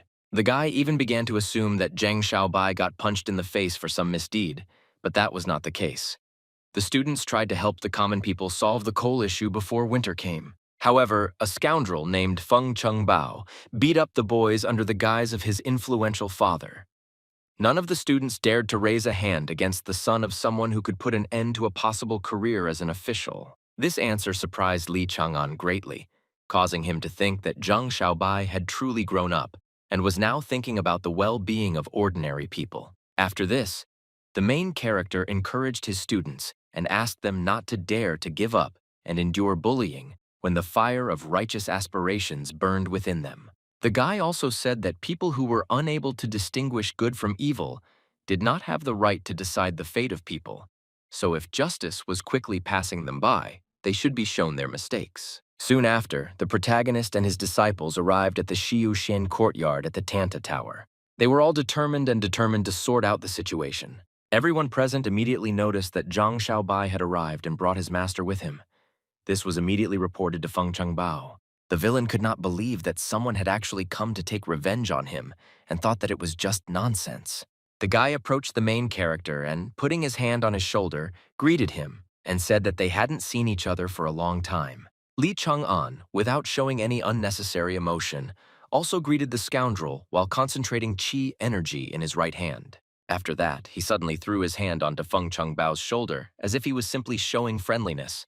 But in reality, it was revenge. The elephant's strength and the dragon's aura simply knocked the scoundrel off his feet and made him regret what he had done. Seeing this, Zhang Xiaobai and the other students admired their master and did not hide their emotions, saying that he was incredibly cool. At the same time, Feng Chengbao's subordinates, seeing what happened, began to threaten the protagonist despite his status as a master. Li Chang'an had no intention of tolerating these threats, so he instantly forgot about his opponent and turned his attention to his subordinates. The next moment, several powerful blows fell on the villains, leaving no chance for victory. After this, the main character said that if Feng Chengbao wanted to become a worthy successor to his father, he should think about his behavior and thinking so that such things would not happen again in the future. Finally, Li Chang'an turned to the scoundrel's subordinates and demanded that next time they greet the master as befits disciples. The protagonist's students were glad that Feng Chengbai had finally been brought down to earth and believed that no matter how powerful his father was, he would not be able to harm the academy master. Meanwhile, Feng Chengbai was very unhappy with what had happened, and so he vowed to make Li Chang'an regret what he had done. From that moment on, several calm days passed, but soon bad news arrived from the northern front. The excited boy told his friends that in Fengchuan County on the northern front, a breach had formed in the martial arts chi barrier, causing 3 demon clans to invade the empire's lands. Everyone immediately realized that the Jin Empire was in danger, so without thinking twice, they expressed a desire to join the army. Suddenly, one of the masters of the academy intervened in this conversation and demanded that his students cool their heads and not rush to make a decision on which their lives would depend. Despite this, the students categorically disagreed with the man and argued that they could not simply sit back in the rear while the well-being of their empire was at stake. Li Chang'an was already beginning to think about whether he should join the army, but suddenly his thoughts were interrupted by someone touching his shoulder. The surprised protagonist turned around and saw that it was Wang Tianan. He shook his head from side to side as if he knew what the guy was thinking and was dissuading him from this decision. The man then addressed all the students and stated that all the academies had already sent their senior students, so all they could do now was focus on their self-improvement and humbly await their time. Wang Tianan also said that he would go to the battlefield today, so there was no need to worry about the safety of the empire in the near future. Li Chang'an was very surprised by what he heard, because he didn't expect this from his master at all. Thoughts about this haunted the protagonist until late in the evening. The boy remembered well the last instructions of his master, who asked Li Chang'an to cast aside unnecessary thoughts and concentrate on his training. Unexpectedly, Jian Linyan turned to the main character and said that if the guy was sad, she would also feel restless. At that very moment, a magical tear from the girl fell on the guy's shoulder, causing a small flash of light to appear again. Li Chang'an immediately began to say that he was not sad, but simply lost in thought, and so he begged not to be transported to another place again. But it was already too late. The next moment, a bright light blinded the protagonist, causing him to close his eyes. As soon as the guy opened his eyes and looked around, he was stunned by the lack of understanding of where he had ended up. He raised his head up and saw hundreds of arrows flying high in the sky. Li Chang'an guessed that he was currently on a battlefield. Li Chang'an was shocked by what was happening, so now he could only calmly watch as sharp arrows hit the soldiers who surrounded the guy. The main character did not expect at all that he would have to be on the battlefield, which is why he was now completely out of control. Now the guy was just wondering whether it was just an illusion or whether all this was really happening to him. He clearly felt that the blood of the soldiers that got on his hands was warm. At this time, one of the soldiers loudly addressed the guy and asked him to run because the demons were attacking. This soldier tried to bring Li Chang'an back to his senses but suddenly fell victim to an enemy attack. The ferocious demon, wielding a huge sword, was able to easily cut the man in half, who took the blow on himself instead of the main character. Finally, the barely alive soldier turned to Li Chang'an and asked him to quickly run away from here. Hearing this, the demon loudly declared that he would not allow any of his opponents to escape. The main character, loading the bow, understood that it was a dream, but wondered why the blood, the deaths of soldiers, and this whole war were so real. The next moment, the boy released an arrow of murderous intent, but the demon was already approaching to attack him. Fortunately, the arrow was able to hit its target, which gave the main character hope for salvation. However, Lee Chang-an was not at all happy about his victory, because the enemy's attack was still able to catch up with him. For a while there was a lull on the battlefield, as if everything around froze, trying to figure out which of the opponents had ultimately won. Surprisingly, the demon was not hurt at all, and was able to pull out the arrow without harming himself, while saying that such a weak, murderous intent was not enough to defeat him. At the same time, a deep wound opened up on our and the main character's body, from which streams of blood immediately gushed in all directions. Lee Chang-an began to quickly lose strength and could not believe that he was about to die. A few moments later, the main character jumped up from his seat in horror, realizing what had just happened to him. John Lingyan immediately turned to the guy and asked what he dreamed about this time. Lee Chang-an was in no hurry to answer and thought that it was all just a dream. The guy also believed that even if it was just a dream, he had to avenge the warrior who saved him and finish off that bloodthirsty demon. Suddenly, the protagonist turned to John Lingyan and asked if she could cry a little. The girl was very surprised by this request. After some time had passed, John Lingyan was delighted for some reason and said that she wanted more. Lee Chang-an asked her not to make such a noise and refused to give her any more hot peppers. But the girl insisted that she had not eaten anything like that for a long time. The guy soon realized that spicy food had no effect on his girlfriend, so he had to use another method, even though he didn't want to do it. John Lingyan was alarmed by this. She did not understand what the protagonist was planning, but she reminded him that he was a righteous man. Despite this, Lee Chang-an, with a sly smile on his face, still grabbed the girl, intending to carry out his plans. The next moment, the guy began to tickle John Lingyan hard despite her pleas to stop. The girl was so full of laughter that she even began to cry. Lee Chang-an saw this and was very happy that the result he needed had been achieved, and decided to immediately use the girl's magical tears. Very soon, the main character saw a worried soldier running towards him. She loudly declared that the demons were advancing, so they needed to escape from here immediately. Lee Chang-an saw this man and recognized him and realized that he had returned at the same moment as last time, and now he had a chance to save this soldier. Without wasting any time, the protagonist pushed the man aside, preventing the ferocious demon from carrying out his plan. The monster was very angry that the pathetic man dared to interfere with him and therefore threatened that he would immediately tear him to pieces. Meanwhile, the soldier thanked the guy for saving him, but Lee Chang-an insisted that now was not the time for that. He only asked the man to hand him the bow and arrows and then ran away from there. The bloodthirsty demon was not going to just stand and wait for all the preparations to be completed, so with a wild roar, he rushed at his enemy. The protagonist, having analyzed his past experience, decided that this time he would completely rely only on murderous intent, because the battlefield is a natural environment for the aura of murder and the will to fight. Without wasting any time, the guy began to concentrate his power into the arrow so that this attack would certainly be successful. Once all the preparations were completed, Lee Chang-an fired an arrow from his bow without a shadow of a doubt, hoping that it would work better than last time. Seeing this, the monster was very scared and could not believe that an ordinary person could emit such a dense, killing intent. The next moment, the arrow struck the demon, causing him genuine horror. Soon, it was all over. The lifeless body of the monster fell to the ground, causing Lee Chang-an to breathe a sigh of relief and rejoice that he had succeeded. Then the main character thought that inside these dreams, he could improve his martial arts, because on the battlefield, all the sensations became many times sharper. Now the guy was interested in who John Lingyan really was, but even the girl herself didn't know this. Returning back to reality, the main character decided to first talk about everything with John Lingyan. The guy asked if the girl had ever fallen into a dream in which her tears moved him. Jian Lingyan replied that it was the first time he heard about such a thing. Lee Chang-an began to remember that the first time he was transported to some ancient altar, and the next time he found himself at a more battle.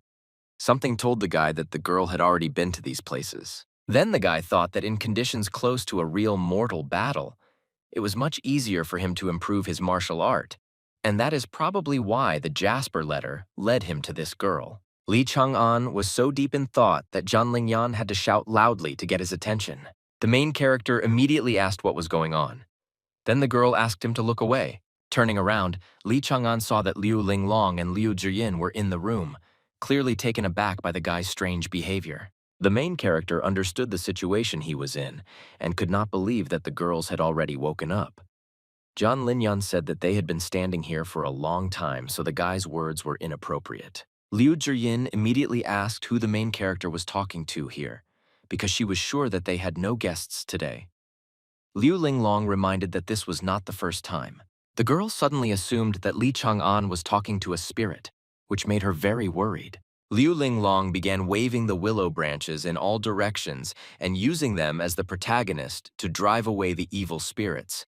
Of course, Li Chang'an did not like this. In the end, the main character explains that he was simply talking to himself here, so there was no need for such measures. Soon after, the boy headed to the academy in order to somehow escape from Liu Linglong. The guy didn't understand where the girl got so much strength from, and thought that she should start learning martial arts. The main character's attention was unexpectedly drawn to one of his subordinates, who clearly wanted to tell him some news. The man told his master that another problem had arisen with the head of the county prison, Zhao Yingquan. The guy suggested that his subordinate meet at the usual place to discuss everything. Soon the main character met the man again in a secluded place where no one could interfere with their conversation. The subordinate said that Zhao Yingquan had learned that the Wang Fuji restaurants were connected to the Long Hu gang, and so he demanded 100,000 taels of silver for protection. Li Chang'an thought that this was not surprising. Hearing this, the man was shocked and asked if his master really intended to hand over 100,000 taels to this scoundrel. The protagonist wasn't worried about money at all. He was more interested in whether Zhao Yingquan remembered it too conveniently. All this led the guy to think that this was just a deceptive move, which couldn't help but anger him. Li Chang'an believed that the head of the county prison did all this on purpose in order to cause discord between the gangs and then put a puppet he could control well at the head. Old Man Song was very surprised by this and asked the main character what they should do now. The guy decided that first they should prepare the silver and then try to find confirmation of his words, but in case of failure, they needed to do something else. The main character's subordinates began to watch attentively as their master wrote down a message with instructions. Using the spilled tea, Li Chang'an wrote on the wooden table that they would have to kill the head of the county prison. Then the guy confidently stated that they could not allow what they had acquired through backbreaking labor to be taken away from them. All the subordinates agreed with their master. After that, the protagonist thought that a lot of misfortune had happened recently because Wang Tianan had gone to the northern front. Zhan Linyan did not remember anything, and an imbalance had once again reigned between his palaces. On top of all this, there were also the intrigues that Zhao Yingquan was weaving. That was why the main character firmly decided that he needed to become even stronger. On August 10th, in the northern Fengchuan County, an army of demons attacked the city. One of the great masters stood up to defend his empire and immediately began to apply the law of literature against his enemies. The old man, concentrating energy in his hands, believed that this beautiful day would bring happiness to the great emperor Fuxi, who was the legendary first emperor of China and the deity of the East. The next moment, several powerful explosions were heard on the ground, which literally incinerated a large number of demons. Zhen Yang, who was at the third stage of the literary Tao, was very unhappy that the enemies had set their sights on his country. Soon after, one of the demons decided to challenge the great master and therefore fearlessly approached him. Third-rank demon Lord Qi Tong believed that Fengchuan County was beyond saving, since no one could patch up the hole in the shield that the empire's soldiers had hoped for. Zhen Yang immediately declared that the shield was impregnable, which meant that someone from inside helped the demons destroy it. Qi Tong laughed and said that the old man would soon meet this man in the afterlife. After this, the monster began to concentrate its power in order to launch a powerful attack on its enemy. Soon, this created a huge column of destructive energy that took the form of a sharp blade. Without wasting any time, the demon began to attack Zhen Yang, who was shocked by what was happening. The elderly man tried his best to resist this attack, but it was clear that it required too much effort from him. Suddenly, a powerful explosion thundered in the sky, which seemed to completely engulf the great master and left him no chance of survival. Soon after, the students of Bou Academy witnessed a sudden bloody rain that did not bode well. Li Chang'an watched the events in horror and listened to the ringing of 26 bells, which meant that the master of the third stage of the literary Tao had fallen. People did not understand whether things had become even worse in the north and refused to believe that the master of the third stage of the path had died. The alarmed Li Chang'an hurried to the academy. At the same time, the guy thought that Wang Tianan had reached the third stage in both the path of literature and martial arts, but he could not be called a great scholar, so most likely someone else died. The main character refused to believe that it was his teacher who died, so he intended to find out all the details as soon as possible. Running up to the main entrance to the academy, the guy didn't see anyone, as if everyone was absent today. Suddenly, one of the students appeared on the street, loudly calling for an Anon and asking him to hurry here. Li Chang'an was very surprised to see Zhou here, so he immediately began asking if he had returned and how his district examination had gone. Zhou wanted to talk about this later, because right now the Tower Master was going to tell the disciples about what happened in the north. Soon, Qin Shuman addressed everyone present and regretfully reported that one of the third stage masters had died in the north today. The man continued to say that unfortunately this master was from the Bou Academy. Hearing this, the main character began to get even more nervous, because he had already assumed the worst. Qin Shuman reported that this master was Ning Ping. This was because a crack suddenly appeared in one of the 9 shields that were holding back the demonic horde. Li Chang'an breathed a sigh of relief upon hearing the name of the deceased, because it meant that Wang Tianan was okay. Qin Shuman continued to say that Master Ping was tasked with erasing the Fengchuan County next to where the crack appeared, but no one expected that a dozen third-rank demons would crawl out from there at once. Then the man, using his jade tablet, demonstrated to the students everything that Mr. Ping had managed to seal before he died. The nine-tailed fox laughed and confidently stated that once the sacred stone of the demons touched the ground, the shields and the will of the defenders that supported them would come to an end. The demon looked his enemy in the face and happily said that then nothing would stop them and humanity would come to an end. The third stage master of the path of literature, Ning Ping, believed in thwarting the demon's evil plans, and so he immediately applied the law of literature. At that very moment, a huge sacred monument of the saint began to grow straight out of the ground.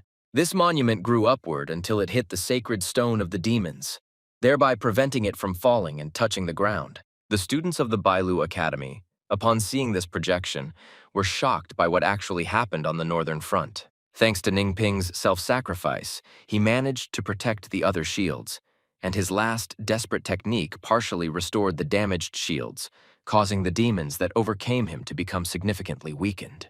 Qin Shuman continued to say that it was only thanks to Lord Ning Ping's sacrifice that the demons were unable to infiltrate the Empire's lands. The nine-tailed fox and the other demons were very unhappy that Master Ning had managed to do this to them, so they immediately rushed at him in order to take revenge. At that time, the elderly man was already quite weakened due to the use of powerful techniques, so he no longer had the strength to resist the enemy. All the students of the Bou Academy were very saddened by the fact that their master had died, and they couldn't even hold back their tears. Despite this, Qin Shuman loudly declared that if they lost this battle and allowed the demon to reach the saint's monument, then all of them would be left without the Empire's most important protection. That is why the man spoke very emotionally that they should not have allowed this to happen, and that now the disciples were needed more than ever by their Jin Empire. The students of the academy immediately stated that they improved themselves every day and studied hard in order to be useful to the academy and the empire,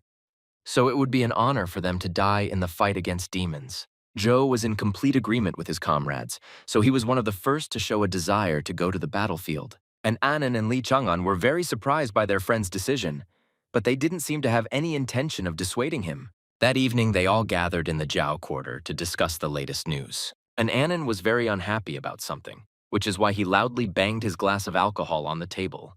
The guy claimed that drinking at such a time was incomprehensible.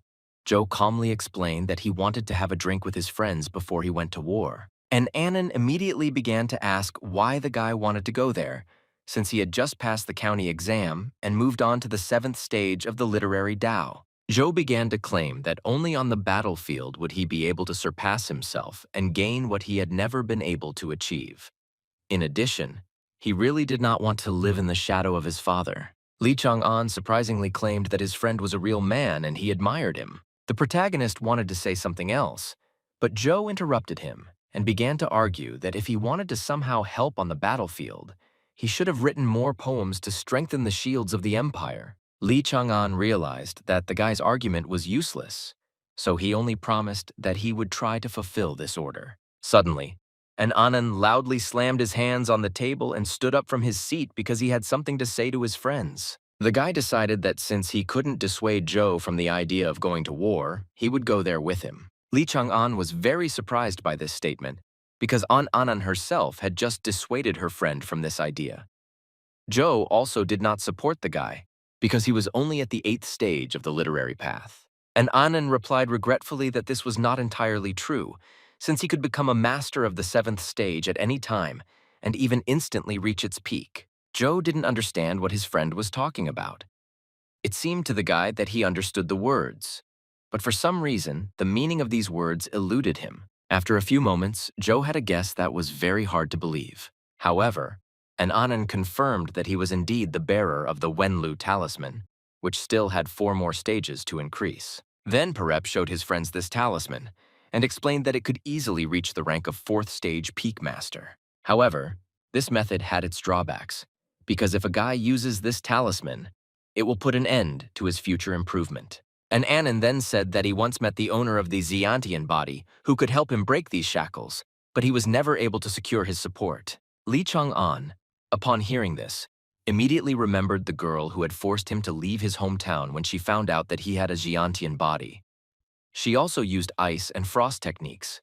The main character quickly threw these thoughts away because an Anand, no matter how handsome he was, still remained a man and not a girl. Then, Lee Chang'an turned to his friend and said that even if he had a talisman, it took time to absorb the power of Wenlu.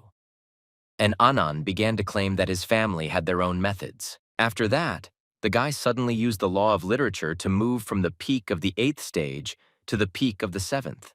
He was sure that it would not take much time, but he would have to sacrifice 5 years of his life. The next moment, the ice legacy technique enveloped an Anand from all sides, causing him to feel intense pain that he could barely bear. Despite this, the process of transition was still ongoing, accompanied by the movement of turbulent streams of bright energy. Eventually, the boy felt a strong pain in his heart, which marked the end of the process of transition to the 7th stage of the literary path. After what he had experienced, an Anand was no longer able to stand on his feet and therefore began to lose his balance. Before the boy fell to the floor, he was caught by a worried Lee Chang'an, who was very worried about his friend's condition. The protagonist asked if the guy had gone crazy, but the exhausted Anand claimed that he had to do it. Zhou admired his friend's determination and believed that it might help him survive on the battlefield. Lee Chang'an responded that both of his friends should definitely survive and return. 3 days later, the main character was already seeing his friends off on their way, but he suggested that they stay until the Mid-Autumn Festival, since there was no point in rushing to war. Zhou confidently replied that the more they delayed, the worse it was for their brothers on the battlefield. Having heard this, the main character had no choice but to wish his friends good luck. In the end, he promised that he would wait for their triumphant return. Some time passed. In the evening, the little girl turned to her father and asked why he had taken down the lanterns, since today was the Mid-Autumn Festival. The man said that a great scientist had recently died in the war, so it was impossible to hang anything beautiful for now. But he promised that when the warriors defeat the demons, he would hang a lot of lanterns. Lee Chang'an, meanwhile, was thinking that this war would be protracted, and he was still weak and only at the 8th stage, so he had to wait patiently in the rear. Because the protagonist's friends and even his teacher had gone to war, he now felt very lonely. The guy quickly dismissed these thoughts because he remembered that he had sisters whom he had to protect. He also thought that he should go to the perfume shop to help them with their work. Soon, the guy came to the right place, but saw a large crowd of people near the perfume shop that belonged to Liu Zhiyin and Liu Linglong, which surprised him very much. The girls, with tears in their eyes, for some reason screamed loudly and asked the scoundrel not to touch them in the store. It turned out that several men were smashing the shelves with goods, and one of them declared that they would not allow the girls to trade peacefully here after their master had been insulted. At this moment, Lee Chang'an quickly intervened in the situation and used his abilities to order the villains to immediately stop the pogrom.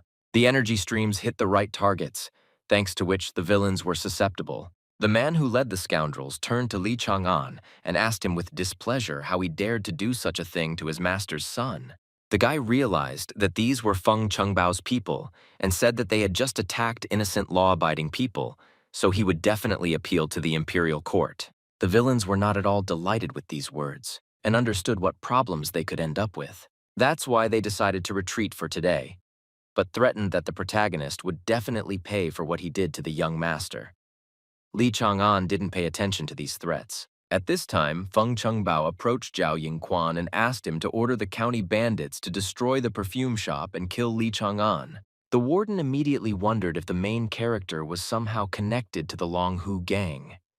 He decided that he could use the guy to further inflame the situation between the gangs. Li Chang'an hugged his frightened sisters and asked them not to cry anymore, because everything was already over. Then the guy thought that Feng Chengbao's father was really a difficult person, so it was impossible to act directly. Still, the main character decided that he would have to get his own people in the county government. Li Chang'an thought that he might be able to turn Feng Chengbao's father into his second pawn. At this time, Zhao Yingquan thought that the main character would have to die. The old woman was heading towards the estate gates and was thinking that her son was a lazy person who was late again because it had already blossomed and he was still not there. Having opened the gate and looked into the yard, the old woman was amazed by what she saw, which left her dumbfounded on the spot. The courtyard was littered with lifeless bodies of brutally murdered people, and everything around was stained with blood. This picture made the elderly woman scream in horror. At this time, gang leader Hong turned to Zhao Yingquan and said that his plan was excellent. The man liked the fact that with one promise to help the Longhu gang, the prison chief was able not only to lure them, but also to cause violent discontent among the other gangs.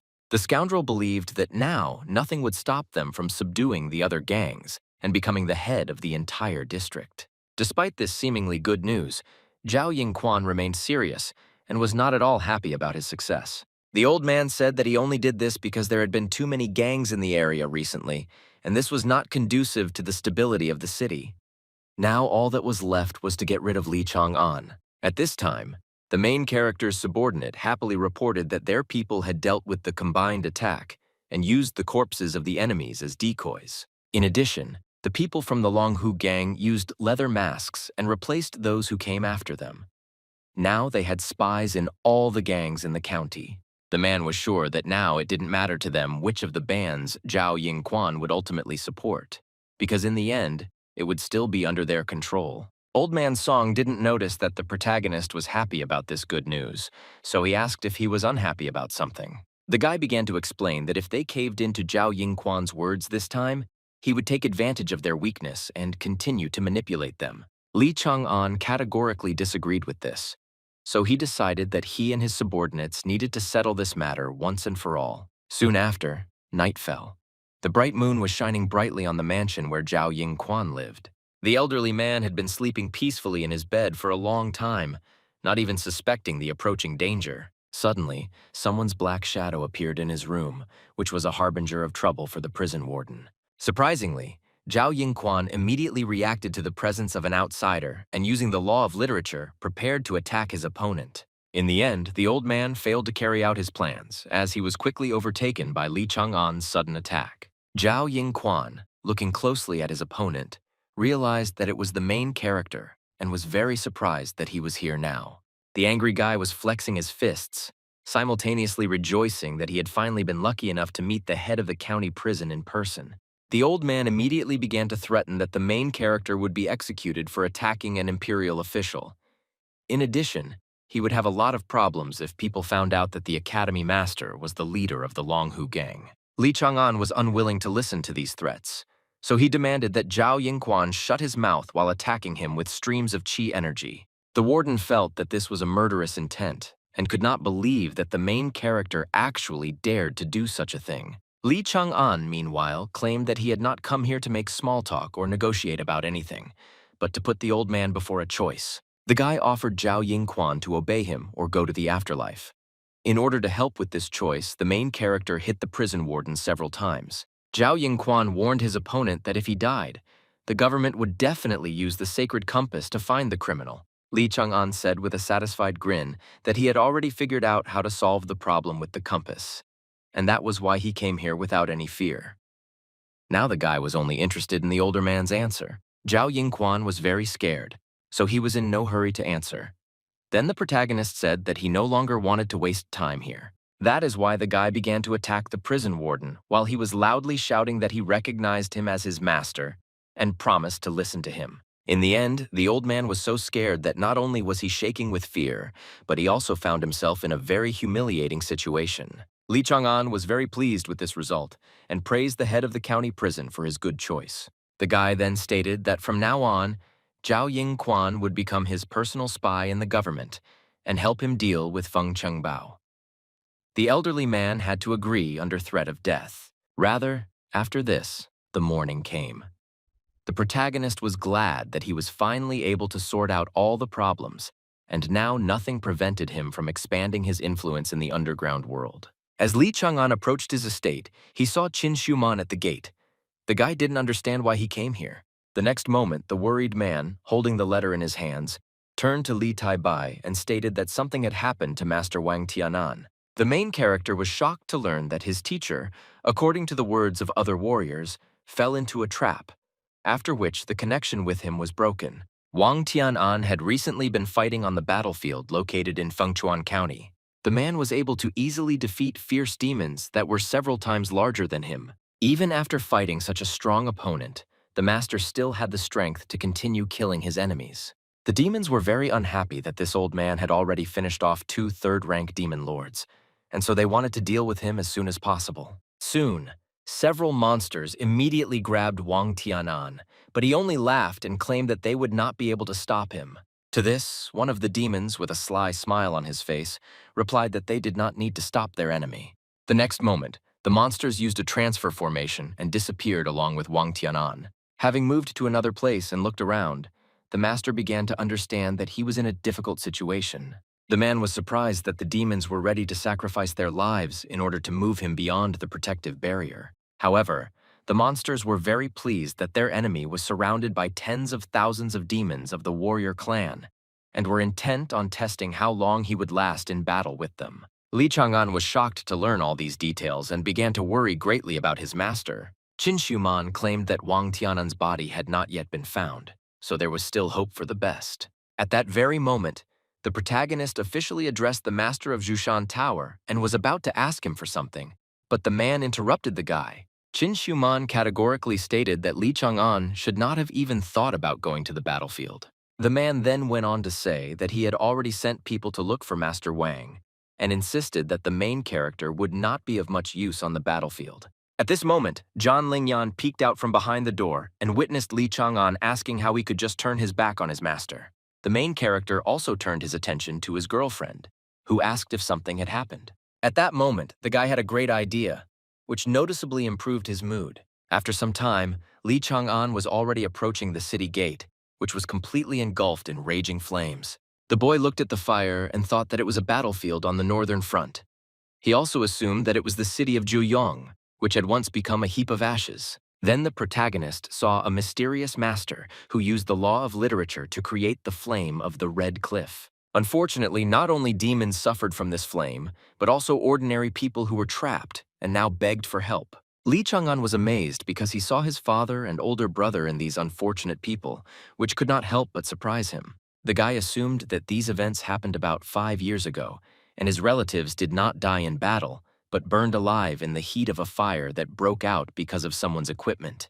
Without wasting time, the main character applied the law of literature in order to create a lake surface and try to pull his family out of the flames. No matter how hard the guy tried, nothing worked for him because the heat of the flame was too strong.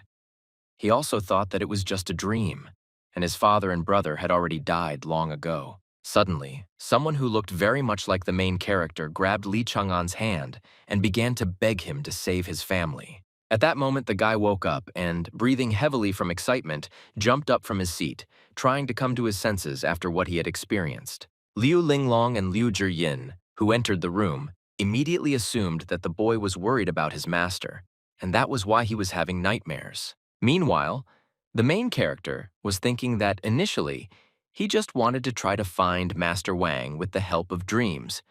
But then, he learned new facts regarding the death of his father and brother. In the end, Li Chang'an decided that he could only find the truth in the north, so he turned to his sisters because he had something to tell them. Liu Linglong and Liu Zhiyin immediately assumed that the protagonist wanted to tell them that he would go looking for Master Wang, which is why they began to cry and dissuade him from this idea. Li Chang'an hugged the girls and asked them for forgiveness for what he planned to do. He assured them that there were good reasons for it. The main character confidently stated that he had to save his master and find the truth that was hidden from them, while helping the warriors protect the empire from invasion. On the morning of September 5th, people who were to go to the battlefield were gathered at the gates of the city, after which the roll call began. The commander read the list of names and came to the name of Li Si, but no one responded to it. Soon some guy who was late for the lineup was now in a hurry and loudly talking about how he was already here. Li Chang'an, who was dressed in a different outfit so that no one would recognize him, claimed that he was Li Si. The reserve army had been moving towards the front for half a month already. The main character was impatiently waiting for the moment when he could join the united army of the empire. Another evening came.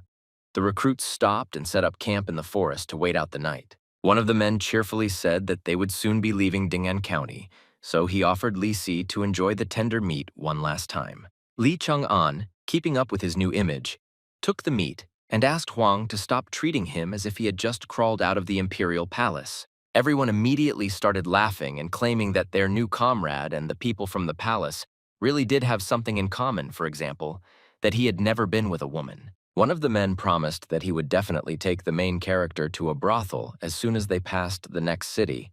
Li Chang'an began to claim that he did not need it because someone was already waiting for him at home. This answer greatly surprised the other man, who immediately assumed that his new young acquaintance already had a wife. Li Chang'an replied that she was not his wife yet, but as soon as he returned from the war, he would definitely marry her. The guy also remembered that the night before he left, Liu Zhiyin came to his room and embarrassed him greatly. The girl timidly said that she had already come to terms with the main character's decision, but wanted him to at least leave her the child.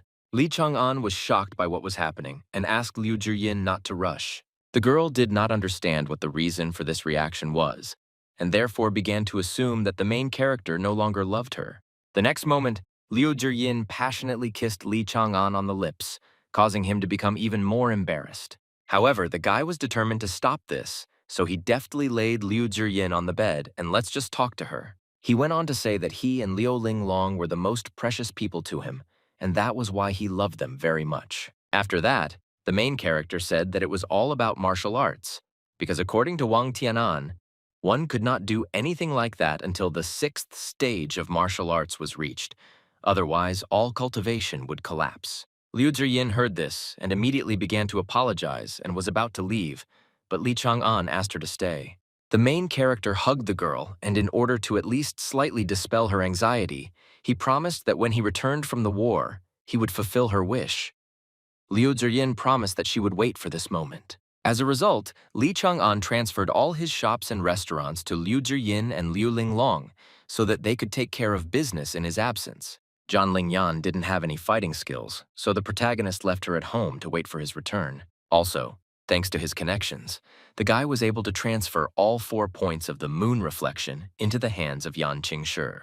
Now the guy believed that even if he didn't return, his dear people wouldn't have to worry about money and other small concerns. Soon, Huan ordered all his comrades to stop talking and go to bed, and it was time for the sentry to go on duty. The soldiers were glad that they would finally be able to sleep, so they immediately went to their tents. Li Chang'an also fell into a deep sleep, not worrying about anything, but he still kept his sword close to him.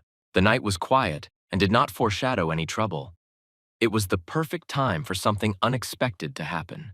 The main character suddenly opened his eyes because he was awakened by loud sounds coming from the street. The sentry, being surrounded by enemies, loudly called to his comrades, informing them that they were being attacked by bandits. Li Chang'an wasted no time in getting out of his tent, not forgetting to grab his weapon. Suddenly, someone grabbed the guy by the shoulder in order to stop him and prevent him from doing something rash. Huan quietly said that it was too dark now, and they would not be able to distinguish enemies from their comrades, so it was reckless to rush into battle. Then he asked the guy to follow him. The main character trusted his new comrades, and while there was chaos in the camp, they quietly headed in the opposite direction. Having gone around the robbers from behind, they saw a separate group, which consisted of only 4 scoundrels. Without wasting any time, Juan ordered his comrades to immediately attack and kill these bandits. Unexpectedly for everyone, it was Li Chang'an who was the first to rush into battle.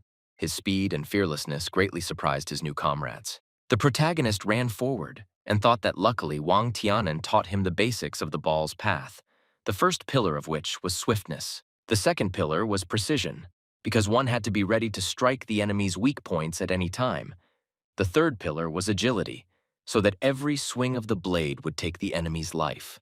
The next moment, Li Chang'an rushed through the group of bandits with great speed and skillfully swung his sword, managing to behead 3 of them at once. Shaking the blood of the villains off his sword, the guy thought that the beginning had been made, and now he had officially entered the battlefield. The recruits were trembling with fear because everything around them had suddenly become too quiet, and there were no bandits to be seen anywhere. Soon, one of them decided that it was necessary to light a torch, believing that if they could see their enemies, they would be able to defeat them in an instant. Seeing that the recruit had lit a torch, Juan immediately ordered it to be put out immediately, which discouraged the already frightened guy.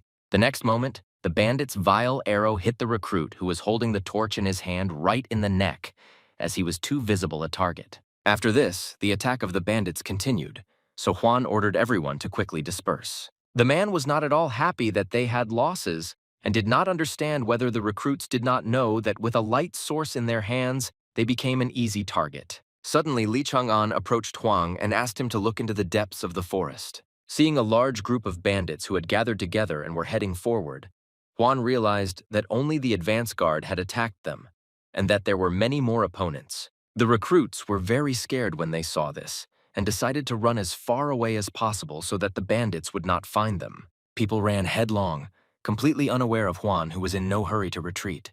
The man tried to reach Li Chang'an, who remained standing, but the frightened crowd would not let him in. The main character turned to Juan and asked him to flee with the others while he covered the retreat from the rear. Soon after, the boy was already fearlessly fighting the bandits, killing them one after another. One of the villains, seeing this, even praised the main character, because it was clear that he knew how to fight well. However, the bandits only sensed the aura of an 8th stage martial artist in Li Chang'an, so they assumed that they would be able to easily defeat him simply by overwhelming him with numbers. That is why, just a moment later, several opponents rushed at the guy, confident of their success. Despite this, the main character did not lose his head, and considering that his enemies had gathered successfully, decided to immediately use his abilities. The boy used a skill called Spark that ignites the steps, which caused a furious flame to burst out of his hand and instantly burnt the bandits. Seeing this, the head of the villains realized that the guy had applied the law of literature, which meant that their opponent was a master of the path of literature. Li Chang'an, approaching another scoundrel, confirmed the bandits' fears and said that although his achievements were not so great, even this was enough to achieve victory. In addition, the main character skillfully took advantage of the fact that his enemies themselves kindly crowded together and rushed at him. This helped the guy kill the villains one by one. When another group of enemies was destroyed, Li Chang'an stopped to wipe the blood of the enemies from his face and looked around. Seeing another group of robbers, the main character decided that now he had to deal with them. The bandits did not understand how such a strong warrior could end up in the ranks of the reserve army, and, considering that they would not be able to cope with him, decided that they needed to retreat and call the demon lord. Li Chang'an clearly heard that the scoundrels were trying to call the demon, but he did not fully understand what it actually meant. In order to find out, the main character immediately attacked one of the robbers, but this time he was in no hurry to kill him. The guy demanded that the scoundrel tell what demon they were talking about. He was also interested in whether the robbers really decided to betray humanity and join the demons. The scoundrel, with a satisfied smile on his face, explained that they were simply tired of the annoying foundations, and they liked the way of life of demons better. So they themselves turned into demons. Li Chang'an didn't want to listen to the scoundrel to the end, so he mercilessly strangled him with his bare hands. Then the guy thought that the bandits themselves helped the demons get deep into the empire, and because of this, the situation became even more dangerous, because this could soon start happening everywhere. However, the main character was not going to stay away and therefore went away. The guy thought that he needed to quickly report what he had learned and get out of the bandits' territory, because the Empire had to know about the danger that came from within. Suddenly, the main character felt danger approaching, which forced him to forget about his intentions for a while. Lee Chang'an stopped abruptly and loudly addressed the unknown enemy, asking who he was. The next moment, a truly ferocious demon appeared behind the guy, who now knew who dared to disturb his subordinates. The main character was amazed by the sudden appearance of the enemy because he did not even notice how he moved behind him. The guy tried to attack the demon by swinging his sword sharply, but the monster managed to jump away in time. At the same time, he asked what the rush was for. The demon then approached the lifeless body of one of the bandits and asked Li Chang'an for permission to eat a little before continuing their battle. After this, the monster began to devour human flesh with great appetite, while the main character stood aside and watched this as if not believing what was happening. Li Chang'an was very unhappy that the demon allowed himself to behave like this, but he couldn't just attack. Meanwhile, the monster said that for the first time, he saw a person who killed more people than him, and therefore offered the guy to become his follower and be the first to complete the conversion into a demon. Li Chang'an was not interested in this at all, so he only asked how the demon managed to cross the border of the Empire and end up here. Hearing this question, the monster became angry because he understood that the main character was not going to accept his offer. But for the demon himself, it was even better. Li Chang'an remained silent and stared at the enemy because he felt that something unexpected was about to happen. The next moment, the demon suddenly jumped up and attacked the guy with lightning speed, simultaneously claiming that turning him into a demon by force would be much more pleasant. Li Chang'an was seriously wounded in the chest, but seemed to be completely unharmed. The demon after his attack did not go outside the window for a quiet otherwise to think about the fact that something was wrong here. In order to find out what was going on, the monster slowly turned his head back and looked at his opponent, who was still standing on his feet. It turned out that the main character was not hurt at all thanks to the black iron armor.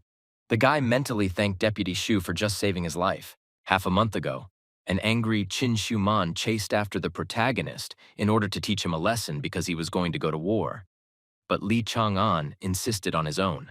At some point, the guy didn't notice the person standing in his way and crashed into him. The man was Deputy Shu, who was holding a small bag in his hands. The man turned to the boy and said that since he had firmly decided to go to the battlefield, he would definitely need something. Qin Shuman, seeing many valuable artifacts and weapons, asked the deputy whether he had really decided to loot the storage and give everything to the main character. To this, the deputy director said that Li Chang'an had already made up his mind, so there was no way to convince him otherwise, and the best they could do now was to increase his chances of survival. After this, the man handed the main character valuables and said that the battlefield was a very dangerous place.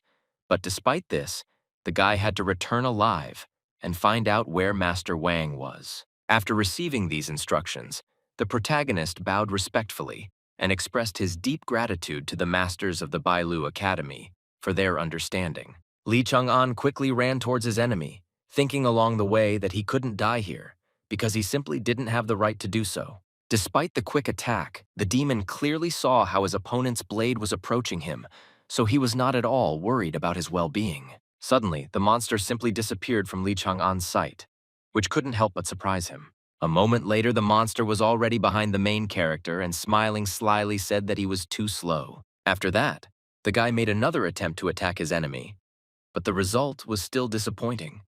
The demon was much faster than Li Chang'an's strikes. For some time, the monster simply played with his opponent, mocking him as the main character constantly lost sight of him. The guy admitted that compared to the demon, he was nothing more than a slow turtle, and now against such a strong opponent, he had practically no chance. However, Li Chang'an continued to try to reach his enemy, which surprised the demon, so he asked if the guy hadn't given up yet. In the end, the monster decided to make the protagonist beg for mercy, and so, with great enthusiasm, dealt him a powerful blow that hit the target right on target. This attack was quite powerful and managed to knock Li Chang'an off his feet, causing him to even drop his weapon. Left without his sword, the main character decided not to waste time and apply the law of literature in order to use the skill Frosty Hand. Thanks to this, sharp ice spikes appeared out of nowhere and quickly headed straight towards the demon. Unfortunately, the monster managed to easily resist this technique, while saying that such skills would not work because the abilities of the 8th stage master were useless against him. To this, the wounded Li Chang'an confidently replied that he had not tried to wound his enemy. After that, the guy, without wasting any time, used the skill Ice Shackles, thanks to which the demon's legs were suddenly shackled with ice. This trick really surprised the monster. However, the scoundrel claimed that it would still give the guy nothing, since his flimsy ice would only hold him for 3 breaths at most. Li Chang'an was confident that even this time would be enough for him. Now, he only wanted to use the arrow of many rivers, and for this purpose, he quickly headed towards his opponent. The next moment, the main character stuck an arrow straight into the demon's head, which he did not expect at all. After that, the guy headed towards his sword as quickly as possible in order to use it to finish what he had started. A few seconds later, the main character had already swung his weapon and managed to cut off his opponent's head with one blow. The demon's head fell to the ground with a crash, signifying Li Chang'an's victory in this battle. Of course, this fight was not at all easy for the guy, so he needed some time to recover. Suddenly, the main character heard a strange noise coming from the demon's head. It seemed that he was trying to say that he had not lost yet. Li Chang'an was shocked by what was happening and did not understand why the monster had not died yet. The guy even began to assume that demons could live without a head. In order to protect himself, the main character pierced the monster's head with a sword, wanting him to finally die. As soon as this happened, the demon's head turned into an ominous aura and dispersed into the air, leaving behind only a small round stone. Taking it into his hand and examining it carefully, Li Chang'an happily realized that it was a demonic pill. At that moment, the guy suddenly heard someone's voices coming from the depths of the forest. Someone was saying that the opponents shouldn't have been killed so quickly, because first they needed to be pushed back to the cliff. Li Chang'an immediately realized that his comrades were surrounded by bandits, and now they wanted to throw them off the cliff. The guy couldn't let this happen, so he quickly went to help. Meanwhile, the recruits quickly ran forward, escaping from danger, but soon they had nowhere else to run because a cliff appeared in their path. The leader of the bandit turned to his opponents and said that they should jump down. He also said that under this cliff, there was a huge alchemical furnace, which was created by one of the powerful demon lords. The recruits thought that this was definitely the end for them, but Huan asked his comrades not to give up prematurely, because they could still cross the bridge and escape. Suddenly, the men saw a raging flame in front of them, which appeared out of nowhere and did not allow the robbers to come closer. The whole point was that the main character used the law of literature in order to create a real wall of fire, which was supposed to protect his comrades. Huan, seeing the guy in front of him, could not believe that he was safe and sound and could also use such skills. Li Chang'an turned to his comrades and ordered them to cross the bridge while he held off the bandits. The recruits immediately began to carry out Li Chang'an's order and carefully crossed the very precarious bridge across the gorge. Soon, the main character turned to his comrades and asked if they had all crossed over to the other side. Huan confirmed this and asked the guy not to worry about them anymore. Hearing this, Li Chang'an knew that he could now not hold back, so he immediately applied the law of literature to use the technique of secret plot. The main character also adopted the spark that ignites the steps technique in order to direct a huge stream of fire at his enemies. A huge wall of 8th grader flames on the spot where the group of robbers stood. Soon after, a huge explosion occurred, which triggered an earthquake and destroyed the bridge across the gorge. As a result, some of the bandits died on the spot, while others fell off the cliff screaming in fear. Huan, seeing all this, could not believe that Li Si had such power and loudly asked, adding that he quickly walked towards them. In order to cross to the other side of the gorge, the main character applied the law of literature to use the air step technique, since the bridge was already destroyed. Soon, the guy found himself on the other side, but he fell to the ground with a crash.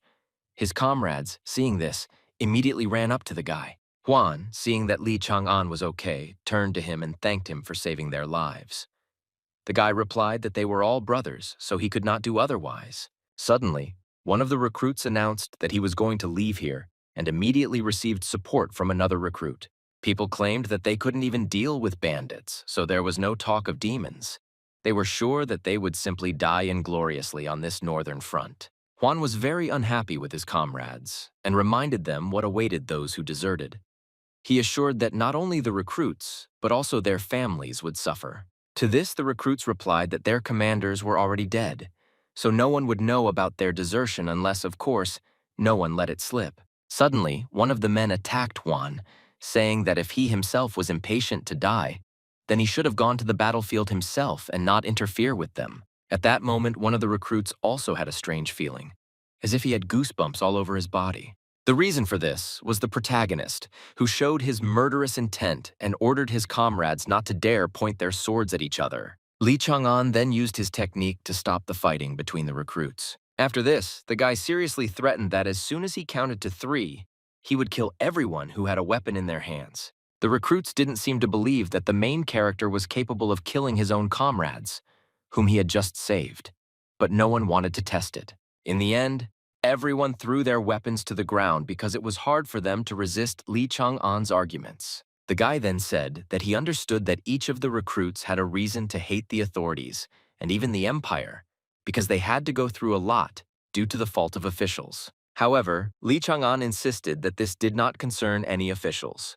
The protagonist believed that even if the Jin Empire fell, the land on which they now stood should remain in the hands of the people. The guy also claimed that this land was their homeland, and it was here that their roots were kept, so they all could not allow demons to penetrate here. In addition, Lee Chang-an said that they were not going to force anyone to do anything, so those who wanted to reach the north and fight the demons should stand on the right, and the rest should move to the left.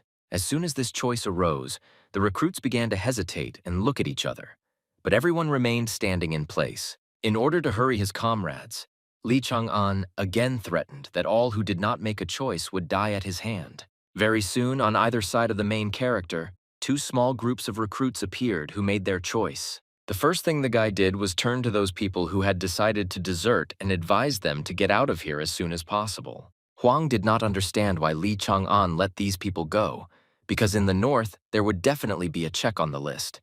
If these people were not there, then a hunt would begin for them. To this, the main character asked whether a man could really trust his back to his comrades on the battlefield, who had already tried to escape once. This question discouraged Juan, but he still answered that he definitely could not trust such people. Lee Chang-an then decided to reward those who remained, and so shared with them elixirs that would help them improve their martial arts and greatly increase their chances of surviving on the battlefield. After that, the guy said that after a couple of days of rest, they would all continue their journey north. A few days later, Lee Chang-an declared that unfortunately his route had deviated slightly from his original one, so he had to bid farewell to his comrades here. Juan believed that the guy would return with great achievements.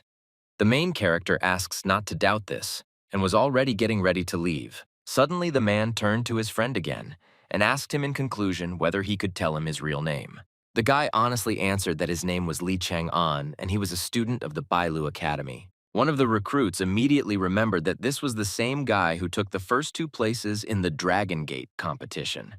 The man was sure that if something happened to this guy, Bailu would execute them all. Juan immediately subdued his comrade with a good kick and demanded that he shut up. After this, the man, watching the main character, said that he would definitely return alive. In the evening, the main character arrived in Hedong County and asked the servant to prepare a room for him on the 2nd floor and leave food there, and also not to forget to water and feed his horse. The night was quite quiet and calm, so Lee Chang-an could rest without worrying about anything.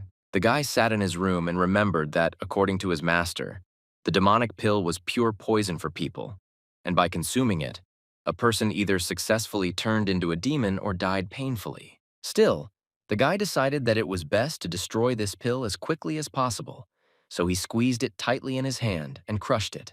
At that very moment, an ominous energy appeared out of nowhere and began to spread around the main character. Lee Chang-an was very surprised by what happened next, because he didn't expect this at all. It turned out that the Jasper letter began to absorb demonic chi, but it was still unclear what would come of it. Soon after, a huge flow of energy was released from the letter, which no longer posed any danger to the guy. Without wasting time, Lee Chang-an began to absorb this energy, consider that there was nothing dangerous about it. The guy couldn't believe that the jade letter absorbed demonic chi and turned it into true energy.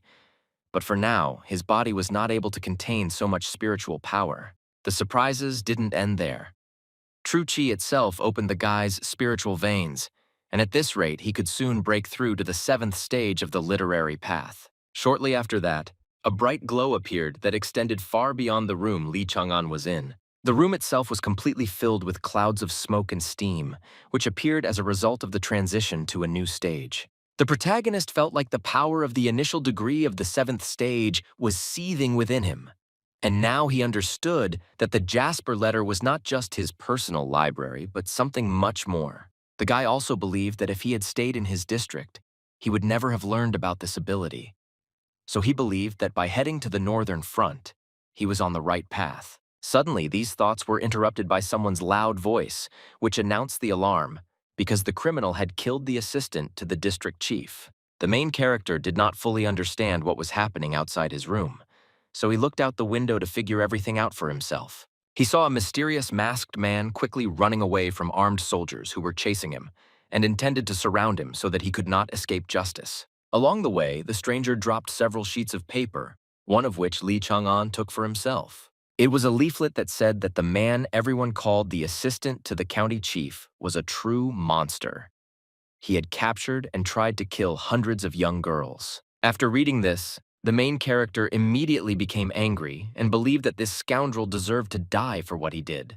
Meanwhile, the soldiers managed to corner the mysterious man, and so they ordered him to lay down his arms and surrender. At this, the man in the mask began to take out his sword, while saying that the soldiers were also to blame, because they saw what the scoundrel was doing and turned a blind eye to it. The soldier claimed that those women should have been glad that they could be useful to the district, because if there were no sacrifices, the demon lord would come here and destroy everything to the ground. Lee Chang'an, who witnessed this conversation, realized that there were demons here too, and that they had also managed to somehow reach an agreement with the local authorities. Meanwhile, the mysterious man did not want to listen to the justification of his opponents, so he demanded that they shut up, after which he fearlessly rushed into battle. Despite the large number of opponents, the masked man was not at all afraid and successfully dealt with one soldier after another. Lee Chang'an was quietly watching everything that was happening and was apparently preparing to take part in this battle.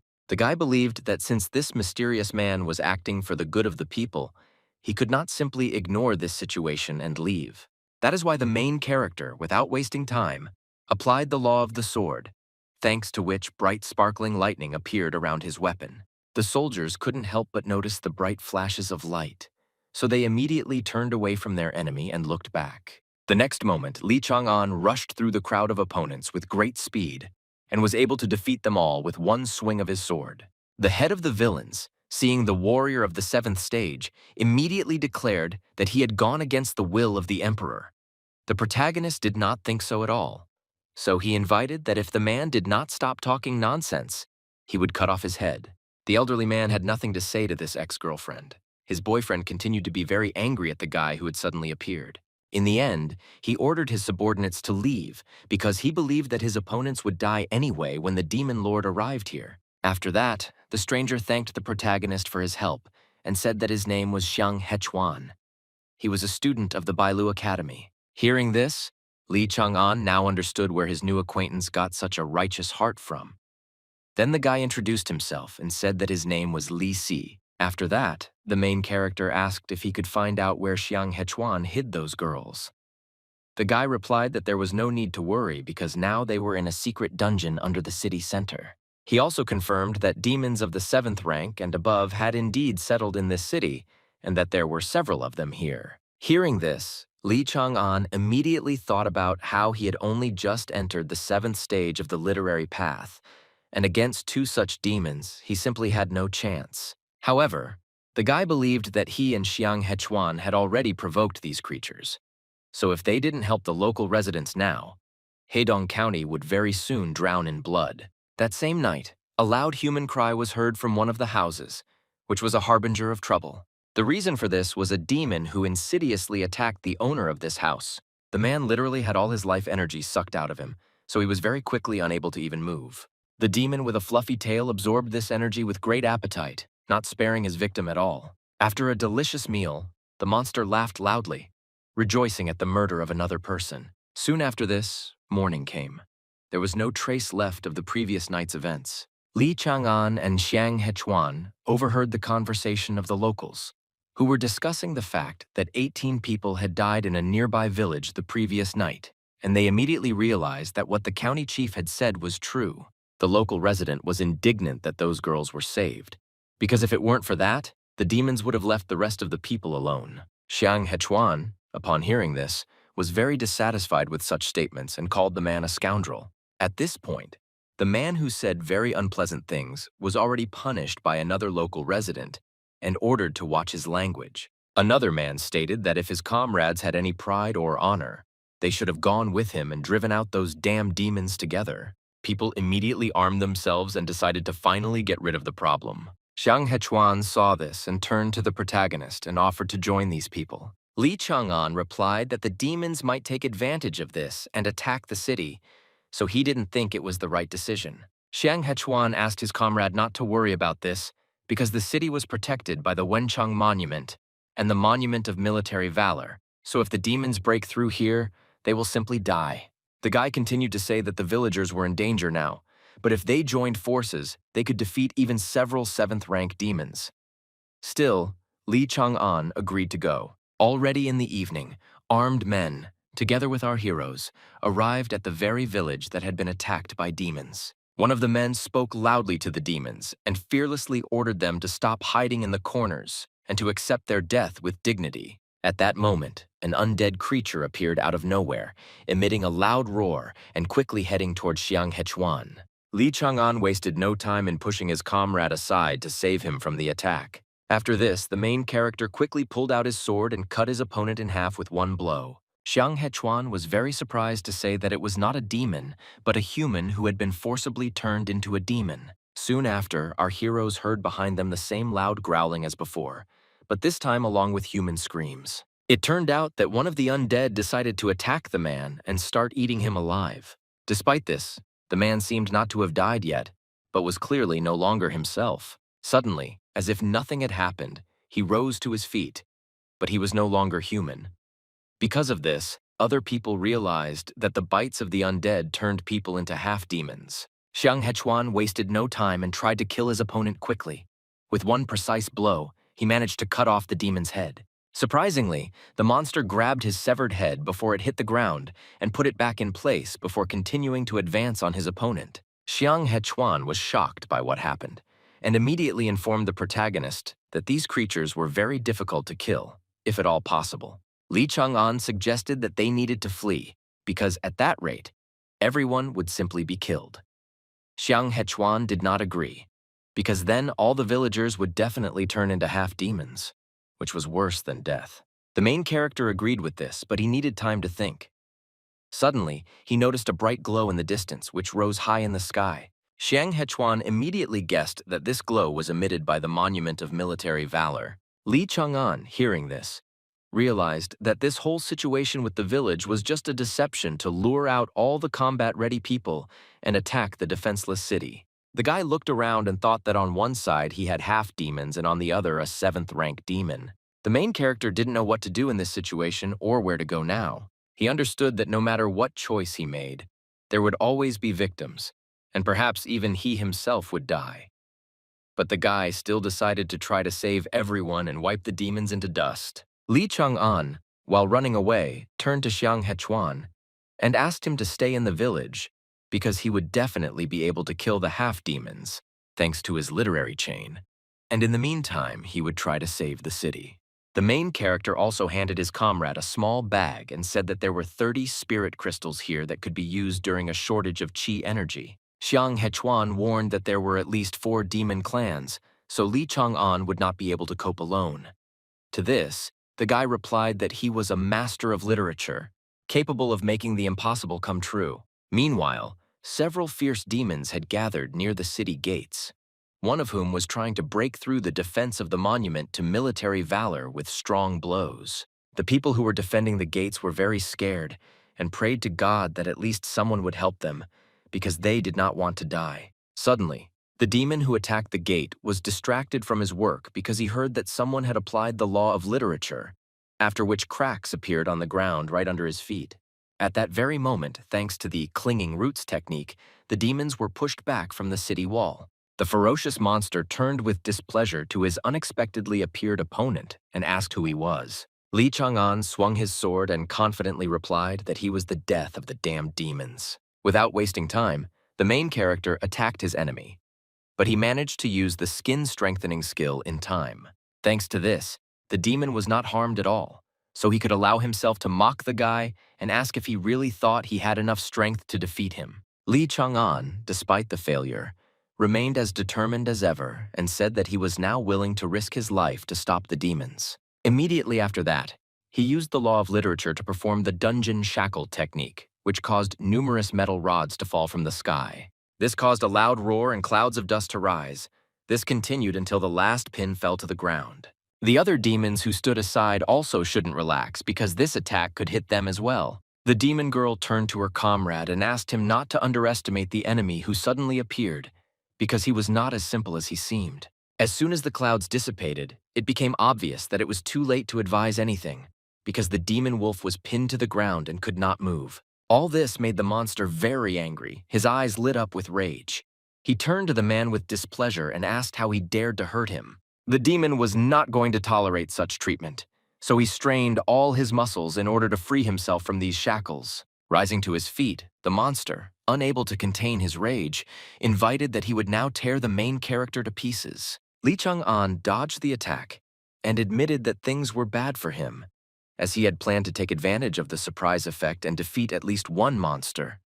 But now they could unite against him. Then the guy decided that in this case, he might not have a single chance, so he went for a desperate piece. In the next moment, Li Chang'an used several literary laws to increase his speed, strength, agility, and blade sharpness.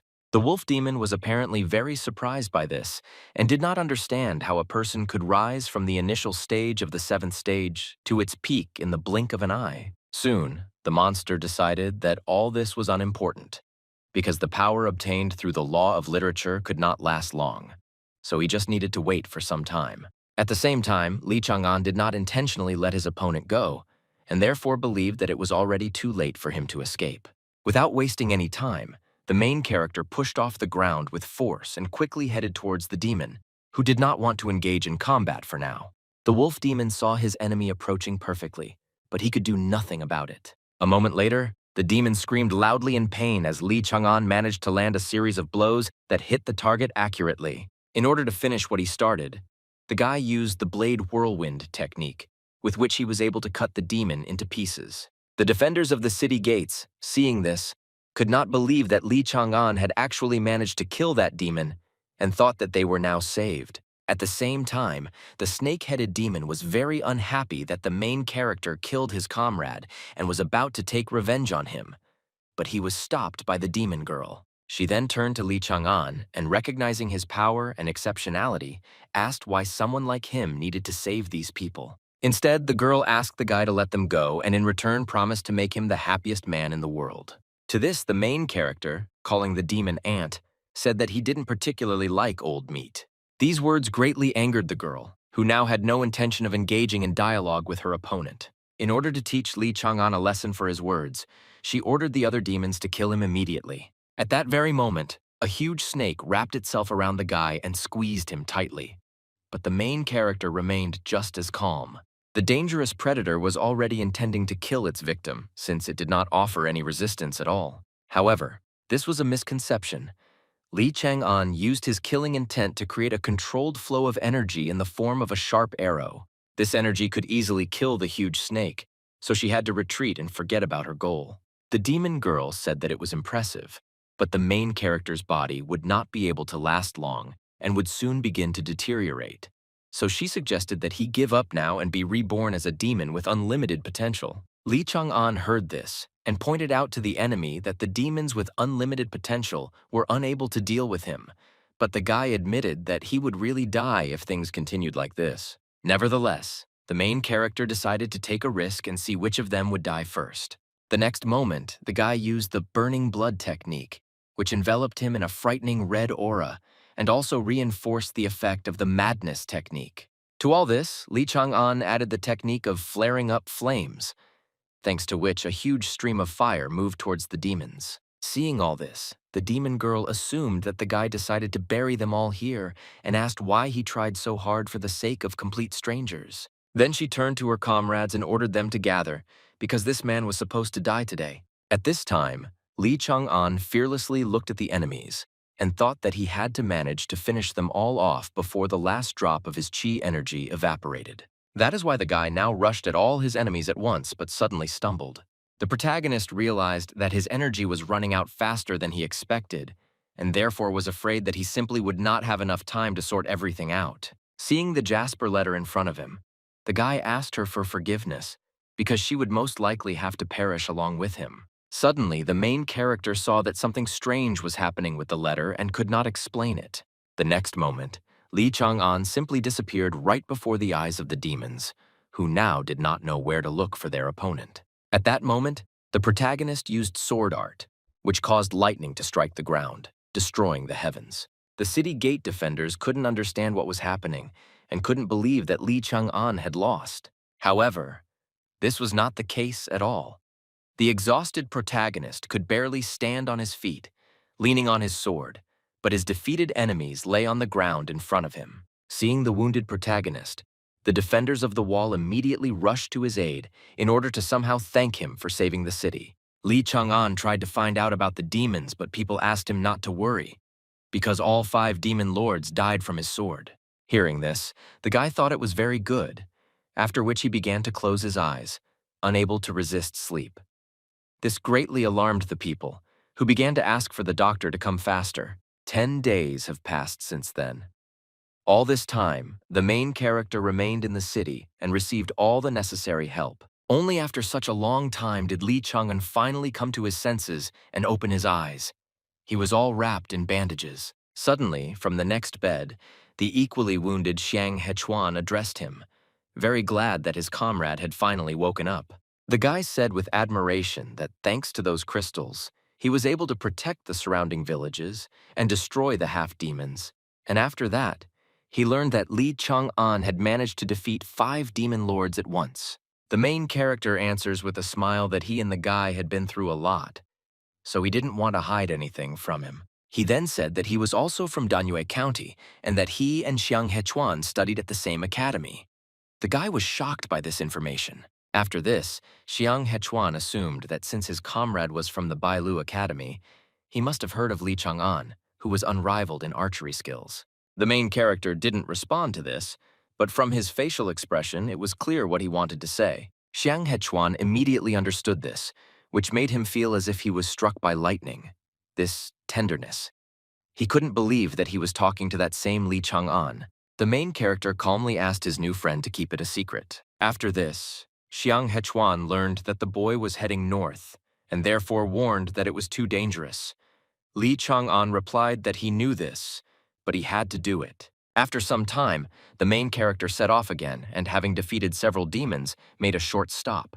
The guy decided to check his supplies. It turned out that he had quite a lot of demonic cores, 7th-rank demonic pills, alchemist's notes, and a pouch made from the skin of a wild beast. Lee Chang-an, seeing all this, assumed that the heavens had not yet turned away from him, because the jade letter would be able to help him absorb all these demonic pills and restore chi energy. Xiang Hechuan suddenly turned to the main character and offered him to stay in the city for a couple more days. Lee Chang-an replied that he needed to get away, and if fate decided so, they would meet again in the future. Immediately after this, many local residents approached the guy, calling him a benefactor and asking him to stay. People suggested that the protagonist stay in Hedong County and wanted to give him many gifts as a token of gratitude for saving their lives. Lee Chang-an solemnly thanked everyone present for their recognition and vowed that he would not leave the battlefield until the Empire defeated the damned demons. Meanwhile, on the battlefield in Fengchuan, the advance of bloodthirsty monsters continued, who wanted to destroy humanity.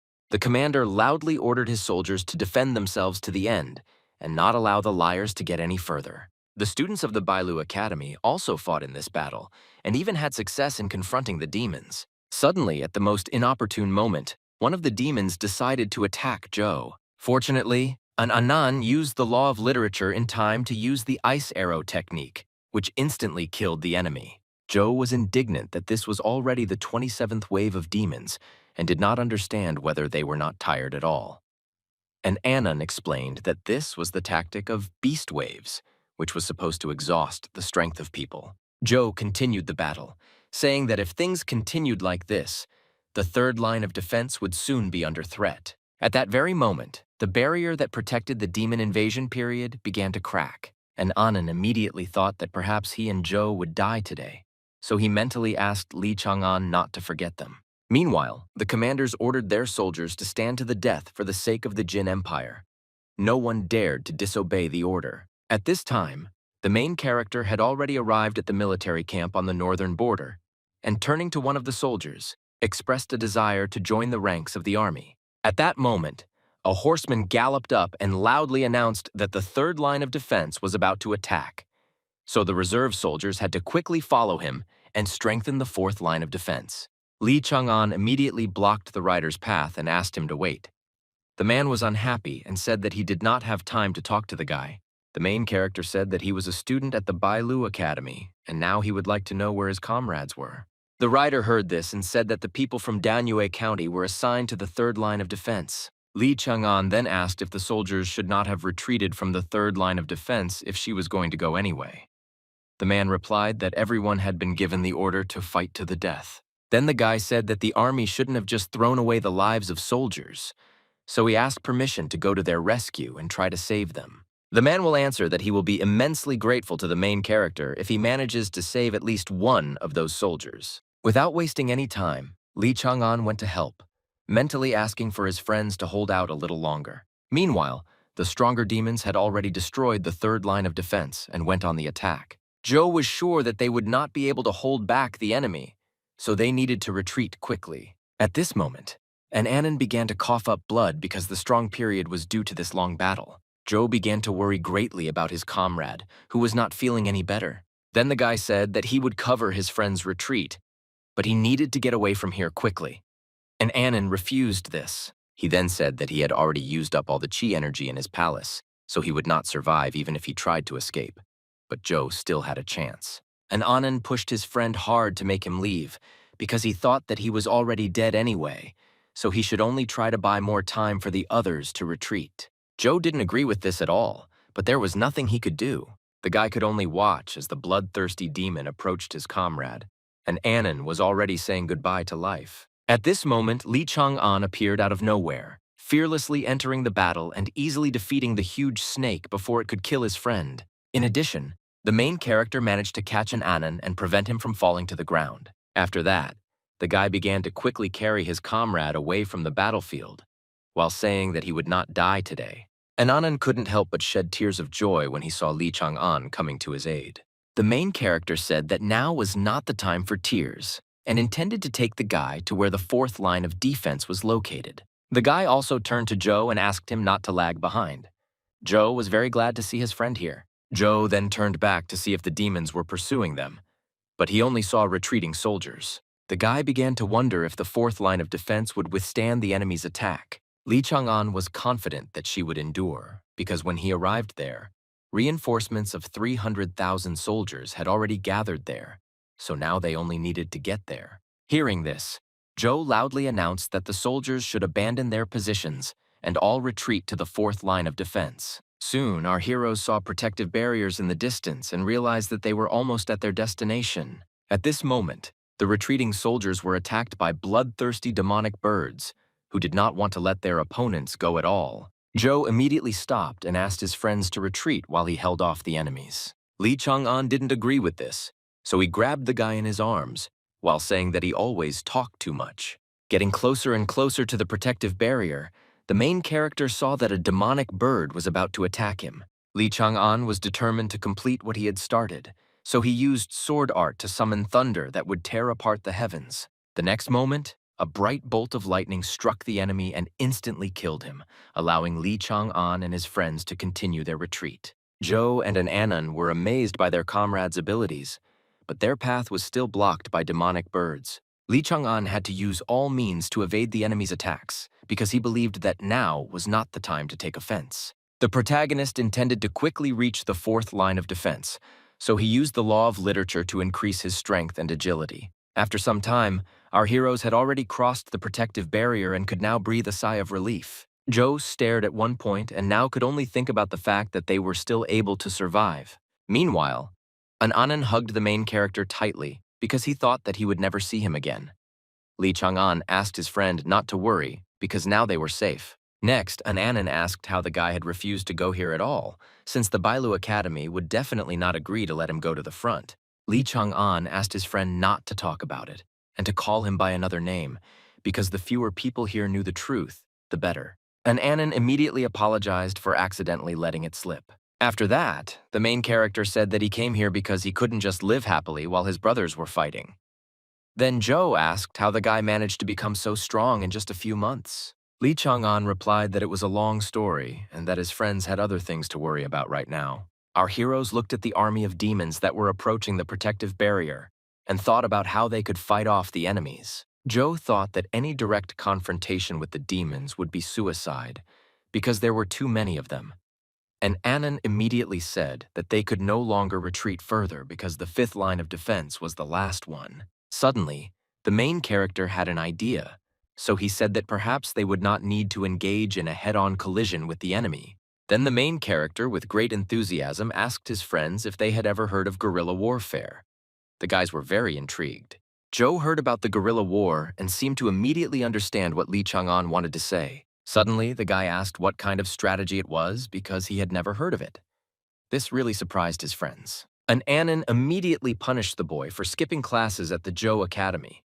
He made excuses and said that he always wanted to become a martial arts master, so he didn't read useless books. And Anan then explained that guerrilla warfare was one of the main tactics in the art of war, the main principle of which was to disunite the enemy army. Joe still didn't understand anything, so Lee Chang-an told him that in the first stage, they should have retreated while the enemy was advancing.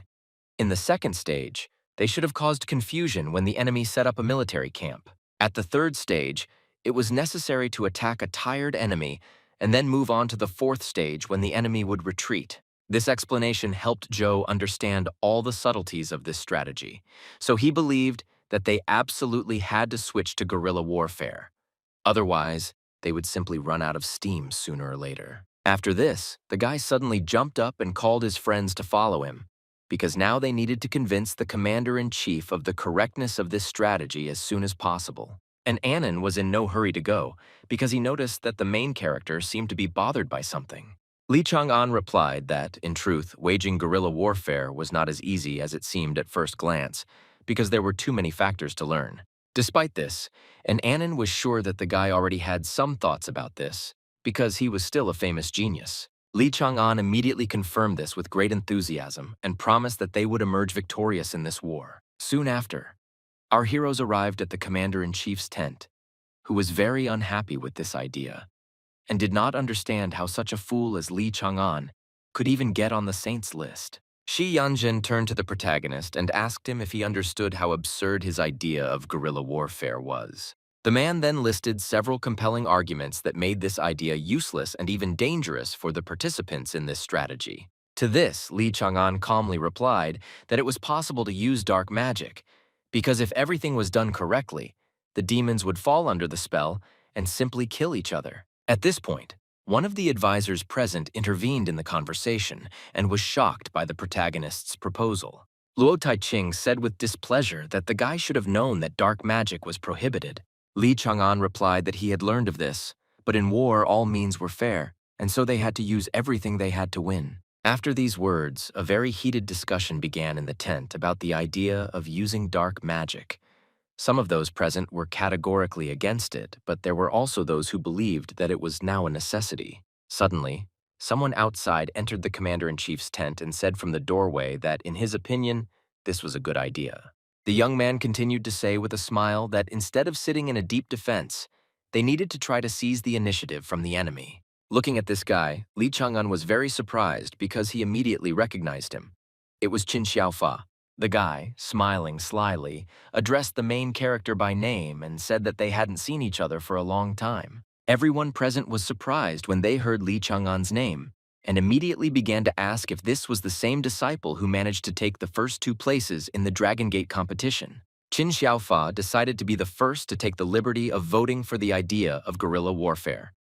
The commander's words influenced the others, so this idea no longer seemed so meaningless to them. Li Chang'an immediately thought that this guy was one of those who wanted to destroy the Bou Academy and also injured an Anan when he tried to find out Li Taibai's location. Qin Xiaofa then asked if the protagonist himself wanted to join the partisan detachment. Li Chang'an calmly replied that he simply couldn't help but go after everything he had done.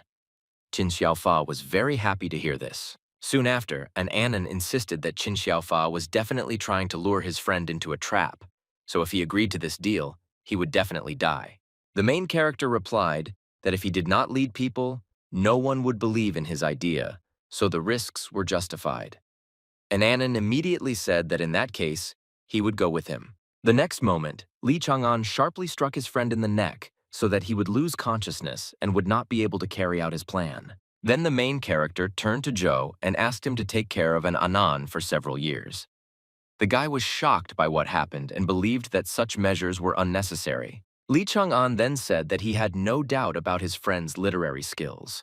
But without a high level of martial arts, there was nothing for them to do in the demon lands. However, Zhou felt that his friend was indeed right, so he promised that he would take care of an Anan in his absence. 2 days later, the commander-in-chief gathered a group of soldiers and loudly announced that the outcome of this war largely depended on them, and therefore he respected them immensely for this. After this, the man announced the beginning of the implementation of their plan, the first step of which was the introduction of a detachment of partisans into the territory of the demons. All the soldiers rushed fearfully behind the fourth protective barrier, which the demons did not expect at all. One of the subordinates immediately reported to the demon lord that the people had gone beyond their shield and suggested that they had finally decided to accept their fate. Demon Lord Bai Ye said that these people even interested him a little, because he did not understand what these worthless people were planning.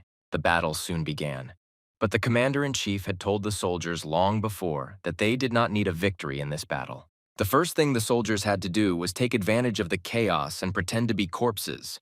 The commander-in-chief insisted that they were all the hope of the Jin Empire and that the people would never forget their sacrifice. Soon after the battle ended, the protagonist opened his eyes and looked around without attracting attention. The guy saw a huge demon who was looking at the corpses of people. Li Chang'an mentally asked the enemy not to go in his direction. Li Chang'an lay motionless on the ground, but the demon still focused its attention on him. The monster began to examine the main character, although he himself did not understand what was wrong with him. Eventually, the demon decided to change his martial art to use the dragon tail swing technique and attack the suspicious corpse. Li Chang'an had to jump aside to save himself and admitted that the demons in the northern district were very different from those he had seen before. Suddenly, the demon became very frightened upon seeing the main character and began to burrow into the ground, begging not to kill him. The monster said that the Lord had just promoted him to the 7th rank and assured that he had done nothing wrong but only eaten a couple of corpses. Li Chang'an thought that this was a good chance to use the poisonous parasite to make the demon the first seed of guerrilla warfare. Then the guy touched the monster's back, after which the parasite penetrated inside and wrapped itself around the spine. This caused the monster to experience severe pain, and so he began to swing his tail in all directions in order to somehow calm it down. Unexpectedly, the demon managed to capture the main character, which was not at all part of his plans. The monster continued to quickly dig a tunnel into the ground and loudly begged Li Chang'an not to hit him. The main character did not understand how long the demon was going to dig the earth and could not influence this situation in any way. Meanwhile, the battle between the people of the partisan detachment and the demons came to an end. The monsters looked around and looked for survivors. The demons did not understand why people rushed into this suicidal attack, because they only added work without achieving anything. Suddenly, the monsters saw Qin Xiaofa, who was smiling at them kindly and waving his hand as if greeting them. The demon was about to rush into an attack in order to deal with him, but the guy quickly launched poisonous parasites at them. They instantly penetrated the demons' heads, causing them to immediately forget about their intentions. Soon they bowed before the boy and called him Mr. Qin Xiaofa. Seeing this, he admitted that the forbidden art was more effective than he thought, and believed that now he would be able to subjugate even demons. However, the guy did not forget that if the guerrilla war plan worked, Li Chang'an would become even more influential. Qin Xiaofa thought that he shouldn't have let the protagonist return alive. Meanwhile, a demonic bird was flying high in the sky. With the help of her eyes, the demon lord seemed to be able to observe what was happening on the battlefield. Monster understood what the catch was, so now he was very unhappy. Bai Ye decided not to delay and properly teach the people who tried to deceive him a lesson. Soon, the soldiers who were pretending to be corpses found themselves under the intense, bloodthirsty gaze of the monsters. They were already aware of the deception. Turning back, Qin Xiaofa saw a demonic bird trying to carry away one of his comrades. The man tried to resist and screamed loudly, begging for help. Qin Xiaofa seemed like he was about to rush into battle to save his comrade, but that was not the case at all. The last thing the unfortunate guy saw was Qin Xiaofa quickly running away to the defensive line, completely forgetting about their mission. Qin Xiaofa was sure that if he tried to save his comrade, he would die along with him. So Li Chang'an, who came up with this plan, should be blamed for everything. The rest of the soldiers from the partisan detachment were also confident that the plan had failed, so they began to quickly retreat. By evening, the survivors reached the military camp. An Anon was also here and looking for someone. The worried young man approached the returning soldiers and asked if they had seen Li Chang'an. Suddenly, Qin Xiaofa appeared behind him and directly said that it could be considered that the protagonist was already dead. An Anon was very unhappy with these words, but Qin Xiaofa continued to say that because of the crazy idea of guerrilla warfare, hundreds of people died in vain today. That is why the scoundrel was sure that even if Li Chang'an survived and returned to the military camp, he would be executed for this grave sin. An Anon was indignant and said that it was unfair, because even though the main character came up with this plan, it was approved by other commanders, so it was not only Li Chang'an who should bear responsibility. Then the guy looked around but did not see any support in the eyes of his comrades, which is why he realized that they thought the same as Qin Xiaofa. This made an Anon feel so hurt for the main character that he could not contain his emotions and began to cry. He then mentally turned to Li Chang'an and asked him not to return, because this rat's nest could no longer be called a home. At this time, the protagonist was unconscious and exposed to demonic energy. The streams of this energy seemed to slowly suck all the life force out of him. The demons who had captured the main character and were now pouring demonic energy into him laughed and said that people made good pills. Li Chang'an was completely immobilized and was unable to resist his enemies in any way.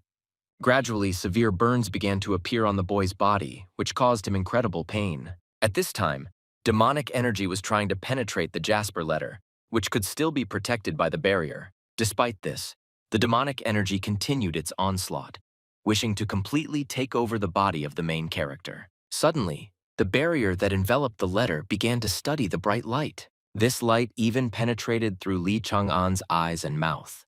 Somehow, he was able to drive away the demonic energy from the boy. After this, the main character began to recover. His burns began to heal literally before our eyes. At that very moment, one of the vessels that contained demonic energy simply exploded, which frightened the monsters that were present here. The demons did not understand how their captive was able to suck out all the demonic energy from their formation without even lifting a finger. Other vessels with energy also began to make a ringing sound, which indicated that they would soon become empty and explode.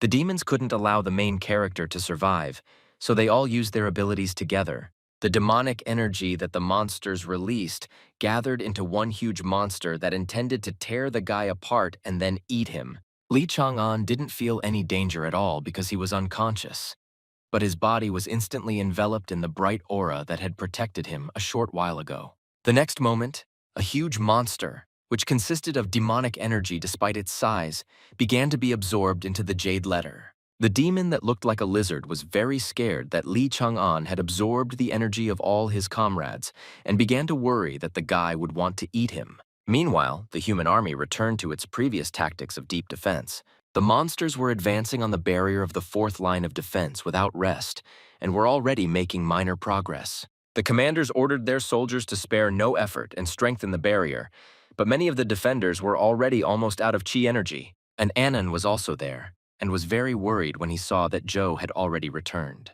The guy immediately asked if his friend had found the main character, but the answer was disappointing. An Anon was very upset that nothing was known about Li Chang'an.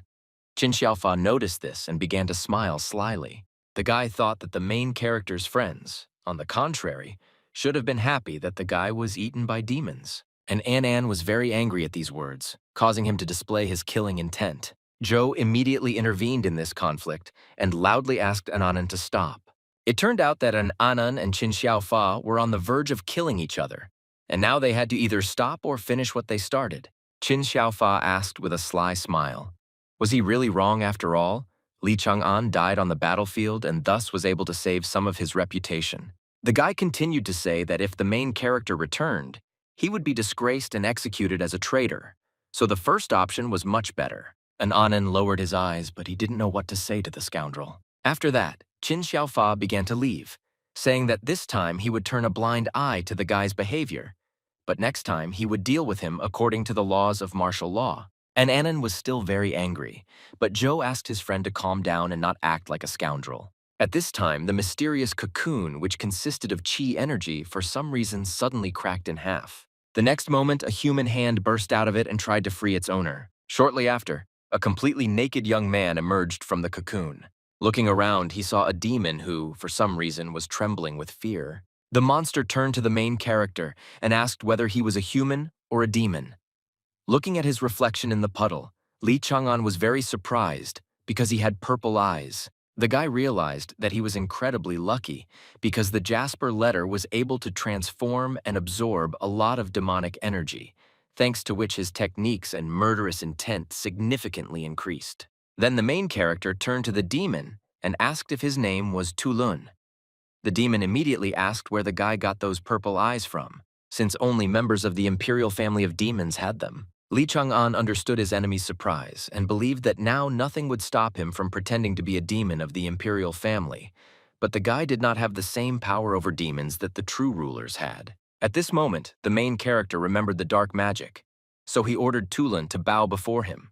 He immediately carried out the order. Li Chang'an was very surprised that he had such power, so he turned to Tulun again and asked who he was. The monsters were very scared, so he was in no hurry to answer, which angered the main character. So he repeated the order, but much louder.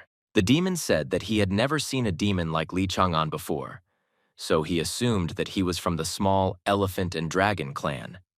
Li Chang'an was happy to hear this. After this, the main character saddled the demon and ordered him to move forward, because he had long wanted to look at the landscapes of the rear of the demon lands. Meanwhile, on the surface, there was absolute silence, and only a slight wind drove the sand from side to side across the lifeless expanses. Suddenly, there was a loud roar, and something seemed to start bursting out from under the ground to the surface. Li Chang'an was very happy because he felt as if he had not breathed clean air for 100 years. He wished to never be underground again. Looking around, the main character saw a small camp where demons were located. One of them seemed to feel the stranger's gaze on him, so he turned around to understand what was going on. Surprisingly, the monster did not find anyone, so he asked his comrades if they had heard a strange noise. Everyone agreed that it was just the wind. Meanwhile, the main character scolded Tulun for bringing him to the demonic bulls, because they definitely would not have obeyed his will. However, the guy thought that on the other hand, the demonic bulls were one of the strongest clans of demons, so they would definitely be useful to him. Also, the main character believed that he didn't have to deal with all the demonic bulls, so he decided to wait until it got dark and then start to slowly subdue them. Soon the sun set behind the horizon and night fell. It seemed that even the moon and most of the stars did not want to illuminate the lifeless earth. Soon one of the demonic bulls moved away from the fire, intending to go check on the supplies. The other demons immediately understood what their comrade really meant. Soon the monster stopped, and without any fear prepared to do what he came here for. At that moment, someone's voice was heard behind him, calling him a thick-headed bull. The demonic bull was very angry at these words, so he quickly turned around to look at this daredevil. He saw Li Chang'an, but he didn't even have time to say anything because he shoved a poisonous parasite into his mouth and said that it was a treat for him. The demonic bull was shocked by what happened, but he could not do anything because he was under the power of dark magic. The next moment, the ferocious monster obediently bowed before the protagonist and called him Lord. Li Chang'an was glad that the demon recognized him, so he asked what his name was. The monster replied that his name was Niu Dingtian. The protagonist then asked his new subordinate to introduce him to his clan, but Niu Dingtian immediately replied that he could not do this. The guy was very surprised by this refusal, and began to assume that the suggestion did not work even though the parasite had penetrated the demon's body. It turned out that Niu Dingtian could not yet introduce the Lord to his clan, because he had not yet done what he had moved away from the camp for. The demon bull felt much better when he finally relieved himself. At the same time, Li Chang'an began to think that he shouldn't have wasted the poisonous parasite on this idiot. Soon after, the demonic bull asked the main character what clan he was from, since he had never seen him anywhere before. The guy replied that he was the prince of the Elephant and Dragon clan. The demon was very surprised when he realized that Li Chang'an was from the imperial family of the very clan that descended from the great elephant and dragon sage. The demonic bulls that were in the camp heard Niu Dingtian's cry and assumed that something bad had happened, so they decided to check. Li Chang'an was very unhappy that his new subordinate had attracted unnecessary attention, and in the meantime, they had already found the guy and were surprised that he was a human. One of the angry monsters immediately tried to attack the main character, asking him how he dared to set foot on the land of demons. Of course, the guy managed to easily dodge this blow, because now he was already much stronger than the time he first encountered the demon. After that, the main character attacked the monsters in response, thanking the heavens along the way for the fact that there were still intelligent individuals left in the clan of demonic bulls, because he immediately realized that he was a human. From this powerful blow, the demonic bull flew far back and fell to the ground with a crash in front of his comrades. This made the demon bull clan representatives even more angry, so another demon decided to try and teach Li Chang'an a lesson. The monster showed serious intentions, and not with you the rage that he was ready to direct at the main character. However, very soon another enemy was defeated and thrown to the ground. Niu Dingtian turned to the Lord and asked why he had hit another demon. Li Chang'an replied with displeasure that it was all because of Niu Dingtian himself. Then the demonic bull turned to his comrades and said that they were mistaken, because his master was definitely not some kind of pathetic person. The monster then solemnly declared that the imperial son of the Elephant and Dragon clan stood before the representatives of the demonic bull clan. Soon after, the protagonist and the demons moved to a fire that was located in a small clan camp.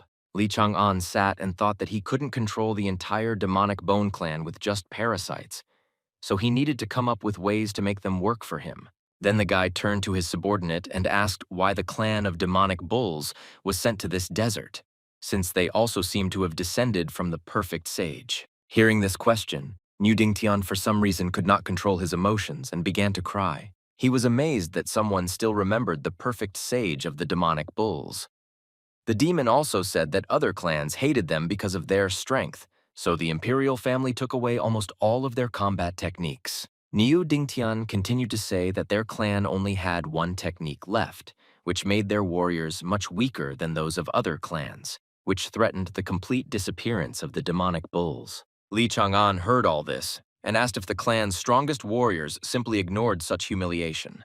Niu Dingtian said that a few months ago, their last lord, the third-ranked demonic bull, was cut down by some powerful person at the border. Say that this man then killed two rulers at once, and the third tried to escape when he realized that he could not defeat this man. When the monster ran away, he didn't even notice how he activated a small pressure plate. As a result, if the dry, truthful they and the man fell into a trap of some ancient tomb in the north, and since then nothing has been heard of them. Li Chang'an heard all this and assumed that it was about Wang Tianan, so he remembered well that this ancient tomb was located in the north. Niu Dingtian noticed that something was wrong with his lord, so he asked if everything was okay. To this, the protagonist replied that it was time for a serious conversation. The boy asked directly whether the clan of demonic bulls would follow him if he managed to regain the former glory and power that rightfully belonged to their clan. The protagonist promised that he would help the clan of demonic squirrels if they agreed to become his followers. Niu Dingtian immediately had the thought that the guy was asking them to obey. These thoughts made the demon very angry, causing him to instantly become furious and seemed ready to even attack Li Chang'an. The monster swung his huge axe sharply, shouting loudly at the same time that the demonic bulls would never become slaves. The main character was very scared and did not understand what was happening and why his subordinates suddenly went berserk. At this moment, a poisonous parasite enveloped the demonic bull's brain, causing it to experience a strange sensation. The monster still attacked the protagonist, But he deliberately missed Li Chang'an and remained standing in place, as if he knew that this would happen. At the same time, the rest of the demonic bulls had also armed themselves and were loudly encouraging their comrade to quickly kill the main character. Meanwhile, Li Chang'an was trying hard to subjugate Niu Dingtian with dark magic. In the end, the demonic bull obediently bowed before the guy because he could not withstand the pressure that he was putting on him. Niu Dingtian didn't want to do this at all, which is why he was now feeling excruciating suffering. But the demon was unable to resist. Continuing to put pressure on the protagonist, he asked why the monster thought he wanted to make the demonic bulls his slaves. Niu Dingtian said that his clan had sworn to never bow down to other clans, lest they become like the Buffalo clan, who were once their brothers, but who had betrayed their ideals and become pitiful slaves. Now Li Chang'an understood everything, so he explained that the demonic bulls had simply misunderstood him. The guy said that his goal was to climb to the top of the demonic world, but for this he needed not slaves, but loyal allies who would definitely be rewarded. After that, the protagonist picked up Niu Dingtian's huge axe, which he had dropped recently. Li Chang'an handed the weapon to his subordinate and asked if the Demon Bull clan would become his first ally. Niu Dingtian was struck by the protagonist's sincerity, which is why he did not immediately believe what was happening. Finally, the ferocious monster burst into tears and said that all the other clans did not respect them, and only the main character treated them as equals. That was why the demonic bulls were willing to become Li Chang'an's allies. The guy reassured his subordinate and said that weakness could always be turned into strength.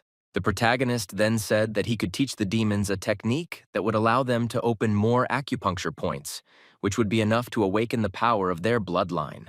However, the guy was in no hurry to share secrets, because he believed that not all demonic bulls were happy with his offer, and believed that it would be bad if the information leaked out. Niu Dingtian immediately looked at his comrades with displeasure, causing them to lower their eyes. Then the ferocious monster ordered everyone to immediately swear by the name of the great sage of their family that they would never reveal their secret to others. The demon also promised the protagonist that if they broke the oath, their demonic pills would be destroyed along with their souls, and all members of the traitors' families would be expelled from the clan.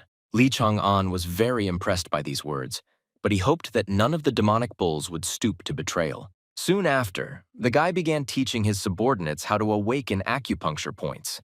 He gave a fairly detailed explanation, after which the demonic bulls set to work. After some time, Niu Dingtian turned to his comrades and asked if all this was really true, since so far no one had any results. Niu Dingtian immediately scolded his friend for doubting Li Chang'an's good intentions and ordered him to shut up. Just at that moment, a loud explosion thundered nearby, which attracted everyone's attention. It turned out that the reason for this was one of the demons, who was now shocked by what had happened and could not believe that he had done it. Having come to his senses, the monster loudly declared that he had been able to awaken the 28th acupuncture point and now felt how demonic qi was seething within him, which meant that the Lord's technique really worked.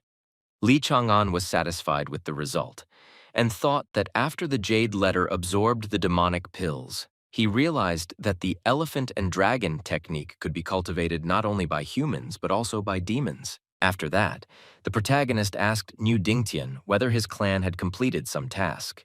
The monster said that they had already completed their task and were just returning to the camp of the 100 demons. The demons suggested that Li Chang'an go with them, because his clan's tents were a little further away from the others, so the other demons shouldn't notice him. After thinking for a bit, the guy agreed. Then the main character said that the demonic bulls could go forward and he would catch up with them a little later. Li Chang'an watched his subordinates leave and thought that one oath was not enough to completely control them, so he needed to somehow strengthen his power over the demons. After this, the main character, for some reason, began to stamp his foot on the ground as if he was trying to attract someone's attention. Tulin immediately crawled out from under the ground and prepared to listen to the Lord's order. It turned out that the guy needed to get the flesh of demons in order to remove more parasites. A few days later, the protagonist and his new subordinates were already in the camp of the 100 demons. Li Chang'an continued training the demonic bulls as promised, carefully monitoring each training session. Along the way, the guy quietly scattered poisonous parasites around, which he needed to increase his control over the demons. The parasites immediately headed towards the demonic Becks, who, unsuspecting, continued their training. The demons suddenly felt a strange sensation, but did not even realize that they were now under the complete control of the protagonist. Lee Chang-an was very pleased with this, but he tried not to show it to his subordinates. Soon after, one of the demonic bulls happily announced that he had awakened the 32nd point. But his comrade asked him not to be so proud, since Niu Dingtian was already at the 40th. Niu Dingtian calmly replied that their clan would definitely restore its honor and return to glory. He felt that this day was just around the corner. Suddenly, the grunting of a demonic boar was heard, calling all this a disgrace. Lee Chang-an immediately hid when he realized that other demons had come to the camp and began to observe what was happening from a secluded place. The demonic boar laughed loudly and said that he had never heard such nonsense in his life than the restoration of the glory of the demonic bull clan. Niu Dingtian was very unhappy that a representative of the boar clan and a traitor from the buffalo clan had come to see them. The demonic boar roughly pushed Niu Dingtian aside and called him a brat, demanding that he not dare to talk to him like that. Niu Dingtian was very angry and seemed ready to attack the scoundrel right now. But his comrade asked him not to give in to this provocation. Immediately, Niu Wanhao, who was the head of the 10,000 demons of the Bull clan, intervened in the conversation and rudely asked why the boar came here. The boar said that the clan of demonic wolves had announced the assembly of a reserve army, and since the bulls were the weakest, they were sent to the front as cannon fodder. An angry Niu Dingtian immediately declared that they were not the weakest and suggested that they test it in the arena. The demonic boar accepted this offer, promising that he would not break his opponent's bones so that he would still go to the front. Lee Chang-an, hearing this, thought that this was his chance, because the demonic bulls that obeyed Niu Dingtian were not enough for his plan, so he had to lure the current head of the entire clan to his side. In order to realize this idea, the main character turned to a demonic bull named Jiande. The guy quietly asked to convey something to Niu Dingtian so that he could do something. The demon bull immediately submitted to the ruler. Soon, everyone moved to the training arena near which many spectators had already gathered. The head of the Kabanov clan turned to his subordinate, who had the number 18 instead of a name, and ordered him to fight for the honor of their clan. After this, he turned to the demonic fighters and asked which of them would dare to challenge him. Niu Dingtian immediately declared that he would do it, but Xiangde quickly stopped his comrade and conveyed that the Lord had ordered him not to rush. Demona explained that first, it was necessary to wait until the first of the demonic bulls lost and then begin to act. Niu Dingtian did not understand what the point was. In order to calm her comrade's curiosity, Xianda insisted that it was the order of the Lord, Niu Dingtian, who immediately obeyed. Suddenly, the head of the Demon Bull clan, Niu Wanhao, stepped forward and loudly announced that he would be the one to fight the enemy. The boar, hearing this, laughed and assumed that today he would finally be able to find out what the head of the shameful clan of demonic bulls was capable of. After this, the two opponents grabbed each other and began their battle. Niu Wanhao put all his efforts and promised that he would either secure victory or die. Meanwhile, all the demonic bulls actively supported the clan leader and believed in his victory. This support gave the demon strength, so he was able to easily deal a strong blow to his opponent. However, the demonic boar was not that weak, so it was able to fight back. In the end, the two opponents swung their fists hard, wishing death on each other.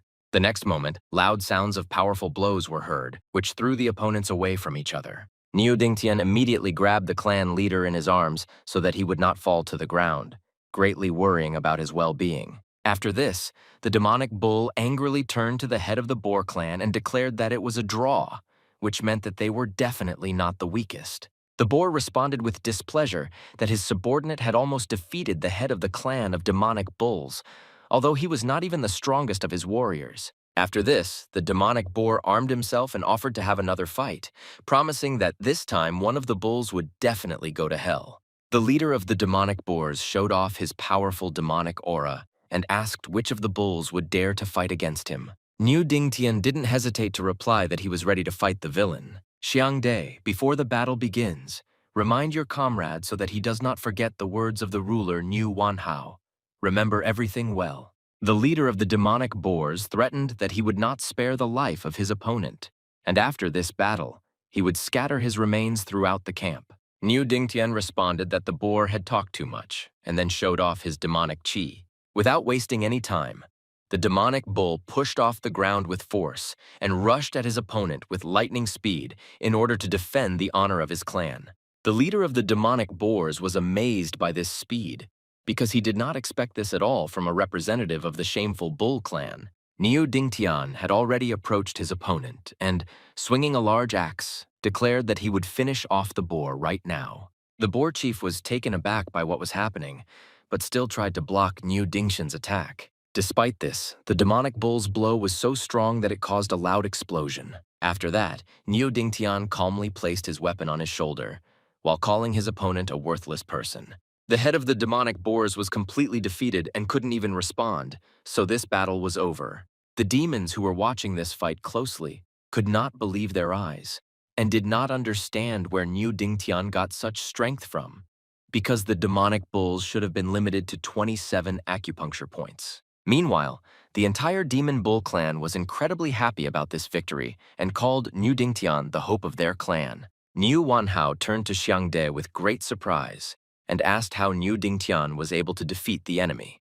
In order to explain everything, the demon suggested that the clan leader meet a certain gentleman. Soon after, Xiangde brought Niu Wanhao to an inconspicuous tent where that same gentleman was located. Xiangde bowed respectfully before the throne and greeted the son of the imperial family of the Elephant and Dragon clan. Niu Wanhao, seeing the one sitting on this throne, was very surprised and even seemed angry. Despite this, the main character calmly said that he was already tired of waiting for the head of 10,000 demons. Niu Dingtian confirmed that everything Li Chang'an had said was the purest truth, because the technique he had taught hundreds of bulls had indeed made them much stronger. Hearing this, Niu Wanhao respectfully turned to the protagonist and asked if he could ask the Lord one question. Li Chang'an didn't mind at all, so he prepared to listen to the Demon Bull Clan chief's question. The demon cautiously asked why the guy decided to choose the clan of demonic bulls. Li Chang'an was not entirely happy about having to answer this question again, but fortunately, he already had a prepared answer. The guy responded with great enthusiasm that it was, of course, because of the great sage of the demonic parks, because the clans that descended from the true great sages could be counted on the fingers. The main character continued to say that the great sage, having gone to the south, stopped the bloodthirsty people who possessed dark magic and fought with the dragon clan in the east. What he heard shocked Niu Wanhao, who was unable to stand on his feet and fell to his knees. After this, the demon, with tears in his eyes, said that he was very glad that someone other than the demonic bulls remembered the great deeds of his ancestor. Li Chang'an was thinking at the same time that the demonic bulls all had the same reaction to this answer, as if they all had the same brain. Then the main character put his hand on the shoulder of the head of the clan and said that if the demonic bulls support him and do not betray him, then he will give his word that he will return them to their former greatness. At the same time, the guy released a poisonous parasite, which immediately got to work. Niu Wanhao was soon completely subordinate to Li Chang'an and called him Lord. After some time, thousands of demonic bulls were already training hard to improve their fighting skills. The guy himself was surprised that at first 100 demons obeyed him. Now there were already 10,000. He would never have thought that he could take control of so many demons at once. Suddenly, Niu Wanhao approached the guy and asked him to look at the one he had brought. The demon said that it was another leader of the 10,000 demons of their clan, who was like a brother to him and who could be trusted. Li Chang'an was very happy about this because he now had 20,000 demons under his control, thanks to the fact that he controlled their leaders. The protagonist praised Niu Wanhao for his good work. The demon did not hide his joy when he received this praise from the Lord. Half a month later, thunder and lightning flashed in the skies above the demon lands. Several of them hit the ground, causing everything around to shake as if from an earthquake. Several demons gathered around the last fragment of the Qi of Fate, which had the form of an unintelligent, powerful being trying to protect humanity. The Monkey Clan. Lord Yuan Shengtian was glad that all they had to do was defeat the Great Sacred Monument. Then Fengchuan County would fall into their hands and become the first step towards conquering humanity. The Wolf Clan Lord Xiao Wendi believed that it was necessary to deploy a reserve army to break through the last line of human defense. The demon was ready to send his soldiers to the front, but they also had the responsibility of preserving the sacred stone. Bai Ye said that these were all trifles, and there was no point in talking about something that had already been decided. He was more interested in the question of who would carry the collected fragments of Chi of Destiny. The Demon Lord claimed that they would only have one chance to attack the human barrier, and if they failed, they would have to spend another half a year collecting the Fate Chi fragments. Tian Mengchen, who was the head of the nine-tailed Heavenly Fox clan, claimed that in fact everything was simple, because the fastest of them should have taken care of this matter, and the rest would help him break through the people's defense. Everyone agreed with this and believed that this would be the most reliable option. After this, the demon approached the head of the five-colored peacock clan, Kun Lin and Peng Qi, who was the ruler of the golden-winged rock clan, and asked which of them would take on this matter. Without thinking twice, Peng Qi picked up the Chi of Destiny and asked his comrades for permission to complete this task. Once the main issue was settled, Bai Ye loudly ordered everyone to begin preparing for the final assault. After some time, a worried demonic buffalo approached the lord of the demonic wolf clan and said that he had something important to tell him. After listening to everything from beginning to end, Xiao Wendi asked if it was possible that some bull could defeat a boar with 36 awakened points with one swing of an axe. The buffalo confirmed this, but clarified that this did not apply to all members of the clan of demonic bulls, since their commander of 10,000 demons could not cope even with an ordinary warrior boar. The demonic wolf immediately thought that a certain bull had revealed the power of the great sage bull's bloodline, which could not be simply ignored. That was why Xiao Wendi ordered his subordinate to convey that the Demon Bull clan should go north and protect the demon sacred stone. Meanwhile, the battle continued on the battlefield. People had been using the tactics of deft defense as before. The ferocious buffaloes were determined to carry out the orders of their masters, so they spared no effort to move forward. Despite this, an Anon continued to fight valiantly and kill one demon after another. Zhou was close to his friend and could come to his aid at any moment. The two students of the Bou Academy looked their enemies in the face fearlessly and did not even think of being afraid of anything. Suddenly, something changed on the battlefield, which shocked an Anon, and Zhou, who looked at his friend, did not believe that this was actually happening. An Anon's face showed regret, as if his last hope had left him. Unexpectedly, Li Chang'an, who was more tightly wrapped in clothes, sneezed loudly. Niu Dingtian immediately asked if everything was okay with the Lord. The guy answered positively, after which he asked how far they still were to the sacred stone.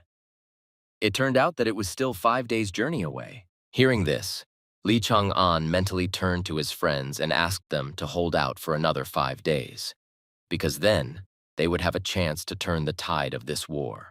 The ferocious demons continued to attack the fourth line of defense from both the ground and the air. The commanders of the human army asked their soldiers to move because the demons were already on the threshold. Suddenly, the barrier protecting the empire began to crack. The next moment, the shield was destroyed, and bloodthirsty demons began to crawl through it, wanting to kill their enemies. One of the soldiers who first saw this was shocked by what happened and loudly announced that the demons had broken through the barrier of the fourth line of defense. At that very moment, the soldier became a victim of the demon who killed him with one precise blow to the neck. The commanders ordered their soldiers not to retreat and to block the gap in the barrier. Meanwhile, in the command tent of the fifth line of defense, heated debates were taking place. One of the commanders was unhappy that his colleague dared to refuse him in such a situation.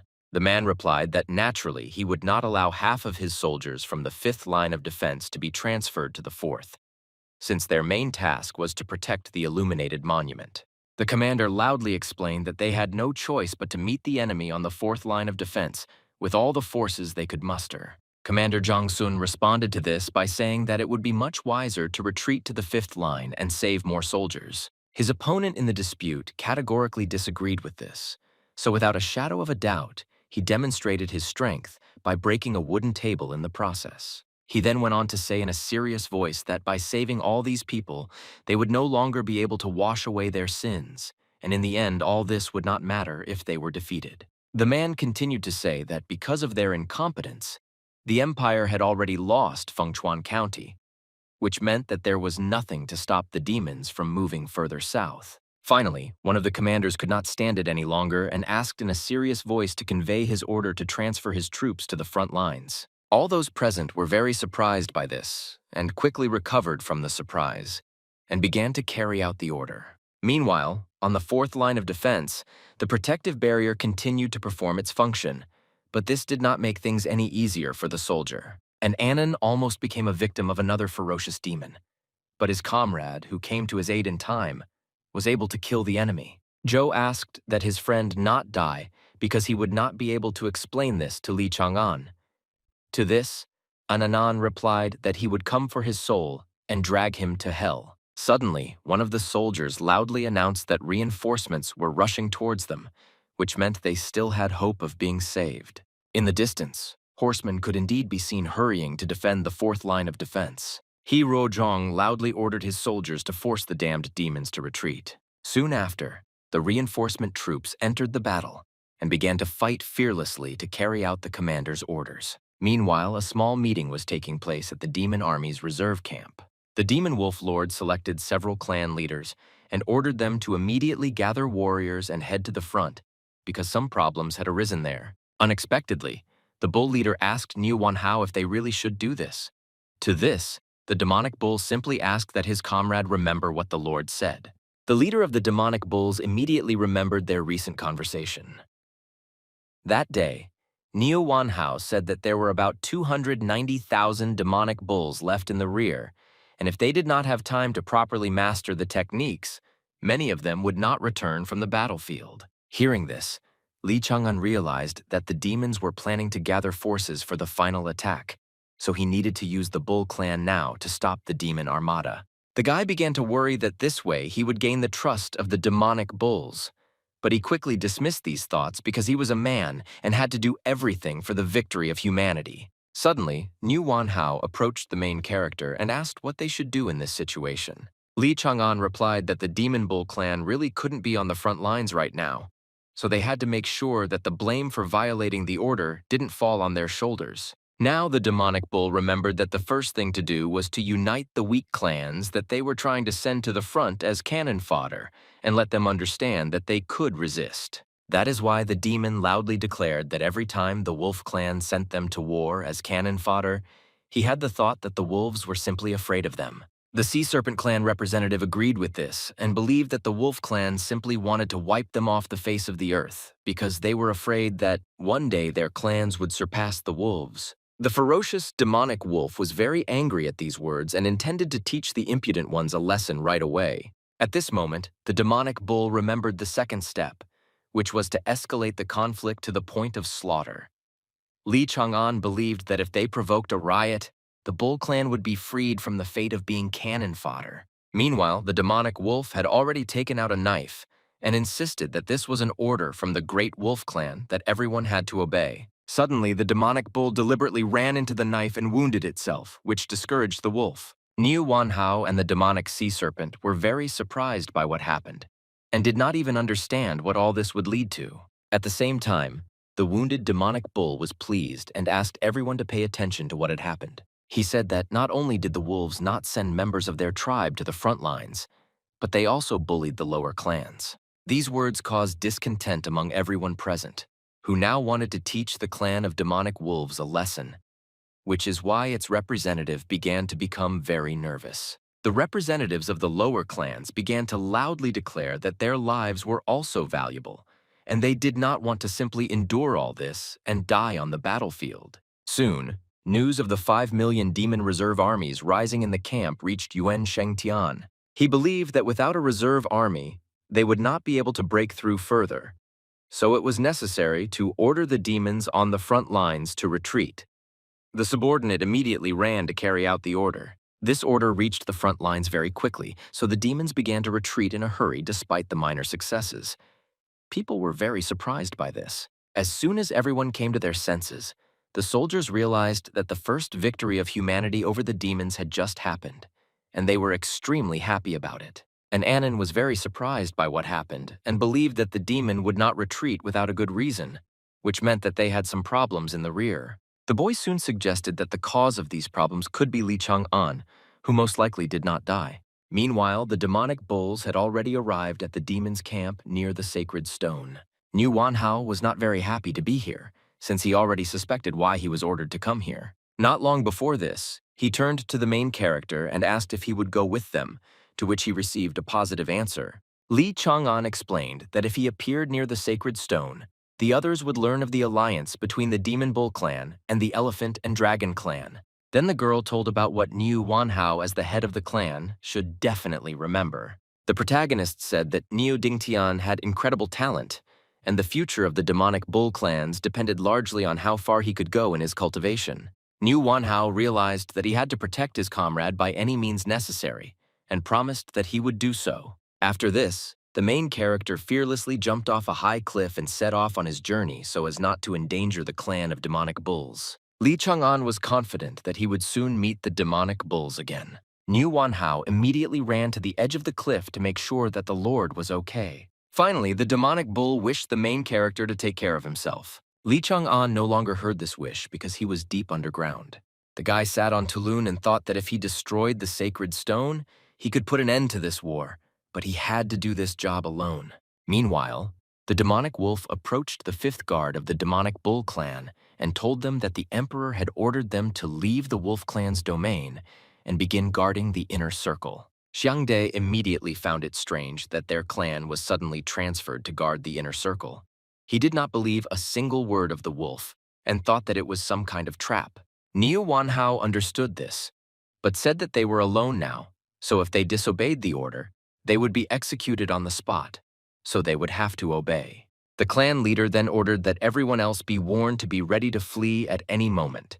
He also insisted that Niu Dingtian had to be protected at all costs. Soon after, Wolf Clan Lord Xiao Wendi was informed that the reserve army of bulls had already arrived. Xiao Wendi didn't respond to this, but from his bloodthirsty gaze it was clear that he was planning something bad. The clan leader loudly called out to the bull named Niu Dingtian and ordered him to get out of line immediately. The Demon Bull clan leaders were very surprised that Xiao Wendi had called Niu Dingtian and were already beginning to anticipate something was wrong. The demonic wolf realized that he would not achieve what he wanted in a good way, so he prepared to provide more convincing arguments. Showing his demonic energy, he loudly threatened that if Niu Dingtian did not come out to him immediately, he would kill every bull that came here. Niu Wanhao immediately declared that even the Wolf Lord could not allow himself to kill warriors indiscriminately, because such an act would inevitably result in punishment. The next moment, the demonic wolf attacked the head of the bull clan for doubting the correctness of his orders. Niu Wanhao flew back and fell to the ground, causing alarm among the other demonic bulls. Next, Xiao Wendi asked if the bulls still didn't understand what situation they were in, because no one would know what happened here because they would all be dead. After that, the enraged demonic wolf once again ordered Niu Dingtian to step out of line, threatening that this would be his last order and then he would get down to business. Niu Dingtian was about to submit and step out of line, but suddenly someone from behind put a hand on his shoulder trying to stop him. Xiangde overtook his comrade and, stepping out of line, loudly declared that he was that very Niu Dingtian. Xiao Wendi silently looked at the demonic bull that stood before him as if it was assessing him. Suddenly, the demonic wolf narrowed his eyes as if he suspected his interlocutor of deceiving him. He then stated that the demonic being that stood before him was not Niu Dingtian, since the real Niu Dingtian was standing behind him.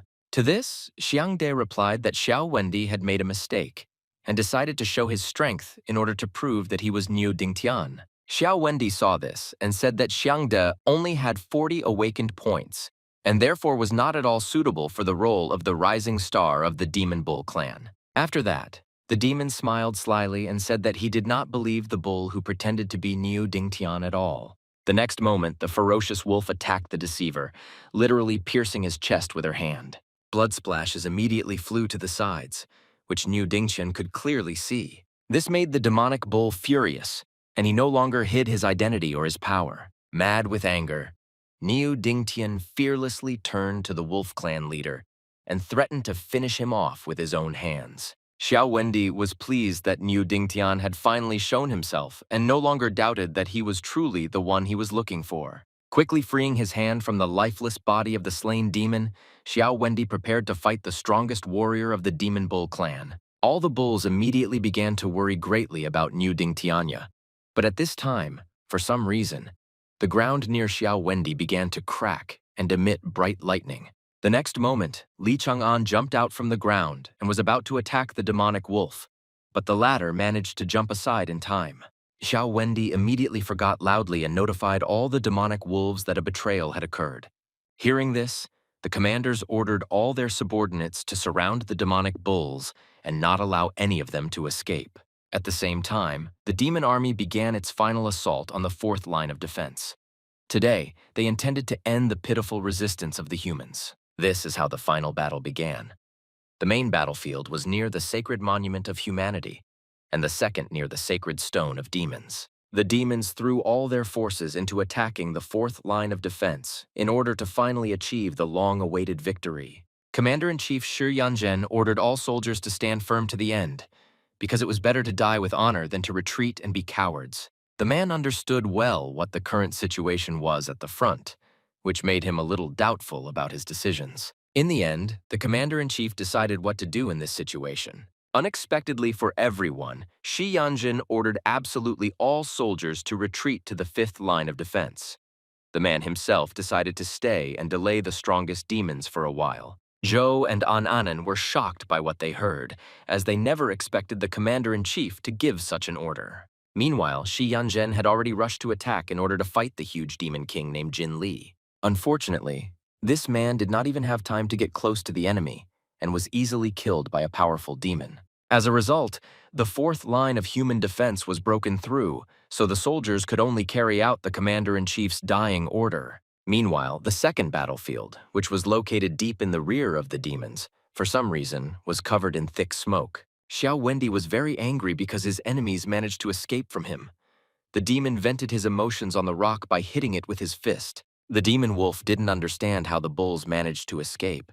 He didn't notice Bai Ye appearing behind him at all. After listening to everything from beginning to end, the demonic elephant was very angry because even using all the resources, Xiao Wendi was unable to find the fugitives. The demon wolf recalled Li Chang'an, who had suddenly appeared, and said that he looked like a person who most likely came from the imperial family. Bai Ye heard this and said that they could not allow the revival of the imperial family because now the demons were divided into clans and it was beneficial. That is why the demonic elephant ordered all his subordinates to make every effort to get the fugitives out from underground. Soon after, the demons who could breathe fire began to release their flames directly into the ground in order to lure out the demonic bulls and their lord. Meanwhile, underground, Li Chang'an used his skills to create a barrier and protect Niu Wanhaon and Niu Dingtian from the fire. Niu Dingtian was very grateful for the rescue and vowed to always follow the guy. The protagonist was amazed at the sincere devotion of the Demon Bull clan.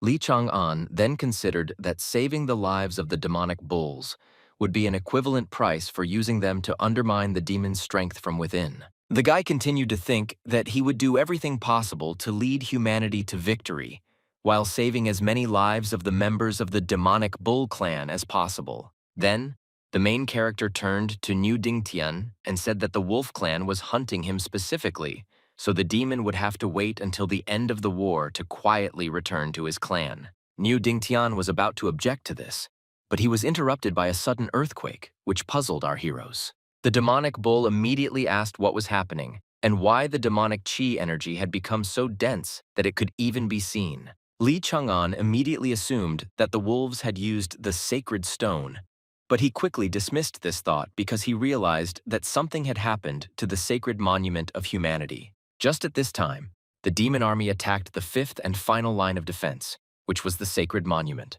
One of the commanders encouraged his comrades and asked them not to lose heart, because this was their last battle. The second commander still could not believe that the first of them to sacrifice their lives were the elder Shur and his grandson, who were convinced of the effectiveness of defensive tactics. Qin Xiaofa was confident that the commander-in-chief knew from the very beginning that he would not be able to hold the fourth line of defense, so he decided to leave time so that the empire could prepare as best as possible for the final battle. Meanwhile, He Rojong had already set up the final barrier around the sacred monument of humanity and reported it to his comrades. One of the commanders asked his colleagues to forget for today that they were all from different academies, because today they were brothers in arms who had to trust each other with their backs. After that, they all rushed into battle together, wanting to defend the monument until their last breath from the army of demons. Jin Li saw that there were only 4 defenders of the monument. He thought that they had nothing to hope for and ordered Yuan Shengtian to deal with them. The leader of the demonic monkeys wasted no time in rushing to attack, as he was confident that he could easily deal with 4 opponents. Jang King immediately used the law of literature to use the skill Golden Dragon Breath to stop the demon. A huge stream of destructive flames in the shape of a dragon quickly approached Yuan Shengtian, causing him to be taken aback. The next moment, there was a loud explosion that seemed to leave no trace of the demon. Jang King was very happy to see this, and thought that one of the demon lords protecting the monument had already been dealt with. Suddenly, the flame pillar that was supposed to burn Yuan Shengtian began to behave strangely. Eventually, the fire simply dissipated as if something had put it out. Jang Zongqing was shocked by what he saw and couldn't believe that his technique didn't work. Yuan Shengtian, who was completely unharmed, smiled widely and said that he was not so easy to finish off. Jang Zongqing had to dodge Yuan Shengtian's powerful attacks, which was meant to show his opponent how to fight. Meanwhile, Qin Xiaofu was forced to engage in combat with Tian Mengchen to prevent her from taking advantage of the opportunity to destroy the sacred monument. It wasn't easy for He Rozhong either, since he had to fight against 2 enemies at once, who were also hovering high above him in the sky. No one noticed that Commander Luo, while fighting against the Demon King Jin Li, was unable to avoid a strong blow and was sent flying far back. In addition to everything else, the old man lost his left arm in this battle and was now suffering incredible pain. Soon, the commander fell to the ground with a crash, and it seemed he could no longer defend the monument. Jin Li, having defeated his opponent, immediately set his sights on the sacred monument, wanting to finally accomplish what he had planned.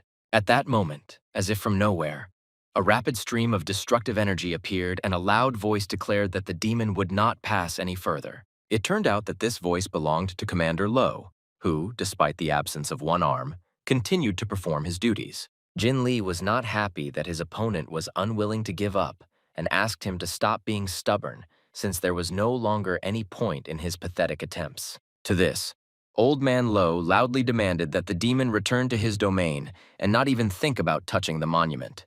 The next moment, the commander suddenly jumped up and fearlessly headed towards his enemy in order to continue the battle. Old Man Luo quickly approached Jin Li, holding his sword tightly in his hand and intending to deal with the demon right now. Unfortunately, Jin Li was much stronger than his enemy, so he was able to easily thwart his plans. Then the demon menacingly declared that since the commander so desired to die, he would grant him death. Old Man Lo did not expect such an outcome at all. The next moment, the demonic lion roared loudly, putting all its strength into it, causing a powerful sound wave to spread around. This roar easily made the earth shake as if from an earthquake. Despite this, Jin Li continued to roar, wanting to finally defeat his opponent with a loud sound. Even Tian Mengchen had to cover her ears to avoid being deafened by the loud sound. She was very unhappy that her comrade used this skill. When it was all over, Old Man Lo fell to his knees, exhausted, and dropped his weapon. After that, he could no longer fight. For some time, the commander could not come to his senses, and blood flowed from his eyes and ears. He Ruzhong, seeing the state his comrade was in, began to worry about him very much. Meanwhile, Jin Li kicked his weakened opponent and asked how the worthless insect dared to stand in his way. Surprisingly, Commander Lo only smiled and said that he had not hoped for more. Suddenly, the old man prepared to use such and such a technique, simultaneously promising that he would take the demon along with him to the next world. Jin Li saw the blinding light in front of him and was very surprised because he did not understand what his opponent was going to do. Old Man Luo explained with a satisfied smile on his face that he knew from the very beginning that he would not be able to resist the demon lord. So he cast more than 30 self-destruction techniques on himself in advance. The next moment, a huge explosion thundered, which He Ruzhong watched from afar and could not believe that the commander would do such a thing for the sake of humanity. Qin Xiaofa was also shocked by what happened, but he quickly came to his senses and turned to his comrades and said that they needed to take advantage of this moment. Hearing this, Jang Zongqing quickly applied the law of literature to use the technique of delightful lantern lights and fireworks. At the same time, He Rozhong used the skill Wood Realm, causing several streams of destructive energy to be released directly from the ground. These 2 techniques immediately rushed towards the demonic lords, who did not expect that people would recover so quickly after what happened to their comrade. Because of this, the frightened demons began to scatter in the hopes of avoiding death. However, it was already too late, as Jang Zongqing and He Ruzhong's techniques were much faster than the demons. As a result of this battle, Demon King Jin Li and Monkey Lord Yuan Shengtian were seriously injured. At the same time, the rulers Tian Mengchen and Kunlin died, and no longer posed a threat to humanity. That is why now the ruler of the golden-winged Rook clan had to fight 3 opponents at once or die. Qin Xiaofa did not hide his joy that of the lords of the 5 great demon clans. Only Peng Qi remained. Despite this, the angry demon said that the insignificant people managed to unpleasantly surprise him. But in some things they seriously miscalculated. The next moment, Yuan Shengtian appeared out of nowhere, much larger than before and much more aggressive. The shocked Jiang Zongqing immediately assumed that this was the Monkey Lord's true form, and he Ruozhong noticed that their opponent had significantly raised his rank. Without thinking twice, Qin Xiaofa ordered his comrades to retreat immediately, because he had read that even the 3 of them would not be able to deal with him. Unfortunately, it was too late because Yuan Shengtian, maddened with anger, had already swung his weapon and sent a destructive stream of energy at our heroes. When the dust settled, Qin Xiaofa was horrified to discover that his comrades had already died. Meanwhile, the demon monkey lord loudly addressed Peng Qi and said that the barrier had disappeared and now it was his turn to contribute to the victory. Without wasting any time, the lord of the golden-winged Rook clan rushed towards the sacred monument, which was now completely defenseless. Choosing the right moment, the demonic bird used its abilities to direct a stream of energy at its target. The sacred monument of humanity resisted the demon's attack for a long time, but it could not continue for long. Eventually, the monument could not withstand it and began to quickly crack and resist Peng Qi's attack. At that very moment, a colossal charge of energy shot into the sky, which marked the final victory of the demons over people. Xiao Wendi was very happy to see this, because he thought that Jin Li and the rest of his comrades had completed their task. The demonic wolf could not contain his joy that the sacred monument of the people was destroyed, because in that case, the sacred stone of the demons was about to cover the entire battlefield. Suddenly, the main character appeared behind the demonic lords, jumping out from underground to interrupt the celebration of his enemies. Xiao Wendi and Bai Ye immediately turned around and saw Li Chang'an, who was already preparing his attack. Without wasting any time, the boy used the skill Thunder Cutting the Sky in order to demonstrate to the demon the seriousness of his intentions. At that very moment, lightning struck the ground, but the demonic lords managed to jump aside in time. Then the angry Xiao Wendi warned that this was the same demon who saved the demonic bulls. Bai Ye turned to the main character and asked what clan he was from, since they had never met before. Li Chang'an landed calmly on the ground while the demons humbly waited for an answer. The guy confirmed that he had never introduced himself to these lords before, so he honestly said that he was a man named Li Chang'an. At the border of Fengchuan County, a group of masters of the literary path stood and observed what was happening. They regretfully assumed that their students had been defeated after all, and within an hour, the influence of the sacred demon stone had covered the entire county. Everyone present knew that after this, a completely different war would begin, for which they were prepared. Meanwhile, on the 5th line of defense, Zhou loudly ordered all the soldiers to retreat quickly. One of the soldiers surprisingly refused to leave because he thought that he would rather die and take several demons with him to the grave. Zhou was unhappy and said that now was not the time to show courage, because if there was an opportunity to save lives, then it was necessary to take advantage of it. The disciple of the Bou Academy recalled that the sacred monument had been destroyed, and now there was nothing to stop the demons from invading the land of Fengchuan County. Zhou also said that soon waves of powerful demons would pour in here, and from the human side, the strongest masters of literature and martial arts would enter the battle, and they would only hinder them. The soldier knew about all this, but it didn't make it any easier for him, because many of his comrades died here, but they still lost to the damn demon. Zhou could no longer respond to this because the soldier was indeed right, and this retreat looked very pitiful. Meanwhile, Anand silently looked into the distance and wondered whether Li Chang'an was still alive and what he was doing now. The guy really hoped that his friend was okay and mentally asked him to come back soon.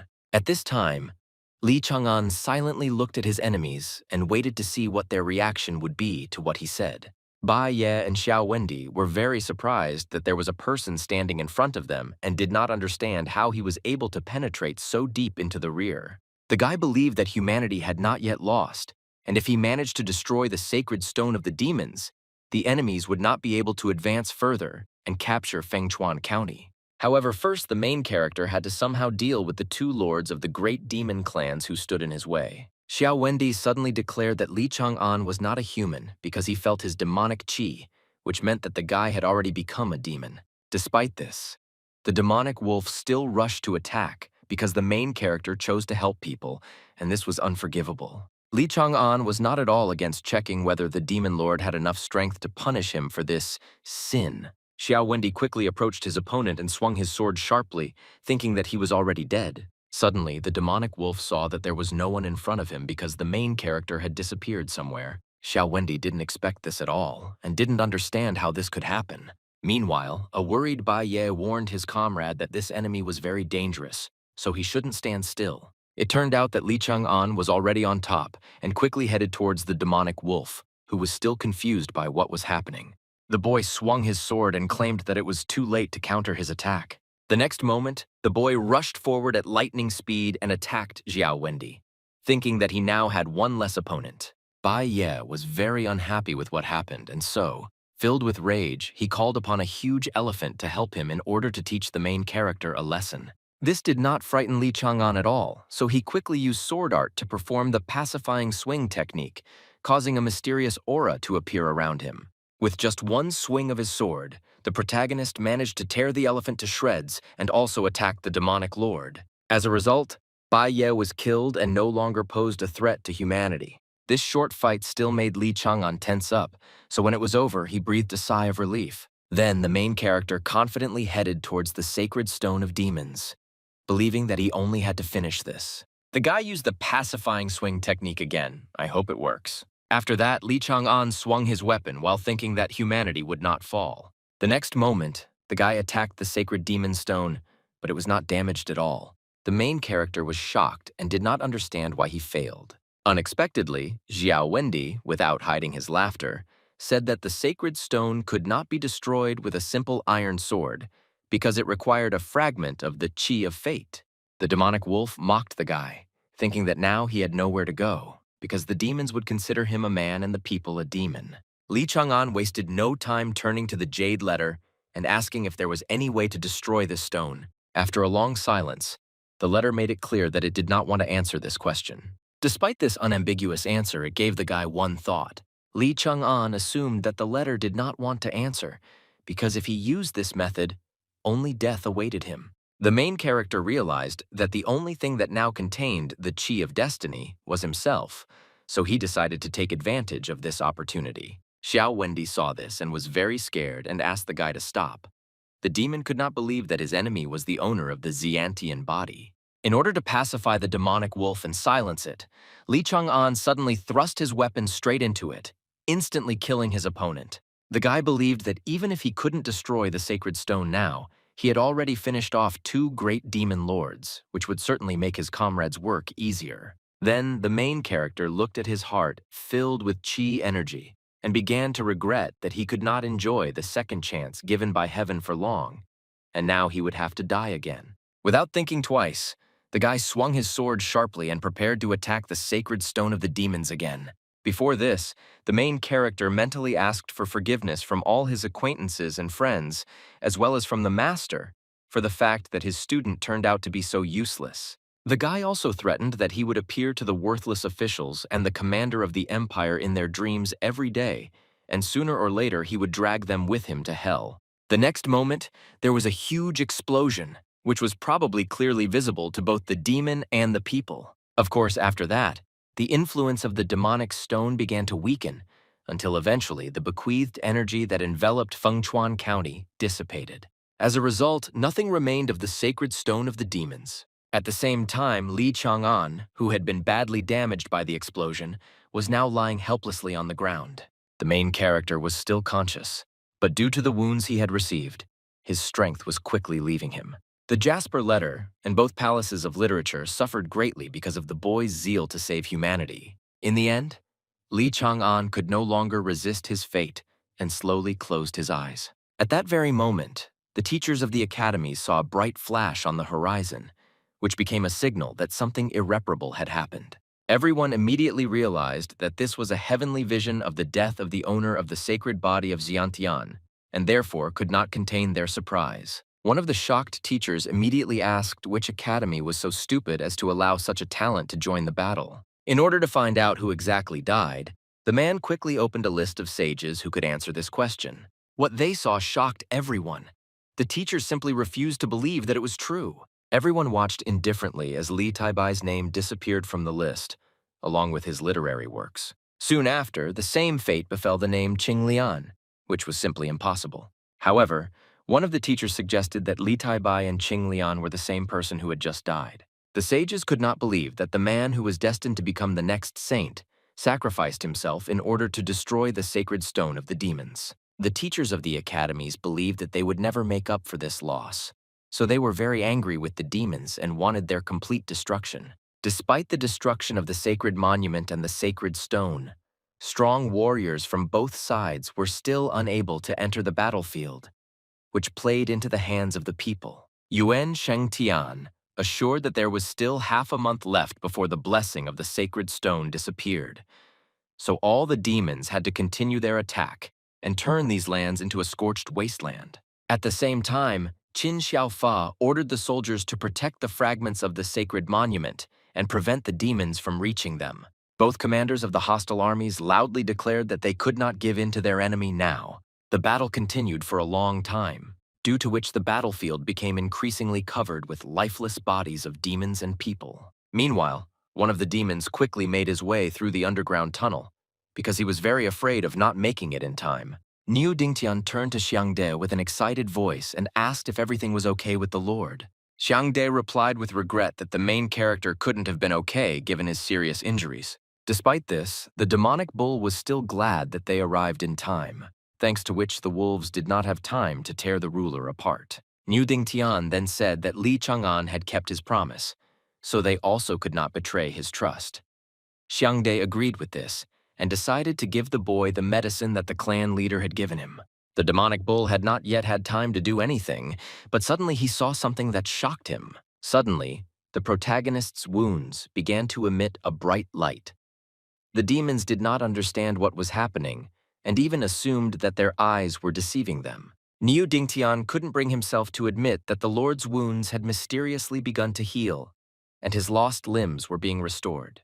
Very soon, the restoration process was almost complete, and the required amount of literary qi had flowed into Li Chang'an's body. Meanwhile, one of the demons reported to the Lord that reinforcements in the form of 7 million demons that the king had sent had arrived. Yuan Shengtian was very happy to hear this news, because he had already thought that they would have to give up this fragment of the monument, but now it was time to fight back against the people. The head of the monkey clan then spoke loudly to his soldiers and declared that Li Taibai's sacrifice would not change anything, and that today they would crush the army of the damned insects. Soon after, Yuan Shengtian reached the first fragment of the destroyed sacred monument of humanity. Immediately, several soldiers appeared in front of the demon, who were determined to protect this fragment at the cost of their lives. Yuan Shengtian wasted no time in swinging his weapon, asking as he went along whether the people really thought they could stop him. One of the soldiers was already preparing to repel the demon's attack, not at all hoping for success, but suddenly a mysterious man appeared in front of him. It turned out that this person was Li Chang'an, who was able to easily stop Yuan Shengtian's strike. This could not help but surprise the monkey clan's leader. The protagonist turned to the demon and said that he was glad to meet him, after which he calmly introduced himself and added that he was a student at the Bou Academy. Enraged, Yuan Shengtian, upon hearing the name of his unexpectedly appearing opponent, replied that he had never heard of Li Chang'an. Meanwhile, the guy pressed his feet hard into the ground in order to resist the bloodthirsty demon. Throwing the demonic monkey's weapon aside, the protagonist asked if he remembered the demons they had left to guard the sacred stone. Without waiting for an answer, Li Chang'an quickly attacked Yuan Shengtian, while saying that he had finished off those demons with his own hands. The Demon Monkey clan chief immediately remembered Li Taibai, who had recently destroyed the sacred stone. The angry demon asked if it was really that same Li Taibai standing in front of him now. Li Chang'an, who had already prepared one of his skills, confirmed the opponent's guess and added that he was glad to finally meet him. The teachers of the academies observed everything that was happening through vision and did not understand how Li Taibai managed to survive after he destroyed the sacred demon stone at the cost of his Jiantian. In addition, the masters found it very difficult to believe that the main character was able to kill 2 demon lords.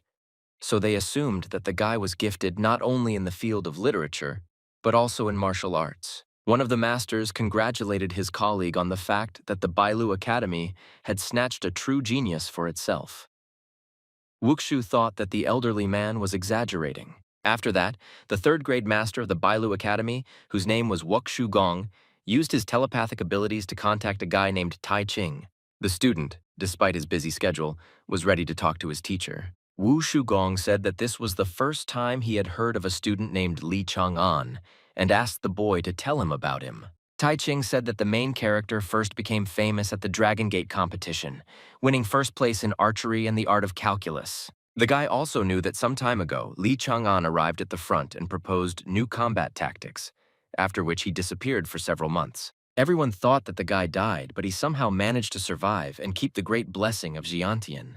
Hearing all this, Wu Shugong thought that when this battle ended, they needed to immediately return Li Taibai to the academy and hide him from prying eyes. Meanwhile, Yuan Shengtian turned to his opponent with a wide smile on his face and said that he was surprised that he managed to survive. Suddenly, the head of the clan of demonic monkeys jumped up and rushed into battle, saying along the way that it would only be a joy for him to personally kill the main character. Despite the approach of his enemy, Li Chang'an remained calmly standing in place as if he was prepared for any outcome. Yuan Shengtian stopped abruptly and swung his weapon, launching a stream of destructive energy at the main character. I want to see how the guy resists this attack. It was no problem for Li Chang'an to jump high into the air to avoid the blow, and at the same time use sword art and use the thunder cutting through the sky technique. The head of the demonic ape clan was immediately surrounded by flashing lightning that was supposed to restrain him. Despite this, the demon smiled slyly and praised his opponent for using this ability. Even though the large explosion had completely engulfed Yuan Shengtian, the demonic monkey continued to insist that it was not enough to defeat it. Li Chang'an realized that this battle would not end so quickly, so without wasting time, he used the 4 thunderstorms technique. The next moment, the protagonist launched 4 destructive streams of energy at his enemy, hoping that this could stop the demonic monkey. Unfortunately, Yuan Shengtian, thanks to his skill, was able to resist this attack and not allow the protagonist to gain an advantage. Despite this, the Demon Monkey Clan leader could not relax, because Li Chang'an continued to attack his enemy with renewed vigor. Suddenly, Peng Qi, who was flying past, turned to his comrade and asked him to hold off the main character, while he himself destroyed the fragment of the sacred monument. Li Chang'an had not taken into account that someone else was interfering with this battle, which is why he was now a little discouraged and did not know how he could confront 2 enemies at once. Seeing that the guy was a little distracted, Yuan Shengtian mercilessly attacked him, but fortunately the main character managed to jump aside in time.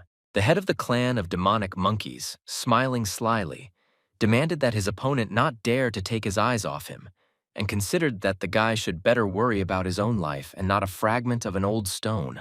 To this, Li Chang'an asked his enemy not to worry and promised that he would take care of him as well. Yuan Shengtian happily accepted these words and asked the guy to show off his vaunted strength. Meanwhile, Peng Qi still managed to accomplish his plan and steal the fragment of the sacred monument, despite the fact that the soldiers tried to stop him. Yuan Shengtian was very pleased and believed that his enemies had already lost, because without this fragment, the people no longer had a single chance of victory. To this, Li Chang'an calmly replied that the demons would still live to see the moment when the sacred moment was restored. After that, the main character showed his murderous intent and also used the skill Arrow of 100 Rivers. Taking quick aim, the guy fired 3 arrows at once at the bloodthirsty demon, who was trying to escape with a fragment of the sacred monument in his hands. At that moment, a huge fire dragon appeared in front of Peng Qi, who was going to interfere with his plans and return what he had stolen. Yuan Shengtian was shocked by what he saw. He didn't expect Li Chang'an to create such a dense aura of killing intent. In order to confront the fire dragon, the head of the demonic monkey clan had to resort to summoning. The next moment, as if out of nowhere, a huge white tiger appeared, which was supposed to help the demon achieve what he wanted. Without wasting time, the bloodthirsty tiger rushed at the fire dragon in order to destroy it. Despite this, the dragon was able to shoot out several of its scales, which headed towards the head of the demonic monkey clan. Yuan Shengtian didn't expect this at all, so he didn't have time to dodge this attack. It wouldn't do much harm to him. but he could no longer control his tiger. Thanks to this, the fire dragon was able to reach Peng Qi without hindrance, which the demonic monkey had been trying so hard to avoid. At the same time, Peng Qi, seeing the monster approaching, was very scared because he realized that he would not be able to dodge it. The next moment, the demonic bird was engulfed in raging flames emanating from the dragon's mouth. The other demons, seeing that Peng Qi had been defeated, felt that they needed to quickly pick up the fragment of the monument because they could still win this war. One of the demons soon quickly flew up to the shard and grabbed it. The monster's joy did not last long, because suddenly his head literally split into 2 parts thanks to an arrow fired from a bow. Li Chang'an declared that anyone who dared to approach the fragment of the sacred monument would be killed by him personally. Yuan Shengtian was very angry due to the series of failures and felt that he needed to quickly finish off the protagonist before it was too late. Despite the strong attack, the guy managed to easily dodge. He laughed at his opponent and said that he was too slow. The protagonist then quickly put his hands together and prepared to attack Yuan Shengtian in return. To do this, Li Chang'an summoned the pacifying Hellblade, which was a huge stone surrounded by mysterious energy. Without a moment's hesitation, the boy pointed his weapon at the head of the demonic monkey clan, wishing him death. Yuan Shengtian was very indignant and said that the guy would never be able to defeat him. The next moment, the pacifying Hellblade collided with its target, causing a blast wave to spread around. Li Chang'an himself began to run away somewhere, thinking along the way that he really wouldn't be able to defeat Yuan Shengtian this way. But it would buy him a little time. The main character, holding a fragment in his hands, turned to the soldiers and asked them to tell him how he could restore the sacred monument. Unfortunately, none of the soldiers knew how this could be done, since initially, even the thought that the monument would be destroyed was not allowed. Suddenly, someone loudly declared that poetry would help restore the monument. An Anon loudly recounted that he had seen the commander rewriting great and famous poems to restore a fragment of a sacred monument. Li Chang'an was very happy when he saw his friends safe and sound. And Anon was also glad to see the protagonist, but he felt that now was not the time to talk, since everything depended on Li Chang'an. Yuan Shengtian, hearing this conversation, declared that humanity had not written a single worthy poem in all these days, and even Li Taibai, who had lost his Xiantian body, could not change this. That's why the head of the demonic monkey clan considered that the insignificant people had already definitely lost this battle.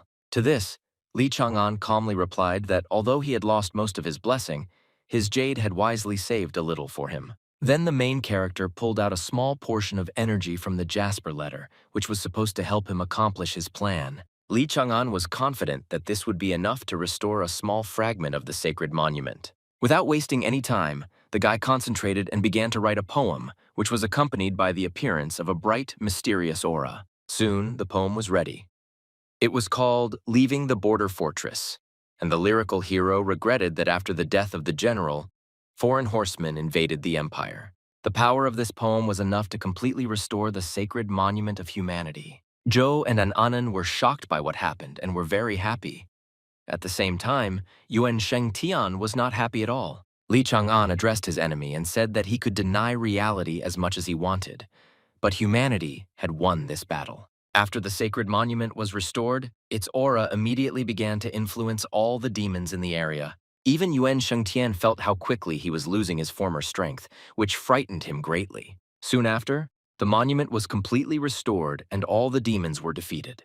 The soldiers could not contain their emotions and loudly rejoiced that they had managed to defeat the demons. Meanwhile, an Anan hugged the protagonist with tears in his eyes and said that he always believed in him. The boy then asked with displeasure why Li Chang'an had done such a stupid thing and sacrificed his innate blessing from heaven. The protagonist replied with a smile that it was a small sacrifice, since he possessed only a part of the true heavenly blessing. Suddenly, an Anan had a thought, so he asked if his friend was from Lin County.